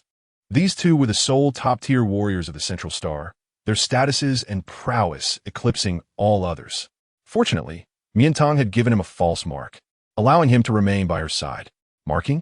Fred and Enzo were stirred, momentarily forgetting their jealousy. Tang, you have pheromones?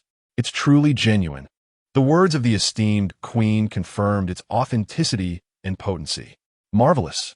This meant Tang could thrive and be with them for the long haul.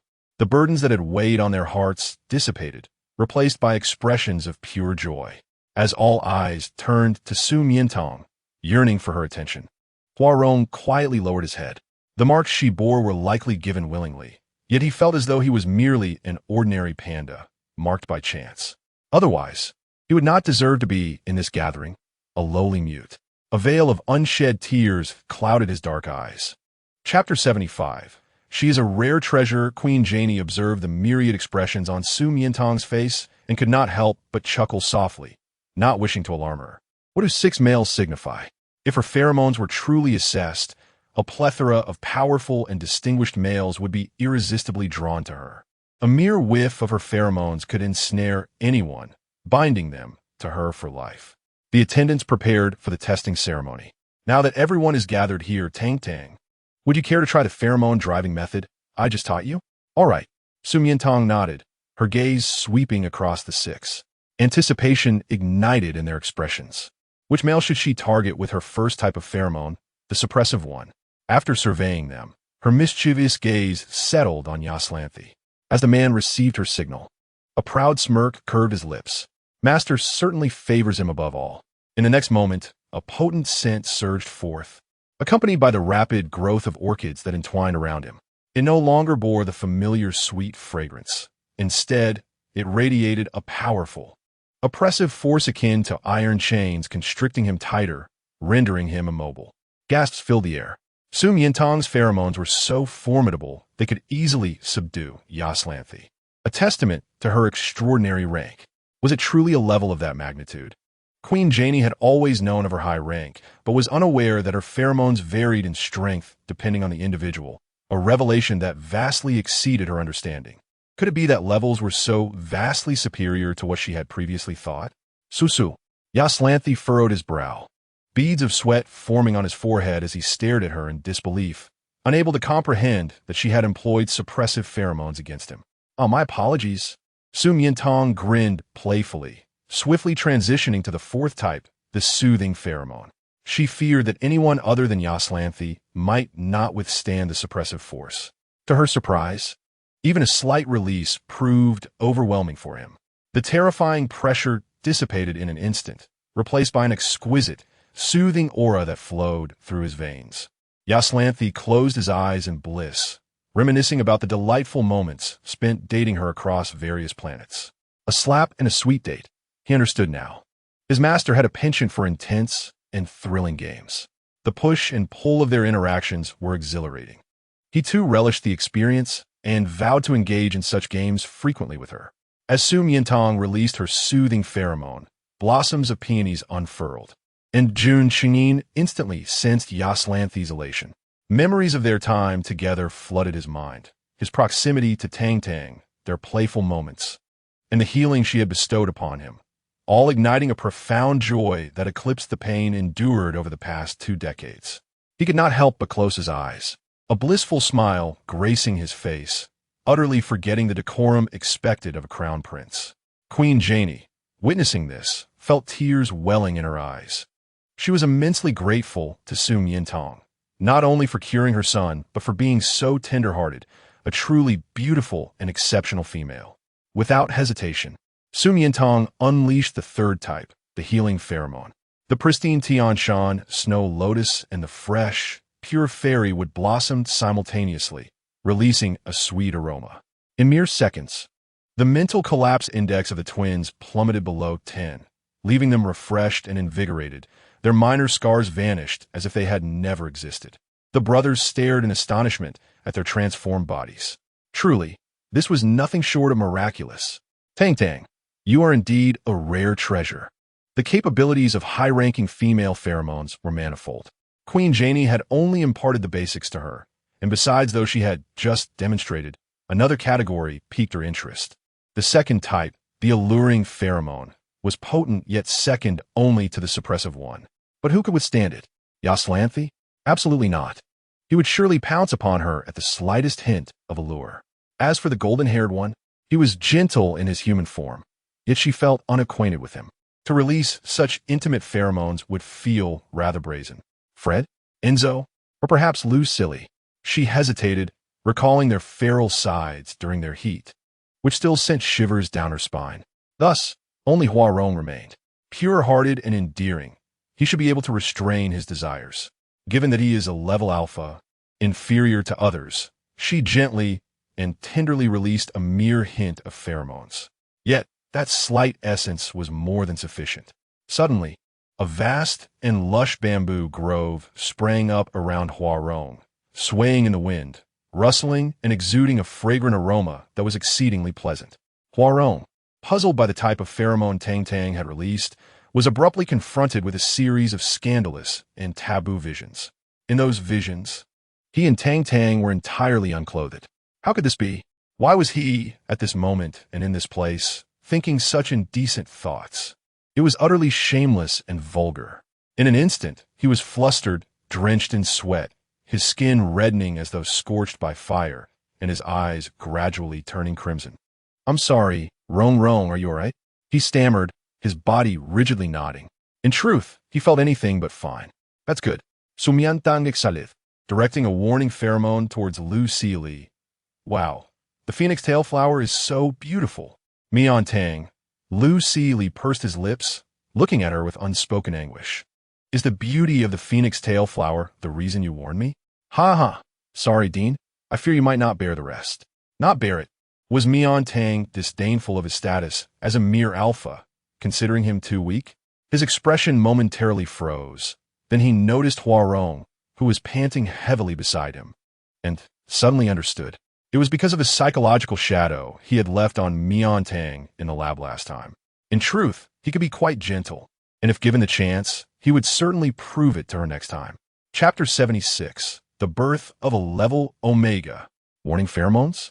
Huarong had limited knowledge of pheromones concerning females, but he had just observed General Yaslanthi's discomfort and the relatively calm demeanor of the Crown Prince. Could it be that the pheromones Tang released were different from theirs? They merely served conventional functions, while his could induce estrus. His heart raced, pounding intensely as if it would leap from his chest. Did this mean that Tang also harbored feelings for him? The king's eyelids drooped slightly, concealing his burning red eyes, for the shyness, panic, and guilt he had just displayed were mere facades. His true desire was to possess her. Report to Her Majesty. The testing ceremony is ready. Good. Queen Janie took the young girl's hand. Tang Tang, let us proceed.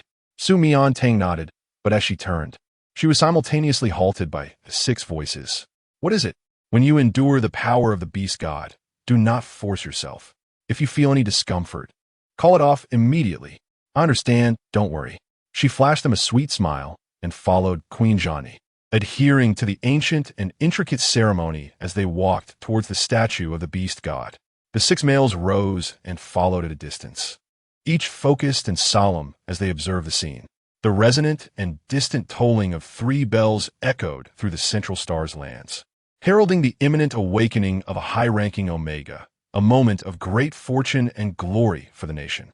Citizens from countless households paused their tasks, filled with curiosity and excitement, as they emerged to gaze towards the direction of the beast goddess temple. Someone had initiated the testing ceremony for the beast god statue again. The last time it was used, it was by several esteemed daughters of noble dukes, all of whom were exceptionally high-ranking Omegas. Upon reaching the statue of the beast god, Queen Johnny picked up a deep brown book embedded within the stone tablet and began to recite an incantation in a language incomprehensible to Tang Tang, as if summoning some powerful force. Gradually, golden light emanated from the towering, majestic statue. Now begin to attempt to activate the pheromones. With that, all eyes turned towards Su Miantang. Within the hall, a silence fell so profound that one could hear a pin drop. They anticipated the revelation of her pheromone level while fearing the overwhelming power of the beast god might harm her, ready to rush to her aid at any moment. Su Miantang slowly raised her hand. Suddenly, a deafening sound erupted, akin to a mountain collapsing, accompanied by the sound of stones rolling as the golden light vanished. The enormous commotion startled the 6 males, who were about to rush forward, but they were met with a profoundly shocking sight. Instead, the statue of the beast god had exploded. It had exploded! The usually composed top-tier warriors were now left speechless, their souls shaken, even forgetting to breathe. How could this be? Was she not merely an alpha, nor even a beta, but rather an omega?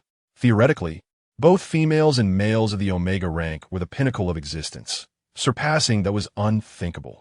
Their eyes widened in disbelief as they gazed at the girl. Who exactly was she, human or divine? Seeing the scene unfold, Queen Johnny nearly collapsed, barely catching herself on a motionless robot beside her. Given her current rank, it would not be an exaggeration for her to demand fealty from an entire nation. How could she have shattered the beast god statue? That was the highest rank set by the beast god who governed the beastmen. Who was she, and from where did she come? Su Miantang found herself in an awkward situation, realizing she had inadvertently destroyed a statue worshipped by the nation for over a millennium. This was akin to desecrating an ancestor's grave. Yet, she hadn't exerted much force. What a poorly constructed edifice. No one knew precisely when the statue of the beast god was created. All they knew was that it existed before beasts evolved into humans on this planet. For centuries, it had stood as a divine symbol in the hearts of the citizens of the Central Star System, unyielding to wind or rain, impervious to even the harshest of wars. Now, as it crumbled, every witness to the earth-shattering sound was left in shock. Some devotees even collapsed or fainted on the spot. Did that terrifying sound signify the fall of the beast god statue? Not merely fallen, it exploded. I found fragments of the statue outside the temple, apparently during the testing of a female's pheromone level. A female exploded the beast god statue? What nonsense! That pheromone must exceed Queen Johnny's level, which is impossible. Perhaps you recall the bizarre peony bloom at noon? Some claimed it was a pheromone entity. Now, it seems to connect with the female who exploded the beast god statue. Heavens! Legend has it that within the beast god statue lies a fragment of omega power. Only a corresponding omega pheromone could withstand it. If someone could destroy it, does that not imply she is a higher-ranking omega? A higher-ranking omega? Is she even human? The Empire has given birth to a higher-ranking omega. It is truly a miracle. I cannot fathom the magnitude of a higher-ranking omega's pheromones. Could they possibly surpass the combined strength of all omegas in the Central Star System? It is said that a female's pheromones correlate with beauty. The higher the rank, the more exquisite the appearance. If I could behold the celestial beauty of a higher-ranking omega in my lifetime, I would die without regret. Just wait. If it is confirmed, the royal family will surely announce it. Given the rarity of Omegas in the Empire, the emergence of a higher-ranking Omega must be the beast god manifesting his will, bestowing treasures to bless the prosperity and longevity of the star system. On the explosive star network, comments poured in like rain, as some discussed while others bathed and changed, kneeling towards the direction of the beast god temple in gratitude. Amidst the muddy waters and foul stench, the long princess, having jumped into the river to wash off the grime multiple times, suddenly heard the earth-shattering sound. Her expression blank as she raised her head towards the direction of the beast god temple. A higher-ranking Omega? How could this be possible? How is this possible? How can this be? Chapter 77, Do Not Leave Us. Dang, dang. The sacred scripture in Queen Johnny's hand fell to the ground, and she instinctively called out her nickname, fearing it might offend her, quickly silencing herself. This. Queen Johnny stammered with excitement, hastily stepping forward, losing all her usual poise. It is because your pheromone level is extraordinarily high, so powerful that even the beast god statue cannot endure it. The beast god statue cannot withstand it? She had previously mentioned that within the statue were 3 strands of combat power, 1 strand representing Class A, 2 strands representing Class B, and 3 strands representing Class C. The number of strands it can withstand indicates the class of pheromones. Now that the statue is shattered, does that mean she has surpassed this limit? Class A. Yes. Queen Johnny nodded emphatically, then shook her head. At the very least, it is Class A. In fact, throughout the history of the Central Star System, the highest combat power level for males and the highest pheromone level for females have both been Class A. Class S is merely a beautiful fantasy, much like the belief in the existence of deities in this world. It is the utmost pinnacle of existence. As for Class S, it does not represent a numerical value, but signifies an absence of limits. Such a high level? Su Miantang was also taken aback. Queen Johnny gazed deeply at her. Tang. You possess the power to control the life and death of any individual in this world. Even more formidable. So formidable that it exceeds her understanding. After all, she is merely a Class A female and knows little of the Class S world. Indeed, she had never envisioned a day when she would wield the pheromones that had dominated the Central Star System for years. In the presence of a Class A female, nothing is impossible. She possesses the life force capable of transforming decay into wonder. Behind her, 6 males suddenly shifted from unparalleled astonishment to deep-seated fear. They rushed to the girl's side. Su Miantang was abruptly hugged tightly by Yasalandi and Jun Chengyin, while Fred and Enzo took her hands, and Huarong and Lucilai fixed their fiery gazes upon her, leaving her somewhat perplexed. What is wrong with you? Tang, please do not leave us, okay? She was perfectly fine. Why would she leave them? Could it be that in the Central Star, destroying the beast god statue warrants a death sentence? Jun Chengyin clarified. Your pheromone level is truly too powerful, so powerful that I fear you might transcend this world and become a deity. After all, she is only 18. What does Class S even mean? How incredibly potent is it? Will she undergo another differentiation? What will her lifespan, journey, and ultimate fate be like? No one knows, and no one can predict, for this is unprecedented. A deity? Su Miantang smiled. How had she never noticed their superstitious nature before? She looked at the usually dashing males, all of whom displayed profound worry and fear in their eyes, resembling a pack of pitiful little puppies, terrified of being abandoned by her, and couldn't help but gently knock their heads with her fingers. What deities are ghosts? I am human, a living person, and I will not vanish into thin air. Really? Truly, I promise you. All 6 of them revealed immensely relieved smiles, and Queen Johnny was also overjoyed, her smile wide. However, she soon contemplated a serious issue. The pheromone detection ceremony for the beast god statue had already been proclaimed to the world through the ringing of bells. Now that the statue is shattered, many might have guessed that the Empire has awakened a Class S female, which is a great fortune for the nation, and everyone must be extremely happy and eager to meet Tang. However, this could also pose potential dangers to Tang. Su Miantang. Danger? Yasalandi seemed to have thought of something. Furrowing his brow. Su, you are now the highest-ranking female in the world, a supreme treasure, possessing pheromones powerful enough to soothe all males, which may attract many covetous eyes. Fred, there are regions here that are not under the control of the royal family or laws, such as wormholes, and there may even be high-ranking males from extraterrestrial planets. They, unable to find suitable females and tormented by their heat cycles, are on the brink of mental collapse or seek to acquire high-quality offspring by abducting you and forcing reproduction. After years of interstellar warfare, he has witnessed how shameless, greedy, and devoid of moral restrictions those individuals can be. Enzo. However, the Central Star has the restrictions imposed by the generals and within the royal city. There is His Highness the Crown Prince, along with my brother and me. We will do everything in our power to protect Tang. Queen Zhanni, you are all pillars of the nation, but my concern is not a lack of trust in you. Rather, I fear there are too many prying eyes, and it would be difficult to guard against them. Many star systems possess advanced weaponry, and no one can predict what new forms of abduction may emerge. If we are caught off guard, it would be like when I never expected that Ener would be taken by a group of shadow robots from within the safest palace. In fact, what is most terrifying is that Lucilai's eyes darkened, as some mysterious and malevolent organizations may target Su Miantang's genes. As a scientist, he knows the deadly obsession these toxin specialists have with rare genes. They would not spare even a Class A, let alone a Class S. At this point, Jun Qingyin seemed to react strongly, biting down hard on his sharp teeth. I will track their traces with all my might and eradicate them completely. Hearing their discussion, Su Miantang silently gazed at her hands. Good things, indeed, are double-edged swords. Huarong pondered for a moment and gestured to Queen Zhanni. Mother, can we only announce to the citizens that the Empire has awakened a Class S female without disclosing Tang's name and identity? Given the circumstances, this is the only course of action. Queen Zhanni summoned her attendants and had decrees written according to Huarong's suggestions.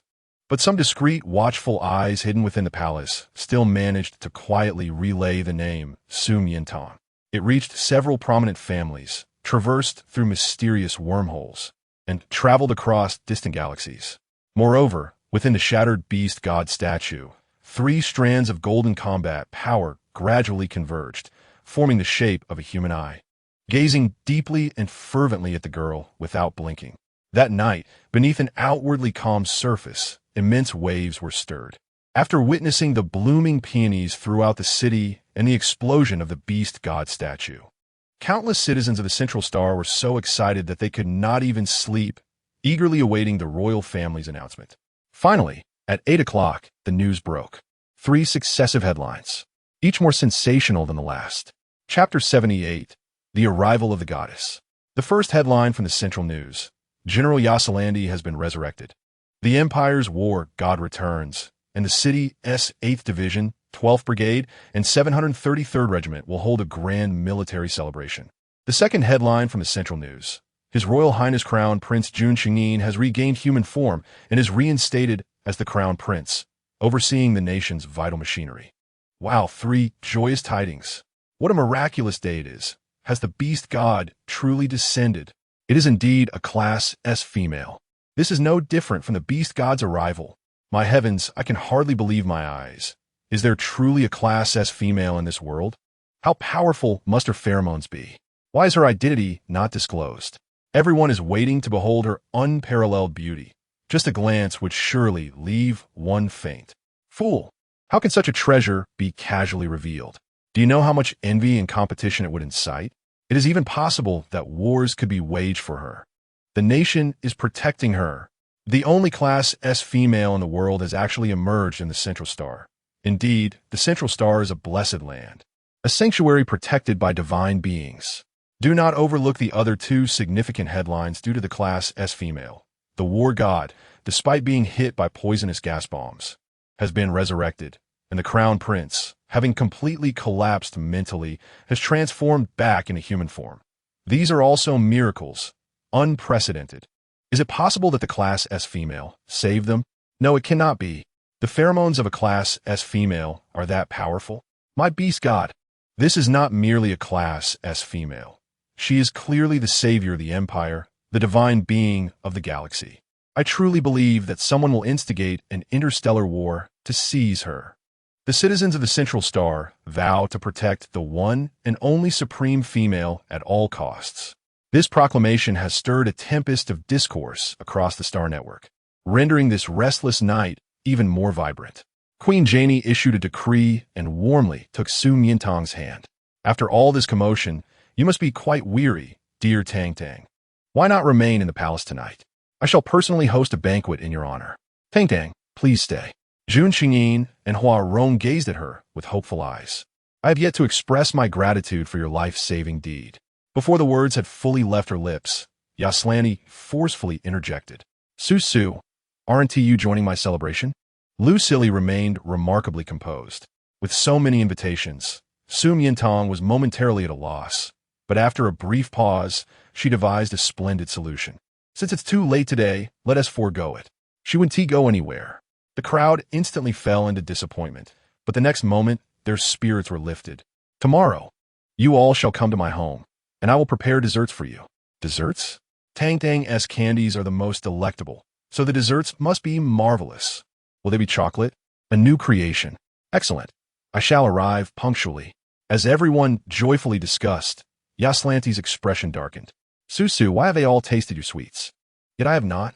Su Miantang raised an eyebrow. How could he even ask? When he captured her, she had nothing left but her clothes. Not even her light brain had survived. Tomorrow, I will make you a large one. The largest. Suddenly, the announcement of the arrival of the princess echoed from outside. Su Miantang turned around. Oh, back already? Quite prompt indeed. As Catherine hurried up the steps, her heavy gown trailing behind, she spotted a group emerging from the Beast God Hall. The Imperial Twin Stars, the director of the Scientific Research Institute, the king, the war god, the Queen Mother, and her elder brother in human form. Each of them was extraordinary, and at the forefront stood a stunningly beautiful girl. Su Miantang. The grand and awe-inspiring scene resembled a goddess descending, with the shattered fragments of statues around her being her handiwork. Suddenly, realization dawned upon her, and her lips trembled. Her limbs weakened as she sank onto the steps. She is the awakened supreme female of the Empire. How could this be? How could this be? She was merely a worthless being devoid of pheromones. No wonder she was so breathtakingly beautiful, surpassing even the Queen Mother. No wonder she could effortlessly beguile her elder brother and Huarong, making Lu Silly obediently heed her words, with the Imperial Twin Stars risking their lives for her. And even the war god guarding her side. It turns out this was all because she was the unparalleled supreme female of the world. All of this had a logical thread, yet she had failed to perceive it. Crushed by the relentless truths, she felt like a lion submerged in water, her mind buzzing, her body freezing as if encased in ice. Observing her reaction, Su Miantang surmised she had already grasped the situation and smirked as she approached. You. Catherine shrank back in fear as she neared. What do you intend to do? Her smile was beguiling, evoking chills akin to a vengeful witch. Before Su Miantang could reach her, she suddenly caught a whiff of something unpleasant and instinctively covered her nose. Her suspicious gaze clearly asking, "Had you been a dung pit?" She quickly looked down, sniffing left and right, having bathed more than a dozen times and applied perfume. Surely there should be no odor left. Upon lifting her head, she discovered herself curled at Su Miantang's feet, her actions resembling that of a dog, one that was openly scorned and on the verge of being trampled. The noble pride of the princess was shattered into pieces. Unable to endure the humiliation, she burst into tears. Su Miantang thought she hadn't even done anything yet, and Catherine was already crying? Silence. Chapter 79, The Female Sovereign of This Life. May I call you Xiao Linlin as well? The girl leaned forward, her enchanting eyes sparkling. Your esteemed highness, the princess. Well, all right. Catherine was rendered speechless by her seemingly innocent demeanor, particularly as she slowly extended her palm. Wondering what she intended to do. Was she going to unleash her pheromones to eliminate her? A mere flick of pheromones should suffice to obliterate her, right? Instantly, Catherine's face turned pale with fear. Trembling all over, she cried out for Queen Janie. Mother, save me, please save me. Though Queen Janie was oblivious to the events transpiring, her understanding of her daughter's haughty nature led her to suspect Catherine had provoked Tang Tang. Catherine, do not lose your royal composure. Being chastised by the supreme female is an honor for you. It's over. Completely over. Even Mother 1T, save her. Catherine's body went limp in an instant, as if she had fallen into hell. The terror of death stripped her of her identity, dignity, and pride, and she clung desperately to Su Miantang's leg, weeping and pleading. I'm sorry, Su Miantang, I was wrong, I realize my mistake. Please don't kill me, all right? Oh, Su Miantang's tone lifted. Where did you err? I erred in calling you a worthless being, in abducting you from Lan Huan Island, and in forcing you to stay in the palace as my maid of honor. At this point, the expressions of the males gathered at the temple door had turned icy cold, especially Yaslandi, whose crimson eyes glimmered with a hint of murderous intent. Quite adept at evading the crux of the matter, Su Miantang threateningly glanced at her own hand. Now, think carefully about what is most important. The most important thing. Catherine lifted her gaze to the twin stars, instantly comprehending her meaning. The most important thing is that I should not have publicly unleashed my pheromones upon the twin stars, coercing them into a state of arousal, nearly causing their demise. You seem to be rather aware of your transgressions. Apologize. Su Miantang, no, it's not me. It's them. Apologize to them, and vow never to repeat your mistakes. All right. Catherine tearfully turned to face the imperial twin stars. Her expression transformed from one of arrogance at the gates of Yongning City to one of fragility. Sorry. Colonel, Frederick and Enzo were profoundly shaken, not merely by the sight of a royal princess bowing her head in apology, but because of Tang. She had endured so much humiliation within the palace, yet she merely brushed it aside, only requesting that the princess apologize to them, for they were the most significant. Her words struck their hearts with a tremor, their noses tinged with an unbearable ache. They, the indomitable, iron-willed warriors, had always protected others, but for the first time, someone stood before them, shielding them, an unassuming little female. Their hearts brimmed with happiness, nearly overflowing, and all they could do was fixate on her, whispering her name. Tang, their sovereign of this life. Frederick, Enzo, are you willing to forgive her? Yes. Then let us depart. With that, Su Miantang turned to leave. Catherine screamed in fright once more. And you're not to bully or insult Rong indiscriminately in the future, understood? Huarong gestured dismissively from behind. No, it's all right. The crown sister has not bullied me. Yet, deep down, due to her concern and forcefulness, a few traces of sweetness inevitably surfaced. Heard it. I will absolutely never do so again. And is there more? Su Miantang observed her companion, who appeared as startled as a bird released from a bowstring. She gently patted her head and ultimately delivered a disheartening piece of news. The effects of the whitening lotion would last no more than 3 months, after which she would revert to her previous tawny complexion. This revelation was disheartening, but she resigned herself to the notion that simply being alive was a blessing. She fervently hoped that she would not be reminded of any unpleasant memories that might lead her to seek her demise. She decided upon a crimson velvet collection, anticipating the creation of 6 or 7 delectable variations: red velvet cake, red velvet muffins, red velvet souffle, and red velvet filled pies, among others. The array was comprehensive, allowing for free choice, though the task at hand was substantial. Ding dong. The next morning, the doorbell rang. The first to arrive were Fred and Enzo, impeccably dressed and bearing gifts. Tang, what brings you here so early? She exclaimed. We arrived early to lend a hand, Fred replied, presenting a gift box. This is for you. Open it and see. Upon opening it, Su Miantang was astonished to find a brand new holographic device. How did you know my old one was broken? She inquired.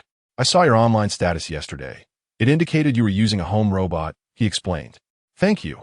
You're always so thoughtful and considerate. Fred, flattered by her praise, felt a twinge of embarrassment.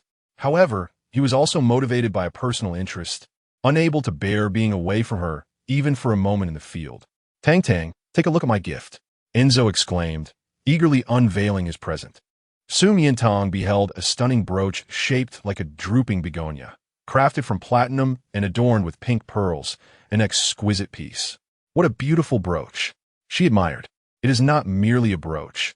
It is also a concealed weapon, Enzo revealed. concerned for her safety after hearing Queen Jenny's words yesterday. He had chosen a weapon from the armory overnight. Although your pheromones are now potent enough to subdue anyone, you remain vulnerable against certain mechanized projectiles, he continued. He explained that the brooch contained a special material discovered during their conquest of a planet, capable of launching ice needles that could penetrate any metal or control panel, rendering her safe even in the presence of robots. Su Miantang nodded in understanding as he finished his explanation. Please help me put on, she requested. You want me to help you wear it? Enzo's gaze inadvertently wandered to her ample bosom, causing him to falter momentarily. Despite his hesitation, he could not refuse her request. He slowly fastened the brooch on her garment, and even through the fabric, he could vividly sense the soft warmth beneath. His fingers trembled slightly as he worked. Are you all right? Su Miantang inquired, noticing his unusual demeanor. Startled by her sudden question, Enzo's hand inadvertently pressed down, and he found himself engulfed in a delicate softness. I am so sorry, he stammered, his cheeks burning crimson as he turned and hurriedly retreated to the bathroom, grappling with a familiar reaction. However, he was acutely aware that he had just touched her. Meanwhile, in the kitchen, Fred, intrigued by the commotion, peeked in. Is everything all right? He asked. Everything is fine, Su Miantang replied, clearing her throat and adjusting the slightly askew brooch. Miantang, am I late? Fred asked. No, you're quite early, she assured him. He surveyed her modest abode, a frown creasing his brow. You live in such a small place? He remarked. Are you not going to spare me either? She retorted, revealing the financial constraints of her situation. He then opened his gift box and produced a white wristband. This is the latest innovation from the Scientific Research Institute, a health monitoring wristband that can track your vital signs in real time, with data sent to the Institute's central system. Su Miantang smiled at the small phoenix tail flower emblem imprinted on it. This must be your latest creation? She teased, noting how they treated her like a fragile porcelain doll despite her newfound strength. Not long after, Lucille arrived, followed closely by Jun Qingyin. Your Highness, you look especially handsome today, she remarked, observing the subtle blush that crept over his ears as he gazed at her. Tang, you are stunning, he replied, his eyes lingering on her. Dressed in a soft, pale yellow flower bud skirt, her cascading curls framed her delicate face, exuding an air of languid sweetness akin to a delectable cake. I brought you a gift, he said, revealing a pair of crystal shoes that sparkled with the richness of embedded gems, unlike the transparent ones from fairy tales. Su Miantang was captivated but couldn't resist teasing him. Are you implying that I should walk further away? Of course not, Jun Qingyin quickly denied.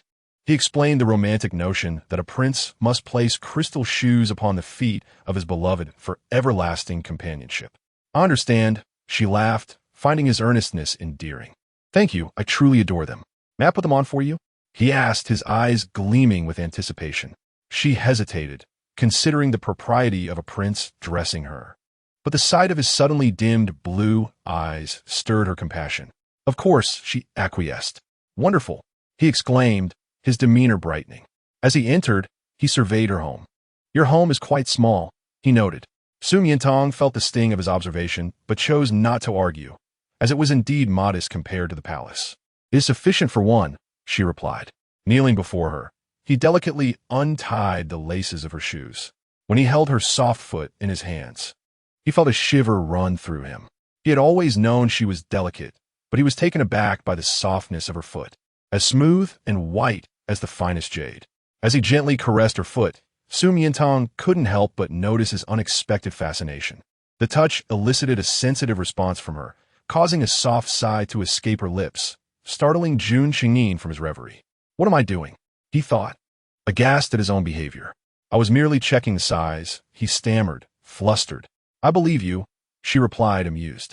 Once the shoes were on, he dashed into the bathroom, colliding with Enzo, who was just emerging.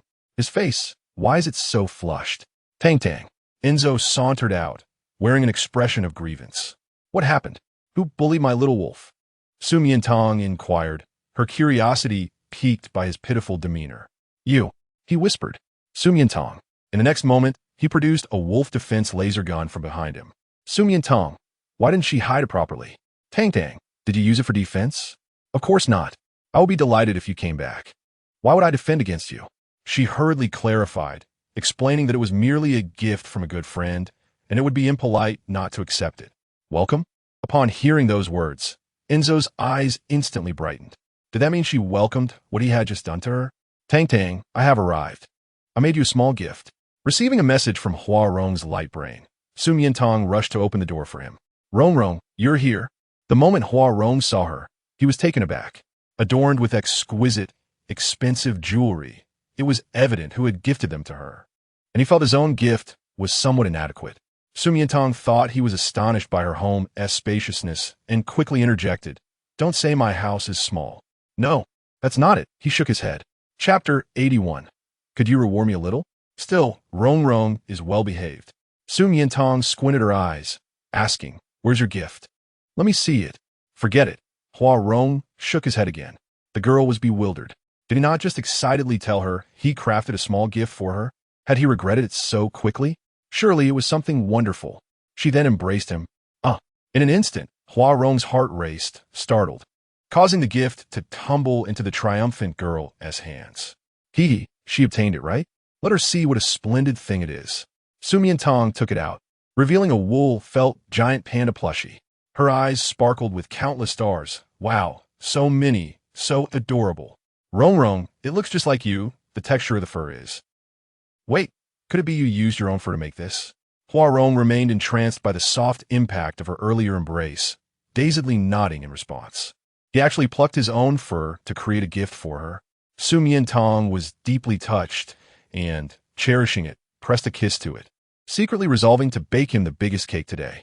Upon witnessing her kiss it, Hua Rong's face instantly turned as red as the sun set, as if that kiss had landed on him. Knock. The final knock was predictable. Su Miantang leisurely crossed her arms, gazing at the tall figure blocking the doorway. A man whose elegance cast a shadow over all. How grand the demeanor of the general, arriving last. Yasalani slightly lifted his lips. Have you been waiting for me, Susu? Not at all. I'm waiting for my gift. Huh? Where's the gift? Why is he empty-handed? She curiously scanned him from top to bottom, finding no place to conceal a gift. How outrageous! After waiting so long without receiving the man's gift, she was instead met with him leaning closer, a knowing look in his eyes. Was Susu expecting a kiss? I'll fulfill that wish. You. Su Miantang quickly extended her hand, her fingertip pressing against his chest, creating distance. Without a gift, you may not enter. The man raised an eyebrow, seemingly puzzled. Su Miantang's starry eyes curved with a feigned smile. This is the home of little Tiger Lon, not General Yasalani's abode. With that, she attempted to close the door. Hearing the mention of little Tiger Lon made Yasalani smile subtly.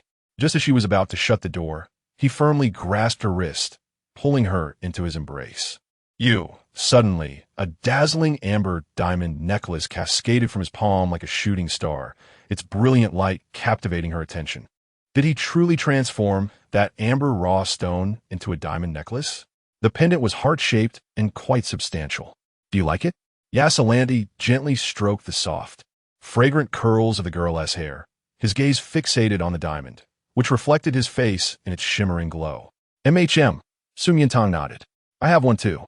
Yasalani produced a splendid ruby, which he held against hers in a subtle gesture. I've been polishing it since last night. My hands are sore. You don't feel sorry for me?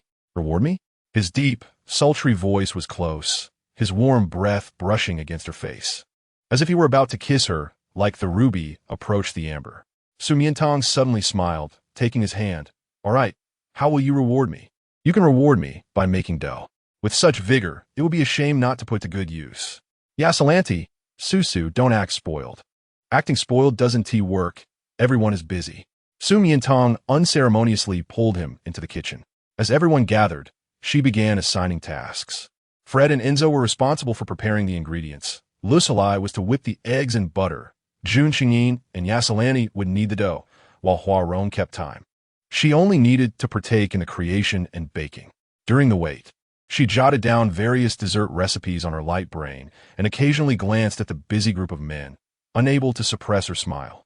The capable Imperial Twin Star Academy officers not only excelled in leading troops and winning battles, but they also meticulously measured out ingredients like eggs, sugar, and milk. Meanwhile, the rigorous Dean Liu, who usually experimented with test tubes to create precise pharmaceuticals, whipped the egg mixture more finely than a machine. As for Jun Qingyin and Yasalani, where did they go? In the blink of an eye, they had vanished. She turned to inquire, but Fred and Enzo shook their heads. They were focused on organizing the ingredients and hadn't noticed. Lusalai was also unaware, as he never lost focus while working. Even if distracted, it would only be to steal glances at her. Only Hua Rong hesitated, contemplating whether to inform her. They went to fight behind a villa. Behind a villa? Isn't that her little garden? The flowers she painstakingly tended, they wouldn't be ruined, would they? She dashed off in a hurry. Sure enough, she arrived too late. Several newly sprouted seedlings had already been ruthlessly crushed into the soil. To avoid alarming the girl, the prince and the general had fought barehanded, without unleashing their combat prowess. How did she arrive here? Did that scoundrel Hua Rong betray her? Chapter 82. Discovering he was faking my flowers. Su Miantang gritted her teeth, enunciating each word. The two men lowered their heads, looking at the wreckage of the flowers and grass beneath their feet. You two, come here and stand against the wall. She was seething with rage, and without the need for pheromones, she effortlessly drew two top-tier male combatants to her side. However, even as they approached, tension was palpable, with one side facing east and the other west, a clear divide. Su Miantang cast a silent glance at the brooding figure of the crown prince and then at the derisive expression of the general, resolving to teach them both a lesson. She pointed at the former. Come with me. Yaslin D's brows furrowed sharply upon hearing her voice. Su, why did you call for him first? The man's lips involuntarily curled into a pleased smile, realizing that her anger stemmed from the destruction of the orchid they had planted together. Indeed, she cared for him the most. Su Miantang reached the edge of the swimming pool before halting her steps. Jun Qingyin, as if belatedly recognizing his error, lowered his golden head slightly. He had never seen Tangdang's expression so severe. She must be extremely upset. A shiver coursed through him, whether from surprise or exhilaration. He could not tell, as his skin flushed with warmth, rendering him immobile in anticipation of her next move. Tangdang, why aren't you punishing him? Instead, you're rewarding him? You weren't hurt, were you? The young woman abruptly paused. Jun Qingyin's expression froze for a moment before a sweet warmth flooded his heart. He had erred, yet Tangdang didn't blame him. Rather, she was concerned. No, they hadn't started fighting when you arrived. Jun Qingyin, as Su Miantang was about to adopt a stern demeanor, she met his slightly swaying azure gaze. Tangdang, why don't you call me Big Golden Fur anymore? This nickname had been used when she sought to tame him. Now, he had become his royal highness. Is it still acceptable? Of course, I like it very much. Then from now on, let us keep it private. It would be rather absurd for others to hear her refer to the crown prince as Big Golden Fur. Big Golden Fur, why did you fight with Lon Lon?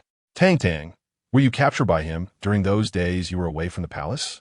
Su Miantang recognized that familiar expression, reminiscent of the day he had brought her to the cave in a state of mental collapse. It dawned on her that his sudden decline into despair was due to her absence from the palace. Did he believe she had deceived him and no longer wished to treat him? The last shred of trust he had for humanity was extinguished, leading him down a path of no return. I'm sorry. Yet she hadn't anticipated that Lon Lon would regain her human form, losing her memory and harboring misunderstandings about her. She hadn't foreseen that this would lead to his mental breakdown. Really? Upon hearing this, Jun Qingyin's eyes widened, his heartbeat echoing like thunder.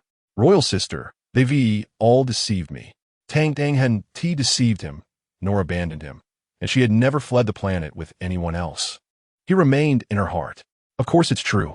Before Su Miantang could finish her sentence, he enveloped her tightly, spinning in circles as his bright and joyful laughter created ripples in the pool. Tangdang, Tangdang. He repeatedly called her name, releasing the overwhelming emotions that threatened to overflow. He truly adored her, to the point of not knowing what to do. Su Miantang was amused by his foolishness and reached out to stroke his golden hair. Big Golden Fur, have you forgiven me? He had never blamed her. His mental collapse stemmed solely from how much he missed her, a longing that nearly drove him mad. It's my fault for not trusting you. How foolish of me to blame myself. She waved from a distance. signaling a little bee to bring over some desserts. Here, this is the red velvet muffin I made especially for you as a compensation. Give it a try. Su Miantang peeled off the paper liner and offered it to him. The beloved little female had personally made the cake. And Jun Xingyin took just one bite before his excitement transformed him back into his beast form. It had been several days since they last met, and he was eager to feel her touch. Big golden fur, is the muffin delicious? MMM, MMM, MMM. The lion nodded vigorously. It's even better than before. If it's so delicious, don't you think you should pay a bit? What did she desire? He could give her the entire royal family. I want to pet you. Huh? Right now? Normally, he would be eager to respond, but now he appeared somewhat flustered. Yet, he was undeniably excited. Before he could refuse, Su Miantang approached and rubbed his magnificent lion head, running her fingers through the lush golden mane around his neck, admiring his grand physique and the soft expanse of his belly. The lion squinted his eyes in pleasure, his limbs sprawled as if he were floating. But then Su Miantang noticed a change occurring beneath him. Huh? The lion glanced down. Ah, Tang, let me explain. I didn't mean to. In the garden, a curious lark peeked out from the thick foliage, observing the lively scene. Su Miantang dashed to the restroom, washing her hands and face, cooling her flushed skin before remembering that Lan was still waiting for her in the garden. She picked up a red velvet souffle and walked over, only to see him irritably pinching a butterfly perched on his prominent nose, murmuring to himself, "Why does the master like your wings? They're nothing compared to mine." Her steps came to an abrupt halt. Chapter 83. The master loves him most Lan. You Haven T lost your memory? Master, butterfly wings. He remembered all these things, including the previous accusation she made against him for stealing her purity, breaking her light brain, and bullying her across various planets. It had all been deliberate. This vile tiger. She would teach him a lesson. The young woman approached with a souffle in hand. Yaslin D, sensing her approach, raised an elegant brow. Su, is that for me?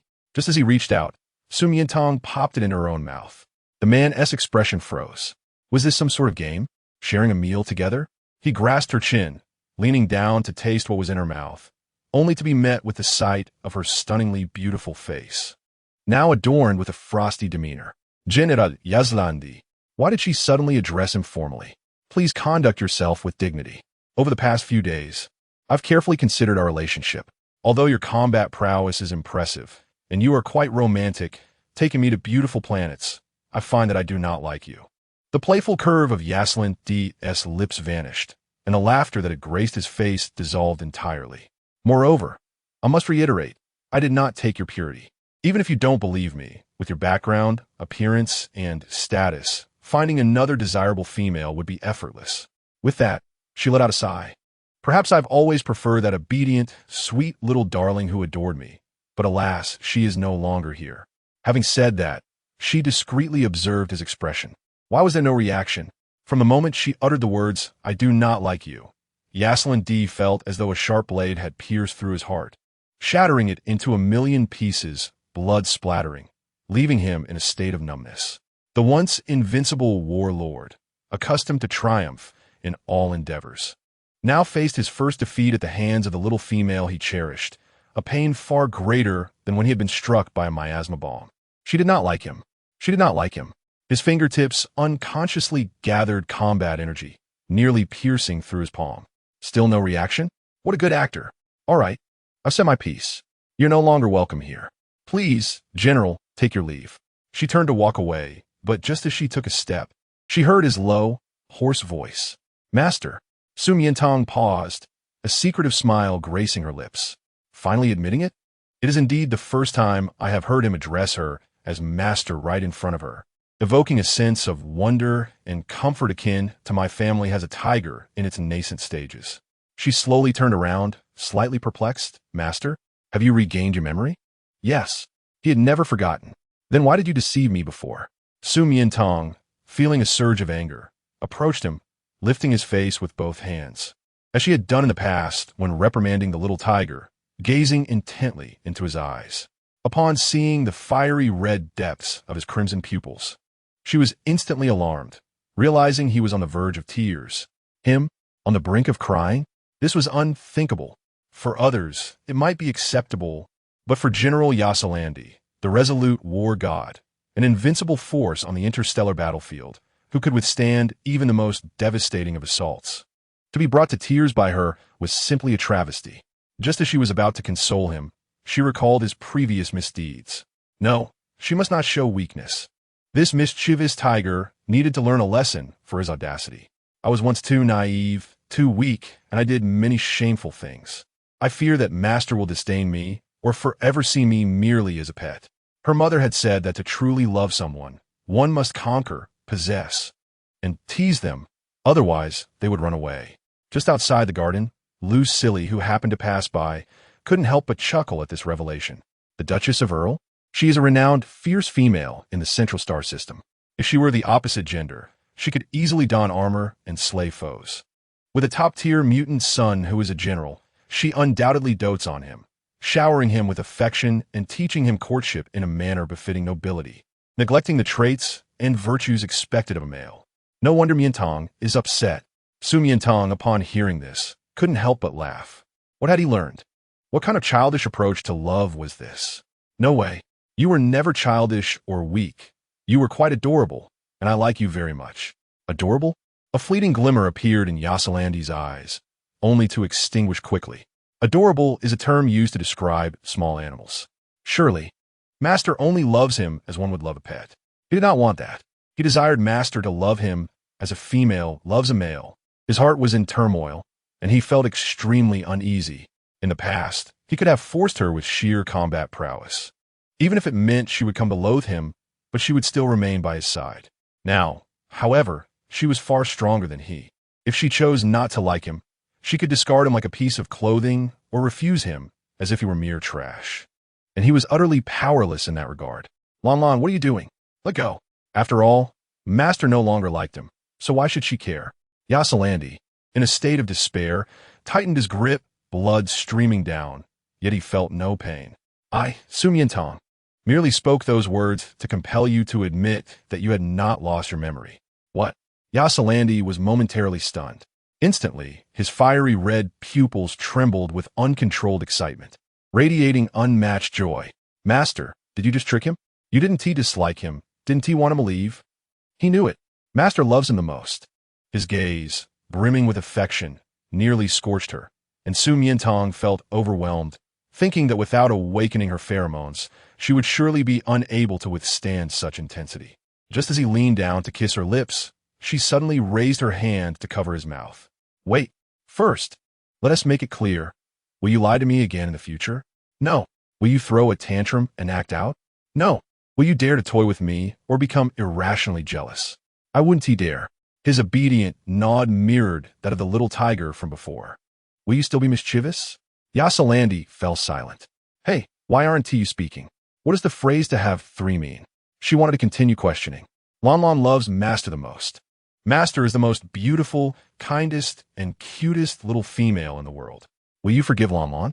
From now on, Lan Lan will obediently listen, never make Master upset, never let Master be sad, and will always love Master. Su Miantang's lips curled into a smile, momentarily dizzy from his sweet words, nearly forgetting the true purpose of her visit. The playful tiger was trying to charm his way out of trouble again. Yasalandi emitted a sultry sound, as if basking in his favored status. If Master liked the little tiger, he could remain the little tiger forever, for he enjoyed clinging to her. Why do you always fight with Jun Qingyin? Upon mentioning that lion, he gritted his sharp tiger teeth in displeasure, for Master had marked him entirely. Do you wish to be marked completely? Su Miantang proposed, expecting him to be delighted, only to be met with a firm rejection.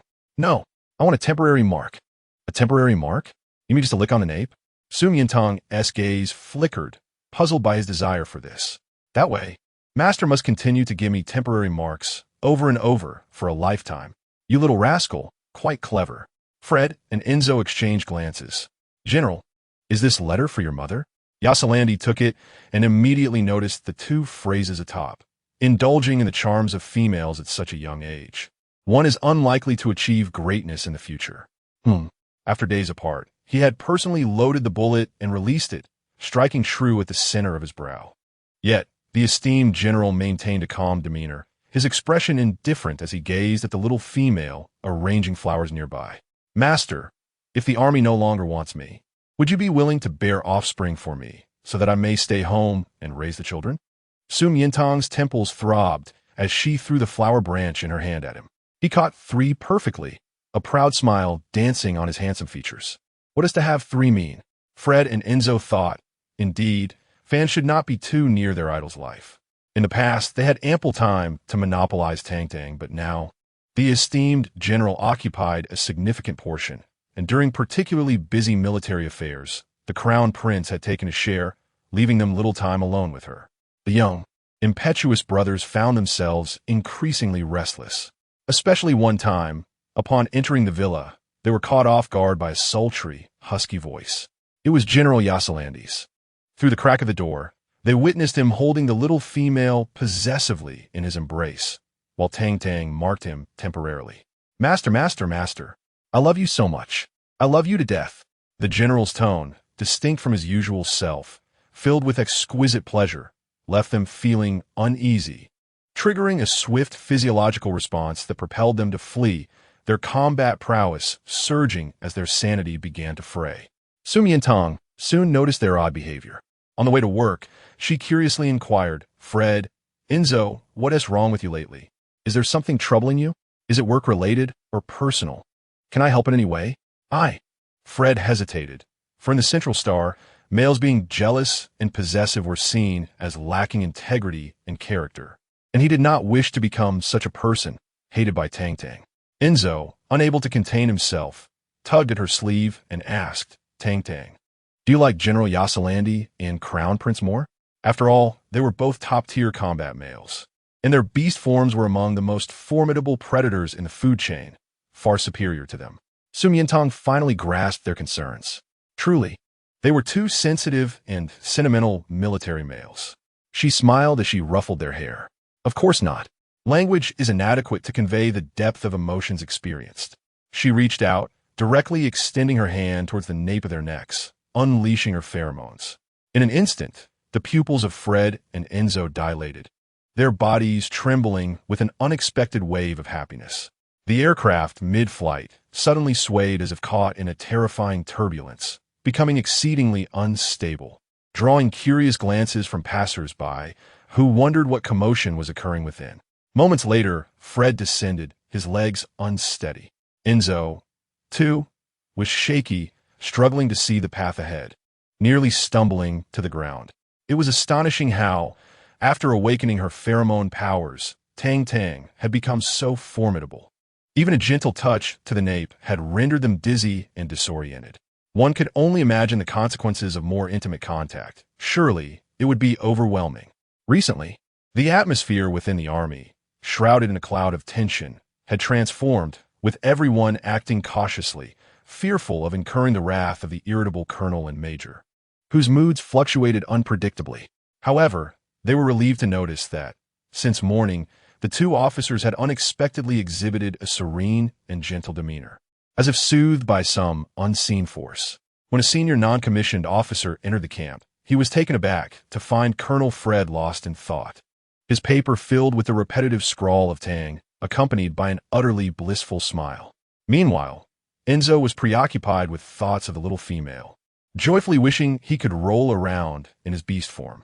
After being calmed by the pheromones in the morning, both he and his brother were reluctant to let Tang leave, clinging to her for over half an hour, inadvertently wasting her valuable work time. She displayed not a hint of impatience, bringing peace to their recently frazzled minds, as if they were immersed in a pot of honey. Yet such bliss was short-lived, shattered by an urgent announcement. Chapter 85. Vigorous energy in the White Tiger Legion's military base. A soldier rushed into the main camp. General, we have received news from the front lines. The enemy leaders from planets, such as Bosika and Vinak, are attempting to unite forces to launch a surprise attack on the Central Star, declaring their intent to seize the supreme female. Foolishness. High atop the steps, Yasalandi's expression darkened, exuding a suffocating aura of authority that left the assembled officers unable to lift their heads. For years, the planets had been stirring restlessly at the borders, and in an effort to avert a second interstellar war, he had issued warnings. Yet, First, they unleashed poisonous gas bombs, and now they dared to threaten the master. How utterly infuriating. Planets? Lieutenant Safante questioned, puzzled. They had previously suffered severe penalties from the Interstellar Alliance for using poisonous gas bombs. How could they dare to invade again? Did they not realize the general had been resurrected? Reliable sources suggested they harbored doubts about the general's revival, believing him to be merely a clone created by the royal family, a mere facade. Humph. Yasalandi scoffed lightly, causing the officers to look up expectantly, awaiting his command. Annihilate them. Central Department News. In 2 days, over 400 troops from the White Tiger Legion, Lion Brigade, and Falcon Combat Team will gather at the gates of Yongning City, led by General Yasalandi, to launch an official assault on the star system and achieve total annihilation.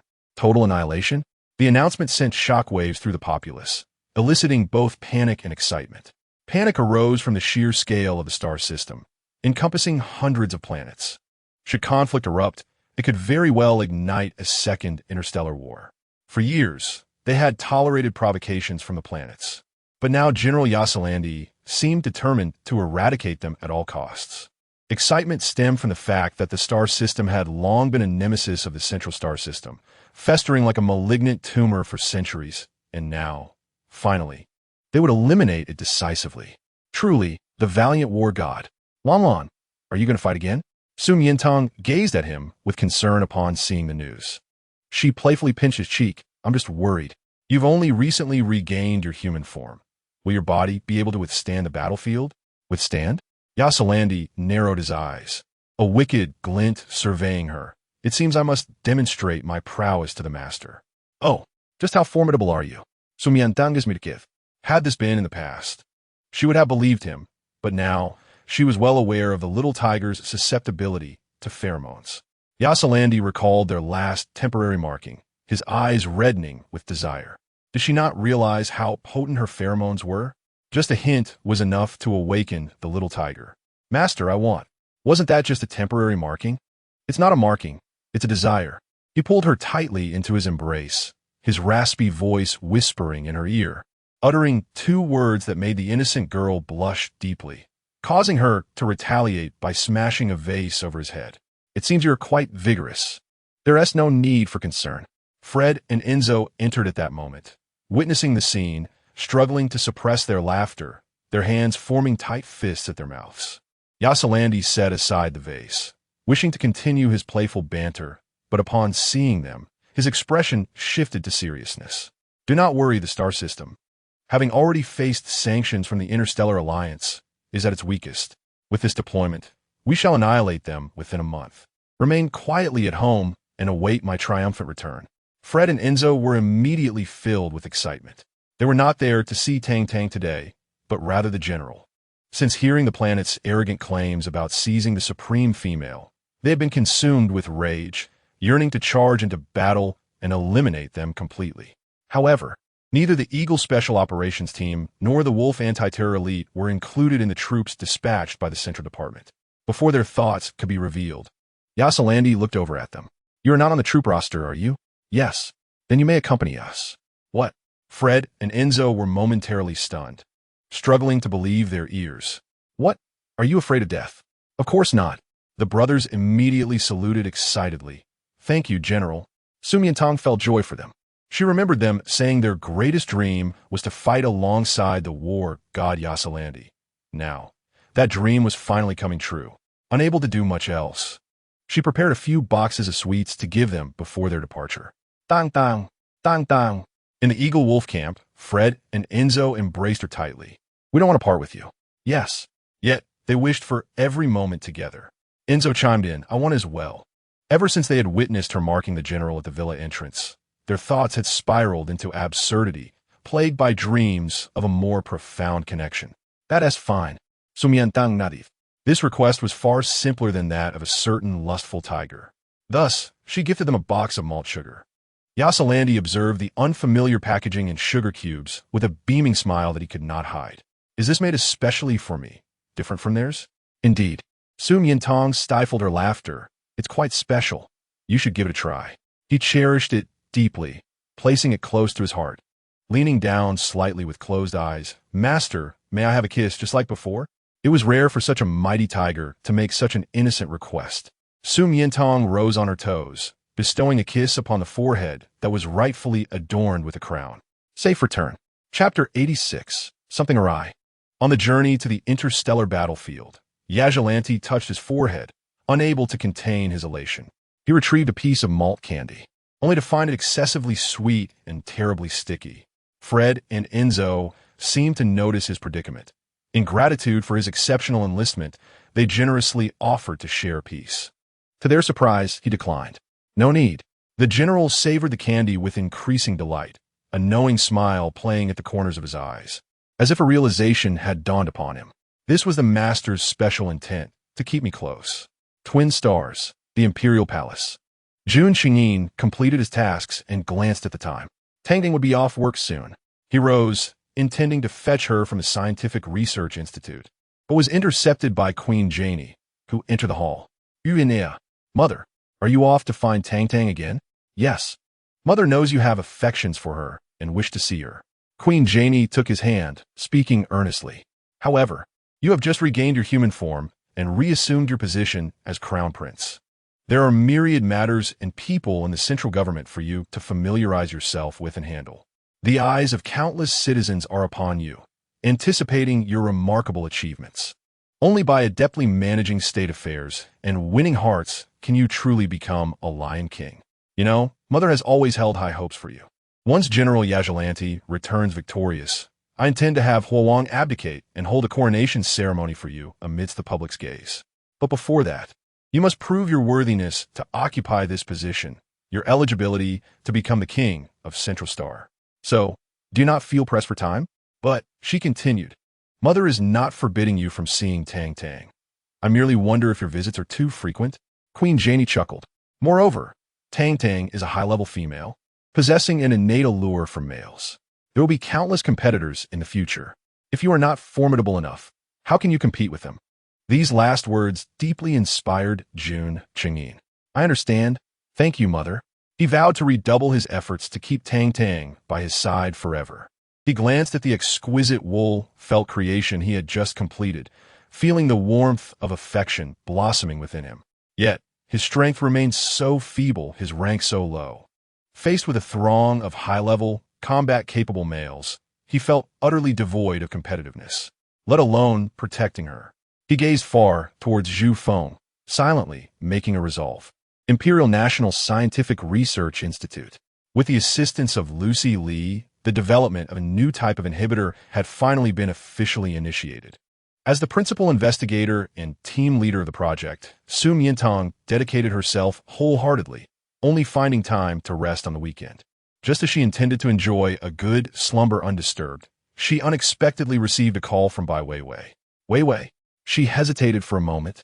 Recalling a companion from Central Star she had met on Lan Huan Island, a high-level female with an apple-flavored pheromone. Since parting on the island, they had lost contact. Why was she suddenly calling? I've been out for a while. You are amazing. I've never seen anyone escape from that flamboyant and overbearing Long Princess. We must celebrate." As she spoke, Bai Weiwei produced 2 concert tickets. "Tada, look at this. Tickets to the global concert of the superstar Isfini. They're priceless, and I managed to get them through my uncle from the inside. Come with me." "A concert? But I have important work next week." Su Miantang began to decline, but Bai Weiwei looked at her incredulously. "You can't be serious? Tang, you're a workaholic, and you're turning down a concert of Isfini, the most renowned star in the galaxy, the most beautiful mermaid?" "Mermaid?" Su Miantang felt a spark of curiosity. She had not anticipated that interstellar beasts included aquatic varieties, especially the fabled and enigmatic mermaids she had yet to encounter. All right. After agreeing, she searched for information about Isfini online.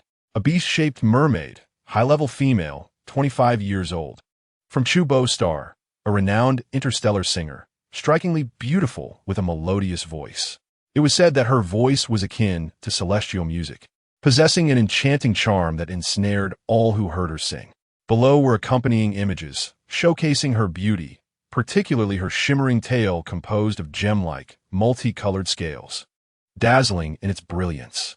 Excitement began to build within her. On the weekend, Bai Weiwei arrived in a flying vehicle to pick her up, and the two joyfully headed to the venue of the concert, the Super Sky Dome. There, throngs of people surged, bustling shoulder to shoulder, each enthusiastically waving electronic banners and glow sticks, creating an electrifying atmosphere. Moments later, the organizers took the stage, announcing that Isfini was soon to appear, and the crowd erupted into cheers of her name.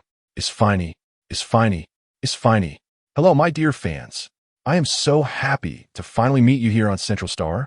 A soft, ethereal voice accompanied the stunning mermaid's appearance, instantly igniting the crowd. As Su Miantang attempted to catch a glimpse of her, a sudden clamor echoed as the vast dome overhead abruptly sealed, red alarm lights flashing and emitting piercing, shrill sounds. She opened her light brain. Indeed, the signal had been cut off. Weiwei, check your light brain. Is there any signal? Huh. The noise was overwhelming, and it took Bai Weiwei several attempts to comprehend. She casually checked her light brain, saw the empty signal, and nonchalantly turned it off. It's normal for the signal to be poor in such a crowded place. You don't need to worry. Before she could finish, a blinding laser suddenly erupted from the center of the stage, forcing everyone to shut their eyes. What is this? So dazzling. A raucous, mechanically distorted laughter reverberated from all around the dome. Hello, my dear idol. I'm delighted to finally meet you here on Central Star. Chapter 87. The First Commander of the Galaxy, the Steel-Eared Rabbit. As the light dissipated, the audience slowly opened their eyes to witness hundreds of transparent shadow figures materializing on stage, two of which held Isfini hostage, guns pressed firmly against her chin. Who are you? Let me go. Quickly. Isfini attempted to release her pheromones, but to no avail. Dear idol, please do not waste your precious high-level pheromones. They are utterly ineffective against these robots. Save them for Dr. Lauren S. research. The keywords: laser cannons, robots, doctor. Lauren brought to Su Miantang's mind the shadow robots that had previously kidnapped Jun Qingyin. Recently, he had reopened that case and shared the files with her. Back then, they had coveted Jun Qingyin's natural dual pupils. Now, they seemed to have set their sights on Isfini's divine voice. Let Mrs. Isfini go. A few valiant high-level combat male bodyguards rushed forward in an attempt to protect Isfini, but before they could get close to the shadow figures, they were swiftly knocked unconscious by the weapons. The sound of gunfire sent the audience into a frenzy as they scrambled for the exits, leaving Isfini alone on stage. Tears streaming down her face. Tank Dang run.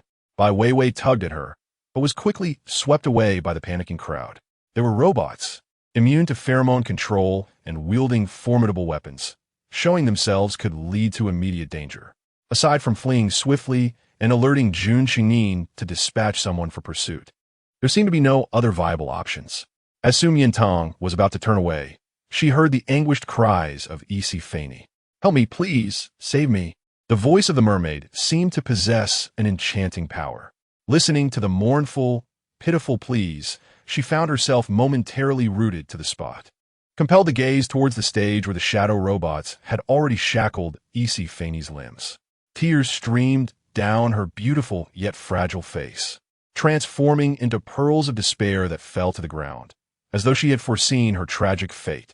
The members of that organization were exceedingly ruthless and savage, ready to unflinchingly remove any part of you. The beautiful would be rendered unrecognizable, the gifted reduced to nothingness. Blindness, deafness, insanity, and the loss of limbs were common occurrences, and some were even turned into specimens, permanently preserved in formalin. Once they had sought to extract my dual pupils, but they failed, and I escaped, becoming the sole survivor to emerge from the research base. Yet even now, no one knows the whereabouts of their experimental base or its members. The words of Jun Qingyin flashed through my mind repeatedly. Perhaps this abduction could yield new clues for the case, or perhaps it would lead to nothing. However, Isfini's fate was already evident, if no one intervened to save her. Su Miantang gently closed her eyes and made a decision. A plan quickly took shape in her mind. Once the shadow robots had fully restrained Isfini, they opened the vast superdome, summoned the starship, and unleashed a laser cannon once more. Amidst the screams of the crowd, they disappeared with Isfini into the starship, failing to notice the girl who had inadvertently mingled among them. dripping with essence of the void. Yu Huixing, the Yu family. Just in time, Mother was sorting through some photographs to show you. Duchess Hilary enthusiastically spread a collection of exquisite female portraits before her son, allowing him to choose. This one is Clara, the youngest daughter of the president of the Interstellar Federal Bank, a high-level female, only 20 years old, exceptionally beautiful. You met her at the last banquet when she came to toast you. This one is Barry, the sister of the Chief Justice of the Military Court. Also a high-level female, who has admired you for quite some time, having visited your home 4 or 5 times. This identity is even more prestigious. Not only is she a high-level female, but she is also the president's niece, currently working in the Ministry of Foreign Affairs, a career-oriented female. And I hear she often inquires about you. She rambled on for quite some time, only to find her son casually unfastening his mech helmet and tossing it aside. Then picking up an urgent report from his desk without glancing at her photographs even once. Sienna, she approached him, displeased, snatching the report away. You are increasingly disrespectful to your mother, not even glancing at the photographs. You didn't even look at them. How do you know you don't like them? Duchess Hilary chided. I see that you have grown accustomed to being the favored child of heaven, always looking down on others. You are unaware of how desirable these top-tier females are on other planets. It is only because we have more females on Yu Huixing that the outstanding ones are drawn to you, the foremost commander of the galaxy. Just take another look. There are beauties of all shapes and sizes. I assure you, one will surely catch your fancy. Oh, Yu Zhongxin took the thick stack of photographs. Flipping through them like dealing cards, the plastic photos rustling against his metallic fingertips with a pleasant sound. This one is too thin. This one is too fat. This one is too tall. This one is too short. This one has hair that is too short. This one has hair that is too long. At the bottom of the steps, a dozen attendants were perspiring profusely, barely managing to keep up with his pace. Duchess Hilary initially thought he was seriously selecting, only to realize later that he was merely playing. Sienna, how old are you? Why are you still acting like a child? Mother, I'm only 22, quite young. Why the hurry? His sharp eyes glinted with charm, resembling a spark of electricity. This made Duchess Hilary feel both fond and helpless. Was it not a tremendous fortune from a past life to bear such an unparalleled male with exceptional combat prowess for the herbivorous clan? Such outstanding genes should be passed on as early as possible. Do you not wish to strengthen the Yu Huixing system, to become a dominant force in the galaxy through procreation? Yu Zhongxin smirked. Little rabbit, indeed, can reproduce. You are unaware that the Central Galaxy has recently witnessed a miracle. The emergence of a high-level female, the supreme of the world. I can only imagine how splendid it would be if she were on Yu Huixing, producing offspring with exceptional genes and quality. What a pity. As Duchess Hilary spoke, she suddenly seemed to recall something, her expression turning wary. By the way, I heard from your sister that a negative trend regarding males has recently spread across the planet. You, the female, dismiss this one and that one. Could it be that you have a preference for males? Chapter 88.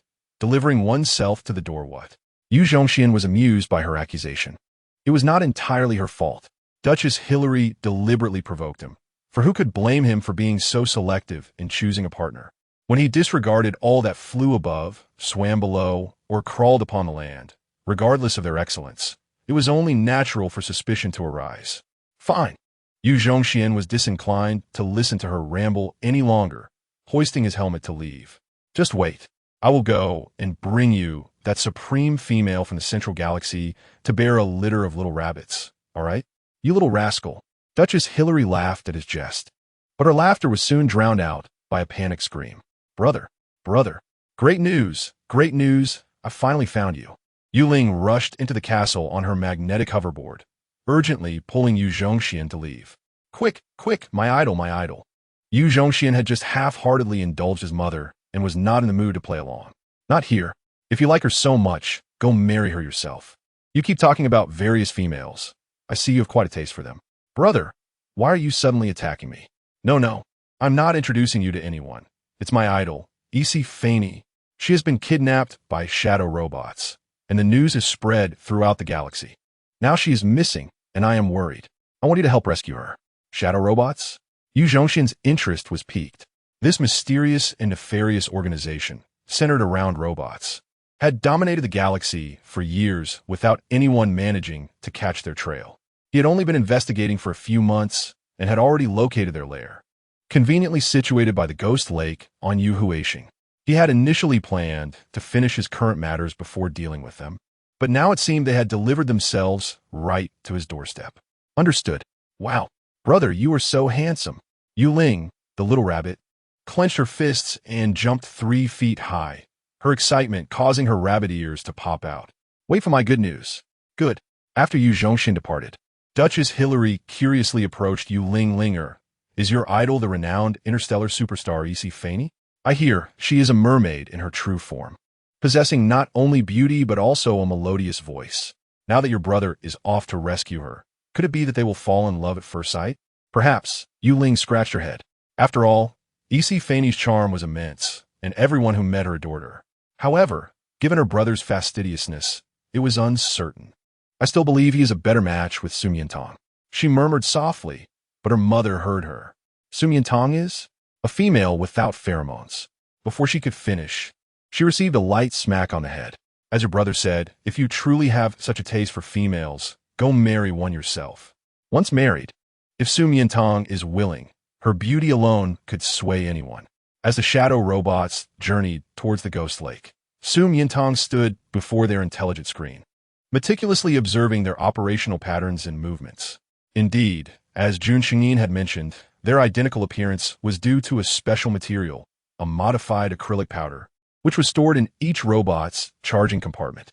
Coincidentally, her void essence could not be sustained for long and needed to be preserved for the crucial moment of rescuing Isi Faney. To maintain her concealment and avoid detection, she had to take their place. Seizing the opportunity when one robot entered the charging chamber, she followed closely, and when it exposed its most vulnerable neural interface, she swiftly annihilated it with the Xianbing needle gifted by Enzo, then took its place, applying the modified acrylic powder to herself, patiently awaiting the charging time to elapse.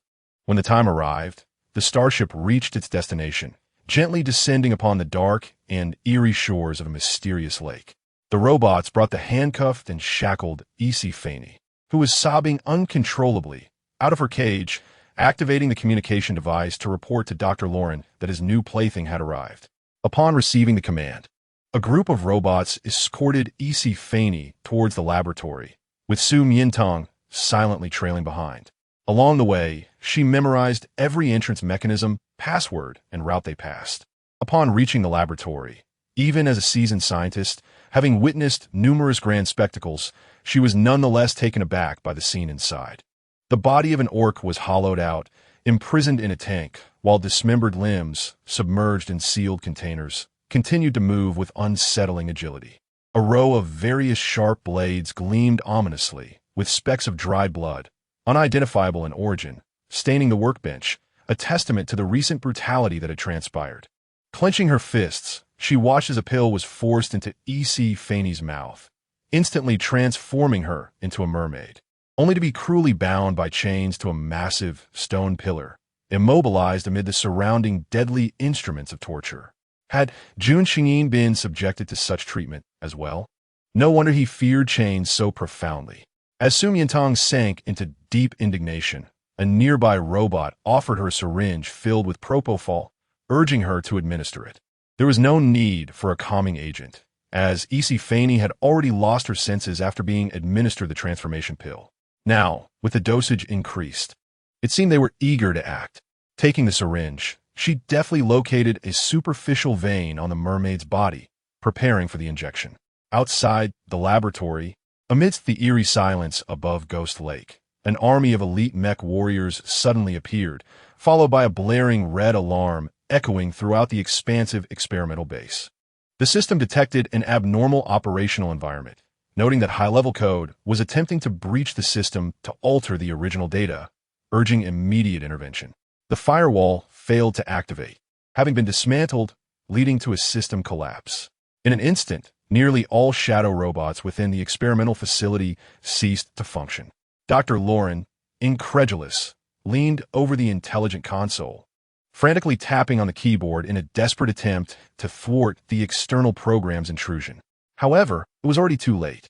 Was technology truly so outdated? Dr. Lauren, it is time for an upgrade. Upon turning to face the intruder, his brown eyes widened in shock. He was the master of the moon comet, the foremost commander in the galaxy, Yuuzhangshan, a male with innate combat prowess, an indestructible physique, possessing the unparalleled ability to control mech warfare and annihilate all advanced intelligences. It was over. He was about to activate the laser cannon to flee when the man detected him, activating his combat abilities first, transforming him into a beastly form. What a charming skunk, he thought dismissively, tossing it to a subordinate while striding towards the intelligence screen, observing the live feed from Laboratory Number 1. A cluster of shadow robots and a mermaid. One robot was preparing to inject the mermaid with a drug. This must be the idol my sister mentioned. Just as he was about to press the pause command, an intriguing scene unfolded. Hurry up, why the delay? The shadow robots urged the syringe-wielding robot, which, after slowly locating the mermaid's vein, suddenly halted. What's wrong? Queried a shadow robot from behind, only to be met with a swift action as it was ensnared by the robot, which discreetly slipped a pin from its sleeve and fired a Xianbing needle into its neural interface, rendering it immobile. Another robot approached with curiosity, only to meet the same fate, swiftly incapacitating all preordained shadow robots one by one. Were the shadow robots experiencing infighting? Had they been poisoned or gone mad? Of course, it was because Yuuzhangshan had activated his combat abilities. It was evident that he was not under their control. Rather, he was human. How fascinating. Someone had arrived at the laboratory before him and effortlessly dispatched the troublesome shadow robots. He was eager to see what else this individual could accomplish. With an intrigued demeanor, the commander settled before the main screen, watching intently, leaving his subordinates astonished. Hadn't they agreed on a swift resolution? They assumed their leader was captivated by the beautiful mermaid on screen, unaware that his focus was solely on the shadow robot. After incapacitating all the robots, the individual did not leave, but instead approached the mermaid, meticulously examining the chains binding her. Upon discovering that the chains were password-controlled, he unhesitatingly seated himself before a nearby main console. Previous investigations indicated that the password mechanism in Dr. Lauren's laboratory one consisted of a complex array of programs constructed from various chemical elements, which had stumped numerous senior chemical professors of the National Academy for over a month without progress. Should he lend a hand? Yuuzhangshan contemplated. With a decisive click, the chains binding the mermaid were instantly undone. The glimmer in the man's eyes sharpened with interest. In mere minutes, he had unraveled the intricate password that had perplexed the nation's chemical elite. When had such a genius emerged on this planet that he was unaware of? Meanwhile, the skunk doctor, firmly grasping its tail, was equally astounded by the scene. Who was this top-tier figure? Not only had he destroyed the shadow robots, but he had also effortlessly deciphered the chemical password that had taken him so long to devise. It was utterly unfathomable. Fanny tumbled from the massive stone pillar, her rationality clouded and her expression pained. Su Miantang initially intended to use pheromones to alleviate her distress, but feared that if she suddenly awoke to see her current shadow robot guise, she might scream and alert those outside. Instead, she applied the void essence to both herself and Fanny, supporting her as they made their way outside. They needed to escape this wretched place first. An invisibility potion? So this was how it was done. How intriguing! It only grew more captivating. Yuuzhangshan rose and followed suit. For some reason, even with his combat abilities activated, he sensed no aura emanating from the robot, only detecting the mermaid's presence to gauge their precise location. As Su Miantang guided Fanny outward, she was astonished to find that all the shadow robots at the various mechanisms and entrances within the experimental base stood frozen, seemingly in a dormant state. What had happened to them? She was exceedingly peculiar, yet she dared not halt her steps, hastening toward the exit. Within 10 minutes, she emerged from the experimental base, only to find her light brain devoid of signal. Where was this place? Before her lay a serene and tranquil lake. To its left was a dark, narrow path, while to the right sprawled a brightly lit thoroughfare. Instinctively, she proceeded toward the Grand Avenue. At this hour, was she truly heading to the city of Sin, accompanied by a mermaid? Could it be that he had miscalculated? Yuuzhangshan stroked his chin in contemplation. He had not come to rescue the mermaid. Rather, he intended to snatch her away and sell her in the city of sin. A person endowed with such high intelligence and courage, why would they engage in such trivial pursuits? He bent down to pick up a pebble and tossed it towards his feet, murmuring an apology. To his surprise, the small stone he cast caused a tremendous splash in the lake, as if a robot had plunged into the water. Ha ha! Yu Zhongshan was instantly amused. A genius who had effortlessly dismantled Dr. Lauren's top-secret apparatus and had silently eliminated dozens of shadow robots was startled into the water by a mere pebble. How utterly delightful! He laughed for quite a while before realizing something was amiss. Why was there no further commotion? Could it be that she could not swim and was at risk of drowning? That simply could not happen. Such a rare talent. He wished to recruit her as his subordinate. He leapt into action, deploying his mechanical wings as he prepared to plunge into the depths. Suddenly, a disturbance rippled through the lake. Chapter 90. She captivated his heart. The moonlight poured down from above, scattering like silver blossoms upon the tranquil surface of the lake. Among the blossoms, strands of long, dark hair began to float, resembling serpents, followed by the emergence of a pair of clear, amber eyes that sparkled with a brilliance surpassing the stars. Yu Zhongshan found himself momentarily stunned. Was she truly a female? Such a wise, bold, composed, and remarkably courageous individual turn out to be a female? Had he indeed heard laughter directed at her when she fell into the water? Su Miantang glanced around suspiciously, but found nothing unusual and swam to the surface. With each inch she emerged, the man above held his breath a little longer. The girl was a vision of beauty, her delicate features captivating, with a nose elegantly sculpted and lips reminiscent of full, red rose petals, glistening as if kissed by dew. Her skin appeared like exquisite jade, glowing under the moonlight, while her attire clung to her form, accentuating her alluring physique, ample bosom, slender waist, and long, straight legs. Moving as if a goddess had just emerged from the water, a sight of unparalleled beauty. An angelic visage paired with a devilish figure. Yu Zhongshan had never encountered such a uniquely beautiful female, and he felt an unsettling shift within himself. His typically sharp mechanical sensors dulled, while the heart's power unit responded with unprecedented intensity, alarm bells ringing in his ears. Warning: your brain is secreting an abundance of dopamine, stimulating a surge in adrenaline. Please regain composure swiftly, or Control Center will issue commands to your lower body, potentially leading to premature arousal. Silence. Yu Zhongshan forcefully struck the cold, alloy casing. He had never experienced a physiological response to any female, regardless of their nature, especially not while in mechanical form. It must be her stark contrast that provoked such emotions. He felt his throat tighten as he internally chastised himself, yet his eyes betrayed him, capturing her image and searching for her details in his mind. Name: Su Miantang. Gender: female. Home planet: Zhongyangxing. Age: 18. Pheromone: unknown. Furthermore, the Intelligence Bureau of the Moon Comet Star only provides confidential information to the commander. The supreme female born on Zhongyangxing is named Su Miantang, with an attached image. The accompanying picture depicted 6 males tightly embracing her. Warning: detection indicates your combat power is rapidly escalating. Please regulate immediately, or it may affect surrounding AI.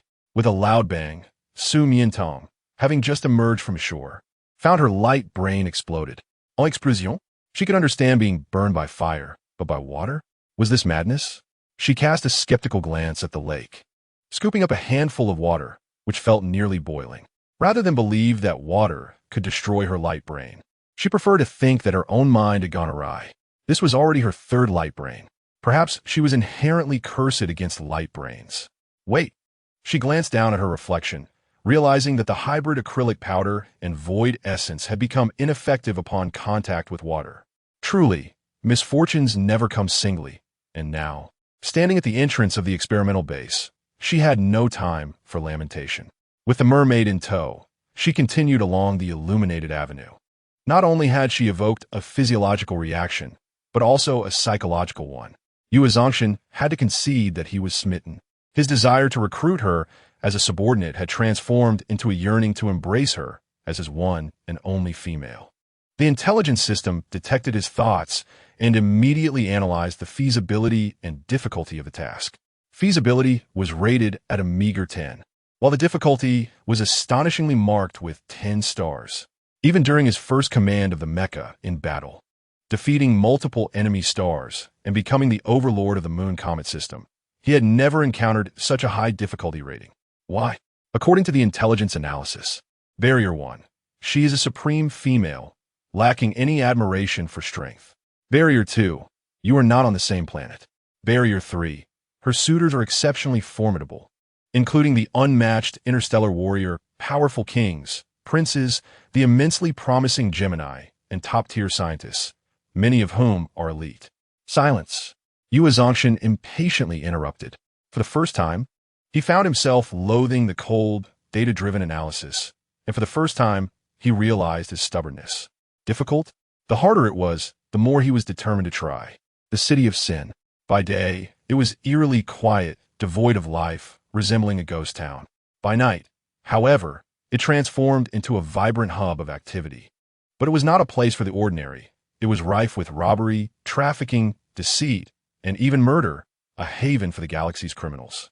Typically, a natural beauty like Su Miantang, accompanied by a mermaid, would be snatched away within moments. Yet today, their surroundings were desolate and empty. This was solely due to the formidable, undeniable aura that enveloped them, signaling death to any who dared approach. Damn, did you see that? That little female is so beautiful, she hardly seems human, making my body ignite with desire. A hulking gorilla beast-man leaned against the wall, lost in fantasies.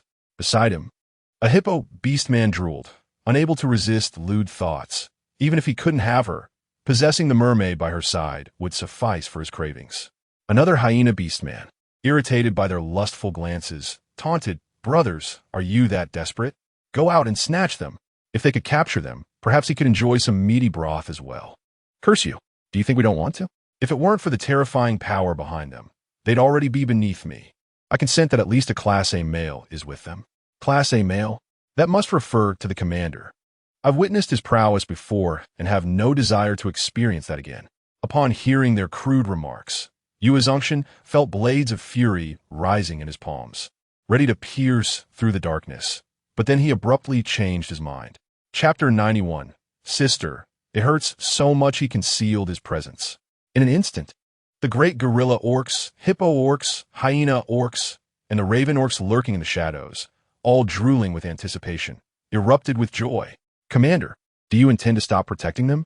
If so, these two exquisite females would become their delectable feast. They had never savored such delicacies before, and their excitement reached a fever pitch as they leapt forth. As Su Miantang pondered why such a lively scene appeared devoid of any human presence, she soon discovered the truth. They were anything but ordinary beings. Little beauty, you are utterly irresistible. You drive us wild. Come here, so we can shower you with affection.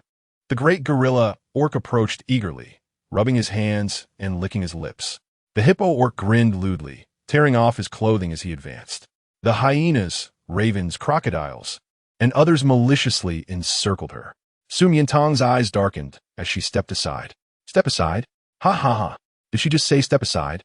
How adorable, how naive, how pure. I adore this kind of innocence. Let me take the lead. Little beauty, even your anger is charming, igniting a fire within us that is hard to contain. I have already warned you. She slowly lowered Isafini and raised her palm. Do not harm them. Suddenly, a graceful white figure dashed from the alley and stood before her. Who is this pretty boy? Get lost. How dare you stand in front of us, the notorious trio of villains? Are you tired of living? You think you can play the hero and rescue a damsel in distress? If you don't scram, we'll deal with you too. No. He stood firm, arms outstretched, unveiling Dolbak, surprising Su Miantang. She guessed he must possess remarkable strength to stand against a group of burly orcs. Then hell broke loose. A horde of orcs charged forward, cornering him against the wall, their massive fists raining down like a torrential downpour, rendering him unable to call out in pain. Su Miantang hesitated for a second before unleashing her pheromones. Type 1 suppression pheromones flowed from her fingertips, and the unruly, savage orcs writhed in agony. emitting piercing howls of despair. My leg is gone. My wings have been burned away. Help, help, I was wrong. Please spare me. I won't dare again. Upon hearing their pleas for mercy, she ceased her assault. The orcs who had previously eyed her like hungry beasts now regarded her as if they had encountered a living nightmare, fleeing in terror, some collapsing from sheer fright. Su Miantang approached the boy, who was tightly clutching his head in the corner, and gently inquired, "Are you all right?" Under the streetlight, the boy slowly lowered his hands and raised his head. The warm glow illuminated his light honey-brown hair, casting fragmented shadows across his pale skin, reminiscent of cold jade. His features were sharp and clean, with slightly drooping eyes adorned by a small tear mole, exuding an innate sense of innocence and vulnerability. As he looked at her, a glimmer of hope shone through his gaze. Su Miantang felt her expression soften slightly. What a beautiful, delicate boy. If he were on Earth, he would surely be a heartthrob adored by countless girls. "Sister, it hurts so much," he spoke with a trembling, clear voice that tugged at her heartstrings. "I will take you away." Su Miantang extended her hand toward him. The boy cautiously placed his hand in hers. "Can you still walk?" "Yes." Yu Zhongxian nodded. "That's good. Otherwise, I wouldn't be able to carry both of you. Let us head to that convenience store." Su Miantang pointed to a nearby vending store, its lights flickering, and helped Isafini to her feet. "I will help you heal." "All right." Yu Zhongxian rose, his eyes glinting coldly as he watched the orcs flee in disarray. "Do these scum dare to catch a whiff of my pheromones?" From a distance, the sound of anguished cries echoed. The girl turned in confusion, but before she could see, the boy's smile obscured her view. "Sister, let me help you. You're still injured." "It's fine." The three soon arrived at the convenience store. To alleviate their pain and escape the area swiftly, Su Miantang unleashed her pheromones once more. Type 3, healing pheromones. A wave of warmth enveloped them, accompanied by a faint scent of tulips, immobilizing the first commander of the Star Realm, compelling him to close his eyes and savor the exquisite sensation of the pheromones coursing through him. Every vein in his body relaxed, wounds healed, and his mood lifted to a euphoric state. Even his eyelashes trembled, as if overwhelmed. So fragrant, so enticing, so irresistible. Is this the supreme pheromone of an unparalleled female? Pure and captivating. To think, just the healing type, and it's already so intoxicating. What ecstasy would a marking bring? "Are you feeling better?" "Huh. My wounds have healed. It feels incredible." At that moment, Isafini awoke. The little mermaid slowly opened her eyes, scanning her surroundings anxiously. Upon seeing them, she let out a terrified scream, retreating as if she were a startled bird. "Don't come near me, please. Don't catch me." "Miss Isafini." Su Miantang firmly grasped her shoulders and reassured her. "Do not be afraid. You are safe now." "Safe?" She looked down at her hands and feet, realizing her shackles had vanished. The terrifying laboratory was replaced by the convenience store. Before her stood the exquisite boy and girl. "It's true. I am saved. I am saved." Tears of joy streamed down her face as she threw herself into Su Miantang's arms, sobbing, Thank you for saving me. I was so frightened, afraid they would peel off my scales and dissect my body. It's all right, it's over now. Just think of it as a nightmare that has passed." Su Miantang gently patted her back, comforting her. Yu Zhongxian was momentarily taken aback. He hadn't expected such treatment upon being rescued. However, Isafini cried for far too long. 10 minutes had slipped by in the blink of an eye. Surely, her scent had begun to linger on him? He frowned, feeling displeased, and reminded her, "Miss Isafini." Su Miantang thought he had something important to say, but he merely extended his hands toward her, leaving her puzzled. In his expression, Yu Zhongxian sensed a wave of awkwardness, his movements stiffening as she showed no intention of embracing him. He cleared his throat. "My arm still hurts a little." "Still hurts?" It shouldn't he. Was it possible that her pheromones could only heal external injuries, not internal ones? "Once we reach a safe place, I will apply medicine for you." "All right," he readily agreed. "Miss Isafini, I am Su Miantang from the Central Star. I was attending your concert today when I witnessed the shadow robot abducting you, so I came to rescue you." Su Miantang succinctly explained their current situation to her. Isafini nodded, hurriedly checking herself. "They confiscated my light brain, and my conch shell for contacting my kin is also gone. Otherwise, one would have heard the signal and come to rescue us. Having a light brain is useless. There is no signal here. By the way, Su Miantang turned to Yu Zhongxian. Are you from here? Yes. That's wonderful. Where's this place? Yu Huixing, the City of Sin. Yu Huixing? Su Miantang paid no heed to the words City of Sin, her attention solely fixated on Yu Huixing. She recalled that Yueling was indeed a member of the Yuehui species. Was that the planet where Yueling resided? She murmured softly, her honey-brown eyes narrowing slightly in suspicion. Yueling? Does my sister know her? Yes, we're good friends. We met on Lanhuan Island. Do you know her too? Lanhuan Island? He suddenly felt a pang of regret for his arrogance. I don't know her, but Before he could finish his sentence, Yisafini exclaimed, standing up in excitement. Yueling? I know her. She is my fan, and I have a way to contact her. Su Miantang looked up to see her extending a small red bead from her wrist. Fortunately, they had merely regarded it as an ordinary piece of jewelry and had not removed it. This is a sensing bead, a gift from Yueling. She said that as long as I am within the vicinity of Yuehui, I can simply squeeze it lightly, and she will sense my location and come to me swiftly. As she spoke, she squeezed the bead.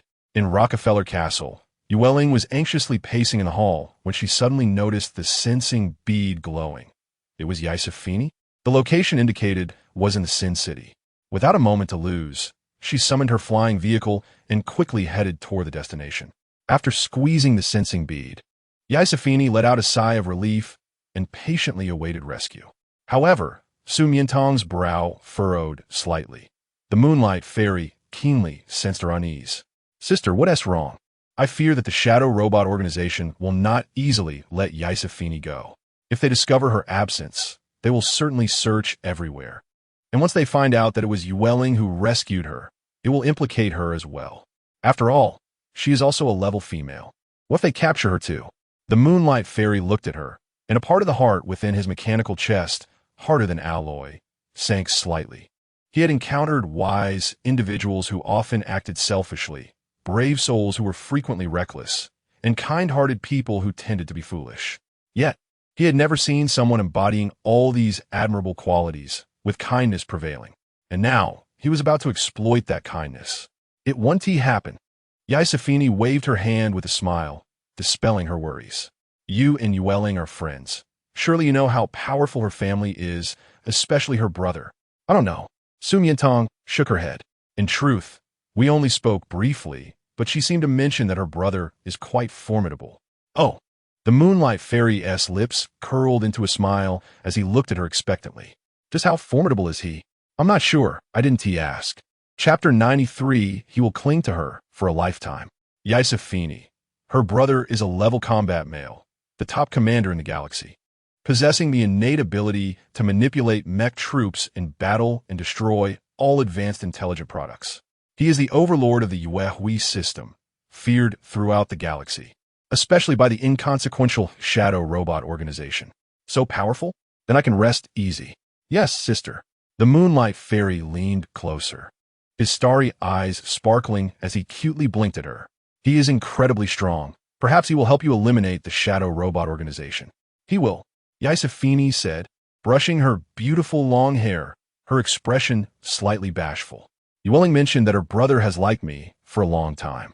This time we meet, I will ask him for revenge. He surely won refuse. Suddenly, the Moonlight Fairy, falsely accused, interjected, Miss Yisafini, please conduct yourself appropriately. His tone turned sharply cold, and his expression became exceedingly serious. I, Commander Moonlight Fairy, have never had someone I liked. At least, not until today. How can you be so certain? Yisafini felt somewhat displeased, for his tone was rather harsh. Not to mention, she was a distinguished level female, with countless admirers enchanted by her appearance and pheromones. Just her heavenly singing voice had made her a star across the galaxy, garnering numerous fans. Even the mightiest male would naturally be drawn to her. Su Miantang also felt puzzled. Why was his reaction so intense? He seemed rather anxious. The Moonlight Fairy cast a glance at Su Miantang, fearing to catch a glimpse of skepticism in her eyes. I am a fan of the commander.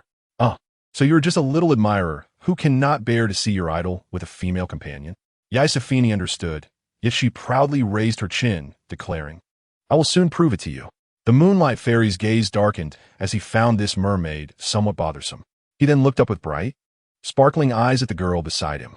"Sister, do you believe what she says, or do you believe me?" Su Miantang couldn't help but laugh. His tone resembled that of a child seeking affection. However, he indeed appeared quite young, adorably curled up beside her, his honey-brown hair brushing against her hand like a timid little rabbit, constantly enticing her palm. Unable to resist, she reached out to pat his head, playfully toying with him like a pet. "Do you gain any benefit from believing you?" The head is the most sensitive spot for the commander. Not even his mother allowed anyone to touch it as he grew up, let alone strangers. Once, when the enemy struck his helmet with an energy gun, he retaliated furiously and annihilated their clan. Yet now, someone was brazenly stroking his head. The boy, however, felt no trace of repulsion or anger. Instead, he experienced a delightful tingling sensation, as if electrified, immensely pleasurable. He wanted more, not just his head, but his entire body. His voice suddenly trembled, transforming from a fierce combat rabbit into a pitiful little bunny, wronged yet unable to resist, which only fueled Su Miantang's playful spirit as she continued to ruffle his hair. "What is it, sister?" There's something. A glimmer of moisture welled in the Moonlight Fairy's honey-brown eyes as he tilted his head, looking at her with a pitiful gaze, while his hardened fingertips were already firmly pressed against her palm. "Stop petting him. Otherwise, he might not be able to resist pouncing on her in front of others, tearing her apart, and devouring her." "Can't express it? Then Yisafini is right. Of course, I can. He will cling to her for a lifetime. I will always believe in my sister. Trust begets trust. Truly the essence of a child's heart." "Oh." Su Miantang smiled playfully and extended her pinky. "Then I believe you too."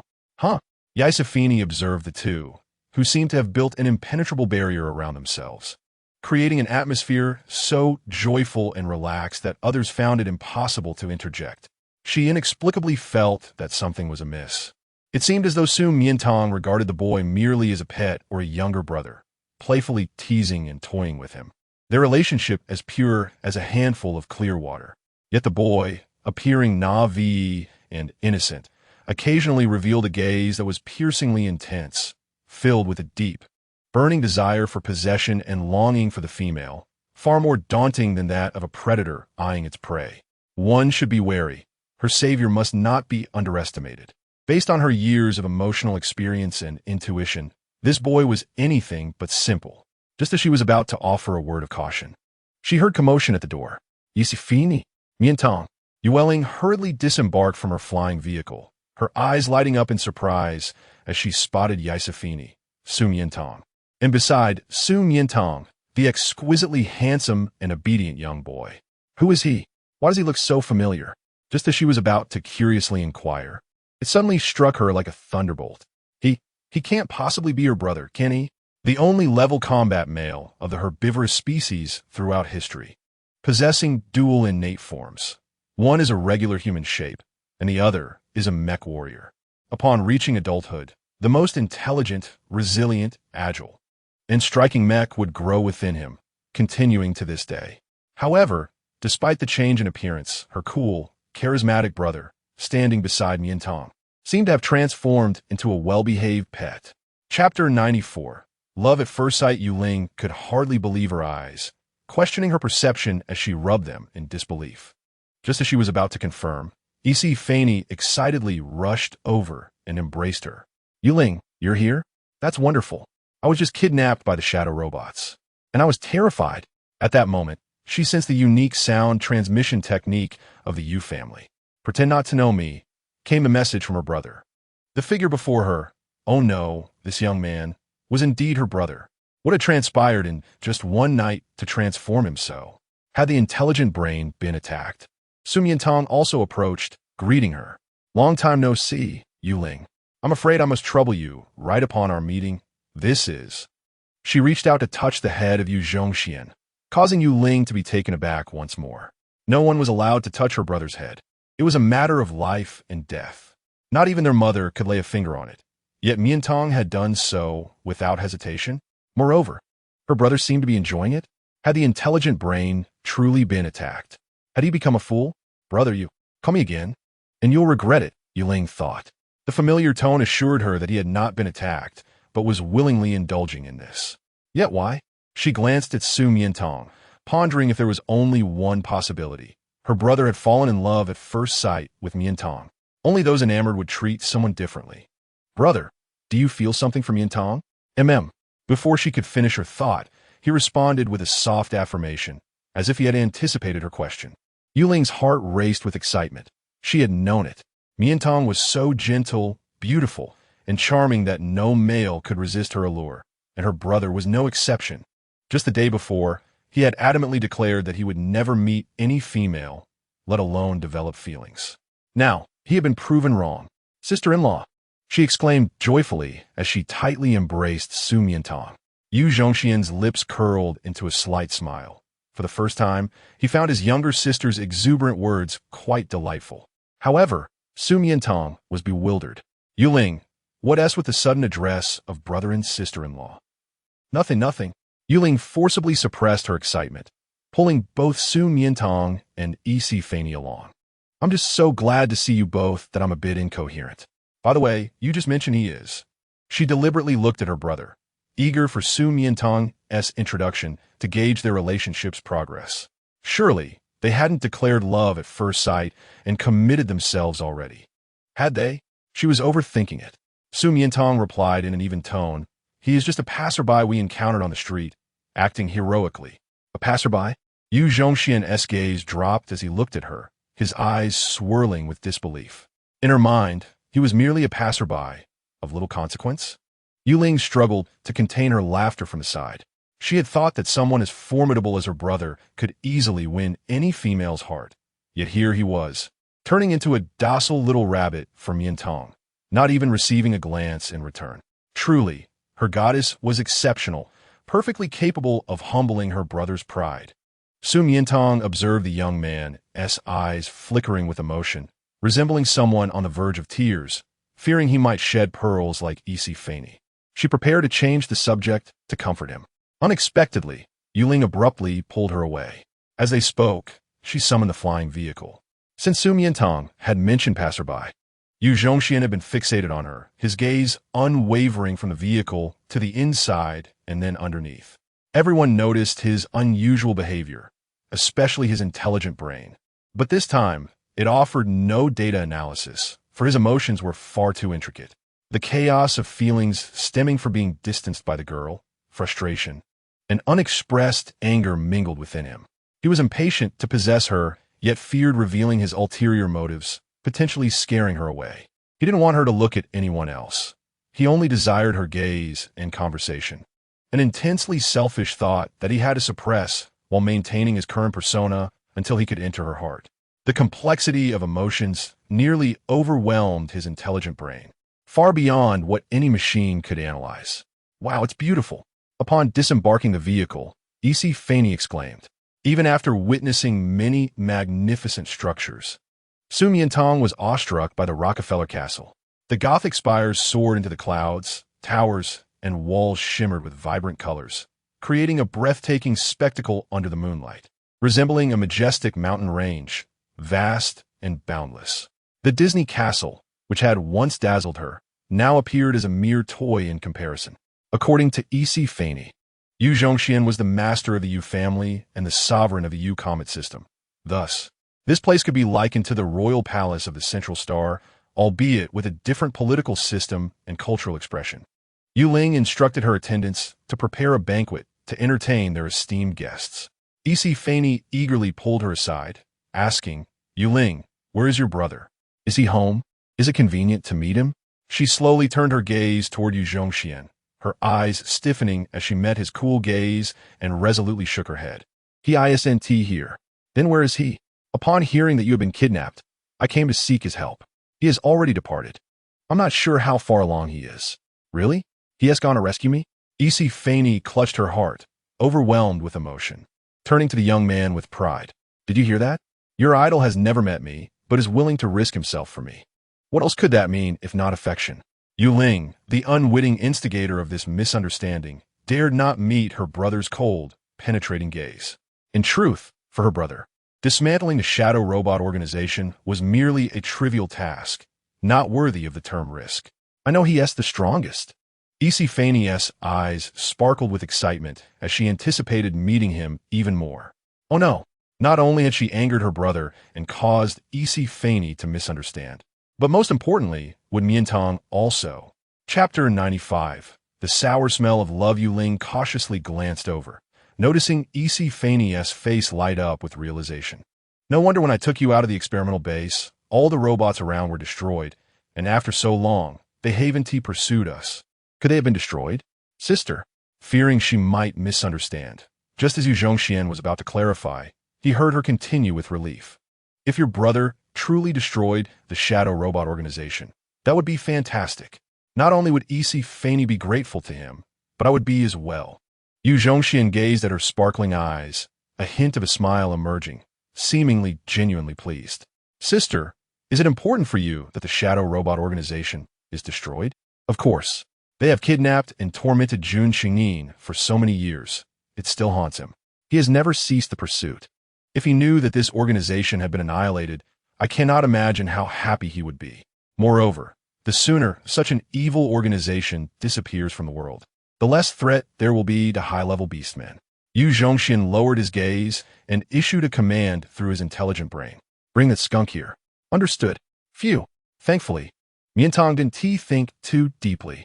Yu Ling, fearing they would return to the earlier topic, quickly diverted their focus. You haven't had dinner yet. You must be hungry. You must try the renowned dishes of the Yu Comet system. Wait. Su Miantang interrupted, and Yu Ling felt a shiver run down her spine. Miantang, do you have something to say? She feared that she might question her brother and Fanny. There truly exists nothing between them. It is all her fault for meddling in affairs of the heart. After all, her brother has finally taken a liking to a female. If she were to ruin this bond, she would undoubtedly pay a hefty price for her actions, and she would never forgive herself for it. Yu Ling, is there a medical room here? Indeed. Yu Ling nodded, her face filled with concern as she gazed at her. Miantang, are you injured?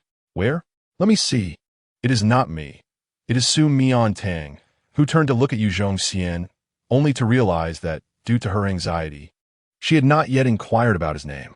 Me? Sister? Yu Zhongxian's eyes sparkled with excitement.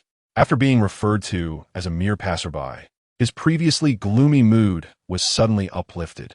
It turns out she has been thinking of him all along. Yes. Yu Ling, brother, are you hurt? She could hardly connect those words, for he possesses an indestructible physique. Yu Zhongxian, it is not that serious. A little medicine for my sister will suffice. This must be his true intention, right? Who would have thought that in the throes of love, he would adopt such a demeanor, feigning weakness and illness? Just to have Miantang take care of him? Truly cunning. To make amends for her previous misdeeds, she hurriedly instructed a servant to bring the medical kit. Miantang, there are medicines inside. Then please come and sit down. Su Miantang received the medical kit and extracted iodine, cotton balls, bandages, and ointments to invigorate the blood and reduce swelling, all while donning sterile gloves, presenting a remarkably professional appearance. Meanwhile, Yu Zhongxian timidly sat beside her, seemingly afraid, inching closer until their clothing brushed against one another, satisfied to stop there. Sister, will it hurt? No, I will be very gentle. That is good. I'm a bit scared. Do not be afraid. First, take off your clothes. Yu Ling, is this something I can listen to? She poured 2 cups of tea for them and, as she approached, overheard Su Miantang asking about his age. How old are you this year? Yu Zhongxian just turned 18. Yu Ling's hand trembled, nearly spilling the tea. The sound of his youthful, melodious voice echoed in her mind. Just turned 18. Brother, how shameless of you. Not only pretending to be weak, but also youthful, when he is clearly 22, for years older than Miantang, and still calls her sister. Where are your family members? Yu Zhongxian's head drooped slightly, as if he had been pricked by a painful memory, his voice barely audible. My family is long gone. I'm all alone now. Yu Ling stumbled back, nearly falling to the ground. Brother, you do not need to sacrifice our entire family for a romantic relationship, do you? I am sorry, I did not know. Su Miantang quickly apologized. Then what is your name? I do not have a name. Yu Zhongxian shook his head. Just a stray in the city of sin. They call me the lowly, the pest, unwanted vermin. Enough. Su Miantang could not bear to listen any longer and interrupted him. How could such a handsome, gentle, and just young man have such a tragic past? If sister does not mind, you may call me that. How could I not mind? Those are highly insulting terms. I mind. Su Miantang looked at him with a heart full of compassion. What is your beast form? Yu Zhongxian paused, momentarily taken aback. Beast form? Such an intimate question is only asked between interested males and females as their relationship deepens. Could it be that she has begun to take an interest in him? Indeed, she seems to enjoy this line of inquiry. A floppy-eared rabbit. A floppy-eared rabbit? Su Miantang's eyelashes fluttered, her amber eyes shimmering with delight. Truly a little rabbit. Such an adorable little rabbit, reminiscent of him. Yu Zhongxian wanted to observe her reaction, but inadvertently found himself entranced by her sparkling eyes, feeling as though he were enveloped in a magnificent starry sky, utterly breathtaking.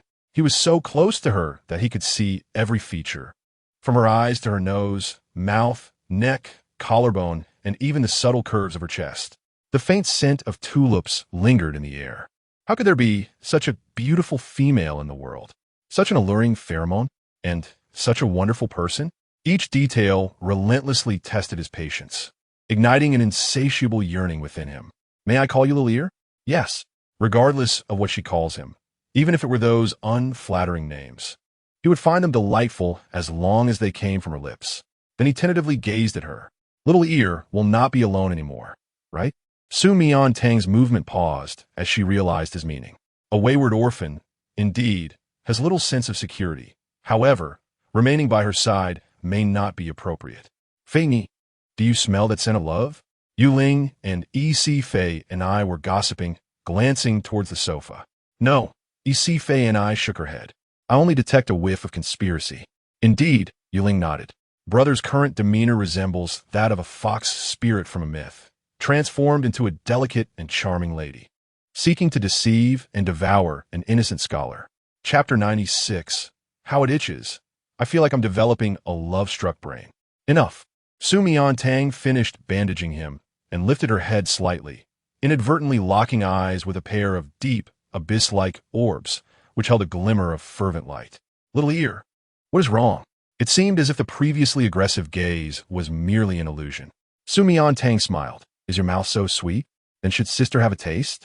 That phrase instinctively popped into her mind. Yu Zhongxian frowned, rubbing his temples. What was happening? His intellect felt cruelly assaulted. It itches, and he feels he might develop a love-struck brain. Miantang, dinner is ready. All right.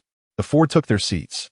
At a rectangular dining table capable of accommodating over 100 people, Yu Zhongxian insisted on sitting next to Su Miantang, rising to replace the servant. Pulling out her chair, laying down the napkin, cutting the steak, serving soup, and preparing dipping sauces, each action executed with impeccable grace, attentiveness, and skill.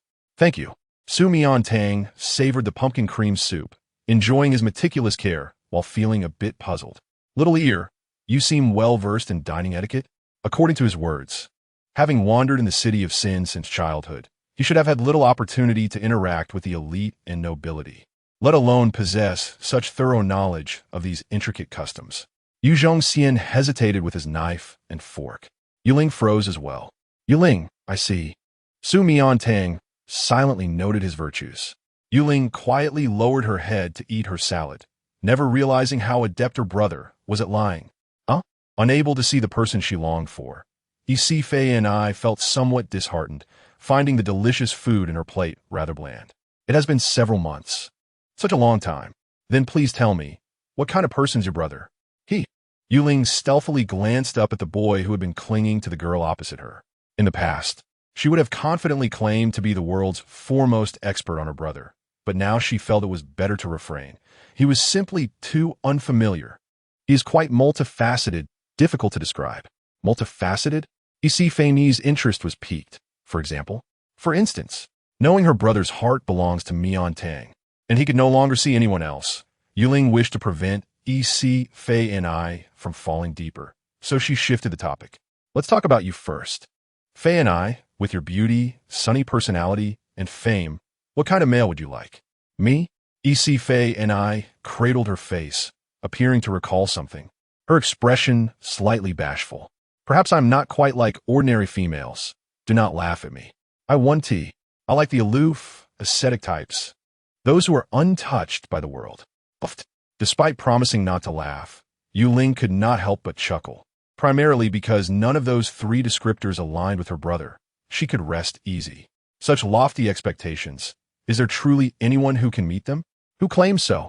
The esteemed General Yasi Lanti of the Central Star System. Are you familiar with him? Of course. He is renowned throughout the cosmos as the god of war. I believe he embodies such a persona. Su Miantang paused upon hearing this remark. Is the General Yasi Lanti, they speak of the very one she knows? The Central Star System, the god of war, it seems he is the only candidate. Yet aloof, he is clearly quite reserved. Rather, he is overtly charming. Ascetic? Is he the type who parades around naked before you during the day, or the one who abducts individuals to sleep in his embrace on the glaciers? Unworldly? That is even more absurd. He must sample everything she creates. Fanny, do you know him? Yu Ling inquired.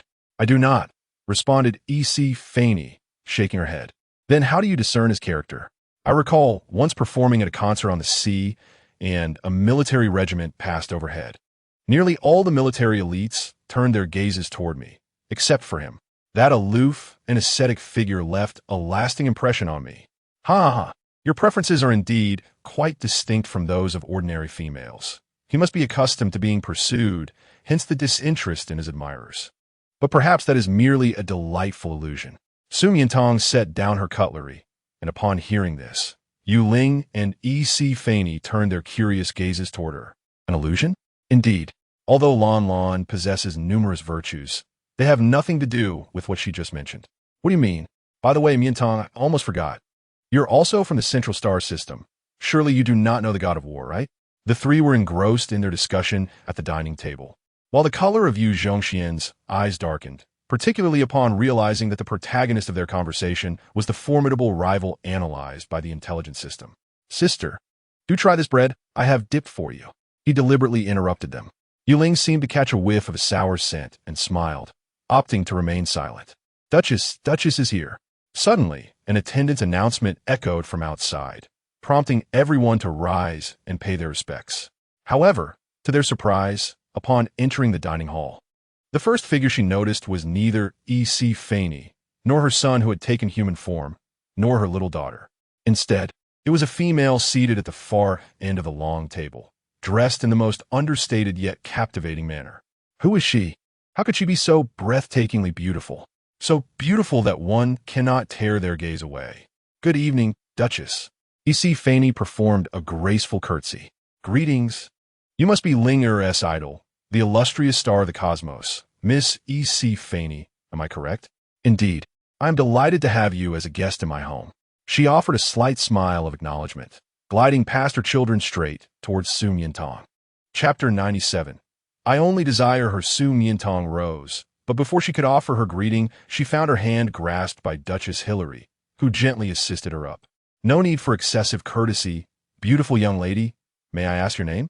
I am Su Miantang. Su Miantang? What a melodious name. Wait.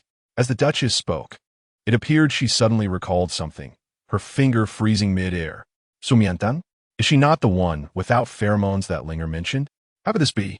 She is undeniably stunning and possesses a remarkable presence. Yu Zhongxian observed the entwined hands of the two, the corners of her eyes lifting imperceptibly in a subtle arc. Their mother, known for her gracious demeanor and sense of propriety, would never initiate physical contact without reason. This indicated her fondness for Su Miantang. Just as Duchess Hilary was lamenting this, she spotted her son in his original form, fixated on the young lady before him, his gaze brimming with unprecedented, intense, and fervent joy, causing her heart to skip a beat. Surely not. Is it possible her son is not enamored with E.C. Fanny, but with her instead? That seems plausible, given her radiant allure. She was indeed the first thing he noticed. Yet, this must not happen. Yu Zhongxian sensed her mother's telepathic warning and immediately furrowed her brow. Why not? Because she is a female without pheromones. Were it any other child, she would allow it, but not him. He is the pride of the herbivorous lineage, bearing the family's honor. And he must not be matched with a female devoid of pheromones. It would be detrimental. With that, she turned to approach E.C. Fanny. Even without pheromones, I desire her. Duchess Hilary was infuriated, having discerned his little ruse, and was about to expose him when she heard the latter part of his declaration. Moreover, she is a level female. Well, what? Duchess Hilary nearly twisted her waist in shock. Seeing this, Su Miantang quickly supported her. Duchess, are you all right? I'm fine. The ever-composed Duchess Hilary had never lost her composure to such an extent. She gazed at the young lady before her, her eyes filled with disbelief. She is the legendary level female, just recently born in the Central Star System, the supreme being of the world. No wonder her beauty and grace are so ethereal. I told you she could not possibly be a female devoid of pheromones. Miantang, to think she is a level female, what does that even signify? Is near divine. Ah, she is in a frenzy. Why is she not a male, thus benefiting my brother? Esteemed Su Miantang. Duchess Hilary's demeanor shifted dramatically, her expression filled with excitement as she grasped Su Miantang's hand. May I ask if, after dinner, you would accompany me on a tour of the castle? Certainly. Su Miantang nodded. It would be my honor. For reasons unknown, she felt that Duchess Hilary's enthusiasm toward her was exceedingly fervent, especially as she remained to share dinner, attending to her every need like a doting ear. Could it be that, akin to Queen Janie, she has discerned the level of my pheromones? After dinner, the group commenced their exploration of the castle, from the magnificent moat to the grand towers, traversing the inner courtyard and winding through the gardens. They ultimately arrived at the gallery, housing countless exquisite artworks. Here, Su Miantang was captivated by a painting. The artwork depicted the silhouette of a man. To be precise, it was the back of a man fused with machinery. He was adorned in hard, sharp silver armor, with a pair of mechanical wings that were both elegant and swift, emanating a chilling metallic sheen. Above his head, a sensor displayed a string of coded information as he strode alone across a battlefield shrouded in smoke, evoking a sense of formidable technological dominance that overshadowed the threats of both cold and hot weaponry. Yu Zhongxian noticed her rapt attention toward the painting, her heart inexplicably heavy with emotion. Sister, do you admire this painting? Indeed, it is quite unique. This was painted by the most renowned artist from Yu Huaxing for my son. Duchess Hilary approached, observing her son's prideful demeanor upon receiving praise, and could not help but smile. It is also my favorite piece. She and Sienner truly share a profound connection. Among so many exquisite and costly artworks, only this one captured her attention. Could this be fate bestowed upon them? This is Yu Zhongxian, the foremost commander of the cosmos, who happens to be a fusion of beast and machine. No wonder he possesses the unparalleled ability to obliterate all advanced intelligent products. However, I wonder what his face looks like. Duchess. At that moment, an attendant hurriedly entered, carrying a cage. What on earth is that foul odor? The group wrinkled their noses in distaste as the unpleasant scent wafted through the air. Reporting to Duchess, this was just scent from the military. The commander specifically instructed that it be gifted to a Miss Su Miantang as a token of introduction. Me? Su Miantang queried, perplexed. What is this? The attendant whisked away the cloth covering the cage, revealing a skunk within. This is the leader of the Shadow Robotics Organization, Dr. Lauren. Dr. Lauren? Su Miantang was taken aback. Yu Zhongxian truly managed to dismantle the Shadow Robotics Organization. But why would he hand over the leader to her?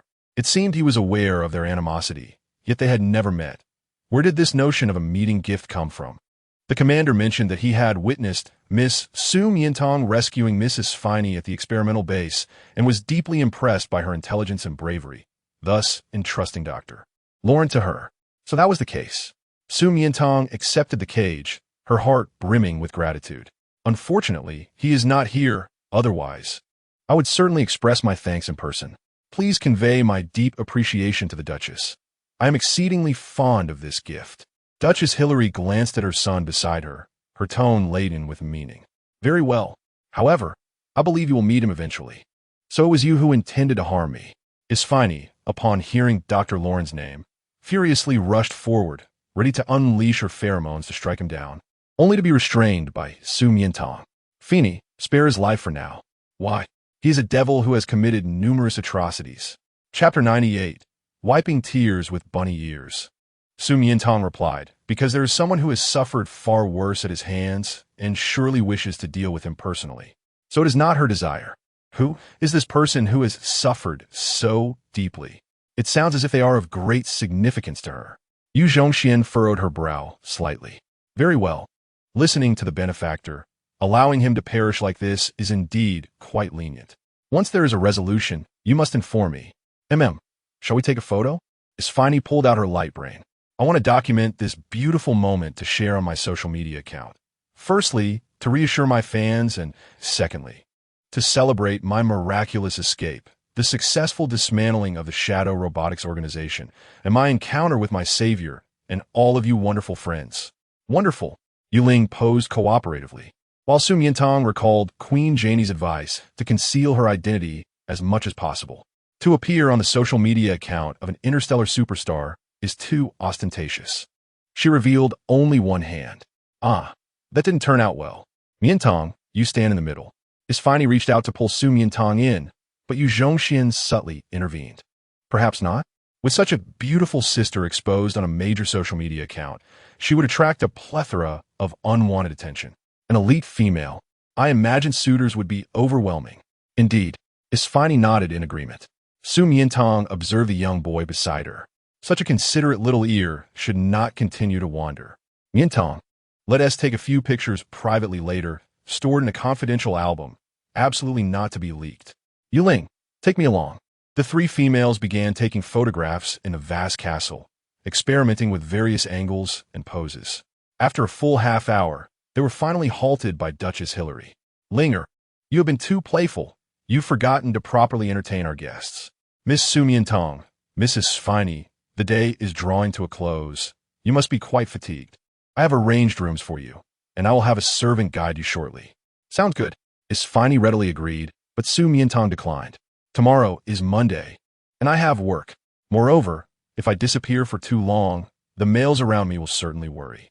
Thankfully, before coming here, I posted about catching up on sleep over the weekend, so I should not be disturbed, but if I fail to appear during work hours and cannot be reached, they will undoubtedly suspect something.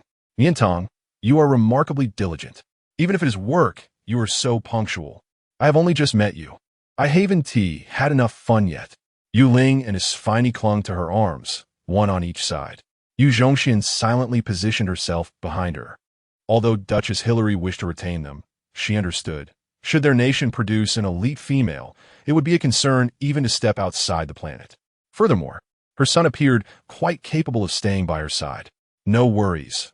Once the holiday arrives, I shall come to visit you, or you may also come to Central Star. It's a promise. Miantang, once this interstellar tour concludes, I must take you to the sea.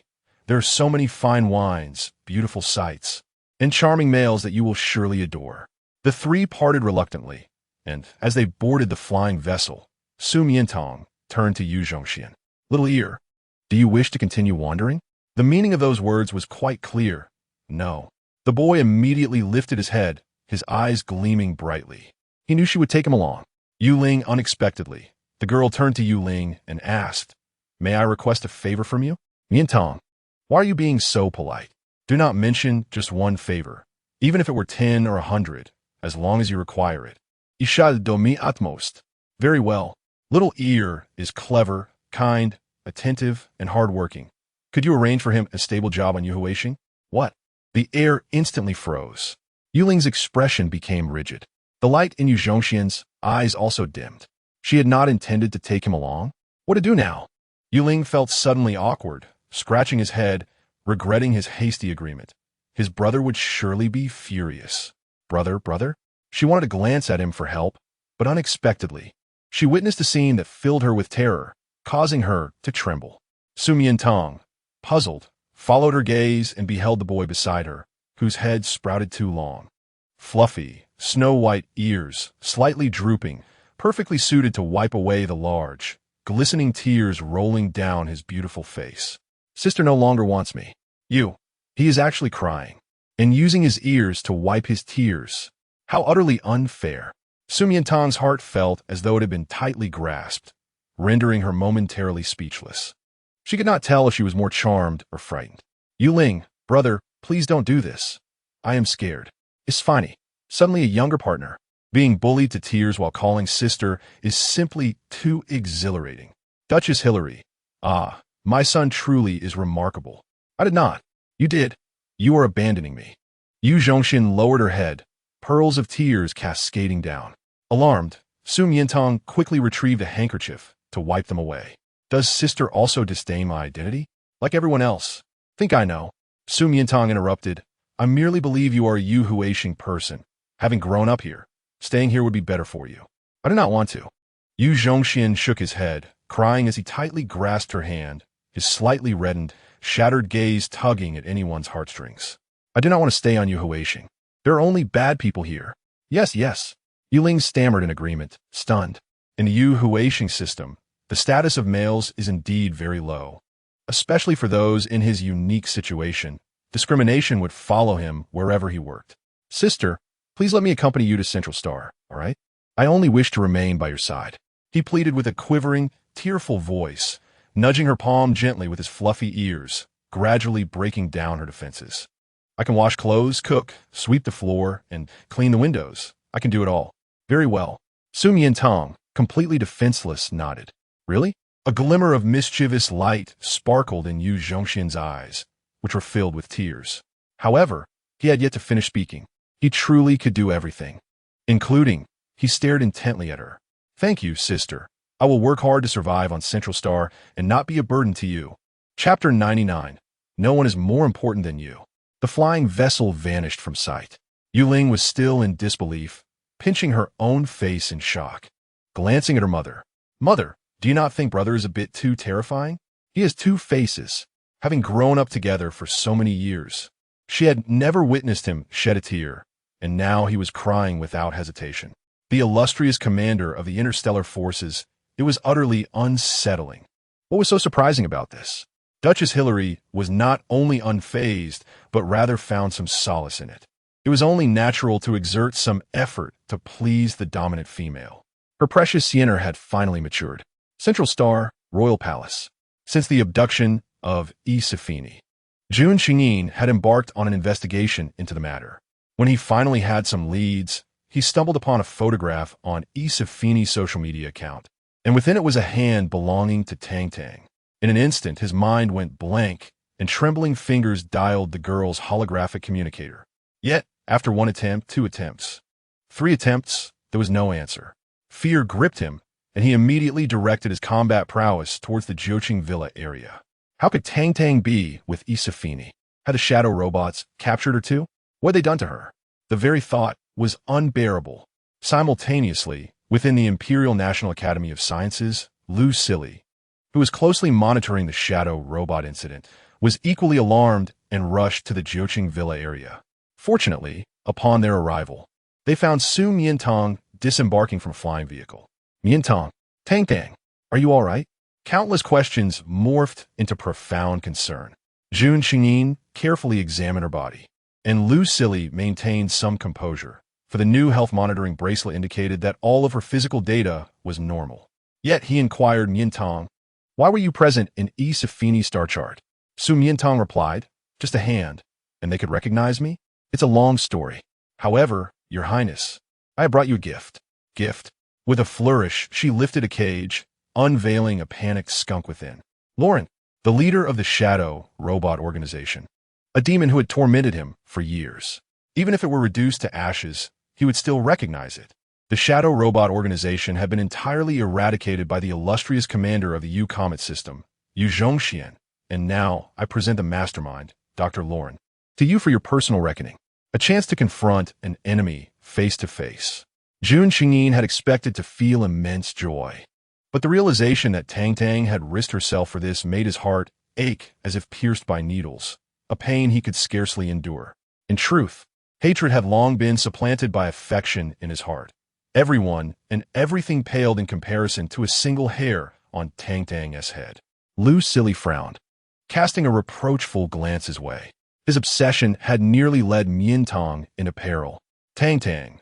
Jun Qingyin held her tightly, almost as though he wished to meld their bodies. Please do not put yourself in danger for me anymore. No one is more important than you. Su Miantang felt his trembling form and choked voice astonished. Big Lion, are you about to cry? She had not anticipated that her infiltration into the Shadow Robot Organization would instill such fear in him. She reached out to ruffle his hair and solemnly replied, "All right." Behind them, Yu Zhongxian emerged from the flying vehicle, inadvertently witnessing this poignant moment. So, the gift of Dr. Lauren was meant for him. The crown prince of the Central Star System, one of her suitors. His gaze darkened slightly, suddenly regretting the gift, having unwittingly crafted a wedding garment for another. After Jun Qingyin and Lu Silly heard Miantang recount the events of the past 2 days, they noticed a stranger emerging from her vehicle. "Miantang, who is he?" "He is the little ear I just mentioned to you." Su Miantang waved to him from a distance. "Little ear, come over here. Allow me to introduce you to the Dean of the National Academy of Sciences, Lu Silly, and the Crown Prince of the Empire, Jun Qingyin." Yu Zhongxian approached, his demeanor polite yet reserved. "Greetings, elder brothers." Was he the herbivorous beast that had aided Tang in the City of Sin? He appeared rather feeble. Lu Silly, noting the boy's youth and status as an orphan, felt no malice towards him, yet still considered it inappropriate for a male to reside in a female's household. National Academy of Sciences? Yu Zhongxian seemed unfamiliar with the place, mumbling it several times before suddenly gripping Su Miantang's sleeve in panic, hiding behind her. "Sister, is that the place where they dissect little rabbits for experiments?" "No, I don't want to go. I'm scared." Su Miantang laughed. "Dean, please do not frighten him. He is quite timid." He appeared to be an ordinary little rabbit. "Perhaps the palace is worth considering." Su Miantang struck it hatching, about to glance at Yu Zhongxian when she noticed him trembling even more. "The palace? I once roamed the streets and was beaten by the guards there. I will panic upon seeing them." "Panic? In that case, let's postpone that. Perhaps you can stay with me for a few days until you find a suitable job and then move out. I will arrange it." Before Jun Qingyin could finish, Yu Zhongxian interrupted. "No need to trouble you both. My job is quite simple and ordinary, and I will find it easily. By the way, where is Rong? Su Miantang inquired, curious. Jun Qingyin shifted his focus away from him. "I have set a restriction at Zhu Feng. He won't emerge until he reaches a certain level." "Level? How can that be? The last time he forced himself was due to being humiliated by Catherine. What is it this time? Did Catherine trouble him again?" "No." "Then I shall go find him." Tang. Jun Qingyin grasped her arm. "Huarong probably feels his level is too low to be worthy of you, and thus he is stuck in his thoughts. Give him some time to calm down. Once he comes to terms with it, everything will be fine." "All right." Su Miantang unconsciously clenched her hands in worry. After Jun Qingyin and Lu Silly departed, Yu Zhongxian slowly raised his head, gazing after their retreating figures. Though he still clutched Su Miantang's clothing tightly, he had long been aware of the numerous powerful rivals he faced, yet he had not anticipated their vigilance. It seemed he needed to strive even harder. "Sister, do the elder brothers not like me very much?" "Not at all. They were quite enthusiastic in helping you find a job, were they not? But they all want me to leave you. Perhaps they are just unfamiliar with you, and thus feel uneasy. Does that mean you trust me?" "Of course." Su Miantang took the wrist of this boy, who exuded an utter lack of security, leading him toward the villa. "Come in, little ear. Here, you are as at home." Yu Zhongxian gazed at her hand, a satisfied smile gracing his lips. "Good." Xiao sensed her presence from afar, flying out to greet her. Upon seeing Yu Zhongxian, it curiously circled him twice, and just as it was about to display the word rabbit, it seemed to be suddenly restrained, pausing for a moment before buzzing joyfully with flapping wings. "A super handsome guy has arrived. He looks so compatible with the owner. Welcome, welcome, a warm welcome." Su Miantang had never seen Xiao so ecstatic, chattering away as if it had gained newfound intelligence. Had it secretly upgraded without her knowledge? She curiously examined the system, but found nothing unusual. "It seems to like you very much." "I like it too," replied Yu Zhongxian, smiling as he discreetly lowered his hand behind his back, stepping into the villa. However, as soon as he crossed the threshold, his smile faltered. "Sister, is this your home?" "It's too." That familiar phrasing. Su Miantang immediately regarded him with caution, only to see his face filled with envy. "It's so spacious." Bingo. That was the reaction a normal person should have. Her 4-story, enormous villa had finally been acknowledged, bringing her a sense of satisfaction, completely unaware of the coldness lurking in the depths of the boy's gaze. Her suitors allowed her to reside in this minuscule space. There was barely enough room for him to place his shoes.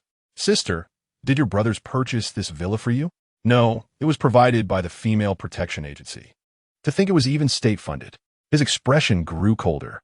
Once I earn money, I will certainly buy you a larger one. No need, I'm quite satisfied here. What is there to be satisfied with in such a small space? Yu Zhongxian furrowed his brow. Yet, before long, he was met with a stark contradiction.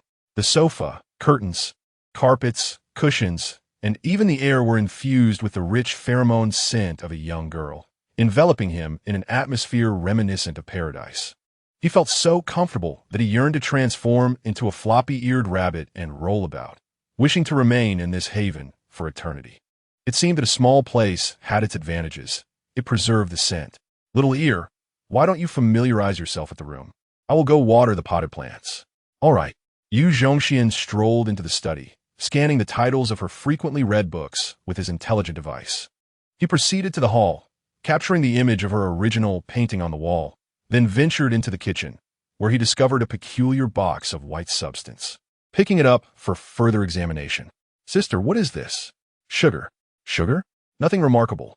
Just as he was about to set it down, he heard the latter half of her sentence. I made it myself. He immediately picked it up again. May I taste a piece? Of course. The youth curiously unwrapped a piece and placed it in his mouth, initially expecting it to be akin to the finest delicacies prepared by the five-star nutritionist in the castle. To his astonishment, it was rich, soft, and exquisitely smooth, a sweetness he had never encountered before, leaving him momentarily dazed. Sister, it's so sweet. I'm glad you like it. I like it very much. This piece of candy evoked feelings akin to her, surprising and sweet, always beyond one's expectations. His sister read books, painted, grew flowers, and even crafted candies. She was truly a treasure of a female. Can I take a few more pieces? Certainly, there's plenty. He greedily gathered several pieces and made his way to the balcony, where he beheld a true treasure. Draped over a hanger were several delicate lace undergarments. His intelligent device almost instantly gauged their size. 36? His honey-colored eyes narrowed slightly. How could someone with such a slender waist possibly fit into them? An irresistibly tantalizing image of exaggerated proportions flashed uncontrollably in his mind, causing him to feel quite unsteady. Warning. Severe alert. Male hormone levels detected within your body are rapidly escalating. Please take control promptly, or else. Why is the master unresponsive? Su Miantang, watering the potted plants, suddenly seemed to recall something, her expression freezing momentarily before she dashed towards the balcony like a sprinter. Little ear, you mustn't tea. It was too late. The youth stood on the balcony, fixated on the two undergarments above. Do not look. She rushed over, her face flushed with embarrassment as she quickly gathered them up. Yu Zhongxian obediently averted his gaze, yet his eyes gradually wandered back to her chest, unable to suppress a gulp. So large. Su Miantang tiptoed and covered his eyes with her hand. Little ear, where are you looking? You're too young to be thinking such things. Sister. With her soft palm shielding his eyes, the world turned dark, expanding his imaginative space. He mischievously smirked. I was referring to the scenery outside. What are you talking about? Su Miantang turned her head to see two plump peaches hanging from the slender branch of a fruit tree outside. You better be talking about them. So tempting. Intelligent device assessment. Infatuated face. Intelligent device analysis. Not without reaction, but rather has given up on treatment. The youth, restless in bed, waved his finger, instructing his little assistant to stealthily enter the master's room and record the young girl's serene sleeping face for him. As he watched the tranquil and beautiful visage live-streamed before him, his body gradually grew restless, igniting an unbearable response. When could he sleep beside her? The next day, before Su Miantang headed to work, she retrieved 50,000 star coins from her locker. Little ear here. Sister, what's this? Yu Zhongxian received the money, momentarily taken aback, seemingly struggling to comprehend. This is your living expense. You can take some time to familiarize yourself with the environment of Central Star. Feel free to buy some necessities at the supermarket. There's no rush to find a job. Just ask me if you need more money. Having shouldered the burden of his family's honor and decline since his teenage years, Yu Zhongxian was momentarily at a loss upon receiving money from the young girl. The sensation was both sweet and unfamiliar, coupled with a peculiar sense of belonging, akin to being cherished by the matriarch of the family. As he gazed at the star coins in his hand, his heart, which had once crumbled, now felt like a cascade of dominoes, collapsing in waves. Sister, are you supporting me? This is called financial assistance, not support. It's the same. The youth suddenly dashed over and embraced her tightly, releasing the overwhelming affection that surged within him. Su Miantang was taken aback. Little ear, you sister. Thank you. I suddenly feel as though I have a home. So it was a matter of being moved. She couldn't help but affectionately stroked the little rabbit's head. If you wish, you may consider this place your home for the time being. I would love to.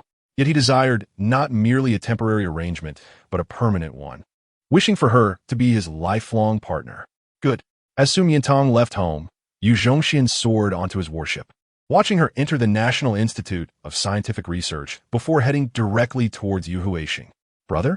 Yu Ling was astonished upon seeing him. Close your crow's mouth. Yu Zhongxian narrowed his eyes, his dangerous expression causing Yu Ling to immediately fall silent. Fortunately, he was in a good mood today. Instead of reprimanding her, he tossed her a piece of candy. This is from your sister-in-law. Sister-in-law? Miantang? She tore it open and, after savoring the delightful flavor, her eyes sparkled with astonishment. This is so delicious. Is the candy from Central Star this soft and sweet? She made it herself.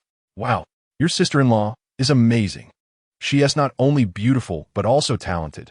She is simply a fairy. Her heartfelt praise elicited a slight smile from the man, as if he shared in the pride. Brother, is there more? I want to eat more. Don't be greedy. Yu Zhongxian ignored her. There were only 6 pieces in total, not enough for him. Just give me one. And you call me greedy? You're being too stingy. I see your pocket is bulging. You must have dozens in there. These? Yu Zhongxian casually pulled out the 50,000 star coins from his pocket. This is pocket money your sister-in-law gave me. Yu Ling was left dumbfounded. Brother, is this left hand for candy and right hand for money? Are you becoming a kept man in Central Star? Brother, are you being supported? Yes. He seemed rather proud of it. At the Imperial National Institute of Scientific Research, Su Miantang was conducting an experiment when her secretary, Oliver, suddenly knocked on her door.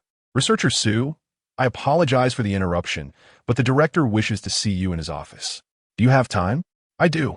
She removed her gloves, paused her experiment, and followed him. Inside the office, Director Lu Silly was intently reviewing documents while wearing gold-rimmed glasses. Director, researcher, Su has arrived. All right, you may leave now. He nodded indifferently, and once Oliver exited, he promptly shut the door tightly. Director, is there something you need? Seeing his serious demeanor, Su Miantang initially thought there was an important matter. But to her surprise, after closing the door, he produced a strawberry-flavored ice cream from behind him. It was her absolute favorite. Miantang, is work exhausting? Have some ice cream. Thank you. Su Miantang, with her eyes crescent-shaped, accepted the document. Director, how did you know I enjoy this flavor of ice cream? I saw it last time when the Gemini sent it. Just a guess. Please have a seat. She had barely taken a bite when the man pulled her to the chair. This was the director's position, being summoned into the office, fed, and occupying his seat. It felt like a scene from a melodramatic television series where a spoiled employee has an affair with an aloof superior. It was rather thrilling. Just as she was about to rise, he held her back with a single phrase. Miantang. Ever since her novel inhibitor research theory was published on the Academy's official website, many individuals have eagerly enrolled. Here is the list and details of those selected through a rigorous screening process. The Academy has decided to commence trials with a select group. Please take a look. All right. She took the material and diligently flipped through the pages. When she reached the end, she froze. Qin Yanzhou, CEO of Qin Group, the largest arms supplier in the galaxy. Age 26, alpha male, large feline beast man. Note, professional medical assessment indicates a recent possibility of delayed differentiation into an alpha male, requiring close monitoring. Blood and pheromone compatibility. Hundreds of females in the galaxy have a match rate exceeding 40, acceptable. Required degree of the new inhibitor, urgent, nearing estrus. Special note, suspected criminal history. In just a few lines, she uncovered numerous enigmas. Director, why is this individual on the list? He does not meet the criteria for the new inhibitors administration at all. The initial group of inhibitors was primarily aimed at males with a pheromone compatibility below 40, with a matching pool not exceeding 100. Without the inhibitor, they could face life-threatening situations at any moment. Yet this person has a compatibility exceeding acceptable levels with hundreds of females, and he still indicates urgency for the inhibitor? Lu Silly lowered his gaze. It's him. Who is he? He is the largest arms dealer in the galaxy, with immense family wealth and power. Perhaps this is why he was an exception, especially considering the ongoing war between the Central Star and other planets. It involves such critical national security matters. I see. Given his outstanding qualifications, why doesn't he directly match with a suitable female? That remains unclear. Lu Silly shook his head, slightly furrowing his brow, but this individual is very dangerous. Dangerous? The last note indicates a suspected criminal history. As far as I know, the rumor circulating on the Star Network is that when he was 6 years old, he pushed an adult female into the water, nearly drowning her. He was even wanted by female protection agencies across the galaxy, but due to his family's overwhelming influence, the case faded away. He harmed a female at just 6 years old? It's either a misunderstanding or a case of extreme alpha. If it's the latter, and he successfully differentiates into an alpha male, he could potentially descend into madness during estrus and harm countless individuals. Chapter 102, Male Dodgy. It appears he genuinely requires the new inhibitor. Su Miantang extracted his personal information and placed it at the forefront. Lu Silly, on Wednesday, these volunteers will uniformly gather at the Academy to collect blood samples. It is imperative that all staff remain vigilant and act with caution. What is the director concerned about? I worry they may lose control at any moment. As for others, that is fine, but what if they harm you? His words trailed off, likely startled by her sudden disappearance yesterday, appearing in a photo with Xiao. He instinctively perceived her as a female lacking pheromones, needing protection under his wing, entirely forgetting that she was now an alpha female, the supreme being, capable of commanding even the mightiest alpha male in the galaxy to submit before her. I apologize. Lu Silly lowered his head, inadvertently noticing the girl's lips, rosy and full like rose petals, speckled with remnants of unmelted creamy ice cream, which she delicately licked away and swallowed. His dark, purple eyes tightened, glimmering with intensity.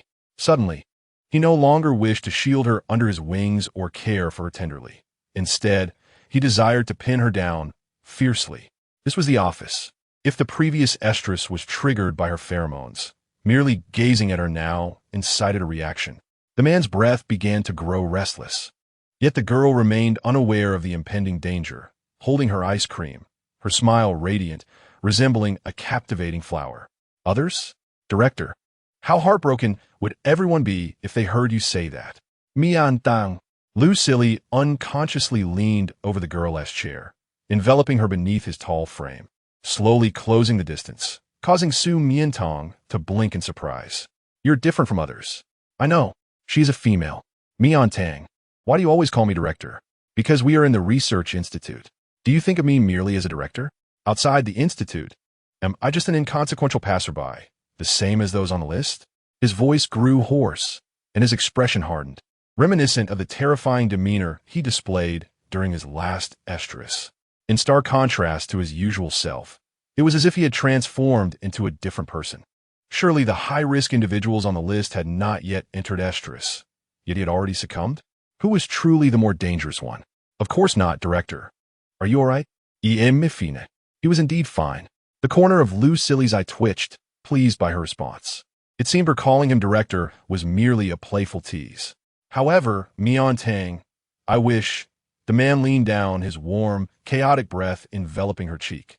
His gaze fixated on her luscious red lips, as if he would kiss her in the next moment. Su Miantang realized he was indeed in estrus. Recalling the last time in Lab 1, when he recklessly unleashed his wild instincts, fearful of alarming Secretary Oliver outside, she hastily raised her hand to release pheromones. Type 4 calming pheromones. A wave of enticing phoenix tail flower pheromones surged forth, overwhelming Lu Silly, rendering him powerless as he transformed into his beast form. Holding the immense red fox in her arms, Su Miantang felt a tinge of embarrassment. I'm sorry, director. I miscalculated the dosage. I only intended to release a little to ease your discomfort, but it seems I overdid it. Immersed in the rich, sweet pheromones of an alpha female, Lu Silly had long lost all rationality. Whether as a human or a beast, he was governed solely by his deep affection and primal desire, burrowing into her embrace. To please her, He would occasionally lift his paw, roll over, and sway his fiery, fluffy tail around her arm. This clingy and alluring demeanor bore no resemblance to the dignified king of Qianlu or the authority of the Institute's head. He was merely a beguiling male dodgy. Unable to resist this temptation, Su Miantang played along. She first caressed the striking fiery red phoenix tail marking on his forehead, then playfully tapped his round nose, tugged at his pointed ears, and stroked his silky, lustrous fur. Finally, he presented his large, fluffy, vividly red foxtail before her, as if inviting her to indulge. Su Miantang suddenly recalled the areas corresponding to his human form, and her mind momentarily short-circuited. Are you sure this is permissible to touch? Miantang, please. The red fox shyly buried its head in its body, utterly embarrassed. With a sudden thud, the office door swung open without warning. Director, I've discovered. Professor Heir rushed in, holding a stack of documents, only to be greeted by Su Miantang, who, in a fit of panic, hastily shoved the red fox beneath the desk. In their shared glance, the first thought that flashed through their minds was, how is it you again? Researchersu? What are you doing here? Still seated in the dean's office?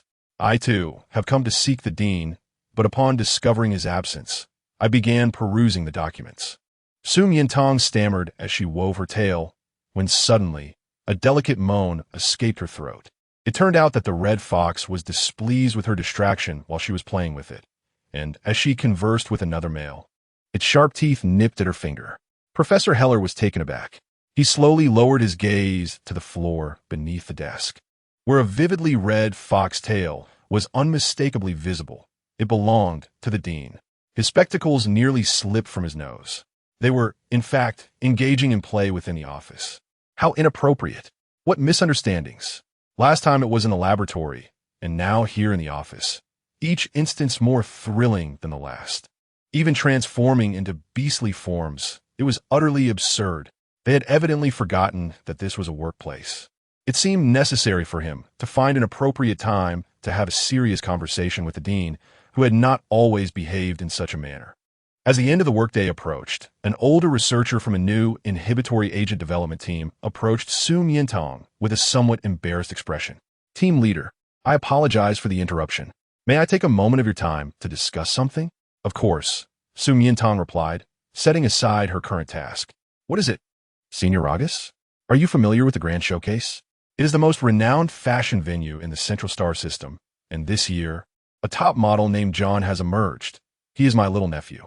The young woman appeared somewhat perplexed. I'm sorry, but I'm not well versed in the fashion industry. That is perfectly fine, Ragus replied, shaking his head as he began to introduce his nephew. John is an outstanding male, a bird beast man, not only a well-known model within the galaxy, but also comes from a wealthy family, boasting over 10 million fans on the Star Network. However, he has struggled in his search for a partner. Recently, he expressed interest upon hearing that our team is developing a new, safe inhibitory agent. Upon reaching this point, he hesitated slightly, feeling a bit awkward. After all, this was against the regulations of the Institute, and the potential partner was an esteemed female. It felt rather presumptuous. Yet, he could not refuse his beloved nephew's request. Su Miantang was at a loss on how to decline. Firstly, he was a senior researcher with decades of experience at the Institute. Secondly, he was a vital member of the team. Tonight? Yes. Ragus nodded eagerly, understanding this as a glimmer of hope. He had always known that the team leader was the kindest of females. In the Jiqing Villa district, sister, have you finished work? Not yet. Then, sister, are you missing little ear? Seizing the chance to act coy, Su Miantang smiled. Yes, I was wondering if you prepared dinner. I'm currently getting the ingredients ready. Tonight, I'm making flame pancakes, lobster bisque, and milfai. He was interrupted mid-sentence. Why? Yu Zhongxian's enthusiasm was doused. What was the point of cooking? I have an invitation tonight. An invitation? Yu Zhongxian's eyes narrowed slightly, instinctively thinking of the males around her. Is it your brothers inviting you to dinner? No, it's a work-related dinner. Work? According to his investigation, she was the only female in the Central Star's Scientific Research Institute. There must be a male. Oh, the young boy drooped his head slightly. Casting aside the ingredients and spatula, his voice filled with dejection. Su Miantang felt as if she were witnessing an energetic little bunny suddenly deflated by her words. Little ear, Even if I'm not home, you can still make yourself something delicious. No, thank you. Yu Zhongxian shook his head, his voice low. Eating alone feels so lonely. Like being homeless again. In truth, he had long grown accustomed to going to bed hungry at night. After hearing this, Su Miantang's mind was set on one idea, to bring him along. She slightly turned to Ragas. Senior, may I bring one more person along? Of course, of course. Great. Little ear, would you mind accompanying me to the dinner? Sister wants to take me? Yu Zhongxian's eyes sparkled as he lifted his delicate face, his long rabbit ears seemingly ready to sprout from his head. Wonderful. You're the best, sister. I love you the most. Su Miantang was unexpectedly charmed once more. After terminating the communication, she sent him the details of the invitation, eagerly awaiting the end of the workday. She grabbed her sampling tools and flew over. However, upon arriving at the restaurant, she spotted the young boy eagerly waving at her from a distance. Sister, over here. He had arrived early, not only on time, but also dressed in a new outfit, clad in a simple, clean white that subtly revealed his well-defined collarbone, adorned with a light blue casual jacket, a metallic chain around his neck, and a transparent rhinestone inlaid in his left ear. He looked stunningly attractive. One could easily mistake him for a top celebrity on a secret outing. Little ear, why did you come so early? I was eager to dine with you, sister. He stood to pull out her chair. Sister, where are your colleagues? Not colleagues. Su Miantang explained the sampling matter to him. Yu Zhongxian nodded. Oh, so it's a stranger male who is late. If it were me, I wouldn't want to keep you waiting for so long. Considering how beautiful you are, Su Miantang chuckled, though she had just arrived. Having heard a brief introduction of John, Yu Zhongxian immediately searched for more information in his smart brain and extracted a crucial detail, a male model. He pretended to pull out his smart device. Sister, this John brother is a supermodel, quite popular among the females. He showed Su Miantang a picture of John posing with several female models, the scene appearing quite steamy. His physique is quite impressive. Isn't it? It's average. Su Miantang responded with a fair assessment. It was hard to believe she would ever rate a top male model from a planet with billions of inhabitants in such a manner. But the figure she had encountered before, the Imperial Gemini, the Dean of the Research Institute, the Interstellar War God, the Crown Prince, and the youngest king, Rongrong, all had physiques far superior. It was her fault for having such high standards. How does he compare to Yu Zhongxian? The boy suddenly inquired. Su Miantang was puzzled. What made you think of him? He's my idol. Of course, he cannot compare. He is a perfect fusion of beast-man and machinery. A perfect existence. Yu Zhongxian was taken aback by such high praise, momentarily speechless. So, sister, do you like him? Like? I don't know him, how could I say? Su Miantang replied, bewildered. However, I am rather curious and would like to bring him into the lab to see whether he is human or machine. A silent little rabbit awaited dissection. After a while, he leaned closer to her ear and mischievously remarked, Sister, I heard he possesses the emotions of a beast man and the body of machinery, allowing him to express fervent love while being fiercely relentless. Upon hearing the phrase, fiercely relentless, Su Miantang felt her cheeks flush unexpectedly. Eternally relentless? She stammered in disbelief. Indeed, just like a perpetual motion machine. Eternally relentless? Then his partner. That is why he is unmatched on the battlefield, as he possesses limitless energy. Yu Zhongxian, filled with admiration, concluded, noticing the sudden blush on her face. Curiously, he asked, Sister, why is your face red? I'm not thinking of anything. Su Miantang vehemently naive. It turned out they were merely discussing fighting. She wondered when thoughts had become so impure. The deliberately provocative young man drew closer, revealing his sharp little tiger teeth. Really? Sister. Of course. His warm breath brushed against her ear, sending a tingling sensation to her earlobe and causing her cheek to feel slightly numb. Su Miantang quickly changed the subject. How do you know this? Soon, you will know as well. Sir, please come this way. A commotion arose at the entrance. Su Miantang looked up and recognized the male figure from the photograph. It must be John. He had arrived at the restaurant about 10 minutes late, following the time and place shared by his uncle, only to be captivated by the stunning young female sitting at the table. He was an exceptional male, belonging to a rare breed, and having been pampered since childhood, he looked down upon females of lower ranks. Similarly, females of higher ranks also dismissed him, leading to his prolonged singlehood, preferring to use suppressants rather than settle for less. Yet today, he found himself in the presence of a desirable female and wondered what her pheromone level might be. If it were below his rank, he would be willing to compromise.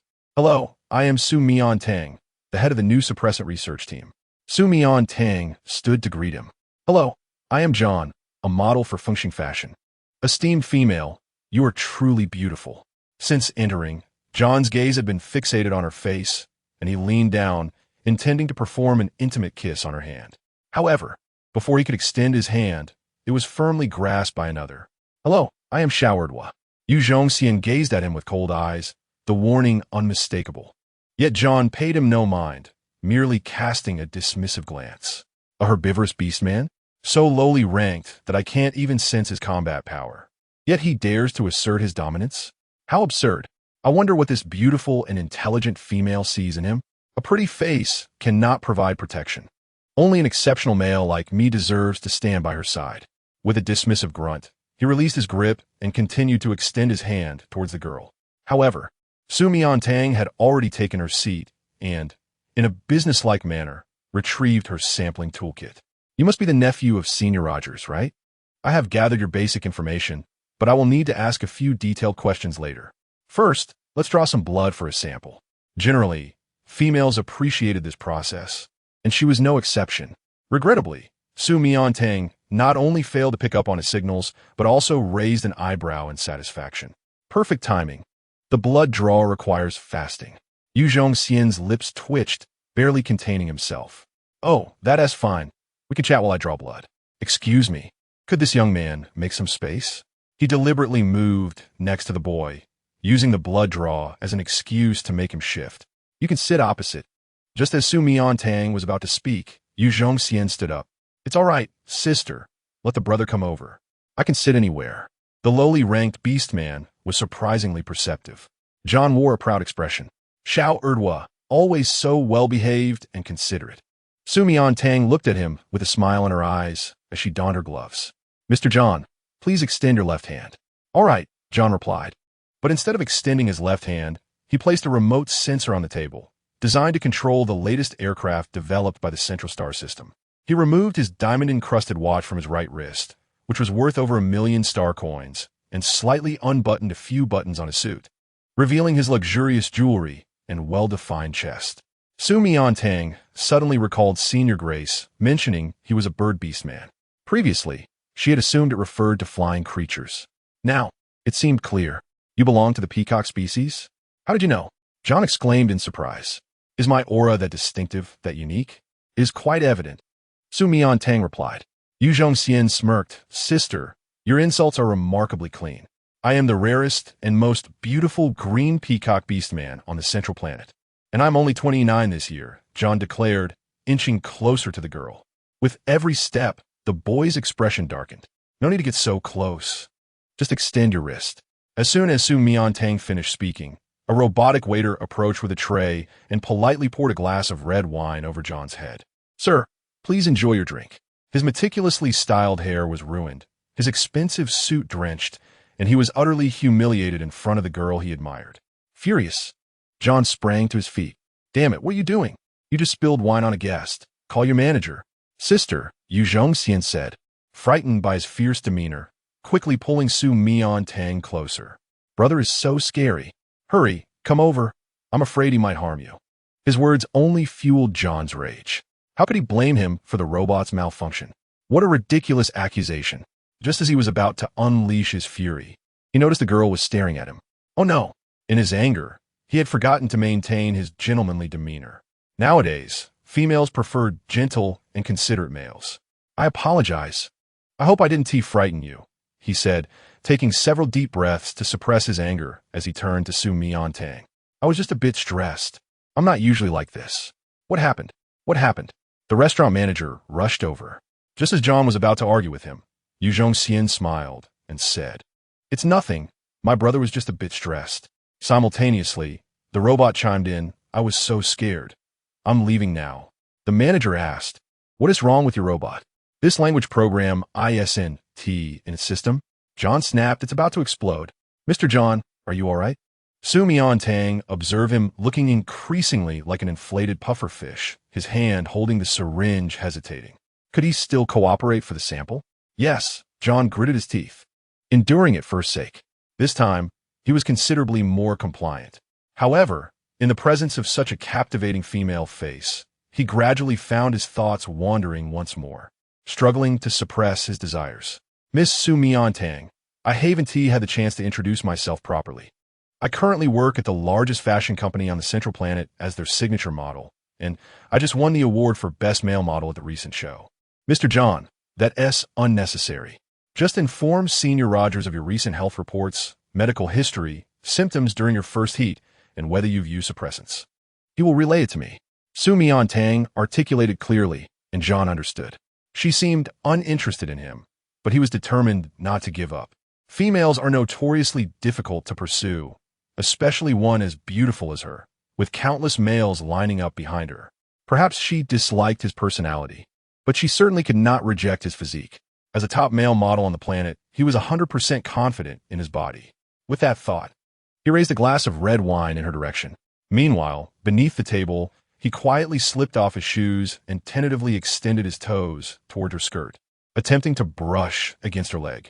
Unexpectedly, just as he removed his shoes, the boy opposite bent down, curiously picking up his footwear.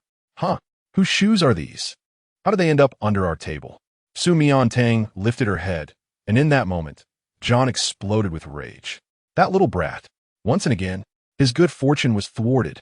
He felt a burning desire to strip him bare. In a fit of anger, he rose abruptly, snatching the shoes from his hands and striding towards the restroom, anxious that a mere second's delay would allow the petite female to witness the grotesque expression contorting his face.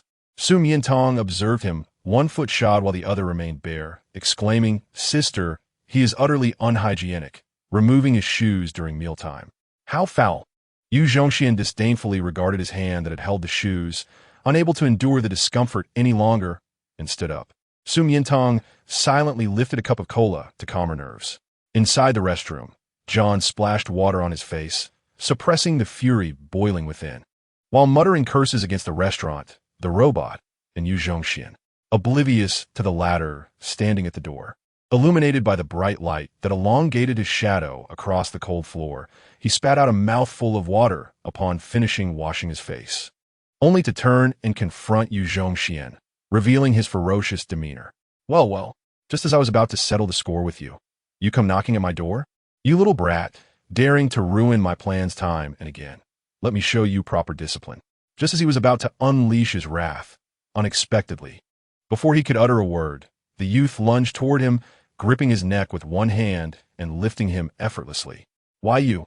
John's face flushed crimson, breathless, suspended in midair at nearly 2 meters tall, his legs flailing helplessly, his eyes bulging. How is this possible?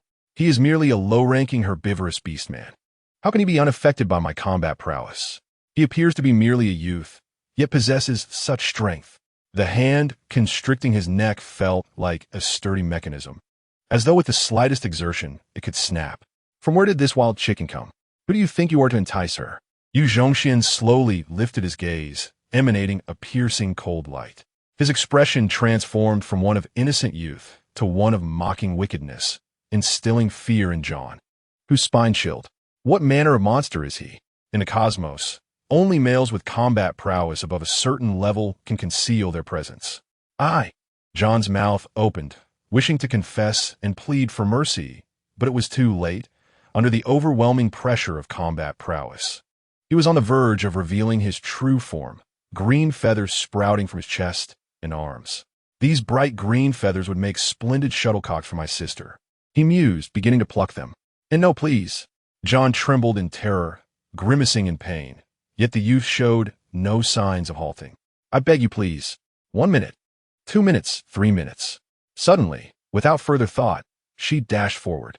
Yu Zhongxian, engrossed in plucking the peacock feathers, suddenly caught a whiff of a familiar scent. He abruptly released his grip, tore his own clothing, then turned on the tap, dousing himself in water, finally curling up in a corner.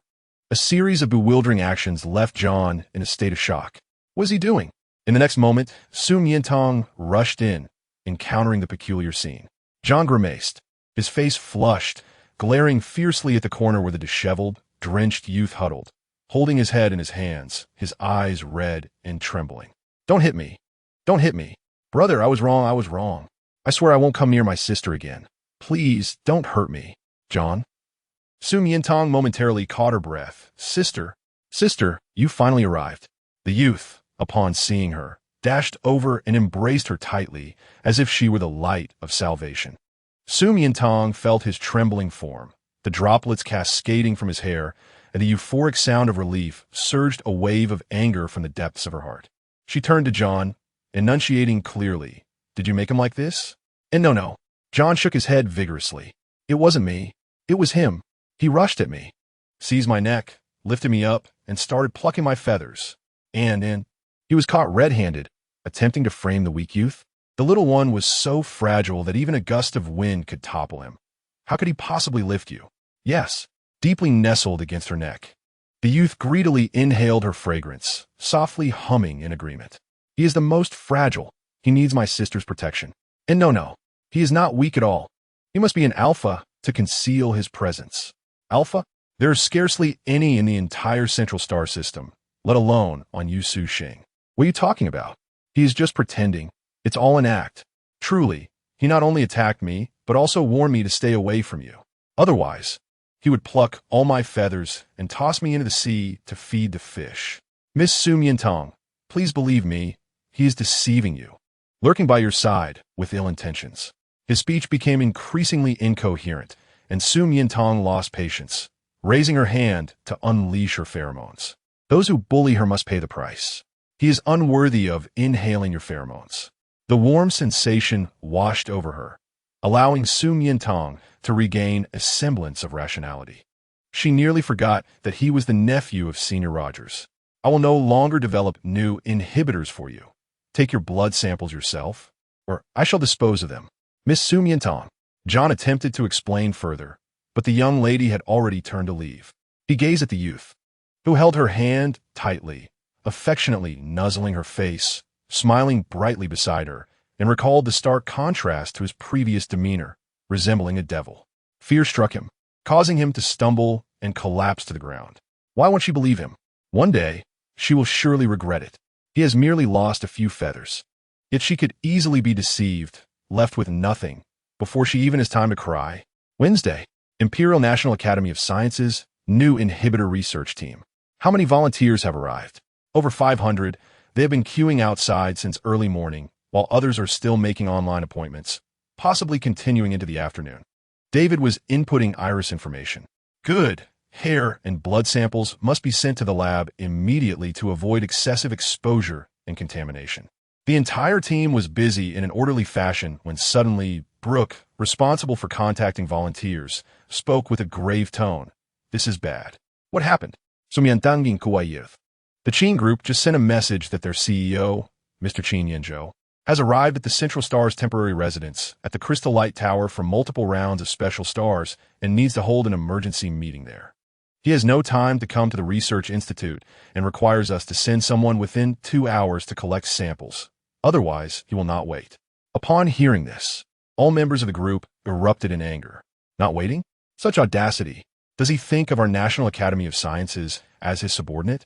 Indeed, he is the one who sought our assistance in developing new inhibitors, not the other way around. Just because his family holds significant power, he cannot command everyone. An elder professor furrowed his brow and spoke slowly. The Qin family is the largest arms supplier in the galaxy, monopolizing a significant portion of the industry. Provoking them during conflicts between planets and enemies brings no benefit. There have been precedents. Once, the Posy Star was cut off from weapon supplies for infringing upon their interests, leading to a collective attack from neighboring countries and its eventual demise. The reason they were allowed to bypass the volunteer testing list is due to the special emphasis by the National Cabinet. As the words fell, silence enveloped the group. In the face of national security, even the highest-ranking scientific research institute was compelled to bow. Su Miantang, upon hearing this, paused her work, removed her gloves, and declared, I shall go. Fred, Enzo, and Lon Lon were fiercely battling on the front lines. Thus, the rear guard and reserves must remain intact. Group leader? You're going? The assembly expressed astonishment.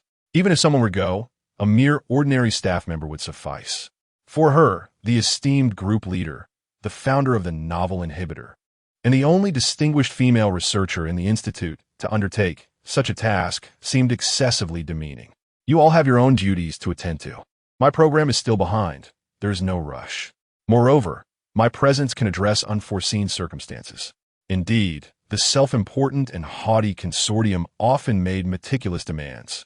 Should there be any objections to the new inhibitor, or should they pose intricate questions, an ordinary employee might falter, thereby leaving them vulnerable to criticism from the Empire, which would be quite detrimental. Then, group leader, please exercise caution. It is merely a sampling, she reassured them. Soon, equipped with sampling tools, she departed via an aerial vehicle. The Qing group had imposed a 2-hour limit, yet the journey consumed an hour and a half. Ultimately, Su Miantang arrived at her destination, the Crystal Light Tower in Santo City, just in time. The tower, perched atop a towering peak, was constructed entirely of nanomaterials, shimmering with the brilliance of stars and diamonds. She stepped inside. In the summit conference room, a subordinate approached the man seated in the central position, whispering, "Master, the individuals from the Scientific Research Institute have arrived."